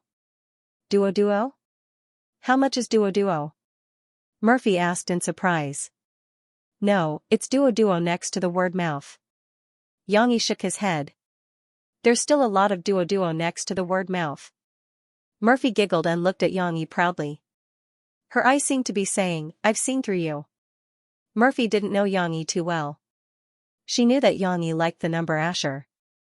She knew that 2 kittens were a pair, and there were 3 kittens, so there was obviously one more. So it was called Duo Duo. No, it was Duo Duo. This late-stage OCD patient still wanted to cover it up. Xianxia's thoughts were exposed. He stared at her helplessly and amusedly. What should he do? Xianxia wanted to tell Murphy, a woman like you who knows too much would have been killed in the past. Murphy stared back fearlessly with a smile in her eyes, as if to say, "You're still threatening me? You've got guts." But at this time, she had something to say. The little girl pouted and said, "No, Papa can't call it duo. "Why not?" Xianxia asked, puzzled. Murphy was also a little surprised. "Because it's different from the names Mom and I named it. She named it Xiaoguai, Mom named it Xiaoguai, and Papa named it Xiaoguai." She said. Murphy rolled her eyes at Xianxia again, which made Xianxia confused. What's wrong?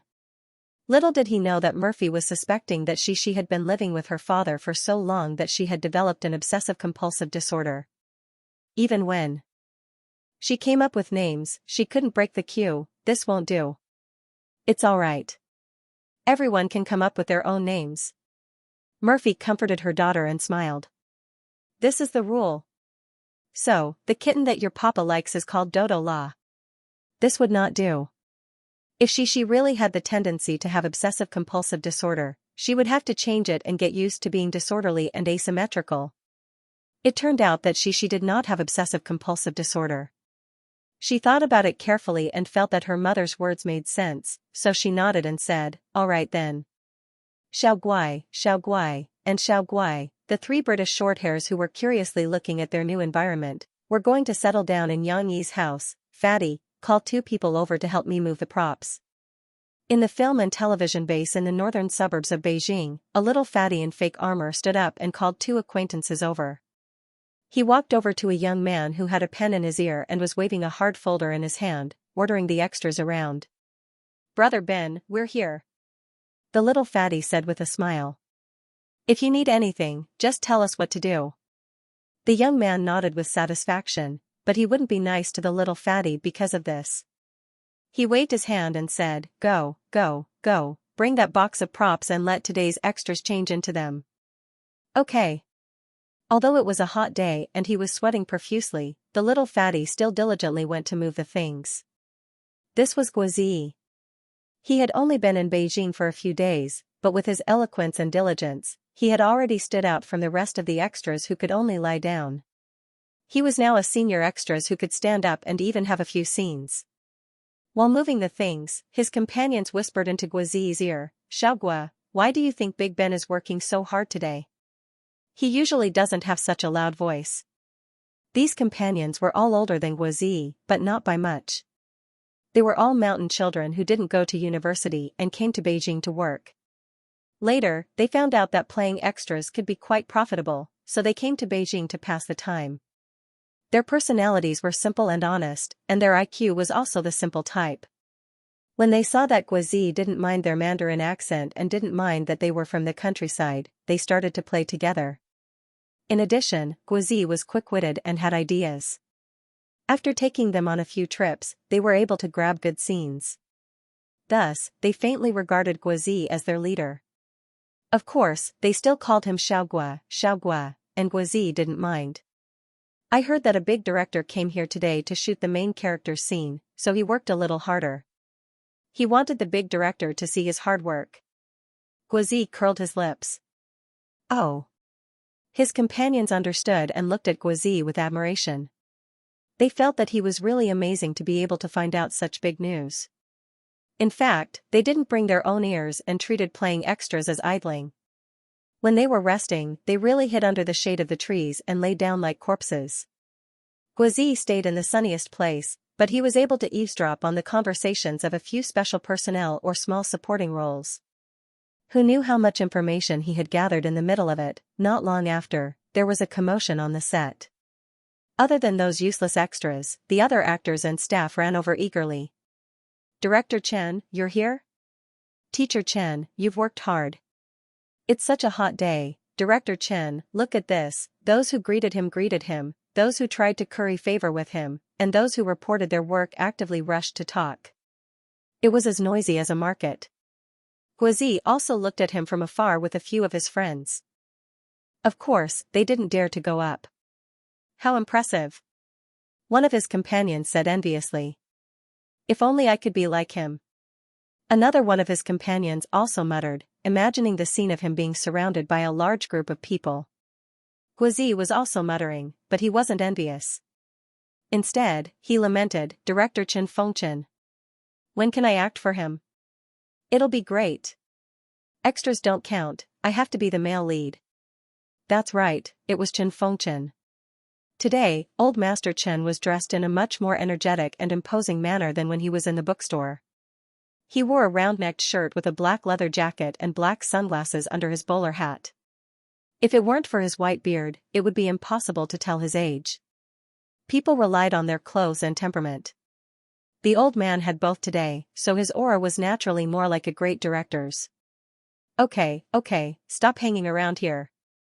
Do what you need to do. Old Lou, see if the preparations are done. I'll give you 15 minutes. We'll start shooting in 15 minutes. Chen Fengchen was indeed a great director, but his temper was also very bad. He didn't give them any face as he yelled. However, the effect was particularly good. In an instant, everyone left. Chen Fengchen sat on his own director's stool. No one dared to sit next to him. They wanted to be more diligent, so they ran past him from time to time. However, Chen Fengchen didn't even look at them. He was thinking about something with a frown. He had read the 2 books, Soldier's Assault and Drawing Sword, and he liked them very much. Just by reading the books, he already had the image of a TV show in his mind.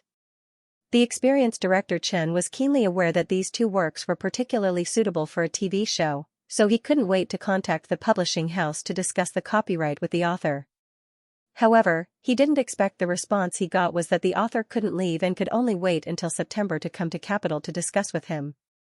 Chen Fengchen didn't blame Yang Yi. After all, Yang Yi had shown enough respect, he said he would come to Capital. However, he was anxious. Although the world didn't lack literary works, good stories, and good scripts, one thing remained unchanged. Good things would always be coveted and fought over by many. These 2 books had been on the market for some time, and they were in the limelight.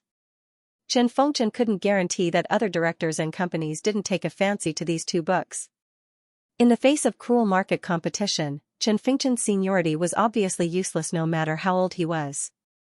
If he waited until September, it would be too late. Chen Fengchen was thinking about this problem while waiting for filming to start. No, I can't wait. If he doesn't come, can't I take the initiative to look for him? I'm definitely going to get this copyright. It was another morning. Xianxia, a small city in the south, was slowly awakened by a warm song. A small city in the south, time passes slowly. Every time I come back here, you are so peaceful. Yang Yi was humming to Murphy's guitar accompaniment. Although it was a warm song, his voice was still slightly heavy. This was the first time they woke up in the morning to practice singing. Of course, how could Murphy wake up earlier than Yang Yi? Yang Yi would always go out in the middle of the night to run, practice, and buy groceries before waking her up from her deep sleep. They didn't go anywhere. After closing the bedroom window, the 2 of them went to the balcony. Murphy leaned against the railing of the balcony while Yang Yi stood against the wall. He looked at the sun shining through Murphy's hair, which was blown up by the wind and dyed golden. They had to start singing in the morning. After some practice, Murphy asked Yang Yi to sing a song first. Yang Yi didn't know many songs in this world. He chose a small town in the south that Guizi had performed for him before. Surprisingly, Murphy liked this kind of jazz ballad and was very familiar with this song. Therefore, she snatched the guitar and took the initiative to accompany Yang Yi. I'll sing this song alone here. You won't know. Yang Yi finally finished singing. He was still a little intoxicated. It felt good to sing to himself. However, Murphy shook her head and mercilessly said, Yang Yi, your voice isn't suitable for singing this kind of song. Ah? Yang Yi was dumbfounded. Your voice belongs to the tenor category. If you sing a high-pitched song, you might be able to control it more easily.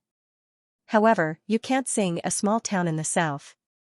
Your voice is very deep and heavy. You won't be able to sing the refreshing ballad, Murphy explained patiently. Yang Yi knew about this. Back when he was in the army, his body was always the loudest when he shouted. But Yang Yi didn't like high-pitched songs. Many high-pitched songs were mainly about showing off. How could they convey emotions and reveal true feelings? Take the folk songs that Xianxia liked as an example.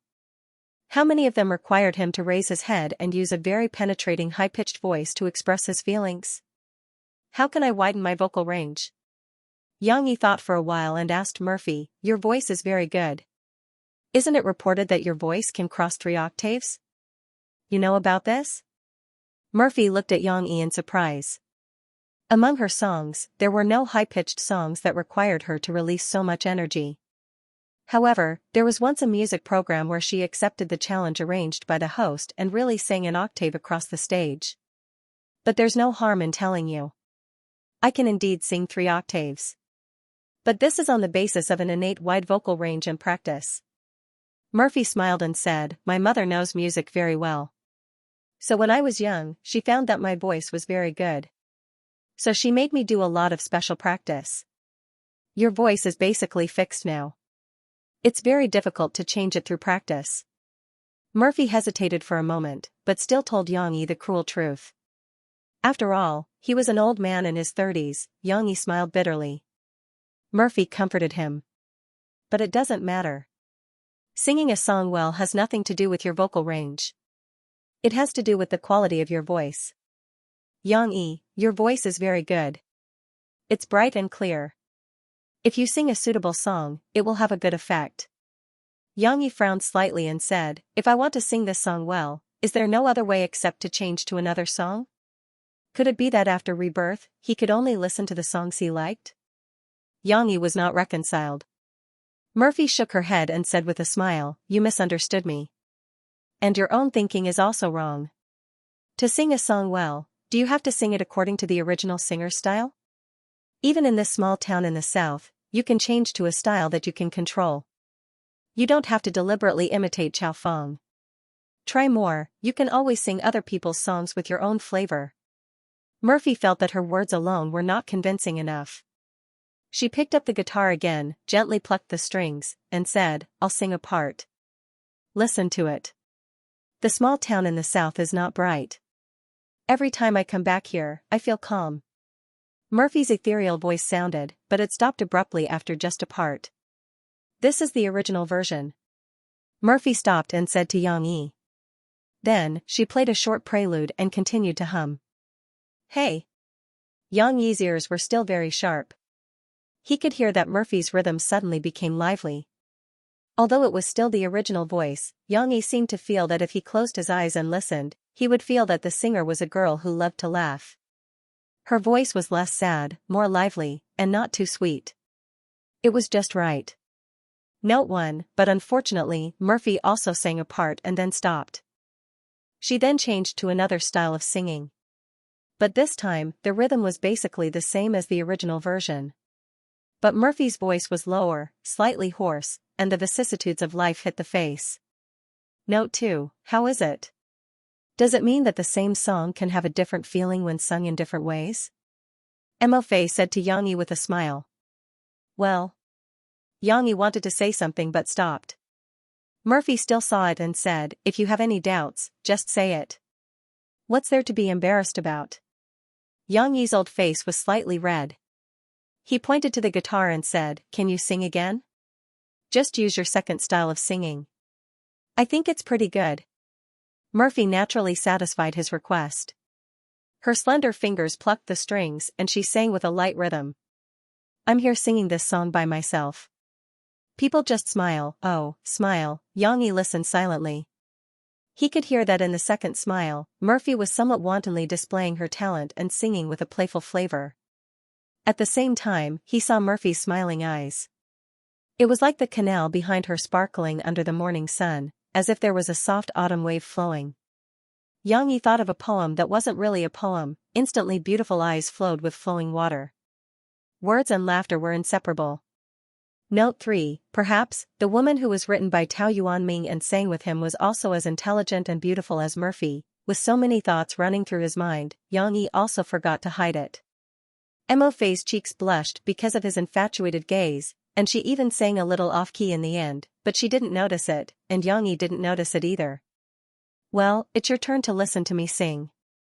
Help me see if there's anything I need to improve. After Murphy finished singing, in order to hide her heart that was beating like a deer, she pretended to be serious as she shook the stack of manuscripts in her hand and said. She also wanted to practice the song that Muziang wrote for her. The night before when she sang in my voice, Murphy unexpectedly received some good suggestions. So, Murphy felt that Xianxia still had his own unique talent in music. That's not a problem. Xianxia restrained his thoughts and said confidently. Note 1, if you want to feel the tube, you can go to a small town in the south of cloud music and listen to the version sung by a singer named Xiyu. Note 2, everyone listen to Li Wenxiang's version. Note 3, this poem came from Tao Yuanming's Ode to Leisure. It means that when looking around, beautiful eyes flowed with autumn waves, sometimes smiling and speaking without distracting the mind of playing the music. There was a saying that this was written for Disher, whom he married after his wife died. Disher was a virtuous woman and had the same interests as Tao Yuanming. They could endure hardships, the husband plowing in front, the wife hoeing behind. It was the last 10 days of August, and Jiangqing Media University was getting more and more lively. Students who went home for the holidays were coming back one after another. Ding Xiang was one of them. She spent the summer working, but she took time to go home to visit her grandmother who had suddenly fallen ill. She didn't stay for long. She reunited with her grandmother for 2 days, then hurried down the mountain and rushed back to Jiangqing. Back at school, Ding Xiang sat alone in the dormitory and breathed a sigh of relief. But she didn't dare to slack off. She took off her shirt, opened the tightly sewn needle and took out the 4,000 yuan note that she had been carrying all the way back. She wanted to take the money back to bring her grandmother down the mountain to the city for a checkup and treatment, but her grandmother refused, saying that the barefoot doctors in the village were better than those outside. Of course, Ding Xiang knew that her grandmother didn't want to waste the money that her granddaughter had worked so hard to earn.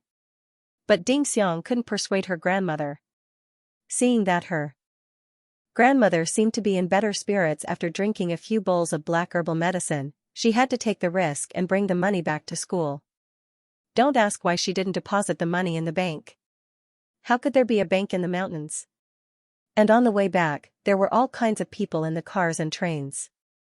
Who knew if there were pickpockets staring at you? Ding Xiang didn't dare to reveal the huge sum of 4,000 yuan. She held it in her arms all the way back to school, and only dared to take it out. In front of the school ATM, Ding Xiang deposited the money into her card, but the girl's eyes were filled with worry. With the money she had saved from her job in the past year and the scholarship, Ding Xiang had enough for the next school year's tuition fees. But it was just enough. Suddenly going home to visit her grandmother, the unexpected expenses of the car fare and expenses made Ding Xiang feel strapped for cash. The balance shown in the ATM was 8,102 yuan. Including the pitiful dozens of yuan in her wallet, Ding Xiang's entire fortune was less than 8,200 yuan. That was to say, after the school deducted 8,000 yuan from her tuition fees at the beginning of the next month, she would be left with very little money. It was simply not enough to cover the next month's food expenses. What should I do? She took out the bank card and carefully put it away. The tanned and thin Meow girl was worried. She definitely had to find a part-time job to earn money, but the problem was that part-time workers were also paid monthly for their services. How could Ding Xiang survive until the day when the money would be distributed a month later? Do you want to see if there are any temporary jobs available? Ding Xiang pondered as she walked towards the dormitory. Although it's a little hard and the pay is less, at least we can get through this difficulty first, right? Ding Xiang. At first, Ding Xiang was preoccupied with her own thoughts and didn't pay attention to it. She only heard it when the person shouted a few times. She turned around and saw a short-haired, fair-skinned girl running towards her. Ding Xiang hid the sadness in her heart and smiled brightly, revealing her white teeth. Senior Sister Mao. Sorry, I didn't hear you. It's okay. Mao Peifu waved her hand indifferently and asked, Ding Xiang, when did you come back? How is Grandma's condition? Are you all right? I'm fine. I just got back to school, Ding Xiang said. Although her skin was a little dark, she was full of smiles, giving people a positive and cheerful feeling. Mao Peifu smiled and said, That's good. Oh right, this year's welcoming ceremony is about to start. Can you come over tomorrow and help me? Mao Peifu was the new vice president of their school's student union. Last year when Ding Xiang just came to school, she was the one who volunteered to welcome the new students. She had a good relationship with the new students and liked the hardworking Ding Xiang from the bottom of her heart. She had always wanted to bring Ding Xiang into the student union, but unfortunately, Ding Xiang was busy working to earn her school fees and living expenses after school, so she didn't have time to participate in student activities. But if there was a chance, Mao Peifu would often bring Ding Xiang to participate in some paid activities. On one hand, it was to let her junior sister earn some extra money. On the other hand, she sincerely hoped that Ding Xiang could gain more experience and make more connections. But this time's welcoming ceremony didn't have any remuneration. Mao Peifu was really too busy and the student union didn't have enough manpower, so she wanted to ask Ding Xiang to help organize it. This was something that Ding Xiang had agreed to 2 months ago. At that time, Ding Xiang didn't expect that her grandmother would suddenly fall sick. Okay. Ding Xiang agreed. How could she go back on her word when she had promised someone? But this way, she wouldn't be able to do her part-time job during the day. Yang Yi, come and take a look at this kindergarten. What do you think? Murphy held a stack of flyers in her hand and walked to the door of the study room. She called out to Yang Yi, who was quietly reading a book. After the conversation with Mo Xiaowan, he had an additional burden of earning money on his shoulders. So Yang Yi had been thinking about what new book he wanted to start. However, now that he had an answer, Yang Yi needed to add some relevant knowledge. After all, this time, he was no longer copying the entire book. Instead, he was using his own writing to adapt the video story into a book without any reference. Murphy, on the other hand, was very busy. She asked someone to get a big box of kindergarten flyers and decided to do a good selection to ensure that her daughter could enter a kindergarten that was satisfactory to her. Of course, this satisfactory referred to Murphy's own satisfaction. What's so special about this? Yang Yi put down the book in his hand and followed Murphy to the living room. She was sitting next to the cat bed. She was playing with her Xiao Guai and the other 2 kittens with the cat teaser that her father had bought. In front of the cat teaser was a small cloth bag that was made into the shape of a mouse. Then, a clump of furry artificial feathers appeared behind the cat teaser. It was very sturdy. The staff was right. No matter if it was a big cat or a small cat, they had no resistance to the cat teaser. She shook the cat teaser left and right. The 3 kittens also shook their little heads left and right. Then, as long as one of them jumped out and scratched, the other 2 would definitely follow suit. Giggle. She was playing more happily than the kittens. She couldn't stop giggling. Yang Yi and Murphy shook their heads.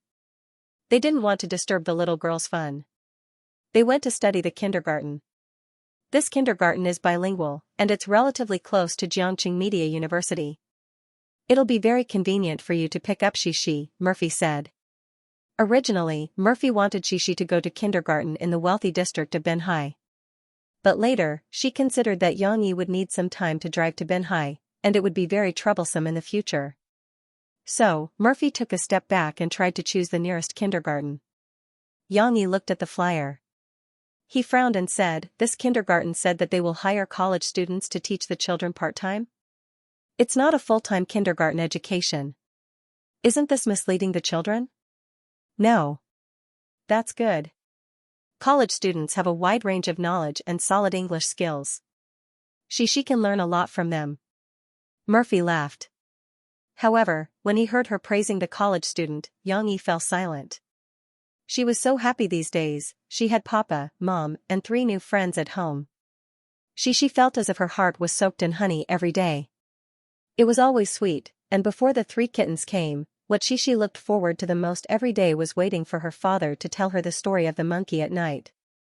It would be best if he could play with the Jingu Bang for a while. By the way, after listening to Sun Wukong's story, she asked her father curiously one morning, "Papa, why can't she learn the Jingu Bang like Sun Wukong?"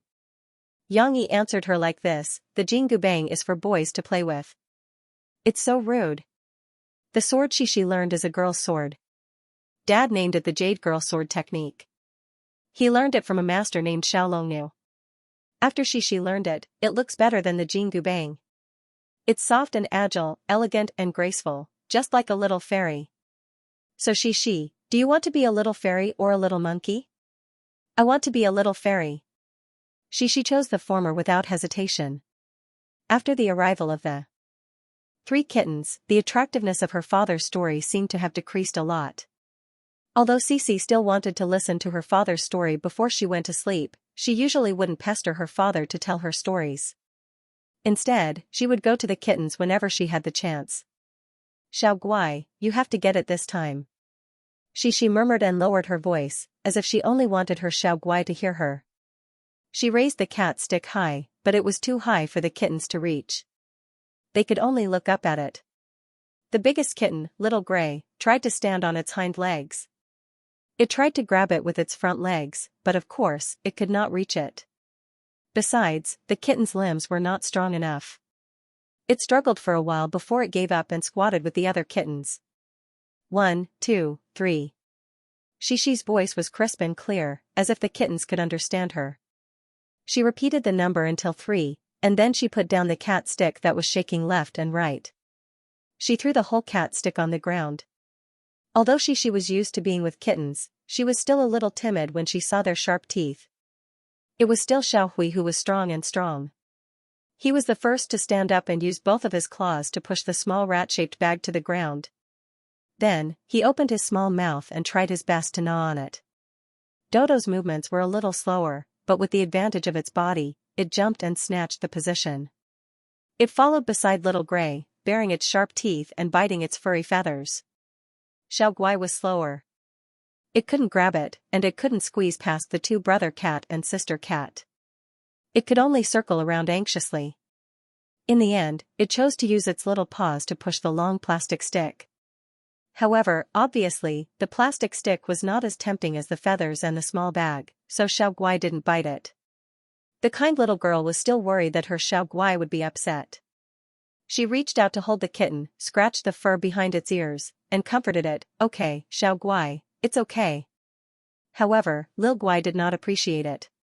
It struggled in Cece's arms and called out softly, "Mimi. Do you want to try again? Then you have to do your best." She took the cat stick back from Xiaohui and Dodo's mouths with great difficulty. The process was no different from a tug-of-war. Although the kittens looked soft and weak, they still had a lot of bite power. "Let's have another competition," she said as if she was playing house. She reached out and tapped each kitten's head, as if they could understand her. "She is about to start." The little girl waved the cat stick gently and kindly reminded the kittens. The kittens looked at the cat stick eagerly. Even Xiao Guai was restlessly stepping on its paws, ready to go. If they could speak, they would definitely tell Shishi, "Don't waste time, let's start." Shishi threw the cat stick again, but this time, the position she threw was obviously biased. Xiao Guai didn't even need to waste any effort. It turned around and pounced on the small bag, but it was more interested in the feathers. It held the small bag with its 2 front paws and nibbled on the feathers. "Yeah, Xiao Guai won." Shishi clapped her hands happily. She happily hugged Xiao Guai again and rubbed her face against the kitten's forehead affectionately. "My Xiao Guai is the best. Xiaohui and Dodo are also very good." She was still worried that the other 2 kittens would be unhappy, so she gave them a thumbs up. However, Xiaohui and Dodo didn't care about Shishi at this time. They found that the treasure that Xiao Guai had snatched was now free, so they couldn't wait to pounce on it. The 2 kittens even fought over it. Xiao Guai was the most miserable. It took a lot of effort to snatch the toys from the 2 kittens that were bigger than it, but before it could enjoy it, it was picked up by its little owner. The kitten could only meow pitifully. However, at this time, Shishi suddenly heard her mother crying, "Yang-yi, you bastard." The little girl blinked her big eyes in confusion. Just as she turned her head, she saw her mother wiping the tears from the corners of her eyes and running past her. Murphy ran into the master bedroom and slammed the door with a bang.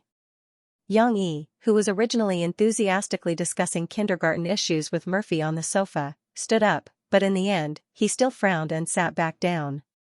Although she was still young, she still noticed that there was something wrong between her parents. She quickly carried Xiao Guai and walked to her father's side. Xiao Guai's helpless and conflicted cry brought Yang-yi back to reality. He looked at his daughter who was looking at him timidly, and his eyes gradually became gentle. "Don't worry, you can play with Xiao Guai and the others. Yang Yi reached out and rubbed his daughter's head, and said gently. Papa, why is Mom crying? She felt that her father's aura had calmed down, so she was not so nervous. She leaned on her father and asked. Yang Yi was silent for a while, and said vaguely, because there are some issues that I need to talk to your mother about. Maybe there's a misunderstanding? Xiao Guai struggled impatiently, so she could only put it on the ground and let it play with its brothers and sisters. She didn't have time to play with Xiao Guai. She's little head was working hard. She used her own way to understand this sudden competition for points. The little girl always felt that Papa's temper was the best, and he had never been fierce to Xi, but Mom would. It must be that Mom was not obedient and made Papa angry. However, Xi really did not want her parents to quarrel, because her parents had quarreled before, and it was very scary. After that, her mother was not willing to talk to her father anymore. She was very scared. She did not want to go back to how it was before. She did not want her parents to live separately, and she could only see one of them forever. That would not be happy at all. The little girl pulled her father's hand and said in a pleading tone, Papa, don't be angry with Mom, okay? Mom is as obedient as she, and will be obedient in the future. Yang Yi, you bastard. Murphy's scolding wasn't wrong at all. What he said was really too much. About 10 minutes ago, Murphy was discussing the conditions of the kindergarten with Yang Yi. She was very satisfied with the teaching conditions of one of the kindergartens because the teachers were all university students. Murphy felt that they could let Xi learn more. Is education really that important? Yang Yi suddenly asked. He had been holding this question in his heart for a long time, or it could be said that his predecessor had always been very concerned about it. Although these days of peaceful but happy days had almost made him forget this contradiction, Murphy's words now made the covered crack resurface again. Murphy still didn't understand what Yang Yi was asking. She thought they were still talking about the kindergarten. She smiled and said, Of course, don't tell me you want a teacher who hasn't studied to teach your daughter? I don't have a university degree. I didn't even finish high school. Yang Yi raised his head, and his eyes were a little indifferent. Is it that I'm not qualified to be Xi's father? Murphy was choked by Yang Yi's words. She was stunned for a while before she said, Why do you say that? Why do you say you're not qualified? What does this have to do with education? You're Xi's father, her biological father. Murphy still didn't understand why Yang Yi's tone suddenly became cold, but she felt like her most precious thing was being questioned, and the grievance in her heart spontaneously arose. Biological father? Yang Yi furrowed his brows. Because I'm her biological father, so you want to be with me? Yang Yi felt that since they were talking about this issue, he might as well lay it out and say all the doubts in his heart.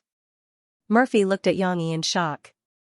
Yang Yi, a guy who had never been in a relationship before, honestly continued, I've read an article saying that a father's love is very important when a girl is growing up. To be precise, this was an article that combined gossip and child growth studies. Using a female singer's tragic relationships where she met scumbags and had her privacy exposed after breaking up as an example, it talked about how a girl who lacked fatherly love had a high chance of meeting scumbags. A father was the first man a daughter came into contact with. If a girl could receive her father's care and love from a young age, then when she grew up, she would be able to handle relationships with ease. She might even use her outstanding father as a template to find a boyfriend. However, if they lacked this important emotion from a young age and had never received fatherly love, then they would have an excessive desire and dependence for love. As long as someone treated them a little better, they would be obedient to him. Obviously, this was very dangerous. The above content was what Yang Yi had read from the article. Naturally, he didn't want Xi to have the same tragedy as that female singer, so Yang Yi used everything he had to pamper his daughter and give her the best fatherly love in the world. However, the problem now wasn't Xi, but his relationship with Murphy. This question had troubled Yang Yi's predecessor for a long time, and now Yang Yi also wanted to know the answer. Where did the relationship between him and Murphy come from? Was it true love? Or was it a sacrifice made by Murphy simply because she wanted her daughter to have a father? Therefore, Yang Yi asked straightforwardly, You want to create a good environment for Xi and give Xi a complete family, so you're willing to put down your prejudice against my lack of education, put away your contempt for my lack of money, and be with me hypocritically? These words were too much. Xianxia was completely standing in his own point of view, showing off his inner pride and questioning Murphy. Murphy couldn't imagine that Xianxia would say this. It was almost an insult to her character, and the grievances in her heart burst out. She couldn't speak at all. She just wanted to scold Xianxia as a bastard, so she turned around and ran back to the bedroom. However, the moment she turned around, Murphy couldn't hold back her tears of grievance, and they burst out from the corners of her eyes. Bastard, big bastard. I don't want to talk to him anymore. The atmosphere in the house suddenly became strange. Murphy locked herself in the room, and she sat timidly on the side, hugging her REM pillow. She wasn't in the mood to play with the kittens, nor was she in the mood to watch cartoons. The little girl turned her head to look at her father from time to time. The word worry hung on her little face, and her beautiful brows were slightly furrowed. She was just like Sister Lin, and people couldn't help but feel pity for her. However, she didn't dare to disturb her father. This kind of feeling wasn't happy at all. This time, it was Xianxi's own thoughts that floated in his heart. He felt inexplicably flustered, as if he was going to lose Murphy. Although the knot hadn't been untied yet, Xianxia himself regretted it. Why did he bring it up? Wasn't it good to be muddle-headed? The memories of the past few days kept coming back to him. Hey, you're back? What flowers did you buy? Murphy's bright smile was like ripples of water. She rolled up her trousers, and her white and smooth calves, and her exquisite and cute feet, seemed to set off the brilliance. Let's walk in front, ignore him. It was a walk on the dam after dinner in the evening. Murphy's back was slender and graceful, and her hair that fluttered in the wind was dyed a beautiful red in the afterglow of the setting sun. If you want to practice your voice, first feel how my vocal cords vibrate when I speak. In the morning, Murphy took Xianxi's hand, raised his index finger, and pressed it on her throat. Xianxia forgot what he was doing, and just stared at Murphy. Her neck was very thin, and her skin was as white as snow. When his finger touched it, it felt as smooth as jade. However, Murphy's serious look was as if she was bathing in holy light. Although Xianxia could see the faint scenery under her exquisite collarbone, he still didn't dare to profane this sincerity. Did I say something that hurt you? Xianxia thought silently. Really? Now that he had calmed down, Xianxia realized that he didn't think through what he said at that time. Fake affection, because I'm your biological father, so you want to be with me? Regardless of whether what he said was right or not, these words shouldn't have come out of his mouth. It hurt her self-esteem too much. What exactly do you want? Xianxia asked himself a question that he hadn't thought about carefully. Could it be that he wanted Murphy to admit that he was as despicable as Xianxia thought, and then force Murphy to leave? Of course not. Xianxia liked the feeling of being with Murphy, especially after these days of contact. They had more and more in common, and more happiness. How could he bear to let Murphy leave? But why did he say such things? Could Murphy still have a way out? Perhaps he wanted Murphy to admit that she wasn't, and then the two of them could be together without any grudges. But after saying these words, how could Murphy not care? How could she not be sad? Even if the grudges between them were resolved, wouldn't there be a crack in her heart? Xianxia really regretted it. In his mind, the image of Murphy crying but determined to leave appeared. Xianxi's heart felt like it was being cut by a knife. You have to do something, Xianxia said to himself in his heart. Murphy ran back and cried on the bed, feeling wronged. There was only one thought left in her mind. Really, don't bother with him anymore. This guy is still so infuriating. He hasn't changed at all. In fact, Xianxia wasn't any better in the past. In fact, he was even worse than today. But in the past, Murphy wasn't so wrong that she cried. She was just angry and annoyed. Today's grievance was mainly because she had already accepted Xianxia in her heart. She also liked his usual meticulous doting. So now that Xianxia suddenly threw a tantrum, it was hard for her to accept. After some time, Murphy stopped crying. She was still in her original position, lying on the bed in a daze. No one knew what she was thinking. Knock, knock, knock. Suddenly, there was a light knock on the door. Murphy came back to her senses. She turned over absent-mindedly and stared at the bedroom door. Murphy, it's me. Xianxi's deep voice sounded from outside. It was my fault just now. I went a little overboard with my words. Murphy pursed her lips, feeling wronged. She couldn't help but cry. It was indeed my fault, but I didn't mean it that way. Maybe there was a problem with the way I expressed it, causing you to misunderstand. So now, let's not get agitated. Let's calm down and talk openly, okay? Xianxia said softly. It seemed that it was the wish of many people that they could have an open and honest discussion and resolve the misunderstanding. Murphy actually wanted to have a good talk with Xianxia. But when she thought about how this guy was so fierce to her, she pouted and thought, don't talk to this guy. Don't bother with him. Yes, she had to leave him hanging, she couldn't indulge his reckless character. The bedroom door was locked. Xianxia twisted the doorknob but couldn't get in. After a while, there was no movement at the door. Murphy couldn't take it anymore. She turned her head and felt wronged again. He only said a few words to apologize, and then he didn't say anything? You're so patient with Xianxia, but don't you care about me at all? Although there was no need to be jealous of Xianxia, and Murphy knew that Xianxia was not mature enough in terms of relationships, she still felt stifled in her heart. Hold on a little longer, and I'll open the door for you. Murphy had a thought in her mind. Of course, there was another thought that was competing with her. No, I don't want to. Didn't we agree to ignore this bastard? Plop. A strange noise came from the small balcony of the master bedroom. It was very loud, as if something had fallen, which gave Murphy a fright. She turned her head and looked over, only to see Xianxia appear on the small balcony like a divine soldier descending from the heavens. He then clapped his hands and walked in. I didn't hear any movement in the room. I thought something had happened to you. Thank goodness, thank goodness. Xianxia heaved a sigh of relief when he saw her looking at his slightly swollen but still spirited eyes. You. How did you get here? Murphy was stunned. Not to mention that he could jump from the balcony to the balcony. The large balcony in the living room and the small balcony in the bedroom were 6 to 7 meters apart. A normal person wouldn't even be able to jump 4 to 5 meters with a run-up, Xianxia explained. I came from the large balcony, grabbed the eaves, and jumped a few times like this. It wasn't too difficult.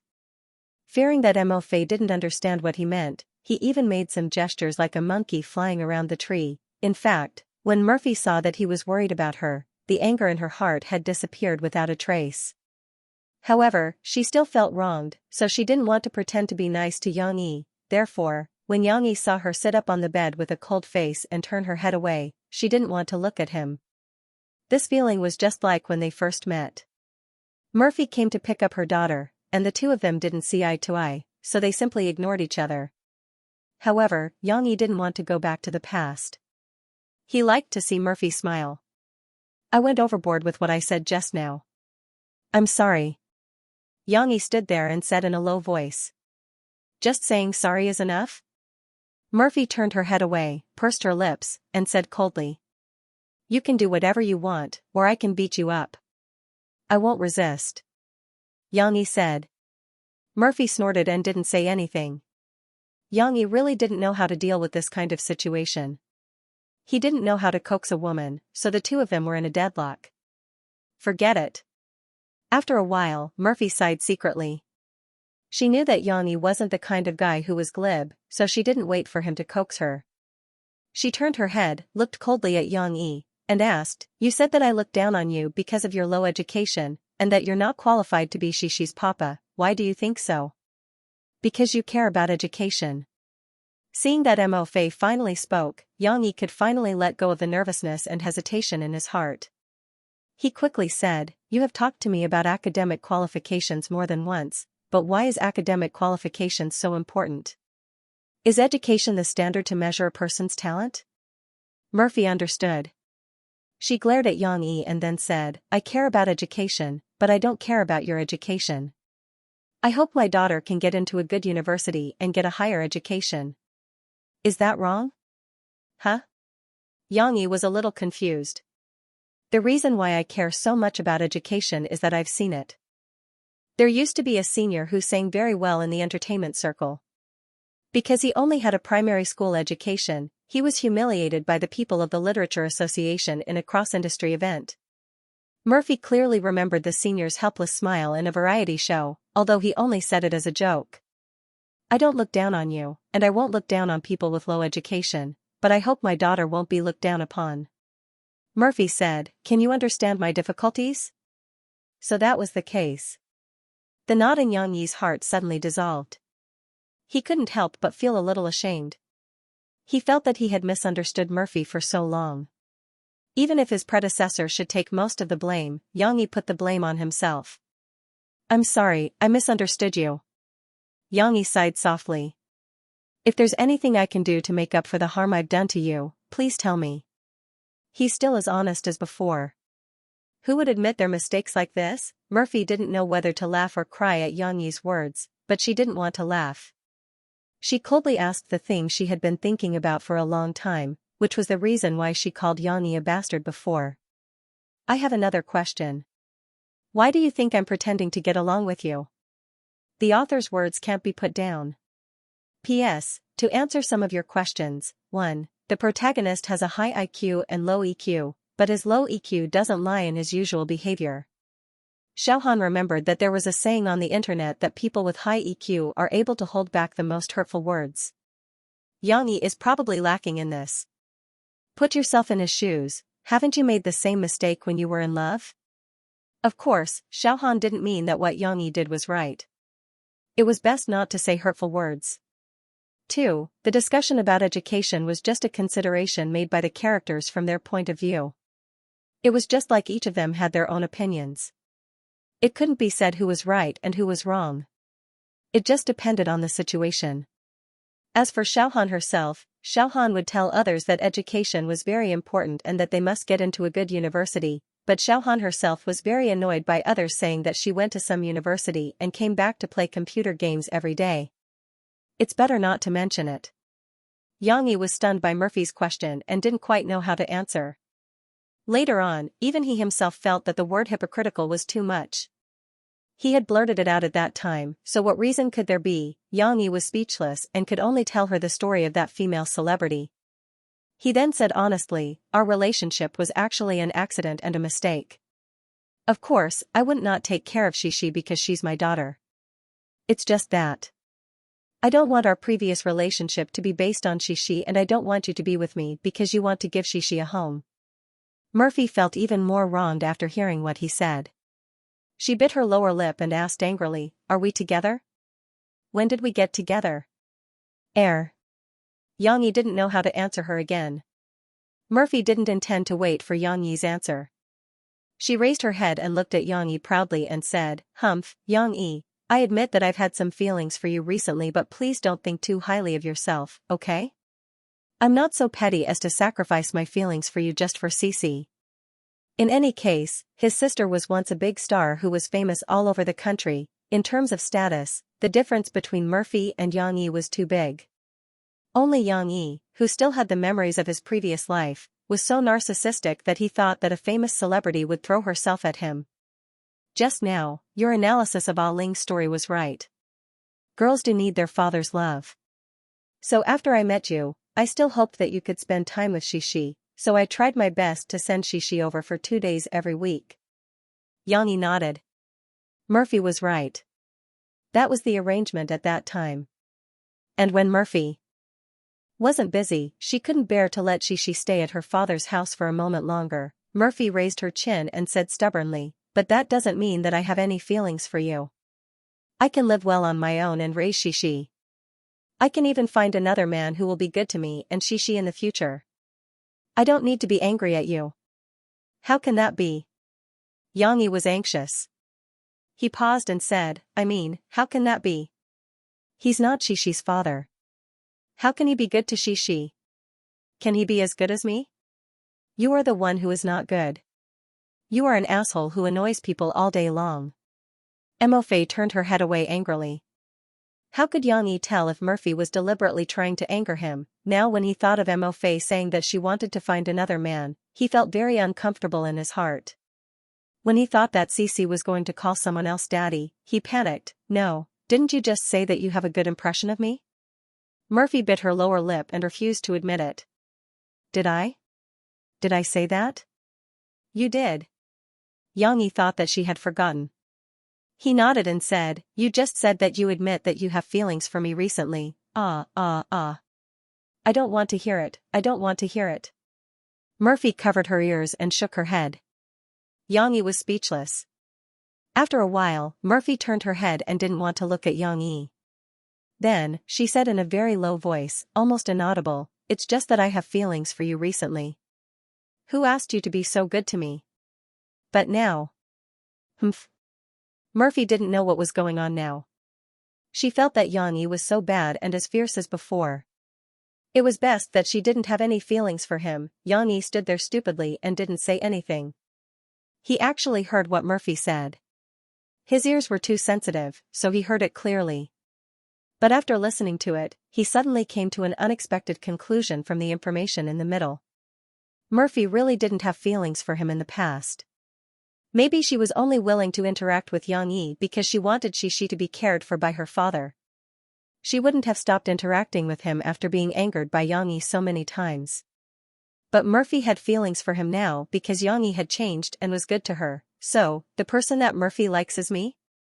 And not the other me. After coming to this conclusion, Xianxia didn't know whether he should be happy or not. Or should he be happy? Or should he be complacent and get carried away? He was Xianxia, but it could also be said that he wasn't Xianxia. The original Xianxia could be said to be him, but it could also be said that he wasn't him. He was the current Xianxia. Murphy liked the current him, so he was better than the original him? After a series of logic, Xianxia was a little confused by himself.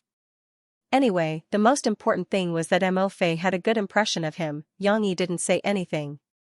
Murphy finally couldn't help but turn her head. Her gaze fell on Xianxia, who couldn't help but let out a silly smile. Murphy suddenly pursed her lips. She was angry and amused at the same time. "You're so stupid. What are you talking about? Look at how proud he is. I don't want you to be with other people." In front of Murphy, Xianxia forgot his original free and easy manner. He actually stuttered and said, because I care." "Why?" Murphy retorted. Because you're Xixi's mother," Xianxia said. "Humph. Wrong answer." Murphy turned her head and didn't want to talk to him. But at this time, Xianxia didn't know why, but he suddenly seemed to be enlightened. After stuttering for a while, he blurted out, "And because I like you." As soon as he said this, Xianxia felt as if a string had been pulled in his heart. He suddenly understood how he felt about Mo Fei. Mo Fei was dumbfounded this time. She turned her head and stared at Xianxia blankly. Although she looked forward to it, she never thought that Xianxia would reveal his feelings at this time. "I like you, I like your songs, I like your flower arrangement, I like your smile, and I like to sing with you." Since Xianxia started, he couldn't stop. In this life, he was already an ordinary person, living an ordinary life. Why should he be afraid of commitment and feelings? Why not be brave enough to pursue what he loved? Xianxia figured it out. Murphy pursed her lips. Her eyes were a little red, but she didn't know what to do. This bastard, how could she be moved by him? She clearly said that she would ignore him. "Mom. Papa is missing. Xixi is so scared." Xixi's voice suddenly sounded at the door. The little girl's timid voice immediately interrupted the ambiguous and awkward atmosphere between Xianxia and Murphy. In the end, his daughter was more important. Murphy hurriedly got out of bed, and Xianxia almost walked to the door at the same time. Murphy opened the door and picked up the restless Xixi. "Hey, why is Papa here?" When Xixi saw her father, she was surprised at first, but then she immediately opened her eyes wide in confusion. Just now, her father went to the balcony and disappeared. Xixi was so scared. But why would Papa appear in Mom's room? Xixi couldn't understand. Murphy glared at Xianxia and said to her daughter, "Your Papa is very bad. He left Xixi outside. Let's not talk to her, okay?" "Yes, Papa is very bad." Xixi thought about her worries just now, pouted her small mouth, and shared her mother's hatred of the enemy. Xianxia smiled helplessly and brought Xixi out with Murphy. No matter what, with their daughter here, no matter how big the conflict between the two of them was, they couldn't make a scene. However, Murphy saw that he was still laughing, and felt unhappy. She secretly stretched out her leg to kick him. What are you laughing at? Don't laugh. Then you're not allowed to do that. Xianxia couldn't say it too clearly in front of his daughter. Humph, why should I? Murphy raised her chin and said a little proudly, you haven't pursued me. Do you think that if you say you like me, I can't be with anyone else and have to be with you obediently? Then I want to pursue you. What? Murphy. Xianxia was very serious, as if he was taking an oath to join the party. He almost raised his fist. I said I want to pursue you. So that you can be with me in the future. Okay. She said happily, trying to destroy the atmosphere. She also wants to pursue Mom, so that Mom, Papa, and she can be together forever. Xianxia was a little worried recently, not because of the lack of money, but because the authors under his management, especially Xianxia, had achieved excellent results in the past few months, which also made his performance soar. Because of this, the leader also increased his salary and bonus. His worry was not because he was urged to get married. Xianxia was used to being urged by his family to go on blind dates and get married. However, during this time, his family did not care about him, so Xianxia was free. He was worried because of Xianxia. This restless author usually could not find him, and he did not take care of his own book review section. However, every time he was found, nothing good would happen. For example, this time, Xianxia actually planned to open 2 books. You want to publish a new book? Xianxia was stunned and asked, why? Xianxia still remembered Xianxi's answer very clearly, because I have no money. At that time, Xianxia was in a bad mood. How could he say that he had no money in front of a poor person? Xianxia clearly remembered Xianxi's payment list last month, and the number on it was 7 digits. Of course, Xianxia could not mock his own author. He could only persuade Xianxia with a bitter smile, telling him that opening 2 books would affect the quality of the book, and earnestly persuade Xianxia to give up the idea. However, when he said these words, Xianxia knew that it was useless. Sure enough, how could he persuade Xianxia when he decided on something? Moreover, Xianxia was persuaded by Xianxia. Xianxia did not talk much with Xianxia on SNS at all. He directly sent a few drafts. After Xianxia read them, he could not help but be addicted to the criminal world that Xianxia had created. Is it good? Wu Yubin from the technical department asked Xianxia. Good. Xianxia added, it's better than Remaining Sin. Is it that bad? Wu Yubin asked in surprise. It's true. I feel that if I don't let Xianxia write this novel, I'll be committing a crime. When Xianxia thought of the plot, he felt itchy in his heart. So let him upload it quickly. I also want to catch up. No, I have to ask him to send me the rest of the plot first. I have to help him correct the mistakes, if there are any. Wu Yubin smiled and said, all right, then why are you looking for me? Don't tell me you want me to suffer as much as you do. How could that be? Although I do want you to fall into my trap, haha. Xianxia explained, it's like this.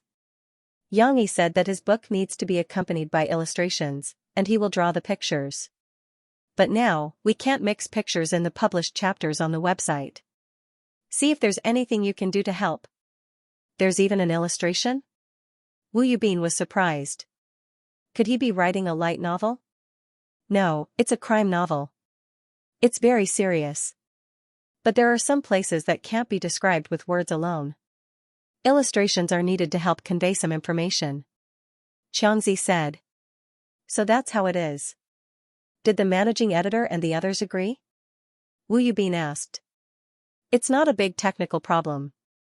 Originally, there were some other examples on the forum that could give us some code that we can copy. It just needs some time to perfect and test it. Huda has already approved it. Xianxia said.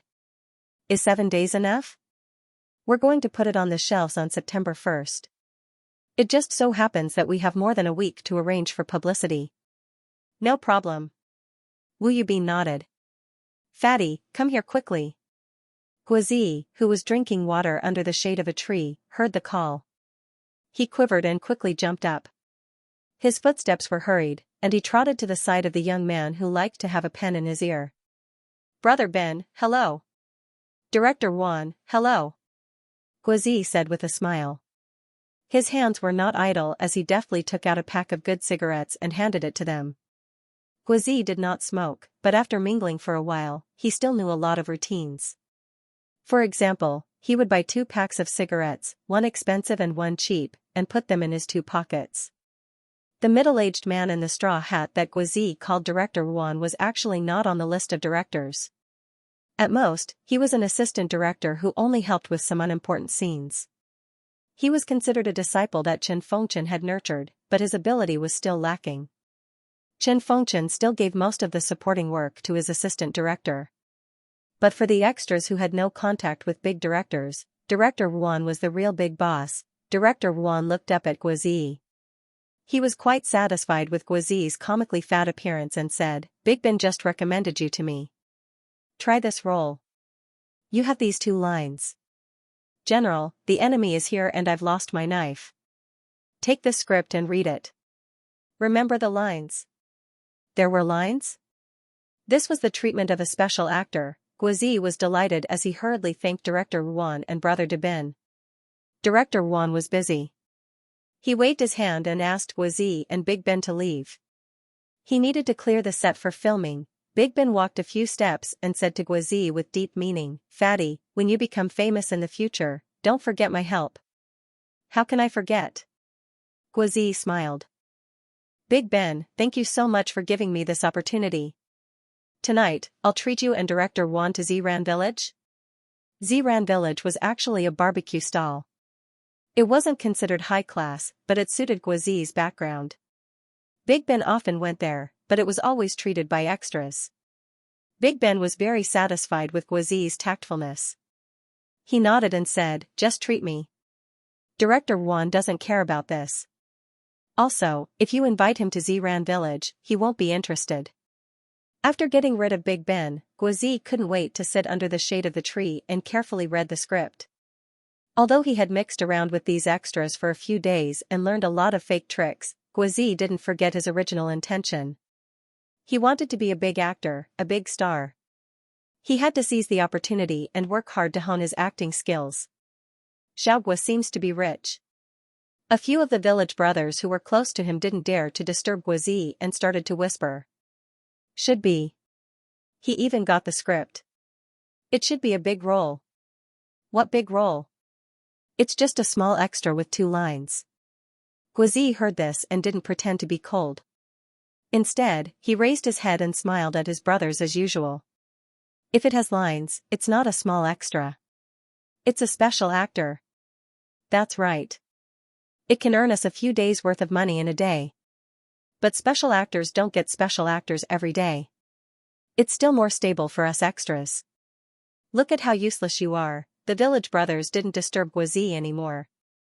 They lowered their voices and continued to talk. "Oh, right. Have you heard? It seems that the big director isn't around these few days. He handed everything over to the assistant director. That's why there are so many things with the surname Juan." "Where did he go? Could it be that he was sick?" "Old people get sick easily." "My dad." "Who said he's sick?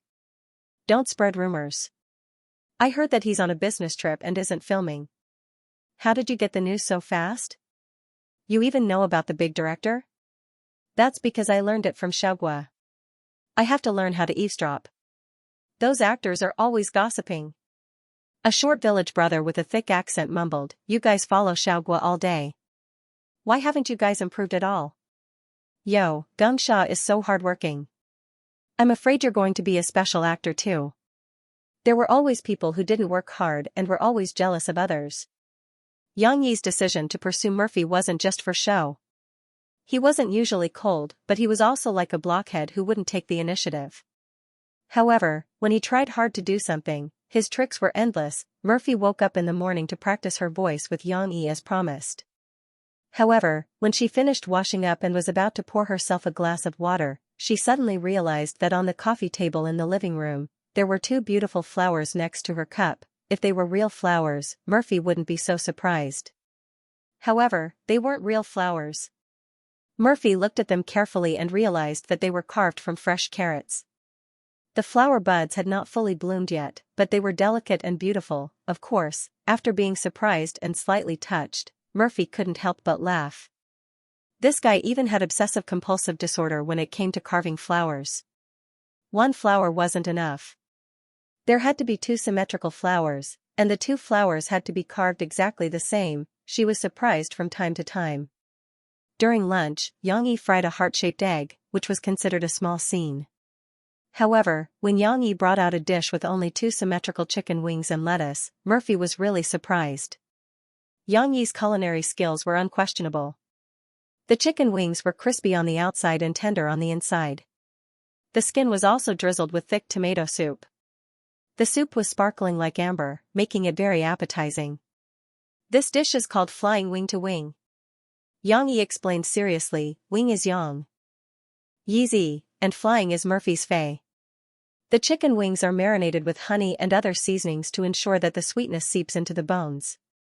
After they are fried, they are drizzled with sour tomato juice. It's sweet and sour, and it symbolizes the beautiful taste of love. He really revealed his feelings to Murphy in front of Xianxia. Of course, Xianxia couldn't understand the first part of the sentence. She only heard that the chicken wings were sweet and sour. She started drooling. Murphy, on the other hand, listened to the front and back of the story. At first, she felt touched and sweet in her heart, but when she heard Xianxia's explanation of wing is Yang Yizi, and Fei is Murphy's Fei, she couldn't help but cover her mouth and laugh. She had made up her mind to treat Xianxia harshly for the past few days, but when she was with him, she couldn't help but laugh. Her previous indifference was gone. This guy was really... If he wasn't as dumb as a wooden man, he would be so corny. I want chicken wings. Xianxia stared eagerly at her favorite chicken wings. After her father finished his introduction, she couldn't wait to start yelling. Xianxia didn't care about love at all, just thinking about the sweet and sour taste. Only what was in the mouth and stomach was true love. However, there were only two chicken wings.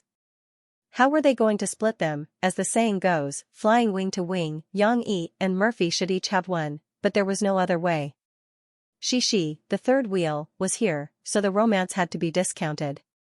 Xianxia didn't care. He picked up a chicken wing for his daughter.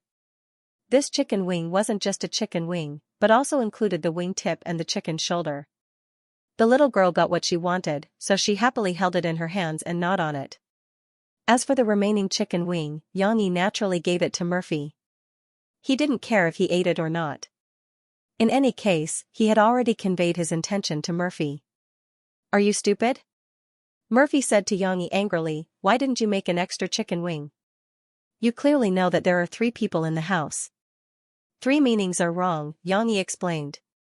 Then why didn't you take a plate and put the remaining one aside first, and bring it up when it's time to eat? Murphy was really speechless at this late-stage OCD patient. 3 is not enough. Xianxia can eat 2. Xianxia ate at the side until her face was stained with red tomato juice, probably from the chicken wing tip. When she heard the conversation between her parents, she couldn't help but stop and say with her mouth full. Xianxia just chuckled and didn't talk back. Murphy wasn't in a hurry to eat like Xianxia. She hesitated for a moment, but still broke the chicken wing and put the chicken shoulder into Xianxia's bowl. Then, her face was a little red, but she pretended not to care and said, look at you, you worked hard. I'll share some with you, humph. In the afternoon, Murphy wanted to play the piano, so the family went downstairs to the coffee shop. Xianxia wiped the bar counter, washed all the utensils, made milk for Xianxia, and made coffee for Murphy. Murphy played a song, and under Xianxia's yelling, she held the little girl in her arms and taught her how to play the piano. Of course, Xianxia's small arms and hands were definitely not able to play the piano. She was still stuck between 1 finger and 2 fingers N. 2 fingers N referred to the use of the left index finger. So Murphy played the song slowly, and from time to time, she would let Xianxia press a few notes. It was almost like a child playing, but she wanted to improve Xianxia's interest in playing the piano. Xianxia originally only drank plain coffee without sugar or milk, but this didn't mean that he didn't know how to make other kinds of coffee. Today, when he saw the milk for Xianxia, he suddenly had an idea. He wanted to show Murphy a cappuccino. Of course, this process was a bit complicated. After all, he had to prepare milk bubbles. These milk bubbles needed to be made with fresh milk that had been refrigerated as the raw material. After beating, heating, and other processes, they had to be made. Fortunately, Murphy and Xianxia had a lot of fun. Although the little girl was only responsible for pressing 2 keys according to her mother's instructions, she felt that she had contributed to the beautiful melody played. Xianxia couldn't stop giggling. Her bell-like laughter seemed to add a chord to the music. After the milk bubbles and milk were ready, Xianxia began to draw the flowers. He hadn't done it for a long time, and Xianxia was worried that he was a bit rusty. However, in this life, his control of his body seemed to have improved, so this rusty seemed to have been made up. Xianxia tilted the coffee cup 30 degrees, and then gently tilted the cup of the flower pot, and pulled it up and down. This process required meticulous control of the tilting and shaking of the flower pot. Otherwise, the drawn pattern would be distorted. Gradually, the coffee cup became more and more full. Xianxia began to pull the string. He lifted the cup of the flower pot to make the amount of milk bubbles that flowed out thinner, and slowly pulled it to the front. When the string was almost completely pulled, the whole cup of coffee happened to be full and not overflowing. It was perfect. During this process, Xianxia seemed to be doing it steadily. However, when he put down the coffee cup, he still let out a long sigh of relief. In the process, he used a lot of energy. After all, he hadn't made cappuccino for several years. Murphy's coffee and Xianxia's milk were brought over by Xianxia on a plate. He was like an experienced waiter. He held the plate firmly with his left hand, and not a single drop of milk spilled.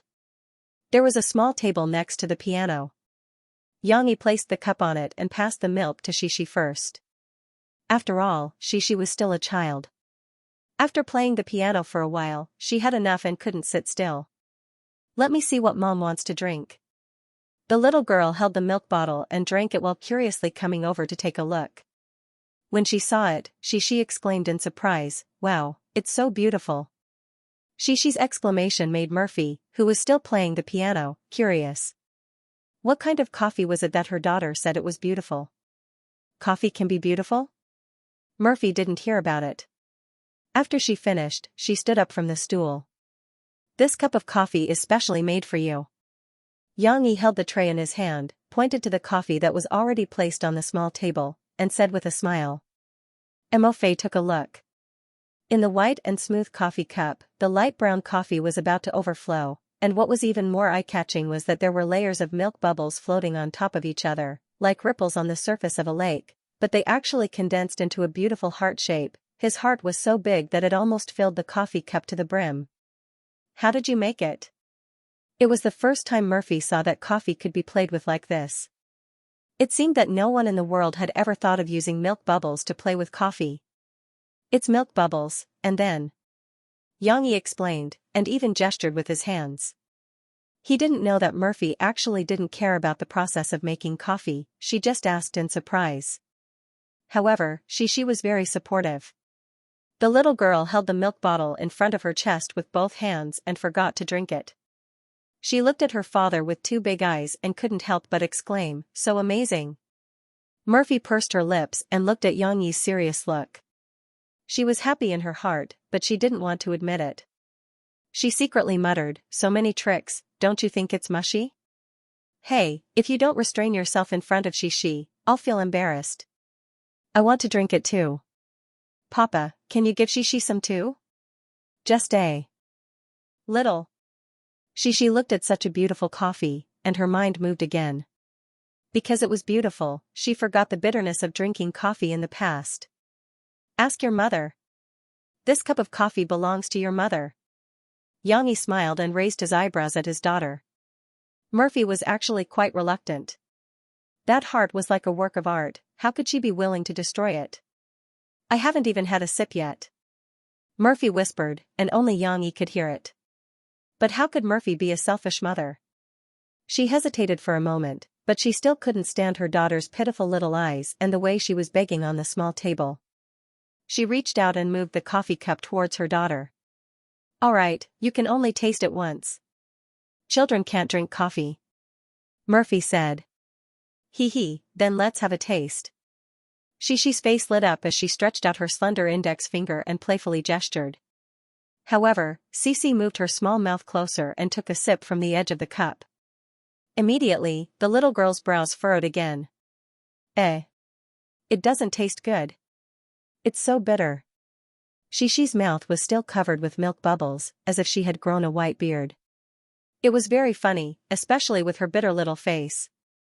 The little girl's pitiful and funny appearance almost made Xianxia and Murphy laugh. This cup of cappuccino was actually not particularly bitter. After all, Xianxia added milk and sugar, and mixed it according to Murphy's taste. But who asked Xixi to have a painful experience of drinking original flavor coffee before? The bitter taste on the tongue awakened the memory of that time. Xixi distanced herself from the coffee in disgust. When her father wiped her mouth with a tissue, she said to him, "I won't drink coffee anymore." "Papa is so bad," lying to Xixi. "Humph. You obviously wanted to drink it." Xianxia wanted to pinch the little girl's nose, who refused to pay her father, but she nimbly dodged, and then drank her sweet milk while giggling. Xixi didn't drink coffee, but when she took a sip, it destroyed the original shape of the milk bubbles. The heart was crooked, and there was one place that became sharp. Murphy looked at it helplessly, but she couldn't complain about her daughter. However, the coffee was still very delicious. Murphy took a sip, and the strong taste of milk diluted the bitterness of the coffee, and there seemed to be some sweetness in the aftertaste that sank into the heart. Xixi ran to play by herself. Xianxia turned his head, looked at Murphy, and asked with a smile, "How is it? Is it delicious?" Murphy didn't deliberately belittle it. She nodded gently and said, "It's delicious. It's easier to drink after adding milk." "Then I'll add milk for you next time." Xianxia made a small note in his heart. "Which one of the 12 songs do you like the most?" Between the two of them, it was still music that they could talk about. Xianxia leaned against the shelf and stood on the side, listening to Mo Fei play the piano comfortably. The two of them were also chatting casually. "Which one do you like the most?" Murphy asked back. Xianxia scratched his head, and pretended not to care, and said, in my voice. Of course, he liked this song the most. It was too suitable for his experience with Murphy. "It's actually this song." "Then guess which one do I like the most?" Murphy continued to ask. "Oh. In my voice?" Xianxia said with anticipation. "I already said it's actually the most." "Do you still think I like this song the most?" Murphy said angrily. She turned her head to look at Xianxia's eyes, as if to say, "Are you an idiot?" Because she knew that Muxiang wrote the song for the person he liked. Murphy didn't even think about her and Xianxia's story. Xianxia himself was a little disappointed. He really hoped that Murphy liked the song that he deliberately picked for her the most. "My favorite is Carefree Lament." Murphy gave an answer that Xianxia didn't expect. Note 1, Carefree Lament? You actually like this song? This song to you, isn't it not challenging at all? Xianxia asked in surprise. That's right. This song was basically like a poem. It had long lyrics, rhythmic sentences, and a simple and clear melody. Even those who didn't know how to sing would be able to sing this song well. Because the lyrics of this song are well written. Murphy said with emotion, I have never seen such ancient lyrics. Yeah, you told me before that it was China style. Look at this sentence, self-deprecating, the ink runs out of thousands of feelings, the hero is sad, the song ends, the hair is white, and the beauty dies. Isn't it beautifully written? That kind of faint sadness is included in the Carefree Lament. Murphy said in a genteel manner. What she said made sense. The reason why Xianxia liked this song was that he felt that the lyrics were well written. Listening to it, he seemed to be able to see the fluttering snow, playing out the love and hatred of the Jianghu, but being drowned by time. Compared to those songs that use techniques to sing emotions, I still prefer this kind of song with a plain melody, but with profound meaning. Murphy said. She was also interested in playing a song to sing for Xianxia.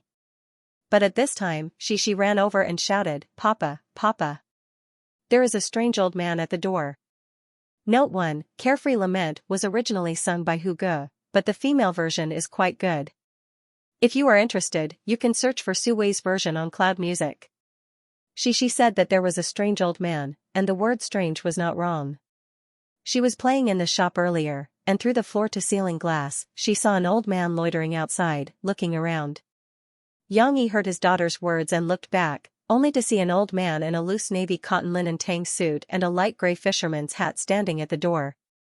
Where did this old man come from? Could he be a customer of the coffee shop? Considering Murphy's special identity, Yang Yi stood up and went to the door, just in time to meet the old man's gaze. "I'm sorry, sir, our shop is not open today," Yang Yi said apologetically. In his heart, he was also secretly surprised. This old man was not an ordinary person. His eyes were slightly cloudy. After all, he was old, but he still had a majestic aura, as if he had been in a high position for a long time. "It's not open in broad daylight?" The old man frowned, carefully looking at Yang Yi's figure and physique, and asked, "Aren't you the owner of this shop?" "Yes, as you can see, the shop sign is not hung out. It's the school holidays now, and there aren't many customers, so I don't plan to open the shop," Yang Yi smiled and said in a respectful tone. If it were not for the fact that he was afraid of Murphy's identity being exposed, Yang Yi would have invited the old man in. However, Murphy walked over and looked at the old man's face closely. She only confirmed it when she got closer, and asked in surprise, "Director Chen? What are you doing here?" This Director Chen exposed Xianxia's identity, and he was also a little surprised. He turned to look at Murphy. At first, he did not recognize Murphy, who did not wear any makeup and was still dressed at home, but after all, the two had worked together before. Murphy sang the theme song for Xianxia's TV series, and a few years ago, Murphy was quite famous, so Xianxia recognized her. "Murphy? Murphy?" Xianxia's surprise was no less than Murphy's. "It's me." Murphy smiled and said, "Last time when I was recording a program at the TV station, I even bumped into you and greeted you." So it was someone he knew. And from the way he addressed him, he should be someone he was familiar with in the entertainment industry. In that case, there shouldn't be a problem of his identity being exposed. Yang Yi heaved a sigh of relief and hurriedly stepped aside. He couldn't let her continue to stand at the door. "Director Chen, please come in and take a seat." Murphy greeted him like a hostess. She even nudged Yang Yi and whispered, "Go and pour some tea for Director Chen. He's not used to coffee." There was still tea in the tea shop. Although Yang Yi did not plan to sell tea in the coffee shop, he often drank tea himself. Seeing Yang Yi turn around and go to the bar, Xianxian looked strangely at Murphy and the little girl behind her who was grabbing her mother's clothes and peeking her head out. Xianxian couldn't help but ask in a gossipy manner, "Little Mo, what are you doing here?" Murphy was a little embarrassed, but the person who asked her was Xianxian. If she was a movie producer, it wouldn't be too much to call him teacher. Therefore, she admitted it openly, "Yes, this is my daughter, and he's also my husband." "Oh right, my husband is also your fan. He's been watching your TV series a few days ago, but our relationship hasn't been made public yet, so I'd like to ask Director Chen to keep it a secret." After saying that, Murphy glanced at Yang Yi at the bar and secretly gritted her teeth. This guy must be secretly happy. "Humph, secretly happy? I won't let you off so easily." Xianxian was a little shocked at first. After all, there was no news of Murphy getting married in the entertainment industry. How could her daughter be so old already? However, he wasn't too surprised. After all, hiding one's feelings and marriage wasn't uncommon in the entertainment industry. However, when he heard Murphy's last sentence and thought of his purpose for coming, Xianxian looked strangely at Yang Yi, who was walking over with a cup of brewed tea. Murphy had a cold personality and wasn't good at socializing. Therefore, after she confessed, her conversation with Xianxian fell into an awkward silence. Xianxian was thinking about his own matters again and didn't care. However, Murphy herself was troubled and didn't know what to say. After Yang Yi brought the tea over and sat beside her, Murphy reluctantly thought of something to say. She asked, "Director Chen, are you here today to look for actors in Jiangchuan?" Apart from this possibility, Murphy couldn't think of any other reason why Xianxian would leave Beijing and come to Jiang City Media University. Yang Yi wasn't interested in the entertainment industry. He brewed tea and brought it over to the old man. In fact, he wanted to pull his daughter away and not disturb Murphy and the other party's conversation. However, Chen Fengchen's expression was a little strange. He pointed at Yang Yi and said, "If I'm not wrong, your husband is Yang Yi, right?" Murphy was surprised. She didn't expect the old man to know Yang Yi's name. However, she wasn't so shrewd. She nodded and said, "Yes, how did you know?" However, Yang Yi had already reacted. There weren't many people who knew his name. Yang Yi sized up Chen Fengchen, who was dressed plainly, and asked tentatively, "Director Chen, is this old man Director Chen Fengchen?" Chen Fengchen smiled and said calmly, "Yes, I'm here to look for him." Before he arrived, Chen Fengchen was still a little worried. He didn't know what kind of temper Yang Yi, the author, had. But now that he saw Murphy and knew that Yang Yi was the husband of someone he knew, he was relieved. He felt that everything was more or less settled. Ah? Looking for Yang Yi? This time, it was Murphy's turn to be surprised. Chen Fengchen didn't explain to Murphy. Instead, he raised his head and looked at Yang Yi. He smiled and said, "Little brother Yang should know why I'm here. I'm sorry for this sudden visit. However, it's also because little brother Yang wrote well." Murphy was still a little confused. Yang Yi sat down beside her and whispered in her ear, "Didn't I publish 2 books? He's here to buy the film rights. So that's why." Murphy understood.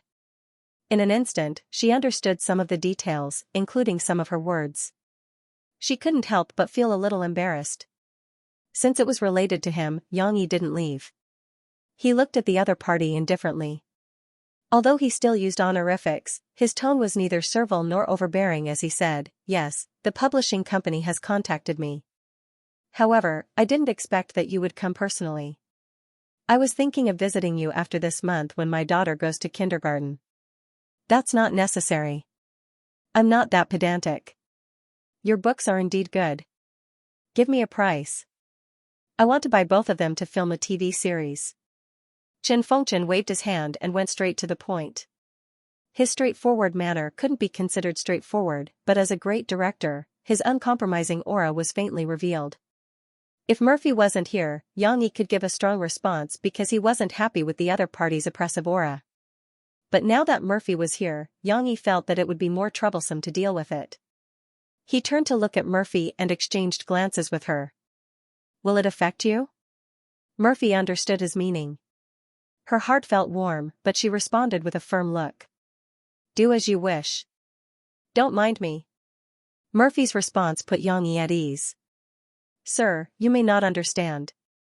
I'm not from the entertainment industry, so I don't know much about how TV series are shot. However, I hope that my book can be made into a classic TV series, not a lousy one," Yang Yi said with a smile. Chen Fengchen raised his eyebrows and said unhappily, "Are you saying that I'm a director who shoots lousy TV series?" "Director Chen is still very authoritative in the TV series industry," Murphy whispered to Yang Yi. Yang Yi gently patted Murphy's leg. Although there was a layer of cloth between them, the summer blouse was as thin as a cicada's wing. The plump elasticity was clearly reflected in his hand. "Of course not. I don't know much about it. That's why I watched some of your previous TV series a few days ago. I've shot a lot of military TV series. Yes, I can see that you're very good at shooting both war scenes and character dialogue scenes. You're able to shoot the rhythm just right and portray the characters' emotions in great detail." Yang Yi nodded. The only flaw is, Chen Fengchen did not expect a young brat to dare say that his TV series was flawed. He was a little upset, but he still chuckled and said, "Is that so? Tell me about it. The war scenes are too fake. There are dozens of extras running back and forth. The so-called hail of bullets looks like burying a few strings of firecrackers in the ground and exploding them. The guns in their hands are also waving as if they'd pulled the trigger. It's just a sound, but there's no movement." Yang Yi pointed it out without hesitation. In his previous life, people called it the 50-cent special effects. Chen Fengchen was stunned for a moment and his face turned red. Yang Yi was right. When he was shooting, he was not willing to invest more in the explosion effects.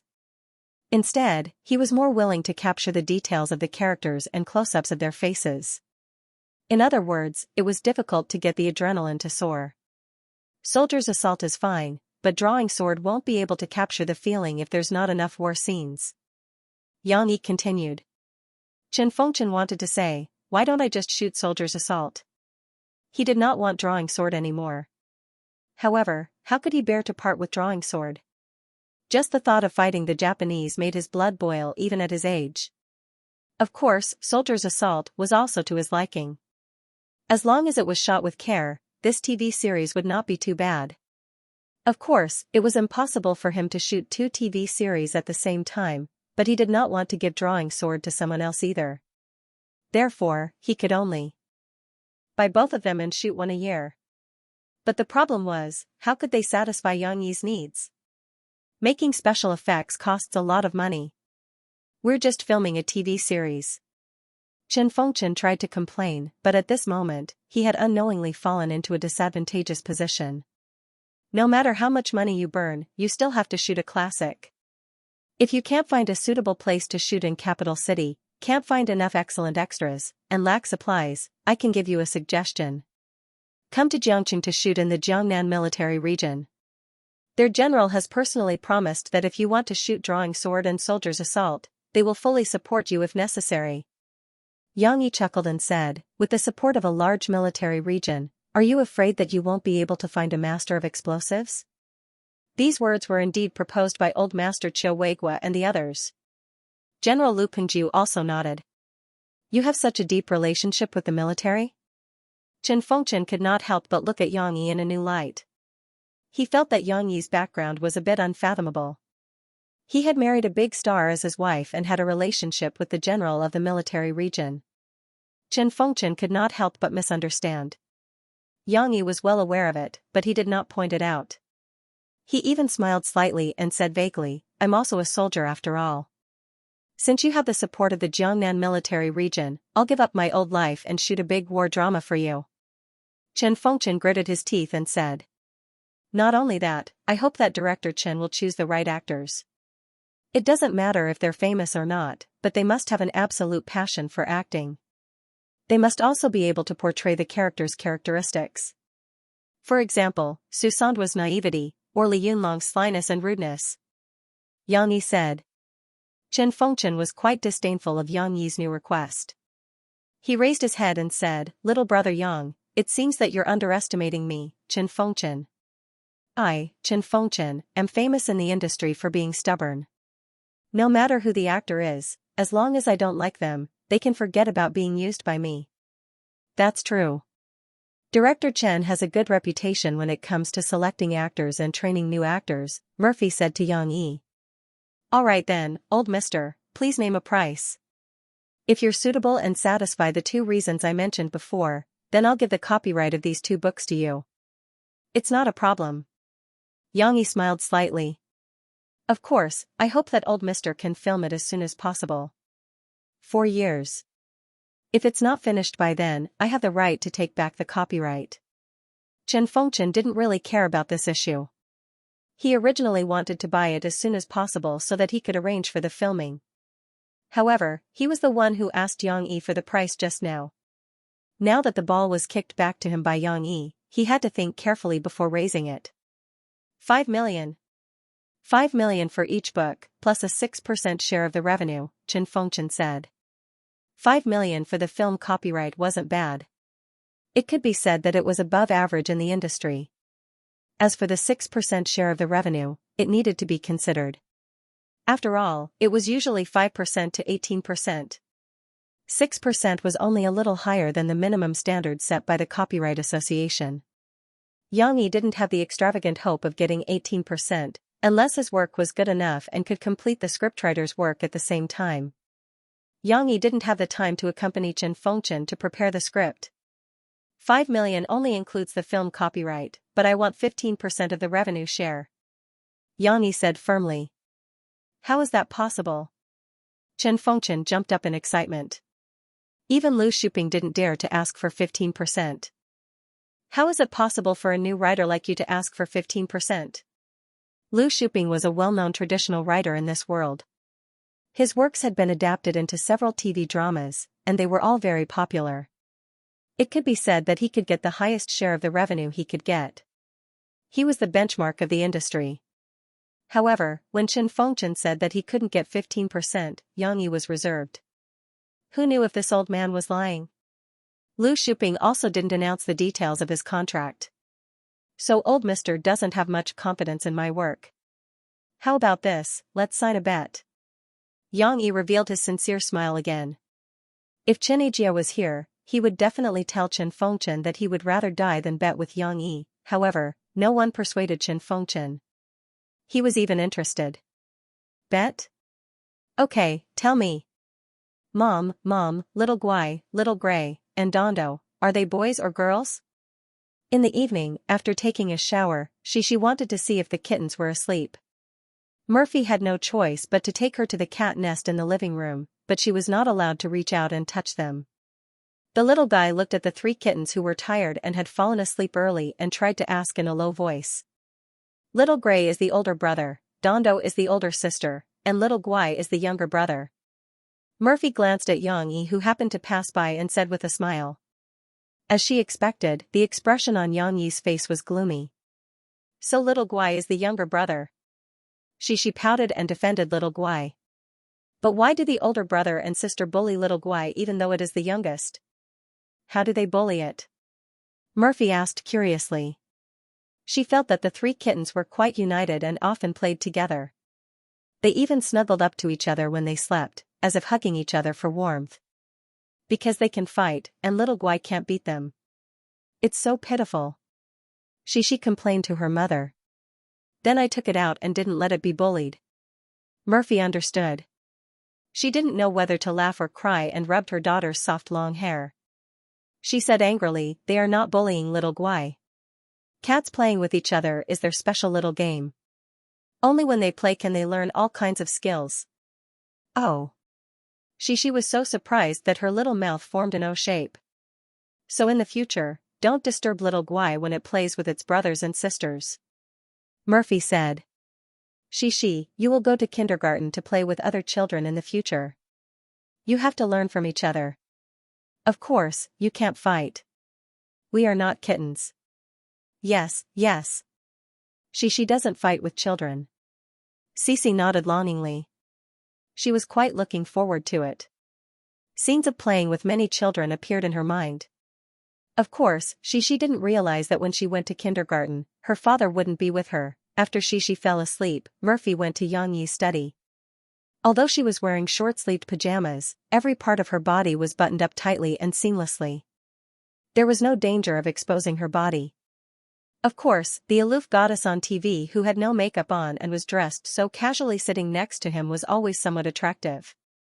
However, Yang Yi was focused on drawing on his newly bought digital sketchpad and didn't have time to look up at her. What are you drawing? Murphy asked curiously.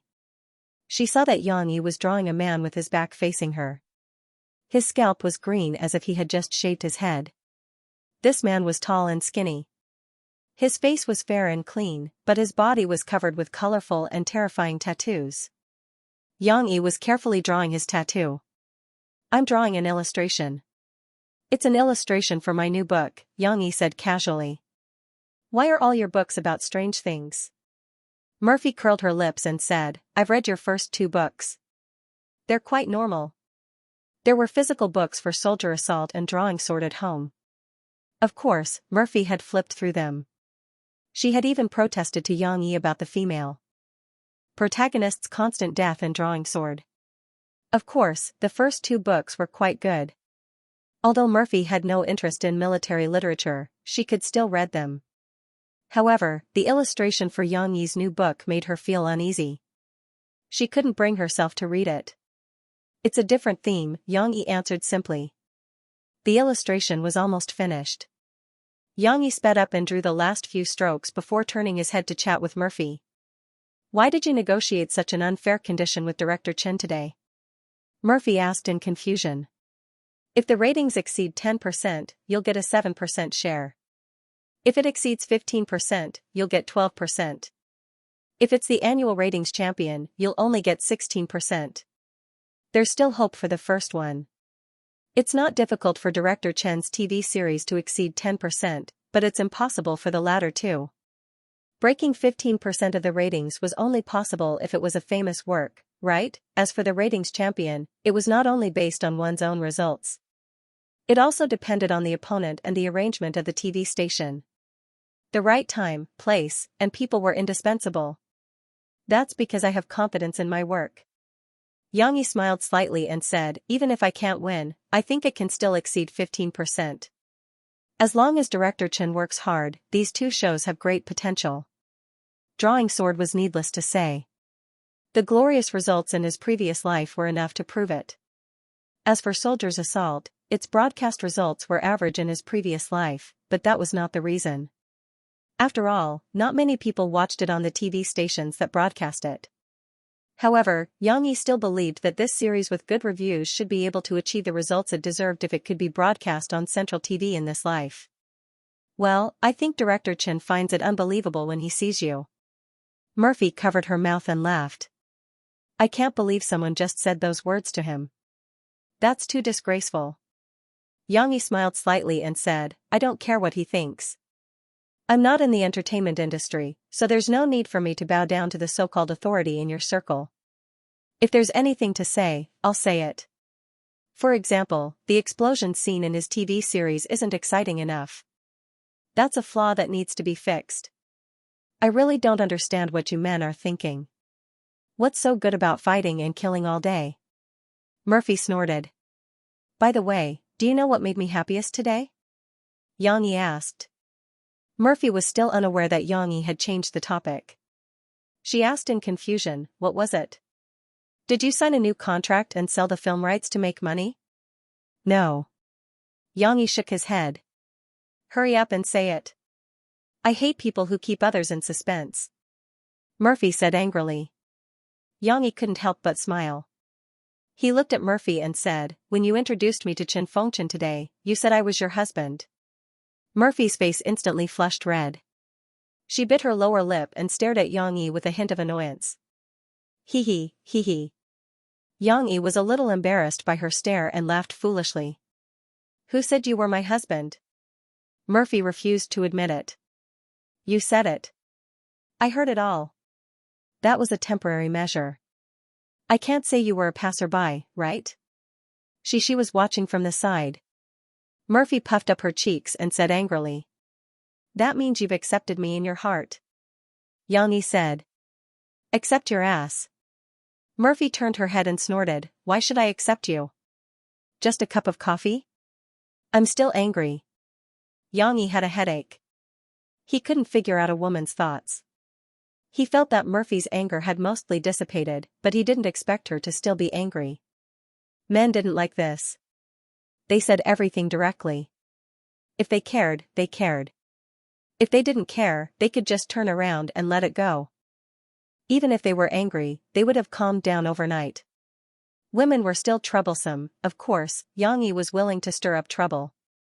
He had chosen the path himself. No matter how hard and tiring it was, he had to walk it. Murphy stood up and patted Xianxia's shoulder coolly. Confucius said, there's still a long way to go. Xianxia, you still need to continue working hard, do you understand? P.S. Actually, it was Xingzi who said that, in Guangzhou, Mu Yuqing had not logged on to read his latest book for several days. His previous project was nearing the end stage and he was so busy that he barely had time to sleep, let alone pick up his phone to read novels. Today, the final testing work was finally completed. It could be said that everything was ready and waiting for the customer to check and accept it the day after tomorrow. Mu Yuqing only stayed behind with a few maintenance staff and gave the other brothers who had worked hard for more than half a month a day off. Of course, although he stayed in the company, he was also free and could read novels. I've collected dozens of chapters of Remaining Sins, right? This time I can read it to my heart's content. Mu Yuqing thought happily and put his legs on the desk. There were not many people in the project team anyway, so he could sit or lie down if he wanted to. However, in the next second, he almost fell out of his chair. What the hell? Mu Yuqing turned over and sat up straight with difficulty. He then growled in a low voice. He was stunned to see a new advertisement banner hanging on the webpage. Soldier Assault, Drawing Sword, Remaining Sins, author Xianxia, new book Prison Break. See you on September 1st. This level of publicity was obviously enjoyed by a great author. Of course, Xianxia had already enjoyed it long ago. Mu Yuqing was not surprised by this. However, Mu Yuqing found it hard to believe. I haven't read for a while. Is Remaining Sins finished? He quickly clicked on the page of Remaining Sins, but it was obvious that the book was still in a serialized state, or was it about to end? Mu Yuqing did not believe it. Even if he had not read for several days, according to the direction of the plot, the book was definitely not ending yet. Fortunately, the book review section gave him an answer. Many readers had already exploded like Mu Yuqing. They were yelling and asking if Yuzue was going to stop updating. If so, they quickly sent Yang Yi's address. They wanted to send razor blades or teddy bears to guarantee that Yang Yi could open a razor blade shop or a pet shop. Yang Yi naturally did not respond. It was Chiyue's official notice that Remaining Sins would be updated as usual, and Prison Break was just Yang Yi's new stove. So this was the rhythm of a double opening? Mu Yuqing frowned. He didn't like authors who had a dual career. It was like a man who had a foot in both boats. If he wasn't focused, it would be harmful to both books. There was a manually pinned post in the book review section. It had already been refreshed tens of thousands of times. It was these readers who were anxiously asking the editors to read the book. They had to persuade Yang Yi to give up on this idea. Mu Yuqing sighed inwardly. He silently followed behind and signed in. He didn't know why, but after hearing this news, he suddenly felt bored. It was like a man's sage mode. He didn't even want to read novels anymore. However, just as he was about to close the book review section, a post caught his attention. Don't spout nonsense if you haven't seen it. I think Prison Break will be great. The person who posted the post urged everyone not to rush to comment on Prison Break. Go to its homepage first before commenting. Homepage? Have you created a homepage for it? Mu Yuqing thought about it and decided to open it. After all, he still had a firm understanding of Yang Yi's strength. Oh, what's this? After opening the homepage of Prison Break, Mu Yuqing couldn't help but take a deep breath. A colorful and messy tattoo came into view. It was just a half-length picture. It was obviously a man's tattoo, but it was densely packed with moms. It covered almost the entire body and even extended to her neck. The tattoo was made up of strange patterns. It looked like a Western church, gods, demons, and monsters, but Mu Yuqing obviously couldn't recognize it. It looks like an extremely evil person. So many tattoos. Scary. Mu Yuqing thought of the book's name and secretly decided on it. However, this promotional picture released by Chiyue's official website wasn't that simple. Mu Yuqing noticed that the artist was Yang Yi. Yang Yi knows how to draw? Mu Yuqing was pleasantly surprised. So, this tattoo wasn't used for sensationalism? Maybe the pattern on it had a deeper meaning. Under the homepage, there were already many readers discussing this tattoo in the comments section. There were even fans who were trying to figure out where the gods, demons, and monsters on the tattoo belonged to. Unknowingly, Mu Yuqing already had a very high interest in this book. Forget it, let's open both. With Yang Dada's ability, he should be able to handle it. I'm looking forward to the exciting story of Prison Break. Escaping from prison? That's a pretty good theme. A book friend commented, expressing Mu Yuqing's thoughts at the moment. In Jiangqing, on the street outside a kindergarten, a burly car was parked outside. What do you have to see outside? Murphy's voice rang out in the car. She muttered to Yang Yi, can't we just go in and visit? Of course, you and Shishi go in and take a look. I'll wait outside. Shishi also leaned against the car window and looked around curiously. Mom, what are we looking at? Yang Yi had a different opinion. Just walk in directly and you won't see anything. What you see will be displayed by others. It's no different from what's on your flyer. In fact, we don't know how the children are taken care of by the teachers. Murphy admitted that Yang Yi's words made sense. She was puzzled and asked, then what should we do? I'll have to do it. You guys wait for me in the car. Yang Yi smiled, unbuckled his seatbelt, and pushed the door open. Before Murphy could stop him, Yang Yi had already walked out. She quickly leaned against the car window to see what Yang Yi was going to do. She saw Yang Yi's figure disappear into a deserted alley. Just as Murphy was puzzled, she suddenly saw Yang Yi appear on the rooftop of someone's two-story building. How did he get up there? Mofei was dumbfounded. That tall and agile figure seemed to be doing parkour. In the blink of an eye, he had already jumped over several rooftops and arrived at the site of the kindergarten. With a leap, his figure disappeared again. This bastard.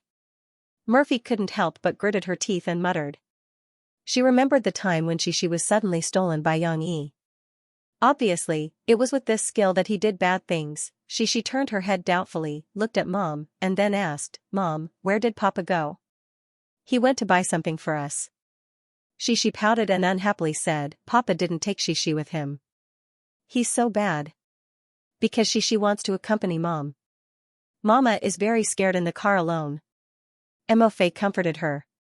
Xianxia suddenly forgot her unhappiness, quickly nodded, took her mother's hand and said, well, then Xianxia will accompany you. Mom, don't be afraid. Xianxia is not afraid. After about a quarter of an hour, Xianxia came back. His face was as usual, as if he was not the one who was jumping around on the roof just now. This kindergarten is not good. The teachers are all sitting on the side and chatting. They let the children play with toys by themselves. They are not responsible at all. Xianxia shook his head and said to Murphy. Papa, what did you buy for us? Xianxia stuck her head out and expectantly asked. Ah? Xianxia's head was full of question marks. After a few days of in-depth visits, Xianxia and Murphy finally chose Xiaxia's kindergarten to be on the other side of the mountain, which was a private kindergarten near the villa area where Xianxia often went to buy vegetables. It was geared toward children from rich families, so naturally, the school conditions and relevant measures were better than those of ordinary kindergartens.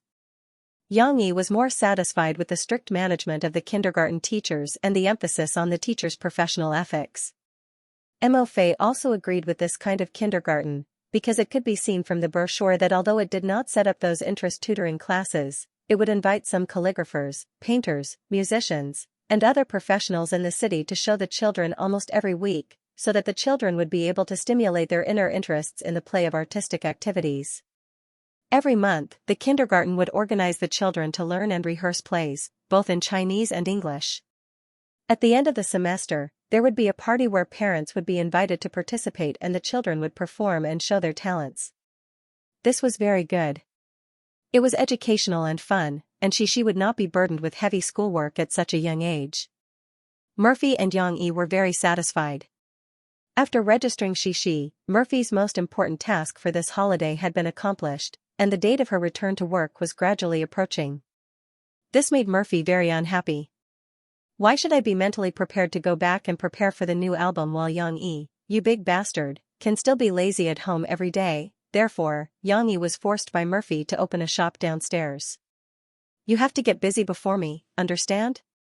Murphy leaned against the bar counter and looked at Xianxia, who was helplessly wiping the coffee cup over and over again, and snorted proudly.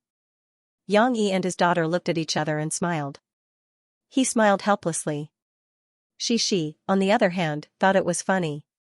She didn't understand that the small quarrel between her parents was also a form of fun, but Xianxia liked to see her father being bullied by her mother, just as sometimes Xianxia would bully her father. For example, once Xianxia suddenly jumped up with a quilt on her body, making threatening gestures. Her father was stunned for a moment, and then his face was full of fear. Haha, Papa is scared. Xianxia laughed happily, but the little girl did not forget to run over and comfort her father. Papa, don't be afraid. It's Xianxia. Since the shop was open, it was inevitable that there would be guests. Although there were few, it would not be good if Murphy's identity was exposed. Therefore, when there were guests coming in, Murphy would cleverly pull Xianxia to sit in the innermost booth, pretending that they were also guests. For example, now, Xianxia's eyes were the sharpest. She saw a few girls walking around the flower bed to the shop. She quickly ran over and said, Mom, let's run. There are a few aunties coming. Murphy and Xianxia quickly returned to their seats, where Xiaxia's toys were. However, the guests this time were a few young and beautiful girls. Mo couldn't help but sneak a peek outside and eavesdrop on them.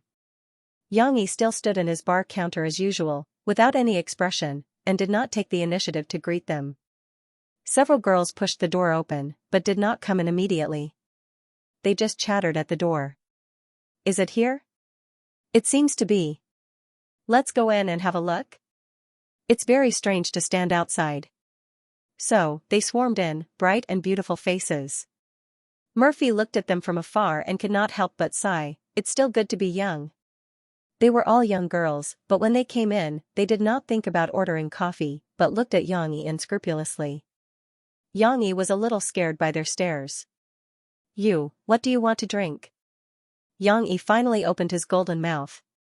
Boss, is your shop called the Corner Coffee Shop? After a burst of pushing, a girl with waist-length hair was pushed out, and she plucked up the courage to ask Yang Yi. Yes. Yang Yi paused and said, we are a coffee shop. He also repeated, wanting them to make their purpose clear. If you come to a coffee shop, you should drink coffee. Why are you looking at me? Behind the girl with waist-length hair, several girls could not help but whisper. Not far away, Yang Yi could hear their conversation. I think it's very possible. Look at this shop, there are a lot of records on the shelf. At first glance, you can tell that the boss is a person who likes music very much. Just because you like to listen to songs doesn't mean you can write songs, right? I also like to listen to songs. Why don't you see me writing songs? Just forget about it, okay? What do you mean forget about it? Look at the boss's appearance, big and rough. Look at me, who do you think is more similar between the two of us? Pfft, please spare me. You're a woman, he's a man. She's a tough woman. That was heart-wrenching. Look at that piano, I think it's very possible. If you don't know music, who would put a piano in the shop? You don't know? Let me tell you, high-end coffee shops have pianos, and they even invite people to play them. It's very romantic. Okay, don't argue. Let's just ask. After a while of discussion, the girl with waist-length hair was pushed out again. She smiled at Yang Yi. This girl was quite good-looking.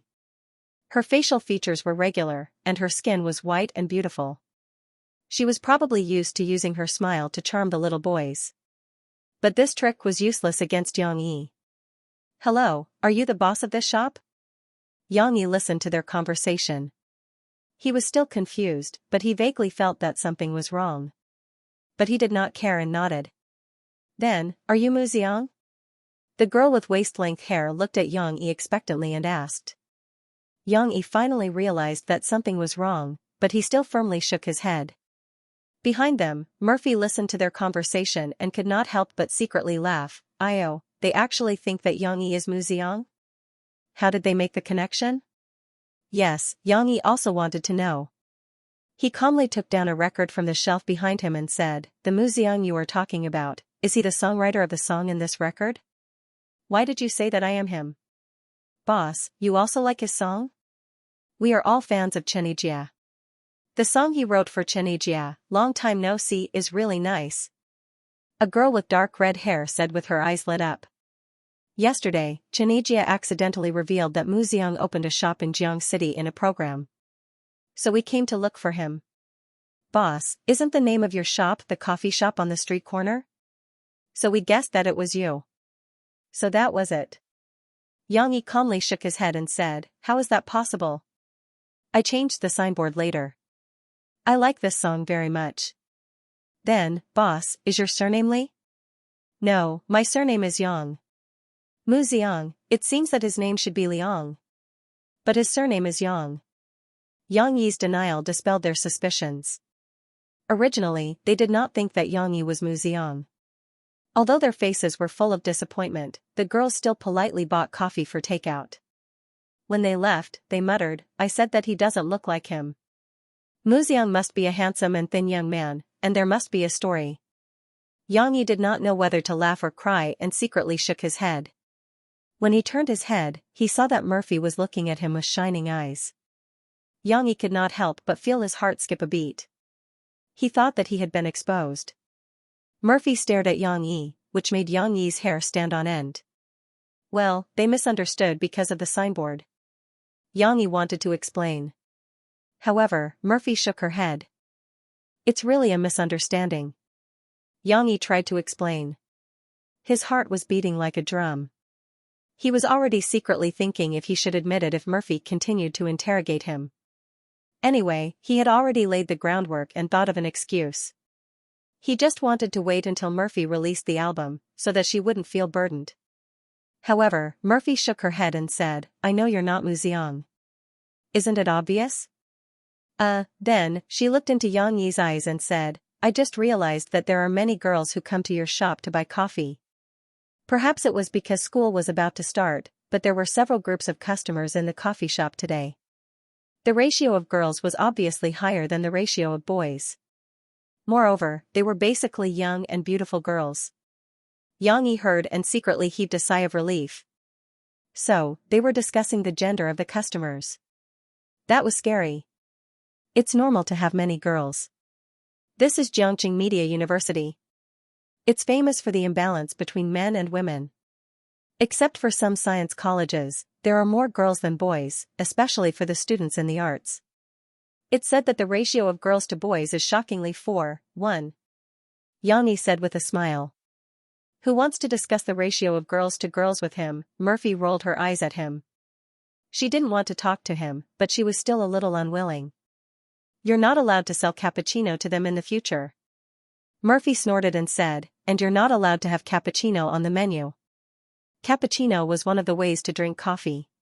However, in this world, there was no coffee mixed with Italian espresso, steam milk, and foam milk called cappuccino. Murphy heard Yang Yi say that his latte coffee was cappuccino, so she thought that the heart-shaped latte coffee was cappuccino. I only sell original, handmade coffee here, Yang Yi reminded Murphy. But why did you say that cappuccino is not allowed on the menu? I was wondering if I should buy a milk foam machine. Maybe some customers would order this type of coffee. Don't sell it. Murphy looked at him angrily. You can only sell your original coffee. You have to know how to refuse, okay? Yang Yi smiled and said, okay, I also want to stick to my principles. Mo Fei was almost amused by this unreliable guy. However, she still wanted more. In the future, you're only allowed to make cappuccinos for me, do you understand? Sure, I can try a new shape next time. Yang Yi said excitedly, there are many ways to play with it, such as making it into the shape of a leaf, or a palm tree. I want you to make me the one you made the other day, the heart-shaped one. Murphy pouted. She was furious. Yang Yi was stunned for a moment. Looking at Murphy, he finally understood what they were talking about just now. In the capital, at the barbecue stall in Xiren village, Guozi was eating and drinking with his brothers who had drifted from Beijing. Xiaogua, let me give you a toast. A short, swarthy brother from the countryside stood up and said with a red face while holding a wine glass, although you are younger than me, I think I should call you Teacher Gua because I have learned a lot from you these days, and I have improved a lot. Xianxia, don't say that. Aren't we all learning from each other and improving each other? Guozi quickly stood up with a wine glass. This was his farewell banquet. He was going back to Jiang City tomorrow and was about to report for school. Guozi wanted to treat his brothers to a good meal. It had been many years since he left, and he didn't know when they would meet again. Therefore, Guozi also drank a few glasses of beer.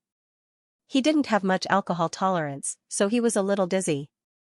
Xianxia spoke in his rustic Mandarin and said, no, Teacher Gua, I have to thank you. Not only did I learn a lot from you, but you also praised us before you left and introduced us to Brother Ben and Director Wan. These are all small things. I am also pushing the boat with the current. Whether you can seize the opportunity to have a meteoric rise or not, it still depends on your own efforts. Guozi said. Are you done? A few brothers began to kick up a fuss. If you don't eat this barbecue, it will be eaten up by us. Xianxia puffed out his chest, raised his glass respectfully, and said loudly, I won't say much. I wish you a bright future, Teacher Gua, a good person, a peaceful life. With that, Xianxia raised his head and finished the glass of beer. Hey, just call me Xiaogua, Guozi called out. He didn't hesitate and finished the beer with Xianxia. At the same time, in a bar in Jiangqing's Tingshan district, it was crowded. Some young men and women were drinking, some were talking loudly, and of course, there were also people jumping in the middle of the dance floor. Sorry, please make way. Ding Xiang was squeezed around in the crowd. She was thin and small like duckweed with no support. She was working part-time. A little sister introduced her to a daily job.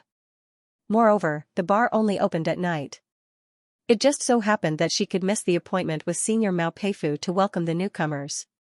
Of course, Ding Xiang wasn't working as a beer girl here. She was dark and thin, and her figure was flat.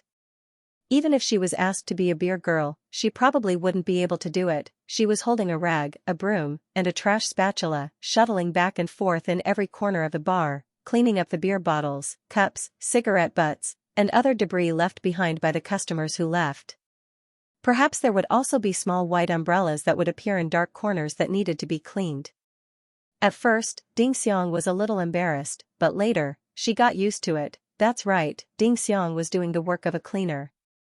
The money wasn't much, but she secretly calculated that if she worked hard for more than 10 days, she should be able to earn enough living expenses for September. This job wasn't easy at all. The main thing was that she had to shuttle through the crowd often, which was very tiring. When she was tired, Ding Xiang would also stand at the edge of the crowd and listen to the bar's resident singer on the stage sing. I've let down too many people. Today, I've become a victim and treat you with sincerity. On the stage was a handsome young man. Apparently, his name was Lin Muan. However, because he was singing a Cantonese song, it was difficult to resonate with the bar in Jiangqing. Silly boy. Wishful thinking of finding a beautiful beginning, wanting you to see through this heart, but falling down is very ironic. Come and go, but still can't change the will of heaven. Actually, Ding Xiang couldn't understand it either, but she felt that Lin Muan's singing was quite nice. His voice was just like his personality, clean, but with a hint of sadness that couldn't kill people. It was very infectious, this kind of guy. It was as if he was shrouded in a layer of fog, very attractive to girls. Ding Xiang was no exception. After all, she was also a girl, but it was just admiration. Ding Xiang looked at her gloves a little self-abashedly, but still turned to work. Another customer had left, and there was a table that needed her to clean up. Note 1, the lyrics of this song came from the real Hong Kong singer Zhou Baihao's Silly Boy, pretending to exist in that world. Friends who are interested in Cantonese songs can listen to it. Early in the morning, by the flower bed where butterflies were flying, Murphy leaned against the lush banyan tree and watched Yang Yi and her daughter practice kung fu with a faint smile. It was a bit inaccurate to say that they were practicing kung fu. It would be better to say that Yang Yi was teaching Xishi how to wield a sword. As usual, Yang Yi asked Xishi to do a few sets of lunging movements so that she could move her body. In the past, Yang Yi had planned to gradually increase Xishi's exercise volume, but Murphy was worried that her daughter would be trained to be a tough woman, so she strictly forbade Yang Yi to let Xishi train her muscles. However, when practicing kung fu, Xishi's face was still quite serious. The little girl was wearing a pink short-sleeved shirt and shorts while practicing kung fu.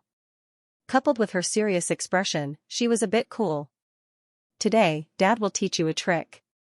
It doesn't have any practical effect, but it's very beautiful. Yang Yi said, watch Dad perform it first. Xishi watched very seriously, and Murphy also opened her eyes wide with interest. Yang Yi held the sword by his wrist and took a slight step forward. With the inertia of his waist, he began to wield the sword. Although the stainless steel sword had not yet been sharpened, it was still shining with silver light. When he waved it, it was as if the light connected into a line, and the line connected into a surface, like a blooming sword flower. Amazing! Murphy couldn't help but exclaim. She couldn't tell what was amazing about it, but from an aesthetic point of view, this kind of fancy trick was very attractive. Xishi was the same. It was hard for her to resist beautiful things. Although the little girl still looked serious, she couldn't wait to clench her small fists and whispered, I want to learn, Papa, I want to learn this. Yang Yi stopped. He smiled and put the sword aside, then twisted his wrist and said, Come, Xishi, exercise your wrists with Dad first. Although Xishi longed to be able to wield a sword as well as her father, she had become much more patient after these days of training. She obediently exercised her wrists together with her father. On the other hand, Murphy playfully put her hands behind her back and strode over. Like a thief, she picked up Yang Yi's sword. She wanted to learn how to wield it, but the moment she lifted it, she felt a heavy weight. Wow! It's so heavy! Murphy exclaimed. She couldn't hold it with one hand, so she had to hold it with both hands. Hearing this, Xianxia looked over. The little girl proudly puffed out her chest and said, because Papa is strong, just like Sun Wukong. He needs to carry heavy weapons. Xianxia took the iron sword from the disappointed Murphy. He smiled and said, if you want to play, I'll get someone to beat you up later. No need, no need. Murphy shook her head and said, I don't have time to play. I'm about to start recording songs again. Well, she was about to go back to the company to prepare for the new album. For the sake of convenience, she naturally had to live in the house in the coastal area. Xianxia was reluctant to part with her, but he still had to understand Murphy's hard work, so he didn't ask her to stay. Xianxia shook his head, sorted out his thoughts, and then continued to explain to Xianxia, our move is called sword drawing flower. There are two kinds of it. One is wrist cutting flower, and the other is wrist lifting flower. Xianxia and Xianxia each held a sword and stood face to face. Xianxia also imitated her father and raised the wooden sword in her hand. No matter which one, you have to pay attention to the gesture. Like this, clasp your two fingers tightly, but don't clasp too tightly. Keep your wrist and the sword flexible. But Xianxia doesn't know how to turn it, the little girl pouted and said to her father. Xianxia handed the sword to his left hand and held Xianxia's little hand with his right hand. He taught her, come on, follow Dad's movements. Take your time. In the wrist-cutting flower, the direction of the sword's rotation is from the outside down, in, and then out again. Under her father's hands-on guidance, Xianxia quickly formed a certain muscle memory and could slowly draw the sword a little. I'm so tired. My hands are sore. Xianxia couldn't hold it for a while. After all, she was still a child. Murphy finally had value. She quickly took out Xianxia's milk bottle from the bag next to her and said, if you're tired, take a rest. Girls shouldn't be in a hurry to learn these rough things. Take your time. Drink some soy milk first. With Murphy spoiling her, Xianxia had no choice but to stand aside with his sword. He also spoiled his daughter, but when Xianxia practiced martial arts with him alone, she was not so delicate. After learning for less than 5 minutes, the rest time was even longer. Xianxia felt that she had rested enough.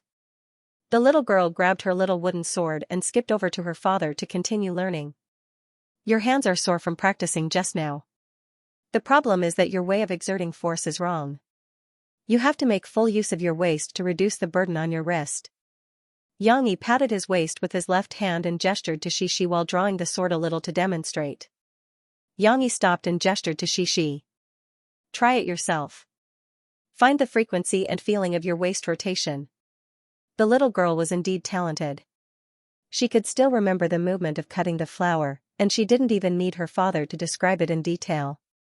She twisted her thin waist left and right and gradually found a little feeling. Not bad. You can speed up a little. Xianxia gave her a look of appreciation. The little girl who was praised by her father immediately showed joy on her face and became more energetic. Let's try to lift the flower. This is the opposite of cutting the flower. It's from the inside out. Xianxia did the same as before. He first demonstrated and then taught his daughter step by step. Xianxia learned very quickly. After a while, she was very proficient in both movements. Okay, it's almost time to go back and have breakfast. Murphy still cared about her daughter and didn't let Xianxia teach her anymore. Okay then. We'll continue to learn the movements tomorrow. Xianxia put away the sword and said to Xianxia with a fist salute. Yes. Xianxia also held the sword upside down and saluted her father with a fist salute. Xianxia's figure was taller than her peers. Now that she was mature, she not only looked cool, but also looked like a beautiful girl. Murphy couldn't help but laugh. She held Xianxia's hand and said softly, our Xianxia is smart, right? Your papa has already told Mama that Cici learns things very quickly. Mom is very happy. Hee hee. The little girl was now like a 4-year-old girl. She snuggled in her mother's arms and smiled a little embarrassedly. But Mom doesn't want Xianxia to be like Papa and only know how to be fierce. Xianxia has to be a good girl. Learn to play the piano and sing like Mom, okay? Murphy took the opportunity to say. Xianxia, who was following behind, smiled helplessly. He wasn't very fierce. It was just that he lost control of his emotions that he was fierce to Murphy once. Usually, although he wasn't a mature man who knew how to coax people, he was at least a gentle and good man. Yes, yes. She also likes to play the piano. She nodded in response. The three people bathed in the morning sun, walked through the path filled with the fragrance of flowers, and walked home. At the end of August, Murphy still had to leave. In the bedroom, Xianxia helped Murphy fold her clothes and neatly put them in the suitcase. The two of them buried their heads in their work and didn't say a word. "Mama, when are you coming back?" Cece reluctantly followed behind her mother, as if she was a follower, blindly following her every step. "Mom has to go back to take care of some things. She'll be back in a while. She'll definitely send Shishi to kindergarten." Murphy turned around and hugged her daughter. This time, the main reason she went back was to explain to Sister Ling about the new album. They had already prepared 12 songs. It was time for Sister Ling to fulfill her promise and put the preparation of Murphy's new album at the highest level of priority. If they started preparing for the new album, Murphy wouldn't need to rush to various cities and reduce the number of commercial performances and announcements. "Then Mom, don't leave when you come back in the future, okay? She doesn't want you to leave." The little girl pursed her lips and said aggrievedly. Thinking that her mother wasn't by her side, she felt very uncomfortable and her big eyes began to fill with tears. Murphy subconsciously glanced at Xianxia. This blockhead was still lowering his head and helping her pack without saying a word. She pursed her lips and continued to comfort Shishi. No matter how reluctant they were, they still had to leave. Mo Xiaozhuan's car arrived downstairs early. Murphy carried Shishi and Xianxia followed behind with the suitcase. The two of them were silent as if they had returned to the past. But in fact, they didn't. Because when they looked at each other, their eyes didn't have the indifference of the past. They just hid their reluctance and only wanted the other to see their strength. "Brother-in-law, it's not a life and death separation. Don't worry, I'll take good care of my sister." Mo Xiaowan opened the trunk and said with a smile. Murphy and her daughter were like a couple who were about to part. They were reluctant to part with each other, and it was difficult for them to say goodbye. Murphy made countless promises and finally managed to coax Shishi. Finally, before getting into the car, Murphy couldn't hold it in any longer. She pouted and walked up to Xianxia. She lightly kicked the tip of Xianxi's shoe. "Hey, big blockhead, don't you have anything to say to me?" Xianxia scratched his head and pondered for a moment before saying, "Take care of yourself. Don't tire yourself out."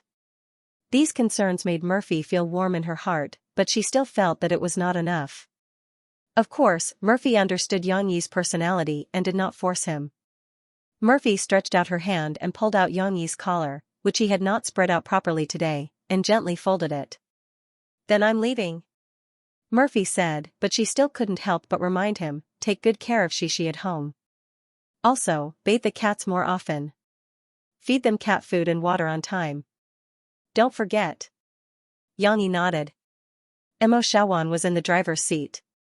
She rolled down the window and looked at the two guys with great interest. There was a smile in her eyes.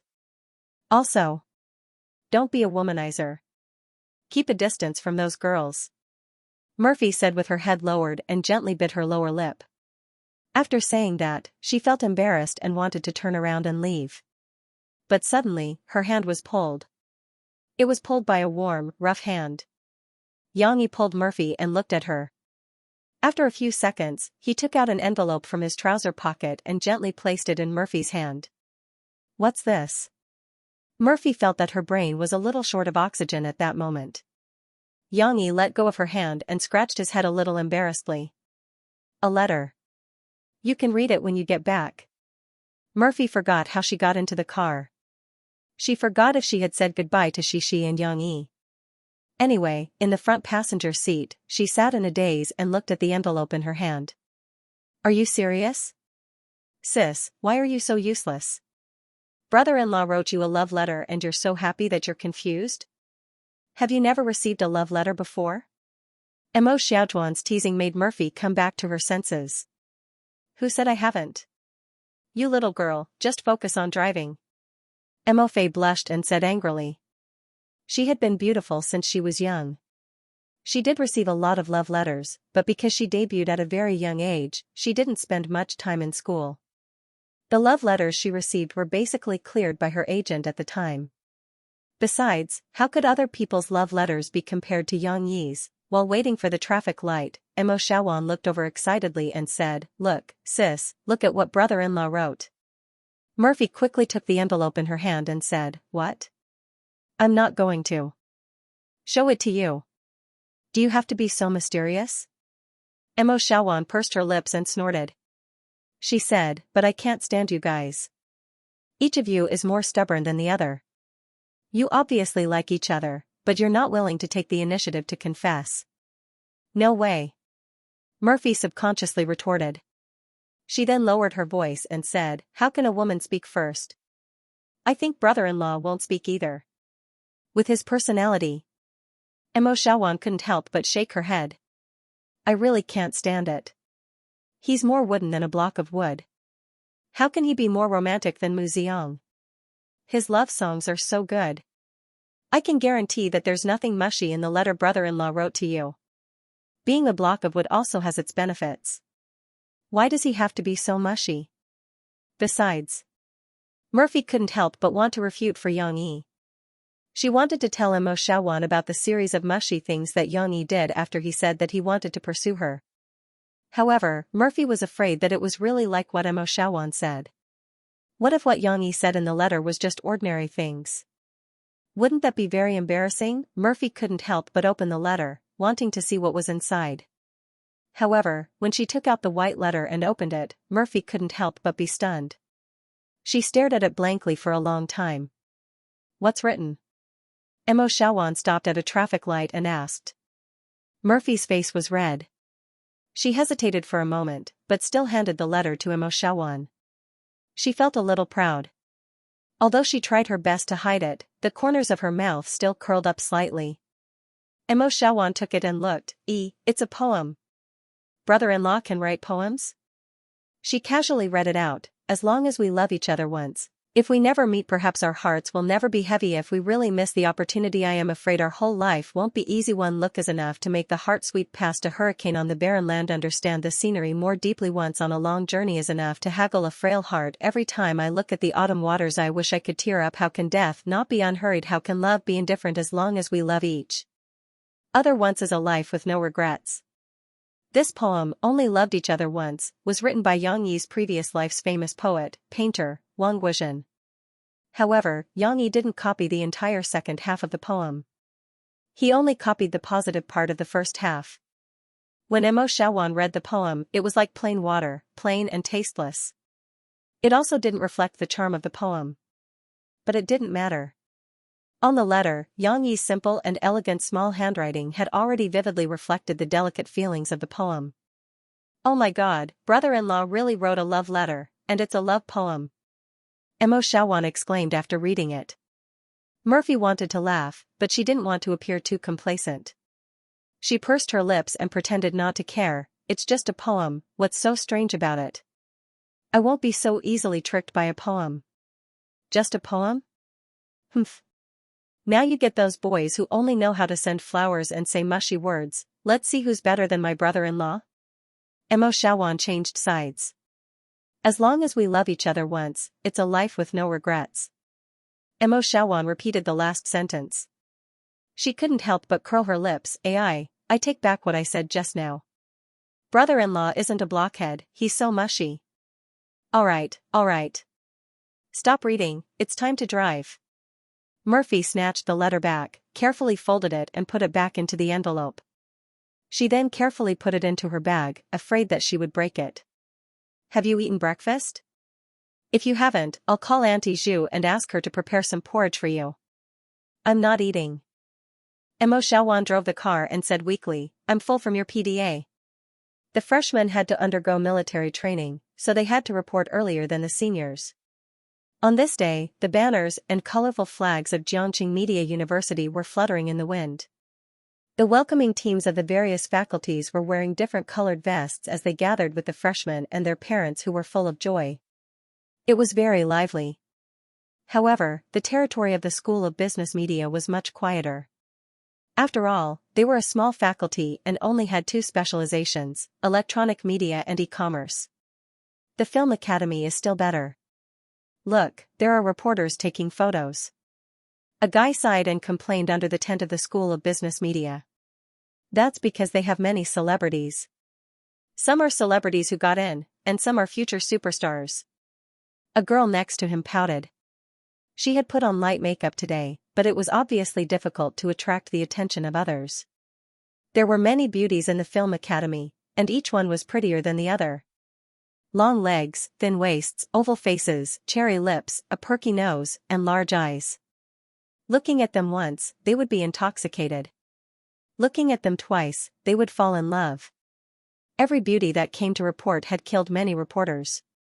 The guys were also excitedly sneaking glances and commenting in low voices, "Hey, this one is good. She has good legs. I think she can play with them for a year. What's the use of long legs? I think this one is better. Delicate and exquisite, big eyes. So cute that I want to pinch them." The girl next to him heard and couldn't help but pout. What's so great about big eyes? How many of them are really big? Isn't it the effect of wearing contact lenses? At this moment, the person in charge for the day, Mao Peifu, finally rushed over. She clapped her hands and said, okay, don't just look. Let's get to work. Da Qing, get someone to go with you to the logistics department and move our water over. Don't really move it. There's a trolley. Borrow one. Lin, you and Xiaoya stay in the base camp on the boat. Register the freshmen and distribute the supplies. Then arrange for the guys to lead the way to the dormitory. Oh right, remember to remind them to do a physical examination. Ding Xiang, and those who had a meeting with us yesterday, follow me. We'll split up according to last night's arrangement and go to the two school gates to pick up the new students. Mao Peifu commanded in a clean and efficient manner. She was majestic and full of aura. Oh, okay. Ding Xiang was the most diligent. She took the lead and picked up a few big signs. The school gate was not as comfortable as the base camp. There was no shade and no place to sit. After a while, a few boys were crying and complaining because of the sun. Hey, can you guys act like men? Do you see how many students our Ding Xiang has received? Each one of you is more lazy than the other. Are you going to shrink back to school if I'm not here? Mao Peifu said snappily. Hee, Sister Peifu, Ding Xiang is used to the sun. Look at how dark she is. A guy said shamelessly. Ding Xiang will send the next student to the base camp and dormitory. You guys, switch places with her. Mao Peifu said fiercely. Immediately, a wave of cries and shouts rang out. They did not want to stay at the school gate. After sending the students in, they could be lazy. In the middle, they could drink some water in the base camp and sit in the dormitory for a while. This was better than being stared at by Mao Peifu at the school gate. Ding Xiang just turned around. When she heard this, she quickly said, Senior sister, it's okay. What do you mean it's okay? Listen to my arrangements. These guys, let them suffer. Mao Peifu pulled Ding Xiang and said with heartache, now the men in this world are useless. They don't see themselves as men and still use women as men. The boys beside her smiled bitterly and did not dare to refute. There was no choice. Mao Peifu was pretty. Although she could not be compared to the stars in the film school, she could be said to be the school flower in the School of Business and Media.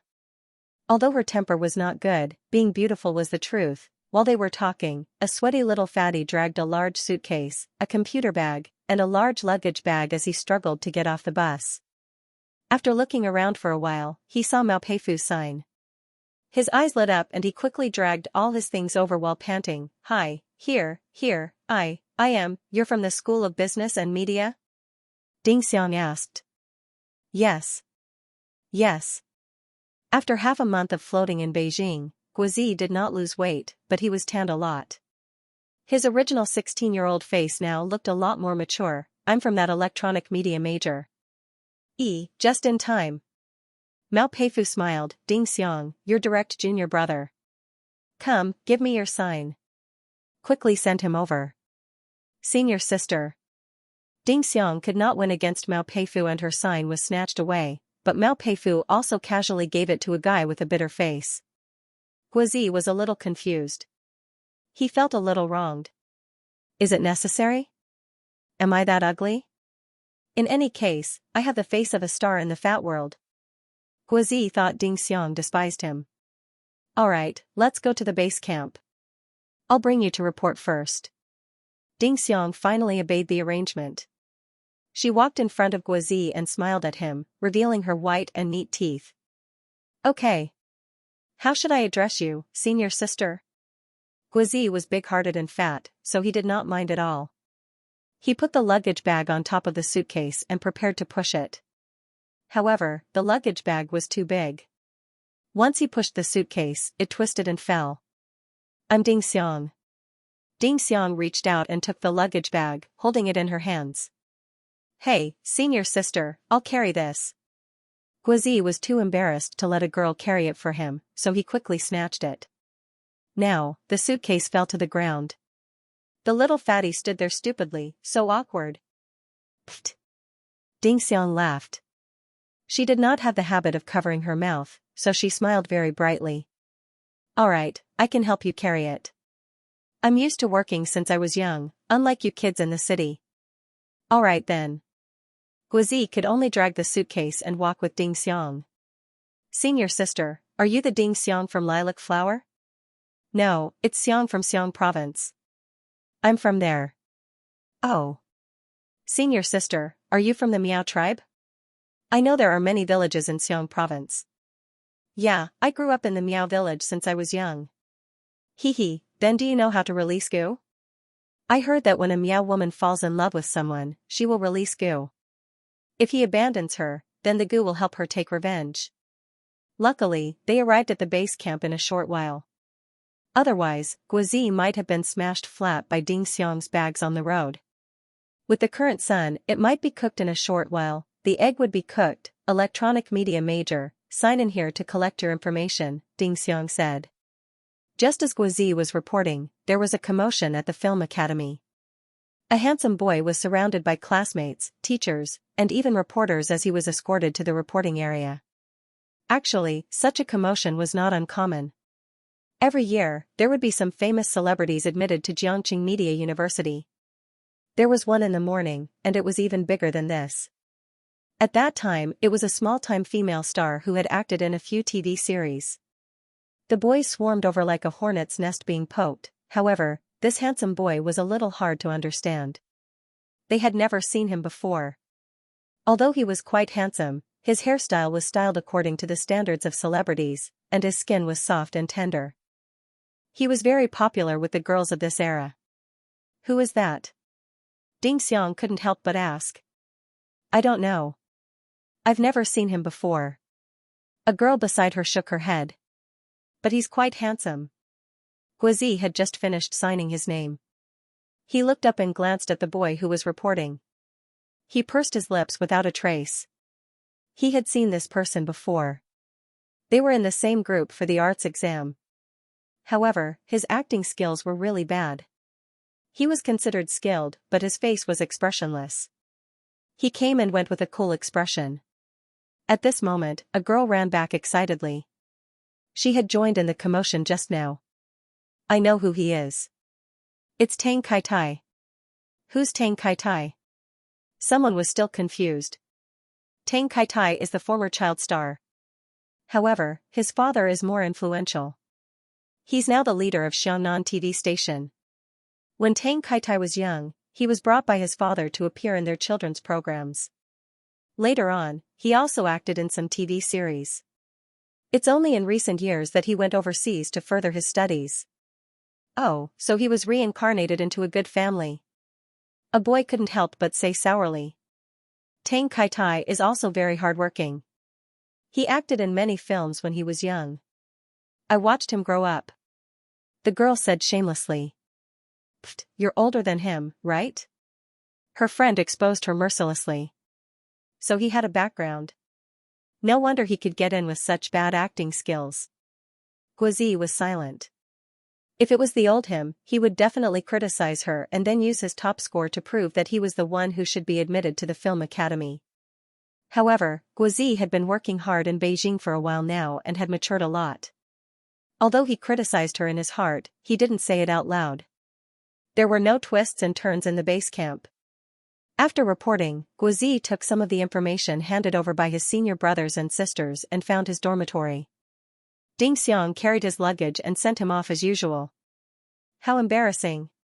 Senior Marshal sister, actually, I know the way here. I've been to Jiangchuan several times in the past. Just let me go by myself. Guozi really felt bad about letting a girl carry his bag for him. He dragged his suitcase and was about to snatch it from her. You can't carry it yourself. The dormitory is still far away. Ding Xiang refused. Guozi almost tripped over his own feet, but Ding Xiang's eyes were sharp and her hands were quick enough to support him. Guozi didn't expect Ding Xiang to be so strong. Her left hand was able to support him, who was more than 170 kilograms. He even staggered a few steps in a sorry state before he managed to steady himself. Look, let me help you carry it. Ding Xiang said with a smile. Guozi was so ashamed that he wanted to dig into the ground. He had no choice but to accept Ding Xiang's arrangement. In Beijing, director Chen Fengchen, who had obtained the copyright, wasn't in a hurry to hold a press conference. He was still busy filming a historical drama. Although it was almost ending, every project should be finished well. Chen Fengchen still needed to be busy for a few months with filming and post-production. Of course, he didn't completely put these two works aside. Chen Fengchen found his personal scriptwriter and asked him to help change the original novel into a script. At the same time, Chen Fengchen also started to use his various connections to find suitable actors. Even if Yang Yi didn't request, Chen Fengchen, who liked to strive for perfection, would still choose the most suitable actor for his own film. All of this was carried out in full swing. Chen Fengchen didn't look like a 60-year-old man at all. He was full of energy and devoted himself to his work. In Jiangqing, at Tianmei's headquarters, Murphy brought Mo Xiaowan and knocked on Sister Ling's door. Murphy? You're back? How was your vacation? Niao Meiling was still smiling. There was another person sitting in her office. Xianxia. Zhen Muqian's manager, Mo Xiaowan and the other person's eyes met. The smell of gunpowder was very strong. Sister Ling, everything is fine. Murphy smiled at Niao Meiling. Oh right, Sister Ling, I have something to tell you. Just like before, Murphy didn't like to be polite. Sister Ling, do you want me to go out first? Xianxia pushed her chair and stood up. It's fine. Xianxia isn't an outsider. If you have something to say, just say it. Niao Meiling said with a smile. Murphy didn't feel anything, but Mo Xiaowan slightly frowned. She noticed that Sister Ling's attitude towards Murphy was different. However, now wasn't the time to worry about this problem. Mo Xiaowan opened the folder in her hand and said to Niao Meiling, Sister Ling, before you said that if we prepared 12 songs, we would start preparing a new album for Murphy. That's right. What are you guys doing? Niao Meiling looked at Murphy and Mo Xiaowan with slight surprise. Mo Xiaowan faintly smiled. She took out a piece of paper from the folder and pushed it in front of Niao Meiling. Now that we have prepared 12 songs, I'll have to trouble Sister Ling to tell everyone at tomorrow's meeting to put Murphy's new album on the agenda. 12 songs? This exclamation came from Xianxia. She looked at Mo Xiaowan in disbelief. That's right. Mo Xiaowan charmingly smiled at the other party. In Xianxua's eyes, Mo Xiaowan's smile was full of malice. She was very unhappy and said sourly, 12 songs in such a short time. Who knows if they were randomly found in the Copyright Association's library. Sister Ling, if they're all bad songs, then this album might as well not be released. Niao Meiling didn't make a move. She just looked at Mo Xiaowan. We didn't randomly gather 12 songs. Mo Xiaowan proudly said. Sister Ling, the song list I gave you has the names of the songwriters. Niao Meiling frowned and looked down. It was all Mu Xiang. Mu Xiang? Niao Meiling didn't react for a moment. Mu Xiang? That Mu Xiang? Jianchua's face changed. The Muziang who wrote 2 songs for Xianxia? Hee, that's right.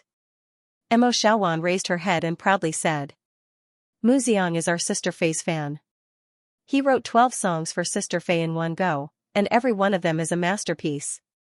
Xiaowan. Murphy felt that Mo Xiaowan was a bit too complacent and reprimanded her. Even so, looking at Mo Xiaochuan's proud look, Niao Meiling and Xianxia knew that what they said was true. Sister Ling, you know that I've always been a very serious person when it comes to music. Murphy looked at Niao Meiling and said sincerely, fortunately, we have the help of an excellent composer like Mu Xiang. The 12 songs are all of good quality. I believe that after this album is released, it won't let you down. Niao Meiling forced a smile and said, okay, Murphy, have you recorded the demo? Yes. Mo Xiaowan was already prepared. She took out a disc and handed it over. You guys go back first. I'll listen to the song and give you an answer tomorrow, okay? Niao Meiling said kindly. Murphy nodded and left with Mo Xiaowan. After she left, Niao Meiling and Xianxia looked at each other speechlessly. It was Xianxia who spoke first. She said unhappily, Sister Ling, this Mo Xiaowan is too much. Just because she's Murphy's relative, she doesn't care about us at all. Compared to Murphy and Mo Xiaowan, Xianxia, who had been brought up by Niao Meiling, was more like one of them. Niao Meiling shook her head and said, let's not talk about her. When the contract is renewed next year, I'll give Murphy a personal assistant. Mo Xiaowan can just focus on being her personal assistant. Xianxua's eyes fell on the CD on Niao Meiling's desk. Her expression changed and she said, Sister Ling, let's listen to her song. Let's see if it's the real Mu Xiang. After Mo Fei spoke, Niao Meiling actually already had an answer in her heart. She also knew that Mo Fei rarely lied, but she still obeyed and handed the CD to Xianxia. Xianxia turned on the sound system that was embedded in the wall behind her and played it. When the first song was played, Niao Meiling and Xianxia looked at each other in surprise. When the second song was played, they no longer had any doubts about Mu Xiang's identity. The third song, before they finished listening, Niao Meiling had already stood up and turned off the sound system. Her face was gloomy. Sister Ling, this is going to be difficult. Xianxia said carefully. Niao Meiling sighed heavily. I originally wanted to suppress her, but now with these songs, she's going to soar again. Xianxia said unhappily. How can this person be so lucky? Why doesn't Mai Zhenzhen have a fan named Mu Xiang? Niao Meiling also had a headache. She wanted to take advantage of the last year of the contract to force Murphy to sign a new contract. Even Xianxia didn't know that the reason why Murphy's album was so bad was because she had done something during the process of collecting the songs. Her wings have hardened. She's going to fly. Niao Meiling murmured, her eyes flashing with a strange light. Sister Ling, you said that almost every one of these 12 songs is very good. They can even be used as a main song for others. Xianxua's eyes also flickered as she said, why don't we share a few songs? For example, this Crossing the Ocean to See You, I think it's very suitable for our Zhenzhen's sweet voice. Niao Meiling frowned and looked at her. Xianxia chuckled. He wasn't afraid at all. He leaned over and whispered in Niao Meiling's ear, anyway, this song was written by Mu Xiang. If it's sent to our company, it will belong to our company. Give Zhenzhen a few songs. This and that won't just sit there and watch.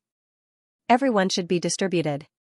No matter what, we can reduce Murphy's chances of making a comeback. Niao Meiling narrowed her eyes and thought for a while.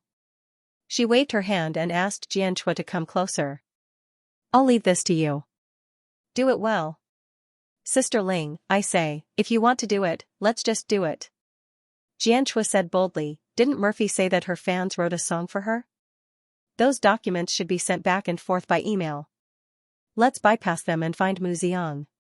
Or we can use Murphy's tone to send an email to Mu Xiang and ask him to authorize our company. Niao Meiling's eyes lit up. She patted Xianxia and said, let's do it. You go to the technical department. I'll call them later and ask them to fully cooperate with you. Yang Yi was about to email Changzi the high-definition illustration of the prison break that night. He didn't expect to receive an email from Murphy. But the wording was a bit strange. The beginning was Dear Mu Xiang. This was a tone that had never been used before.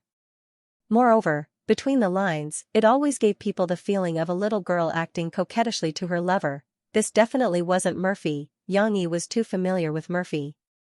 With her personality, how could she act coquettishly? It shouldn't be Mo Xiaowan either. These days, Xianxia had been chatting with Murphy. He knew that Mo Xiaowan was in control of her email account. She usually used it to deal with work, but Mo Xiaowan had never been so disgusting. Although this woman didn't treat Xianxia well, and she was also a bit pretentious, she was definitely a proud and arrogant person. Her coldness came from her bones, which was exactly the opposite of Mo Fei.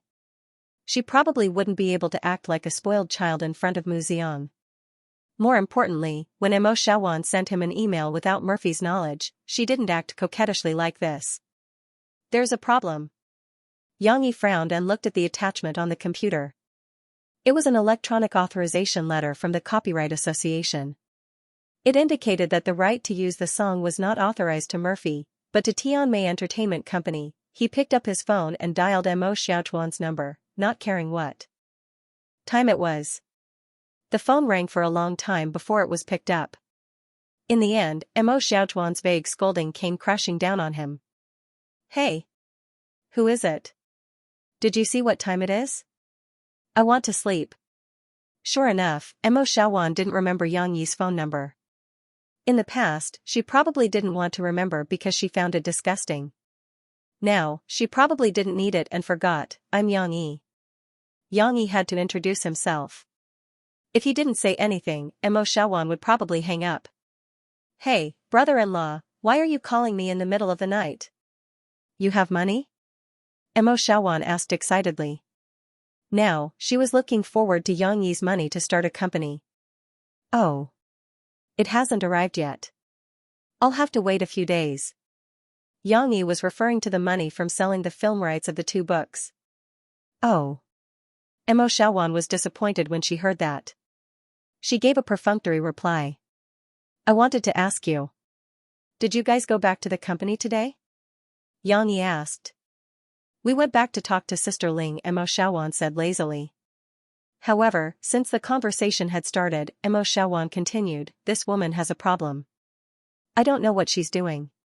She clearly said that she would release a new album for Sister Fei once we gathered 12 songs.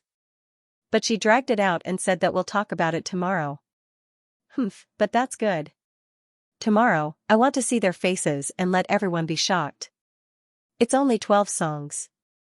I can gather them all. Mo Xiaowan said proudly. Xianxia roughly understood. He casually said a few words and hung up. When Mo Xiaowan hung up, she was still a little confused.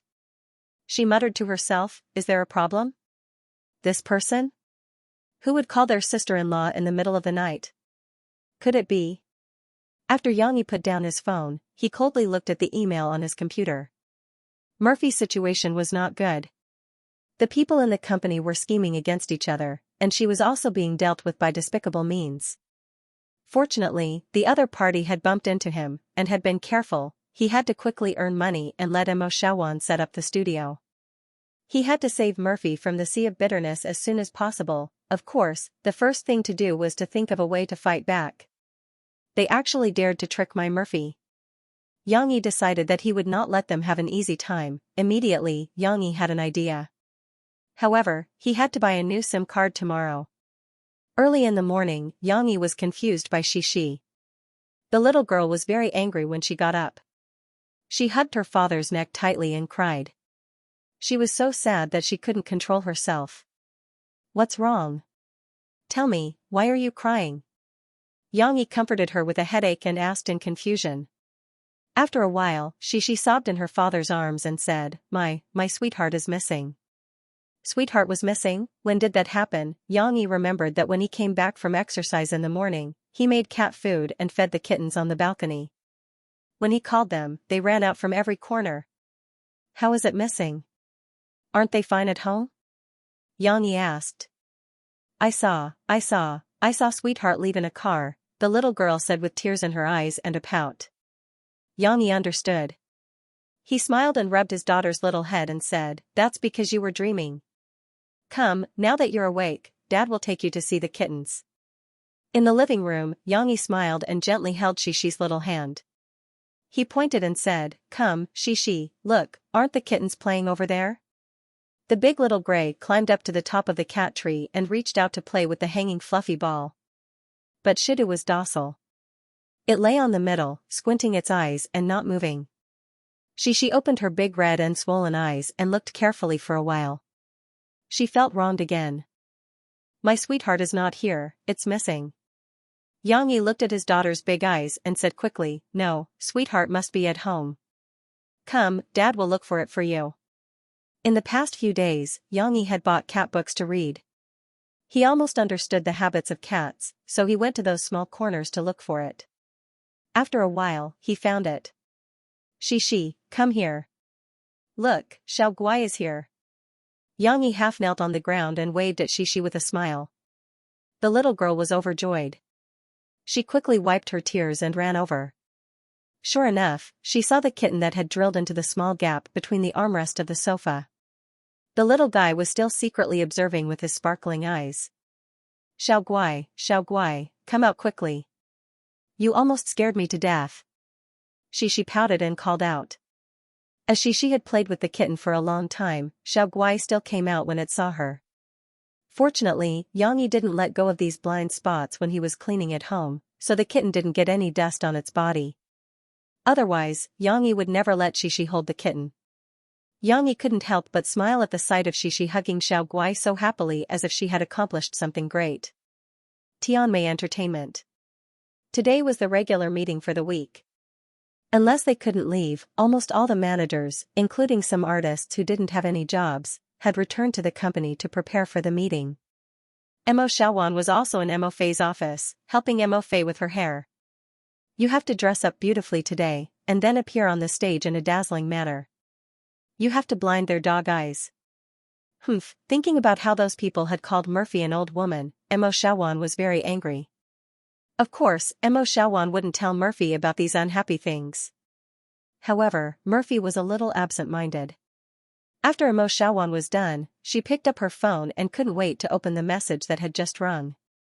To be exact, it was a multimedia message. Mo Xiaowan saw it and pursed her lips unhappily. She felt that the daily PDA was really too much for her. "Brother-in-law sent you something again? Is it a comic this time? Or a love letter?" Actually, there was no need to ask. Looking at Murphy's happy smile, Mo Xiaowan knew that it was a comic. Yesterday, Xianxia had sent a comic.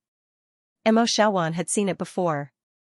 It was a little person holding up a crab, and the crab's pincers were in the shape of two hearts. The style was very rough and there was nothing redeeming about it. But with Xianxi's handwritten words at the bottom, "Even a crab is in the shape of love for you," Mo Xiaowan felt that it was so mushy that she was about to have goosebumps, let alone Mo Xiaowan. No one in this world had seen such an emoticon style before, so it looked very fresh. Of course, this kind of straightforwardness was also quite surprising. What would it be today? Mo Xiaowan originally refused to eat dog food, but she couldn't help but go over to take a look. Murphy happily shared it with her. She saw that it was still the ugly little person. This time, two dots were drawn as nostrils, and it looked even uglier. However, the little person's head was drawn with different sizes of hearts, and it was even painted with a pink color. "Breathing the air of love for you every day." Mo Xiaowan read out the beautiful fountain pen words below and couldn't help but learn a northeastern dialect. "Oh my God, this person, is there no end to it?" Murphy covered her mouth and snickered at the side. Mo Xiaowan pouted and stuffed the phone back to Murphy. She said unhappily, I'm not looking anymore. You two can continue being lovey-dovey there." "I'm speechless, I'm so disgusted by you two." Murphy giggled. In order not to agitate her single cousin, she didn't respond. However, she liked it very much. During this period, Xianxia had been writing to her, and she kept all the things he sent her. She often secretly looked at them, and she felt full of energy all day long. Mo Xiaowan, what else can I do with this? Cousin, I'm also very desperate to eat dog food every day. Ding dong. At this moment, Mo Xiaochuan's phone received a text message. Of course, Mo Xiaowan wouldn't receive any romantic text messages from men. Most of them were work-related, so Mo Xiaowan subconsciously picked up her phone and glanced at it. It was an unfamiliar number. However, the content of the message shocked her. I'm Mu Xiang. Open the email below and look at my new email. Mu Xiang sent her a text message. How did Mu Xiang know her number? Oh, yes, it was in her signature at the bottom of her previous emails. But why did Mu Xiang suddenly want her to look at the email? And he even gave her a new email and password. Mo Xiaochuan's head was full of question marks. Xiaowan, are you done? We have to go to the meeting. Murphy looked at the time and said. Mo Xiaowan sat in front of the computer and bent down to turn it on. Why are you turning on the computer? Murphy was confused. Mo Xiaowan waited for the computer to turn on, and said unhappily, Sis, why are you in such a hurry? Every time we have a meeting, you're always the first to arrive. Don't you look like a big sister? What's a big sister? A big sister is someone who wants everyone to wait for her, and has to put on airs. Murphy shook her head and said, No, I don't like to make others wait for me. Also, why do I have to put on airs as a big sister? Then I don't want to be a big sister. Mo Xiaowan rolled her eyes. She couldn't continue chatting with her cousin who was sometimes as stubborn as a cow. Just as Murphy was about to go to the meeting, a familiar customer came to Yang Yi's coffee shop. Brother Yang, Fatty Gua, am back. Guazi, who was wearing a green military uniform, shouted excitedly as he pushed open the glass door. Yang Yi smiled and nodded in response. She waved at Guazi happily. Uncle Gua, come here, let me show you my little Guai. Guazi just realized that there were 3 more kittens in the shop. He was also someone who liked small animals, so he ran over and sat on the sofa, playing with the kittens with Shishi. This is little Guai, yours is Papa's Dodo. Shishi pointed at the little blue cat in Guazi's hand that was twisting restlessly. Shishi also enthusiastically took out her little Guai and let Guazi touch it. She even looked at Guazi eagerly, wanting him to praise her kitten. You've gotten a lot more tanned. Yang Yi made a cup of coffee for Guazi and said casually. Hee, of course, I went to Beijing to shoot a movie. Every day, I was exposed to the sun and rain. Sigh, Brother Yang, you don't know how hard it was. Guazi complained, tomorrow afternoon, I'll be dragged to military training. Sigh, I didn't come back for nothing. Yang Yi smiled and said, isn't it good to get a bit more tanned? You're always so delicate. How can a man be so delicate? Also, I don't think you're tanned enough. It's good that you'll be worn down during military training. Guazi rolled his eyes. He seriously doubted Yang Yi's taste. Actually, Brother Yang, I came to report yesterday, but I didn't come to play with you last night. Do you know why? Guazi said excitedly, guess where I went. Where did you go? Yang Yi was unmoved. You're not even guessing, how boring. Guazi felt very unhappy. However, he quickly adjusted himself and immediately said with a smile, I went to the bar to play and pestered a senior sister. She was working part-time at the bar, so I followed her and became her bodyguard. Are you going to have fun? Yang Yi raised his head and looked at Guazi. With your skills, who can you beat? He's even a bodyguard. If Guazi could understand that phrase, he would definitely shout, don't expose me, my brother. After finishing his coffee, Guazi had no intention of staying for dinner. He chuckled and said, all right, Brother Yang, I still have to help senior sister welcome the new students. I won't chat with you anymore. See you when I come back from military training. Although Guazi could be considered a warm-hearted person, his so-called helping senior sister welcome the newcomers was definitely not wholeheartedly helping. What else could there be? Of course, he wasn't referring to Ding Xiang. Ding Xiang was dark and skinny. She didn't fit Guazi's aesthetic standards. His goal was, of course, the Film Academy, Music Academy, and other schools with a high proportion of female students. Taking advantage of the new students' enrollment, he had to quickly determine the distribution of the new students' resources, although, in terms of age, they were all his older sisters. At Tianmei's conference room, Murphy and Mo Xiaowan walked in at about the same time. There were quite a few people present and there were also some empty seats. Sister Ling naturally hadn't arrived yet. Mo Fei's appearance still caused a small sensation. There were some small artists who looked at her with admiration, and there were also some people who had complicated expressions in their eyes. Among them was Xianxia, a young, beautiful, and delicate female singer of the new generation.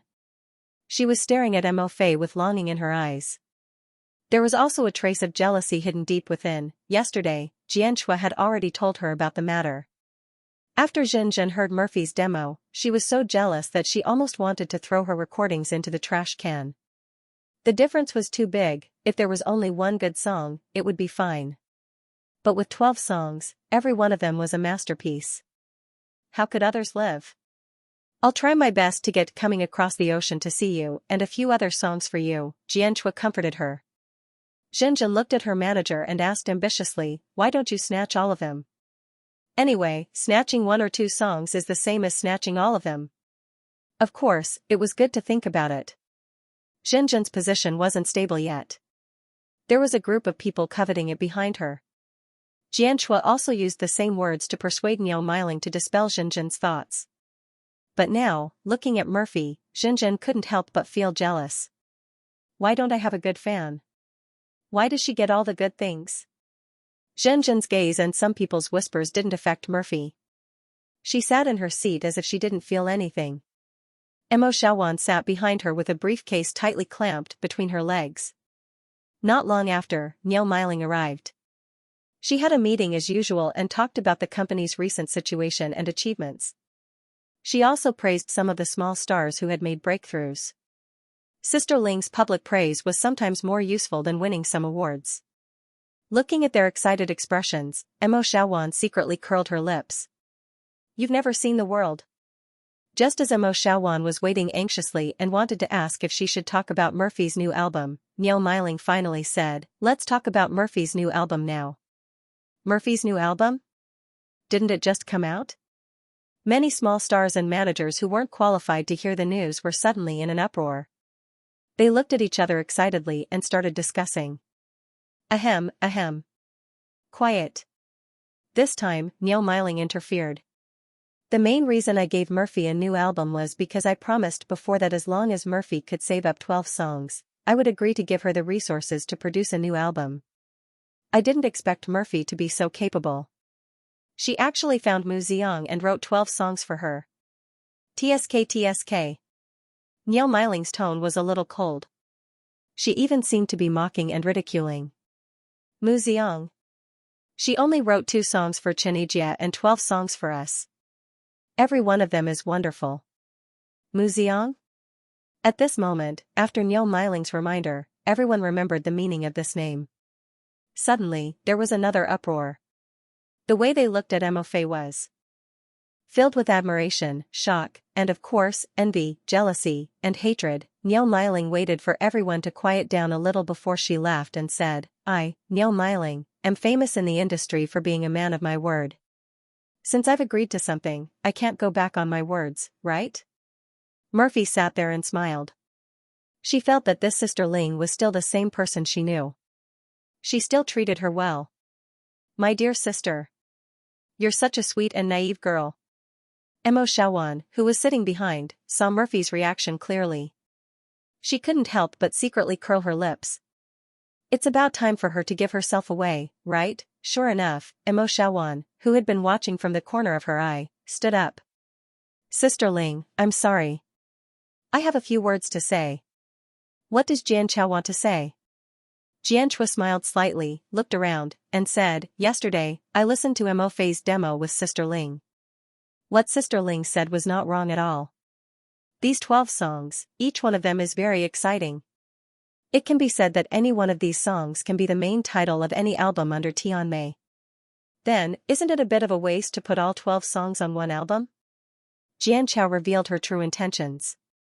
She ignored Murphy's shocked expression and said to Niu Miling, Sister Ling, there are so many people in our company who are looking forward to releasing a new album to make a name for themselves. Including our Xianxia. Xianxia is also taking jobs day and night. We just want to see when we can make a name for ourselves. Why don't we allocate our resources reasonably and divide these 12 songs among ourselves and give our company a few more big stars? Isn't that a better thing? Xianxia smiled. What do you mean? Niao Miling asked, how do we split it? Sister Ling's reaction wasn't to reprimand, but to be more interested in understanding. Mo Fei was so surprised that she only looked at Niao Miling closely. She still had a glimmer of hope that Sister Ling might object later. What I mean is, isn't our Xinjin also preparing her new album? Why don't Xinjin take out 3 or 4 songs from her album and exchange it with Murphy? Xianxia smiled. Anyway, there are so many classic songs. It doesn't matter if there are a few missing, but it will be of great help to our Xinjin. Zhen Muqian stood up cooperatively with a warm smile on his face. He smiled intimately. Zhenjin wants to thank Sister Murphy for her help. Help your head. Mo Shaowan vomited in her heart. She felt that this woman was really hypocritical. She even acted out a palace drama. As soon as Zhen Muqian's voice fell, several agents who had already discussed this matter with each other also stood up one after another and began to compete for songs for their artists. One song after another, it was as if Mo Fei had opened a supermarket here. RUU hasn't released an album yet, but it's scheduled for next year. Can you leave a song for RUU? When RUU becomes famous, she will definitely be grateful to everyone. Even though they hadn't made an agreement, some small artists' agents couldn't help but speak up. Ahem, everyone quiet down. If we decide to do this, the company will definitely allocate these resources reasonably. Even if we can't, we can ask Mr. Mu Xiang to write a few more songs for us. Niao Miling smiled with a red face. Finally, she seemed to have thought of Murphy. She turned her head and looked at Murphy. She smiled and asked, Murphy, what do you think of Jianchao's proposal? Of course, the company won't treat you unfairly.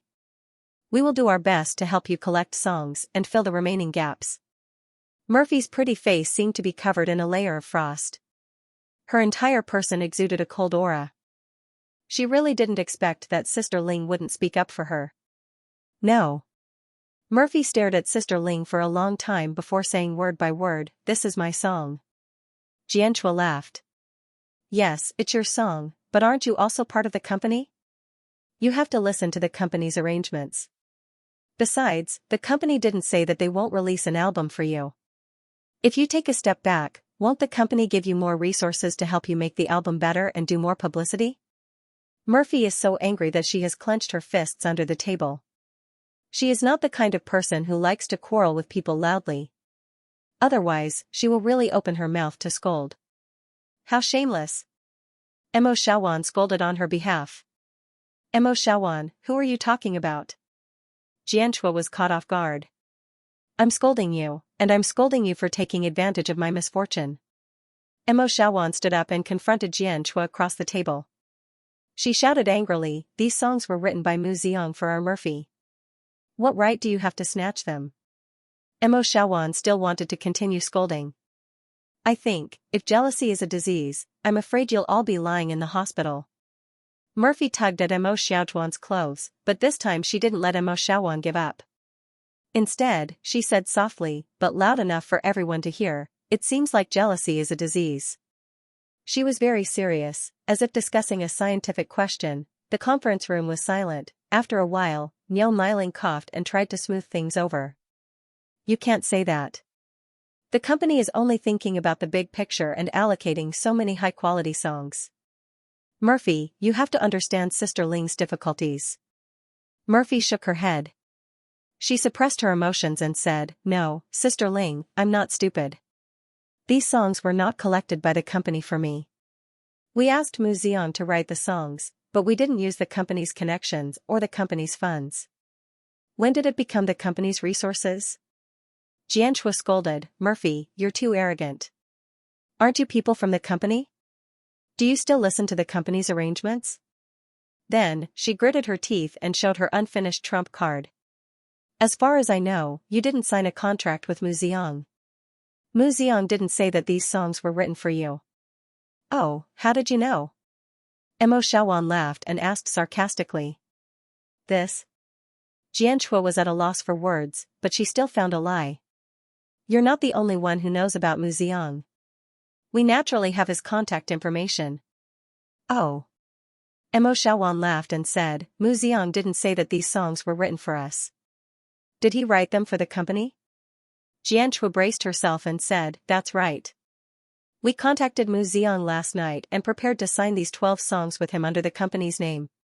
So these 12 songs will belong to the company's resources." Xianxia saw the surprise on Murphy's face, but she was disappointed because she didn't see the panic on Mo Xiaotuan's face. Mo Xiaotuan's expression was very calm, so calm that she felt that something was wrong. "If that's the case, Murphy, you'll have to suffer a little. But don't mind it. How could Sister Ling let you suffer?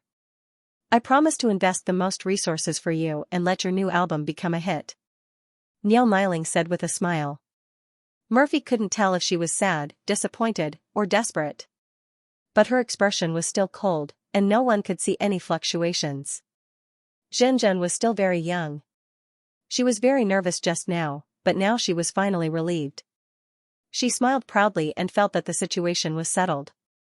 However, Mo Xiaowan smiled. She turned around and picked up her briefcase from the chair behind her. She took out a stack of printed papers and waved them in front of him.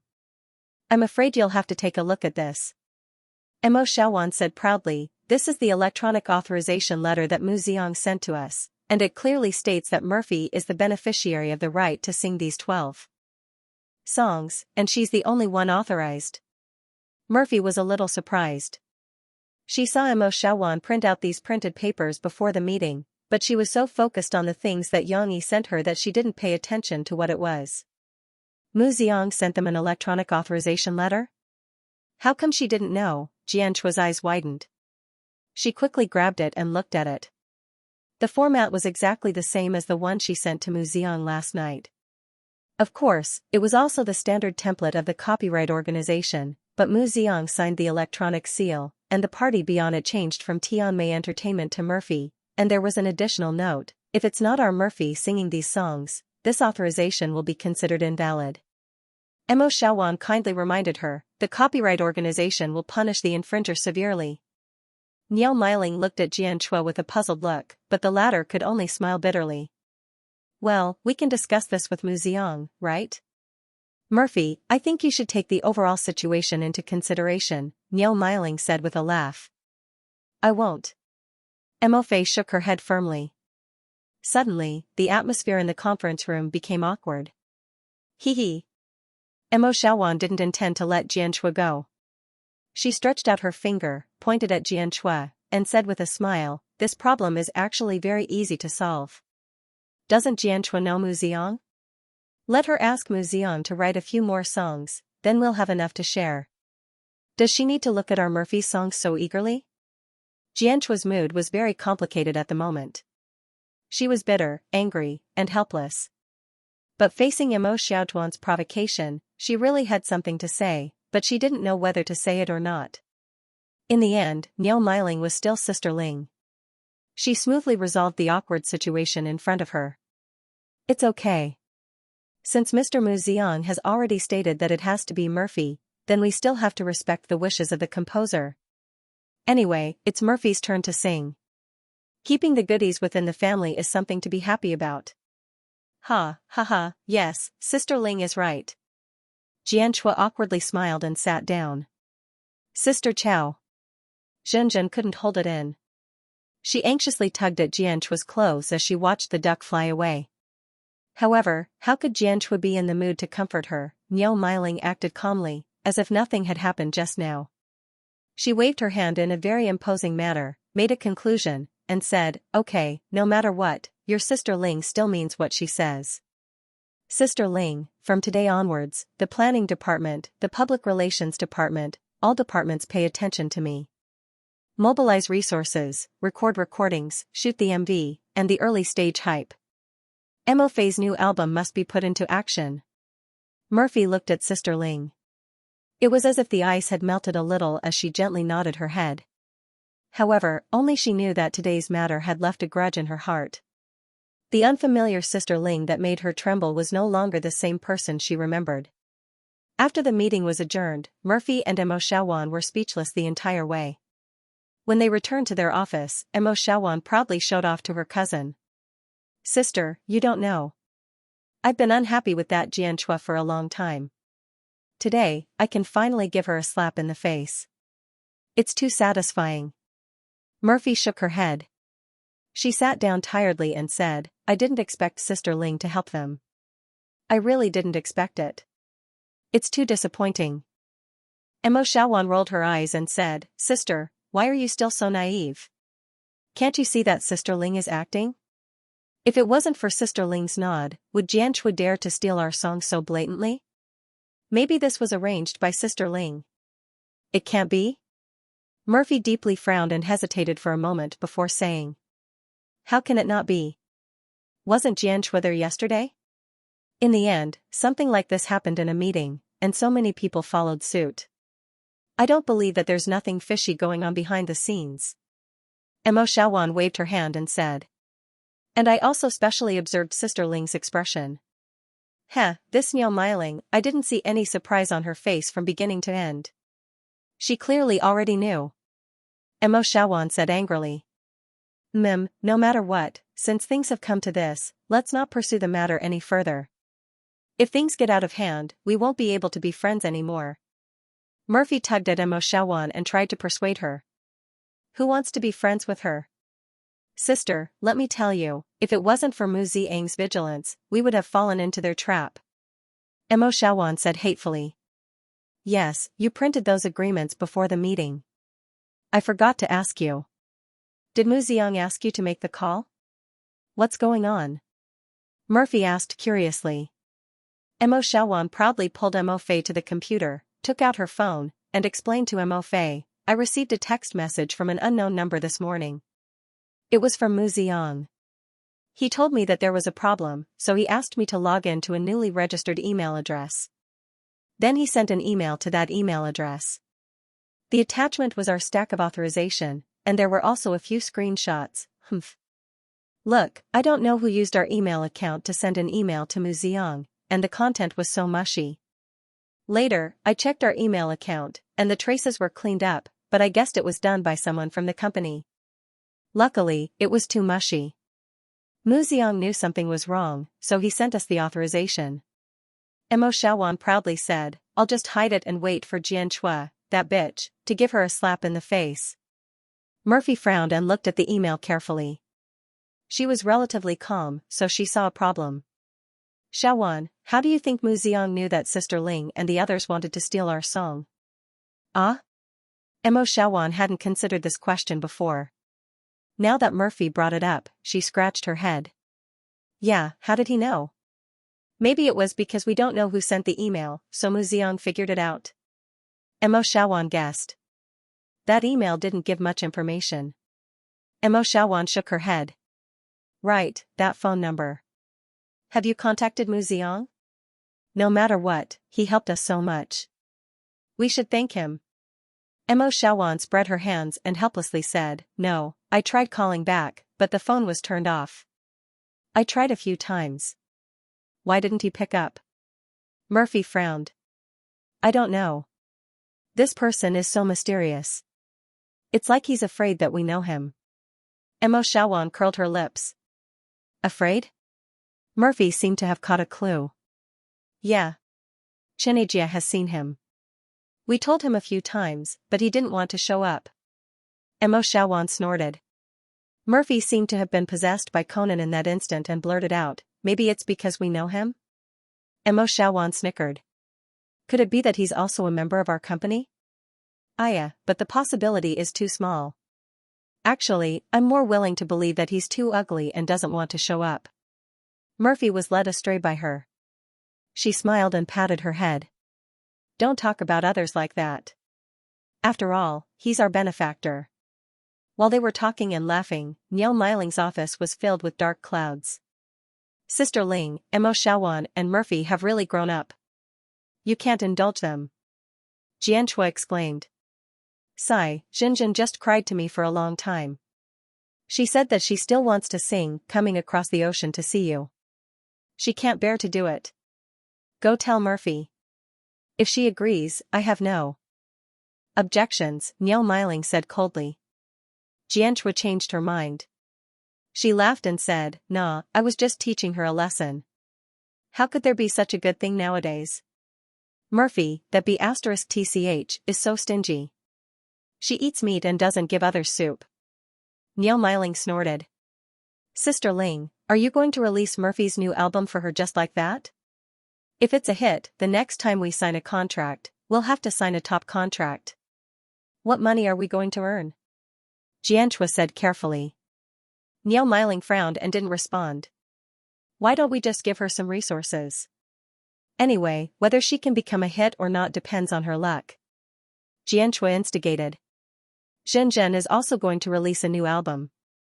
You should put in more effort. Zhenzhen is such a good child.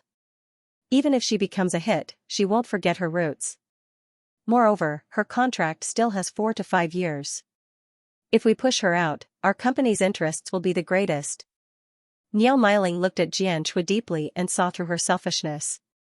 However, this statement wasn't wrong. In terms of return, it was better to push a new person up than to let Murphy, who had signed a top contract, do the same. Soft music and soft light made today's coffee shop seem extra warm. As the students returned to school, Yang Yi's business began to gradually become lively. However, his focus was still on Xi. The little girl was like a leader, running around the shop while giggling, and behind her were 3 kittens. The 3 kittens were at an age where they were full of the desire to explore the world, and the energetic little girl was their best playmate. Papa, I want to go to the amusement park and ride the bumper cars, the little girl said while panting slightly and drinking the milk made by her father. She wasn't very tired playing with the kittens, but she was sweating a little, and a few strands of hair stuck to her delicate little face. Yang Yi took out her towel and wiped the sweat on the little girl's face. Then he took out a dry towel and stuffed half of it into Xi back, and the other half hung on her little vest. Didn't you go to play a while ago? Yang Yi smiled and said, you can't go every day, you have to go every once in a while. Okay, then next time we have to bring Xiao Guai, Xiao Hui, and Dondo together. She tilted her little head and thought for a while, then said, they will be obedient. This was a big problem. Could pets be allowed in the amusement park? However, Yang Yi still nodded to his daughter calmly. If it wasn't allowed, then they wouldn't bring them? In front of Yang Yi, whether or not to follow the rules was just a matter of mood. We have an activity tonight. Let's pick up your mother first, then we'll go shopping for clothes and school bags, Yang Yi said to his daughter. Xi was about to enter school, and Murphy discussed with Yang Yi that they would prepare everything for Xi tonight. She had just finished dealing with the company's affairs, and she didn't have to rush for work for the time being. Xi was at such a critical moment, so she had to accompany her. Of course, if Murphy also went shopping, Yang Yi still had to disguise her. Okay. Xi misses Mom so much. The little girl jumped excitedly and said sweetly, last night, I even dreamed of Mom. Papa, do you miss Mom? Yang Yi laughed and rubbed the little fellow's head. What do you think? Of course. Xi giggled. Ding. Another guest came. Xi obediently took the kittens to the side to play. Yang Yi looked up and saw 2 young men with guitars on their backs. Their faces were quite young, and they didn't have long hair like those young people who often played music. They had normal hairstyles, and their clothes were very simple. There were no fancy decorations on their bodies. He felt more like a student from Jiangqing Media University. What would the 2 of you like to drink? Perhaps it was because he felt a sense of familiarity when he saw them carrying guitars. Yang Yi took the initiative to greet them. Ah Shu, it seems a little expensive. The slightly taller young man looked at the handwritten menu on the small blackboard, hesitated for a moment, and whispered to his companion. Yang Yi's ears were more sensitive, and he heard their whispers. It's a little expensive, but it's our first time earning money. Can we celebrate? The young man named Ah Shu said with a smile. Okay, you decide. The slightly taller young man seemed to be quite shy. After he finished speaking, he took half a step back and let his companion face Yang Yi. Ah Shu took out a handful of loose money from the pocket of his jeans, counted 60 yuan, handed it over, and said, let's order 2 mochas. Are you 2 singers? Yang Yi didn't take the money, but looked at them with interest. Ah Shu scratched his head and said embarrassedly, I don't think we are singers. We are actually students of Jiangchuan. Just because of interest, the 2 of us formed a small group called 1,000 Mile Creek Tree. Yang Yi was speechless. This group name was really strange. The slightly taller young man also opened his mouth at this time and explained, it's because we both have a character in our names. My name is Miao Chuan, and his name is Lu Xiaoxiu. The meaning of 1,000 mile has two meanings. The first meaning is that if fate brings us together, we will meet even if we are thousands of miles apart. Miao Chuan's hometown is in the north, and mine is in the south. I didn't expect that fate would bring us together in Jiangqing. Lu Xiaoxiu smiled and said, the second meaning is that we will fly 1,000 miles. We don't expect to fly 1,000 miles, as long as our group can become famous and fulfill our music dreams. Okay. Yang Yi actually felt that their dream was quite good, and the meaning given to the group name was also very realistic. It was just that he felt that something was wrong. I think there is still hope. Yesterday, we were invited to perform and earned some money. We want to celebrate. Lu Xiaoxiu's face was filled with a happy smile. It was a very simple happiness. Yang Yi smiled and pushed back the money that Lu Xiaoxiu handed over. He said, since you like music and it's your first time here, how about this? Sing a song for me, and I will give you a free meal. How about it? Is it too cheap? Yang Yi asked cautiously, worried that these two guys would be too embarrassed to ask. How could it be? Lu Xiaoxiu was very happy. He quickly waved his hand and said, actually, we didn't earn much. The boss only gave us 100 yuan each after singing for a day. Miao Chuan was worried that Yang Yi would be unhappy after hearing this, so he pulled Lu Xiaoxiu and whispered, why did you tell us all about our background? Yang Yi didn't care. He turned off the sound system and said with a smile, come on, you guys sing. I'll make coffee for you and listen to it. The coffee shop suddenly quieted down. A few customers sitting in the booth were still not used to it. They raised their heads and looked over.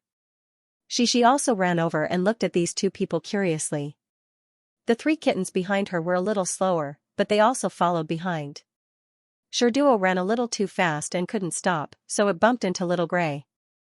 The little kitten was dizzy and pitifully peaked. Unfortunately, its owner didn't notice.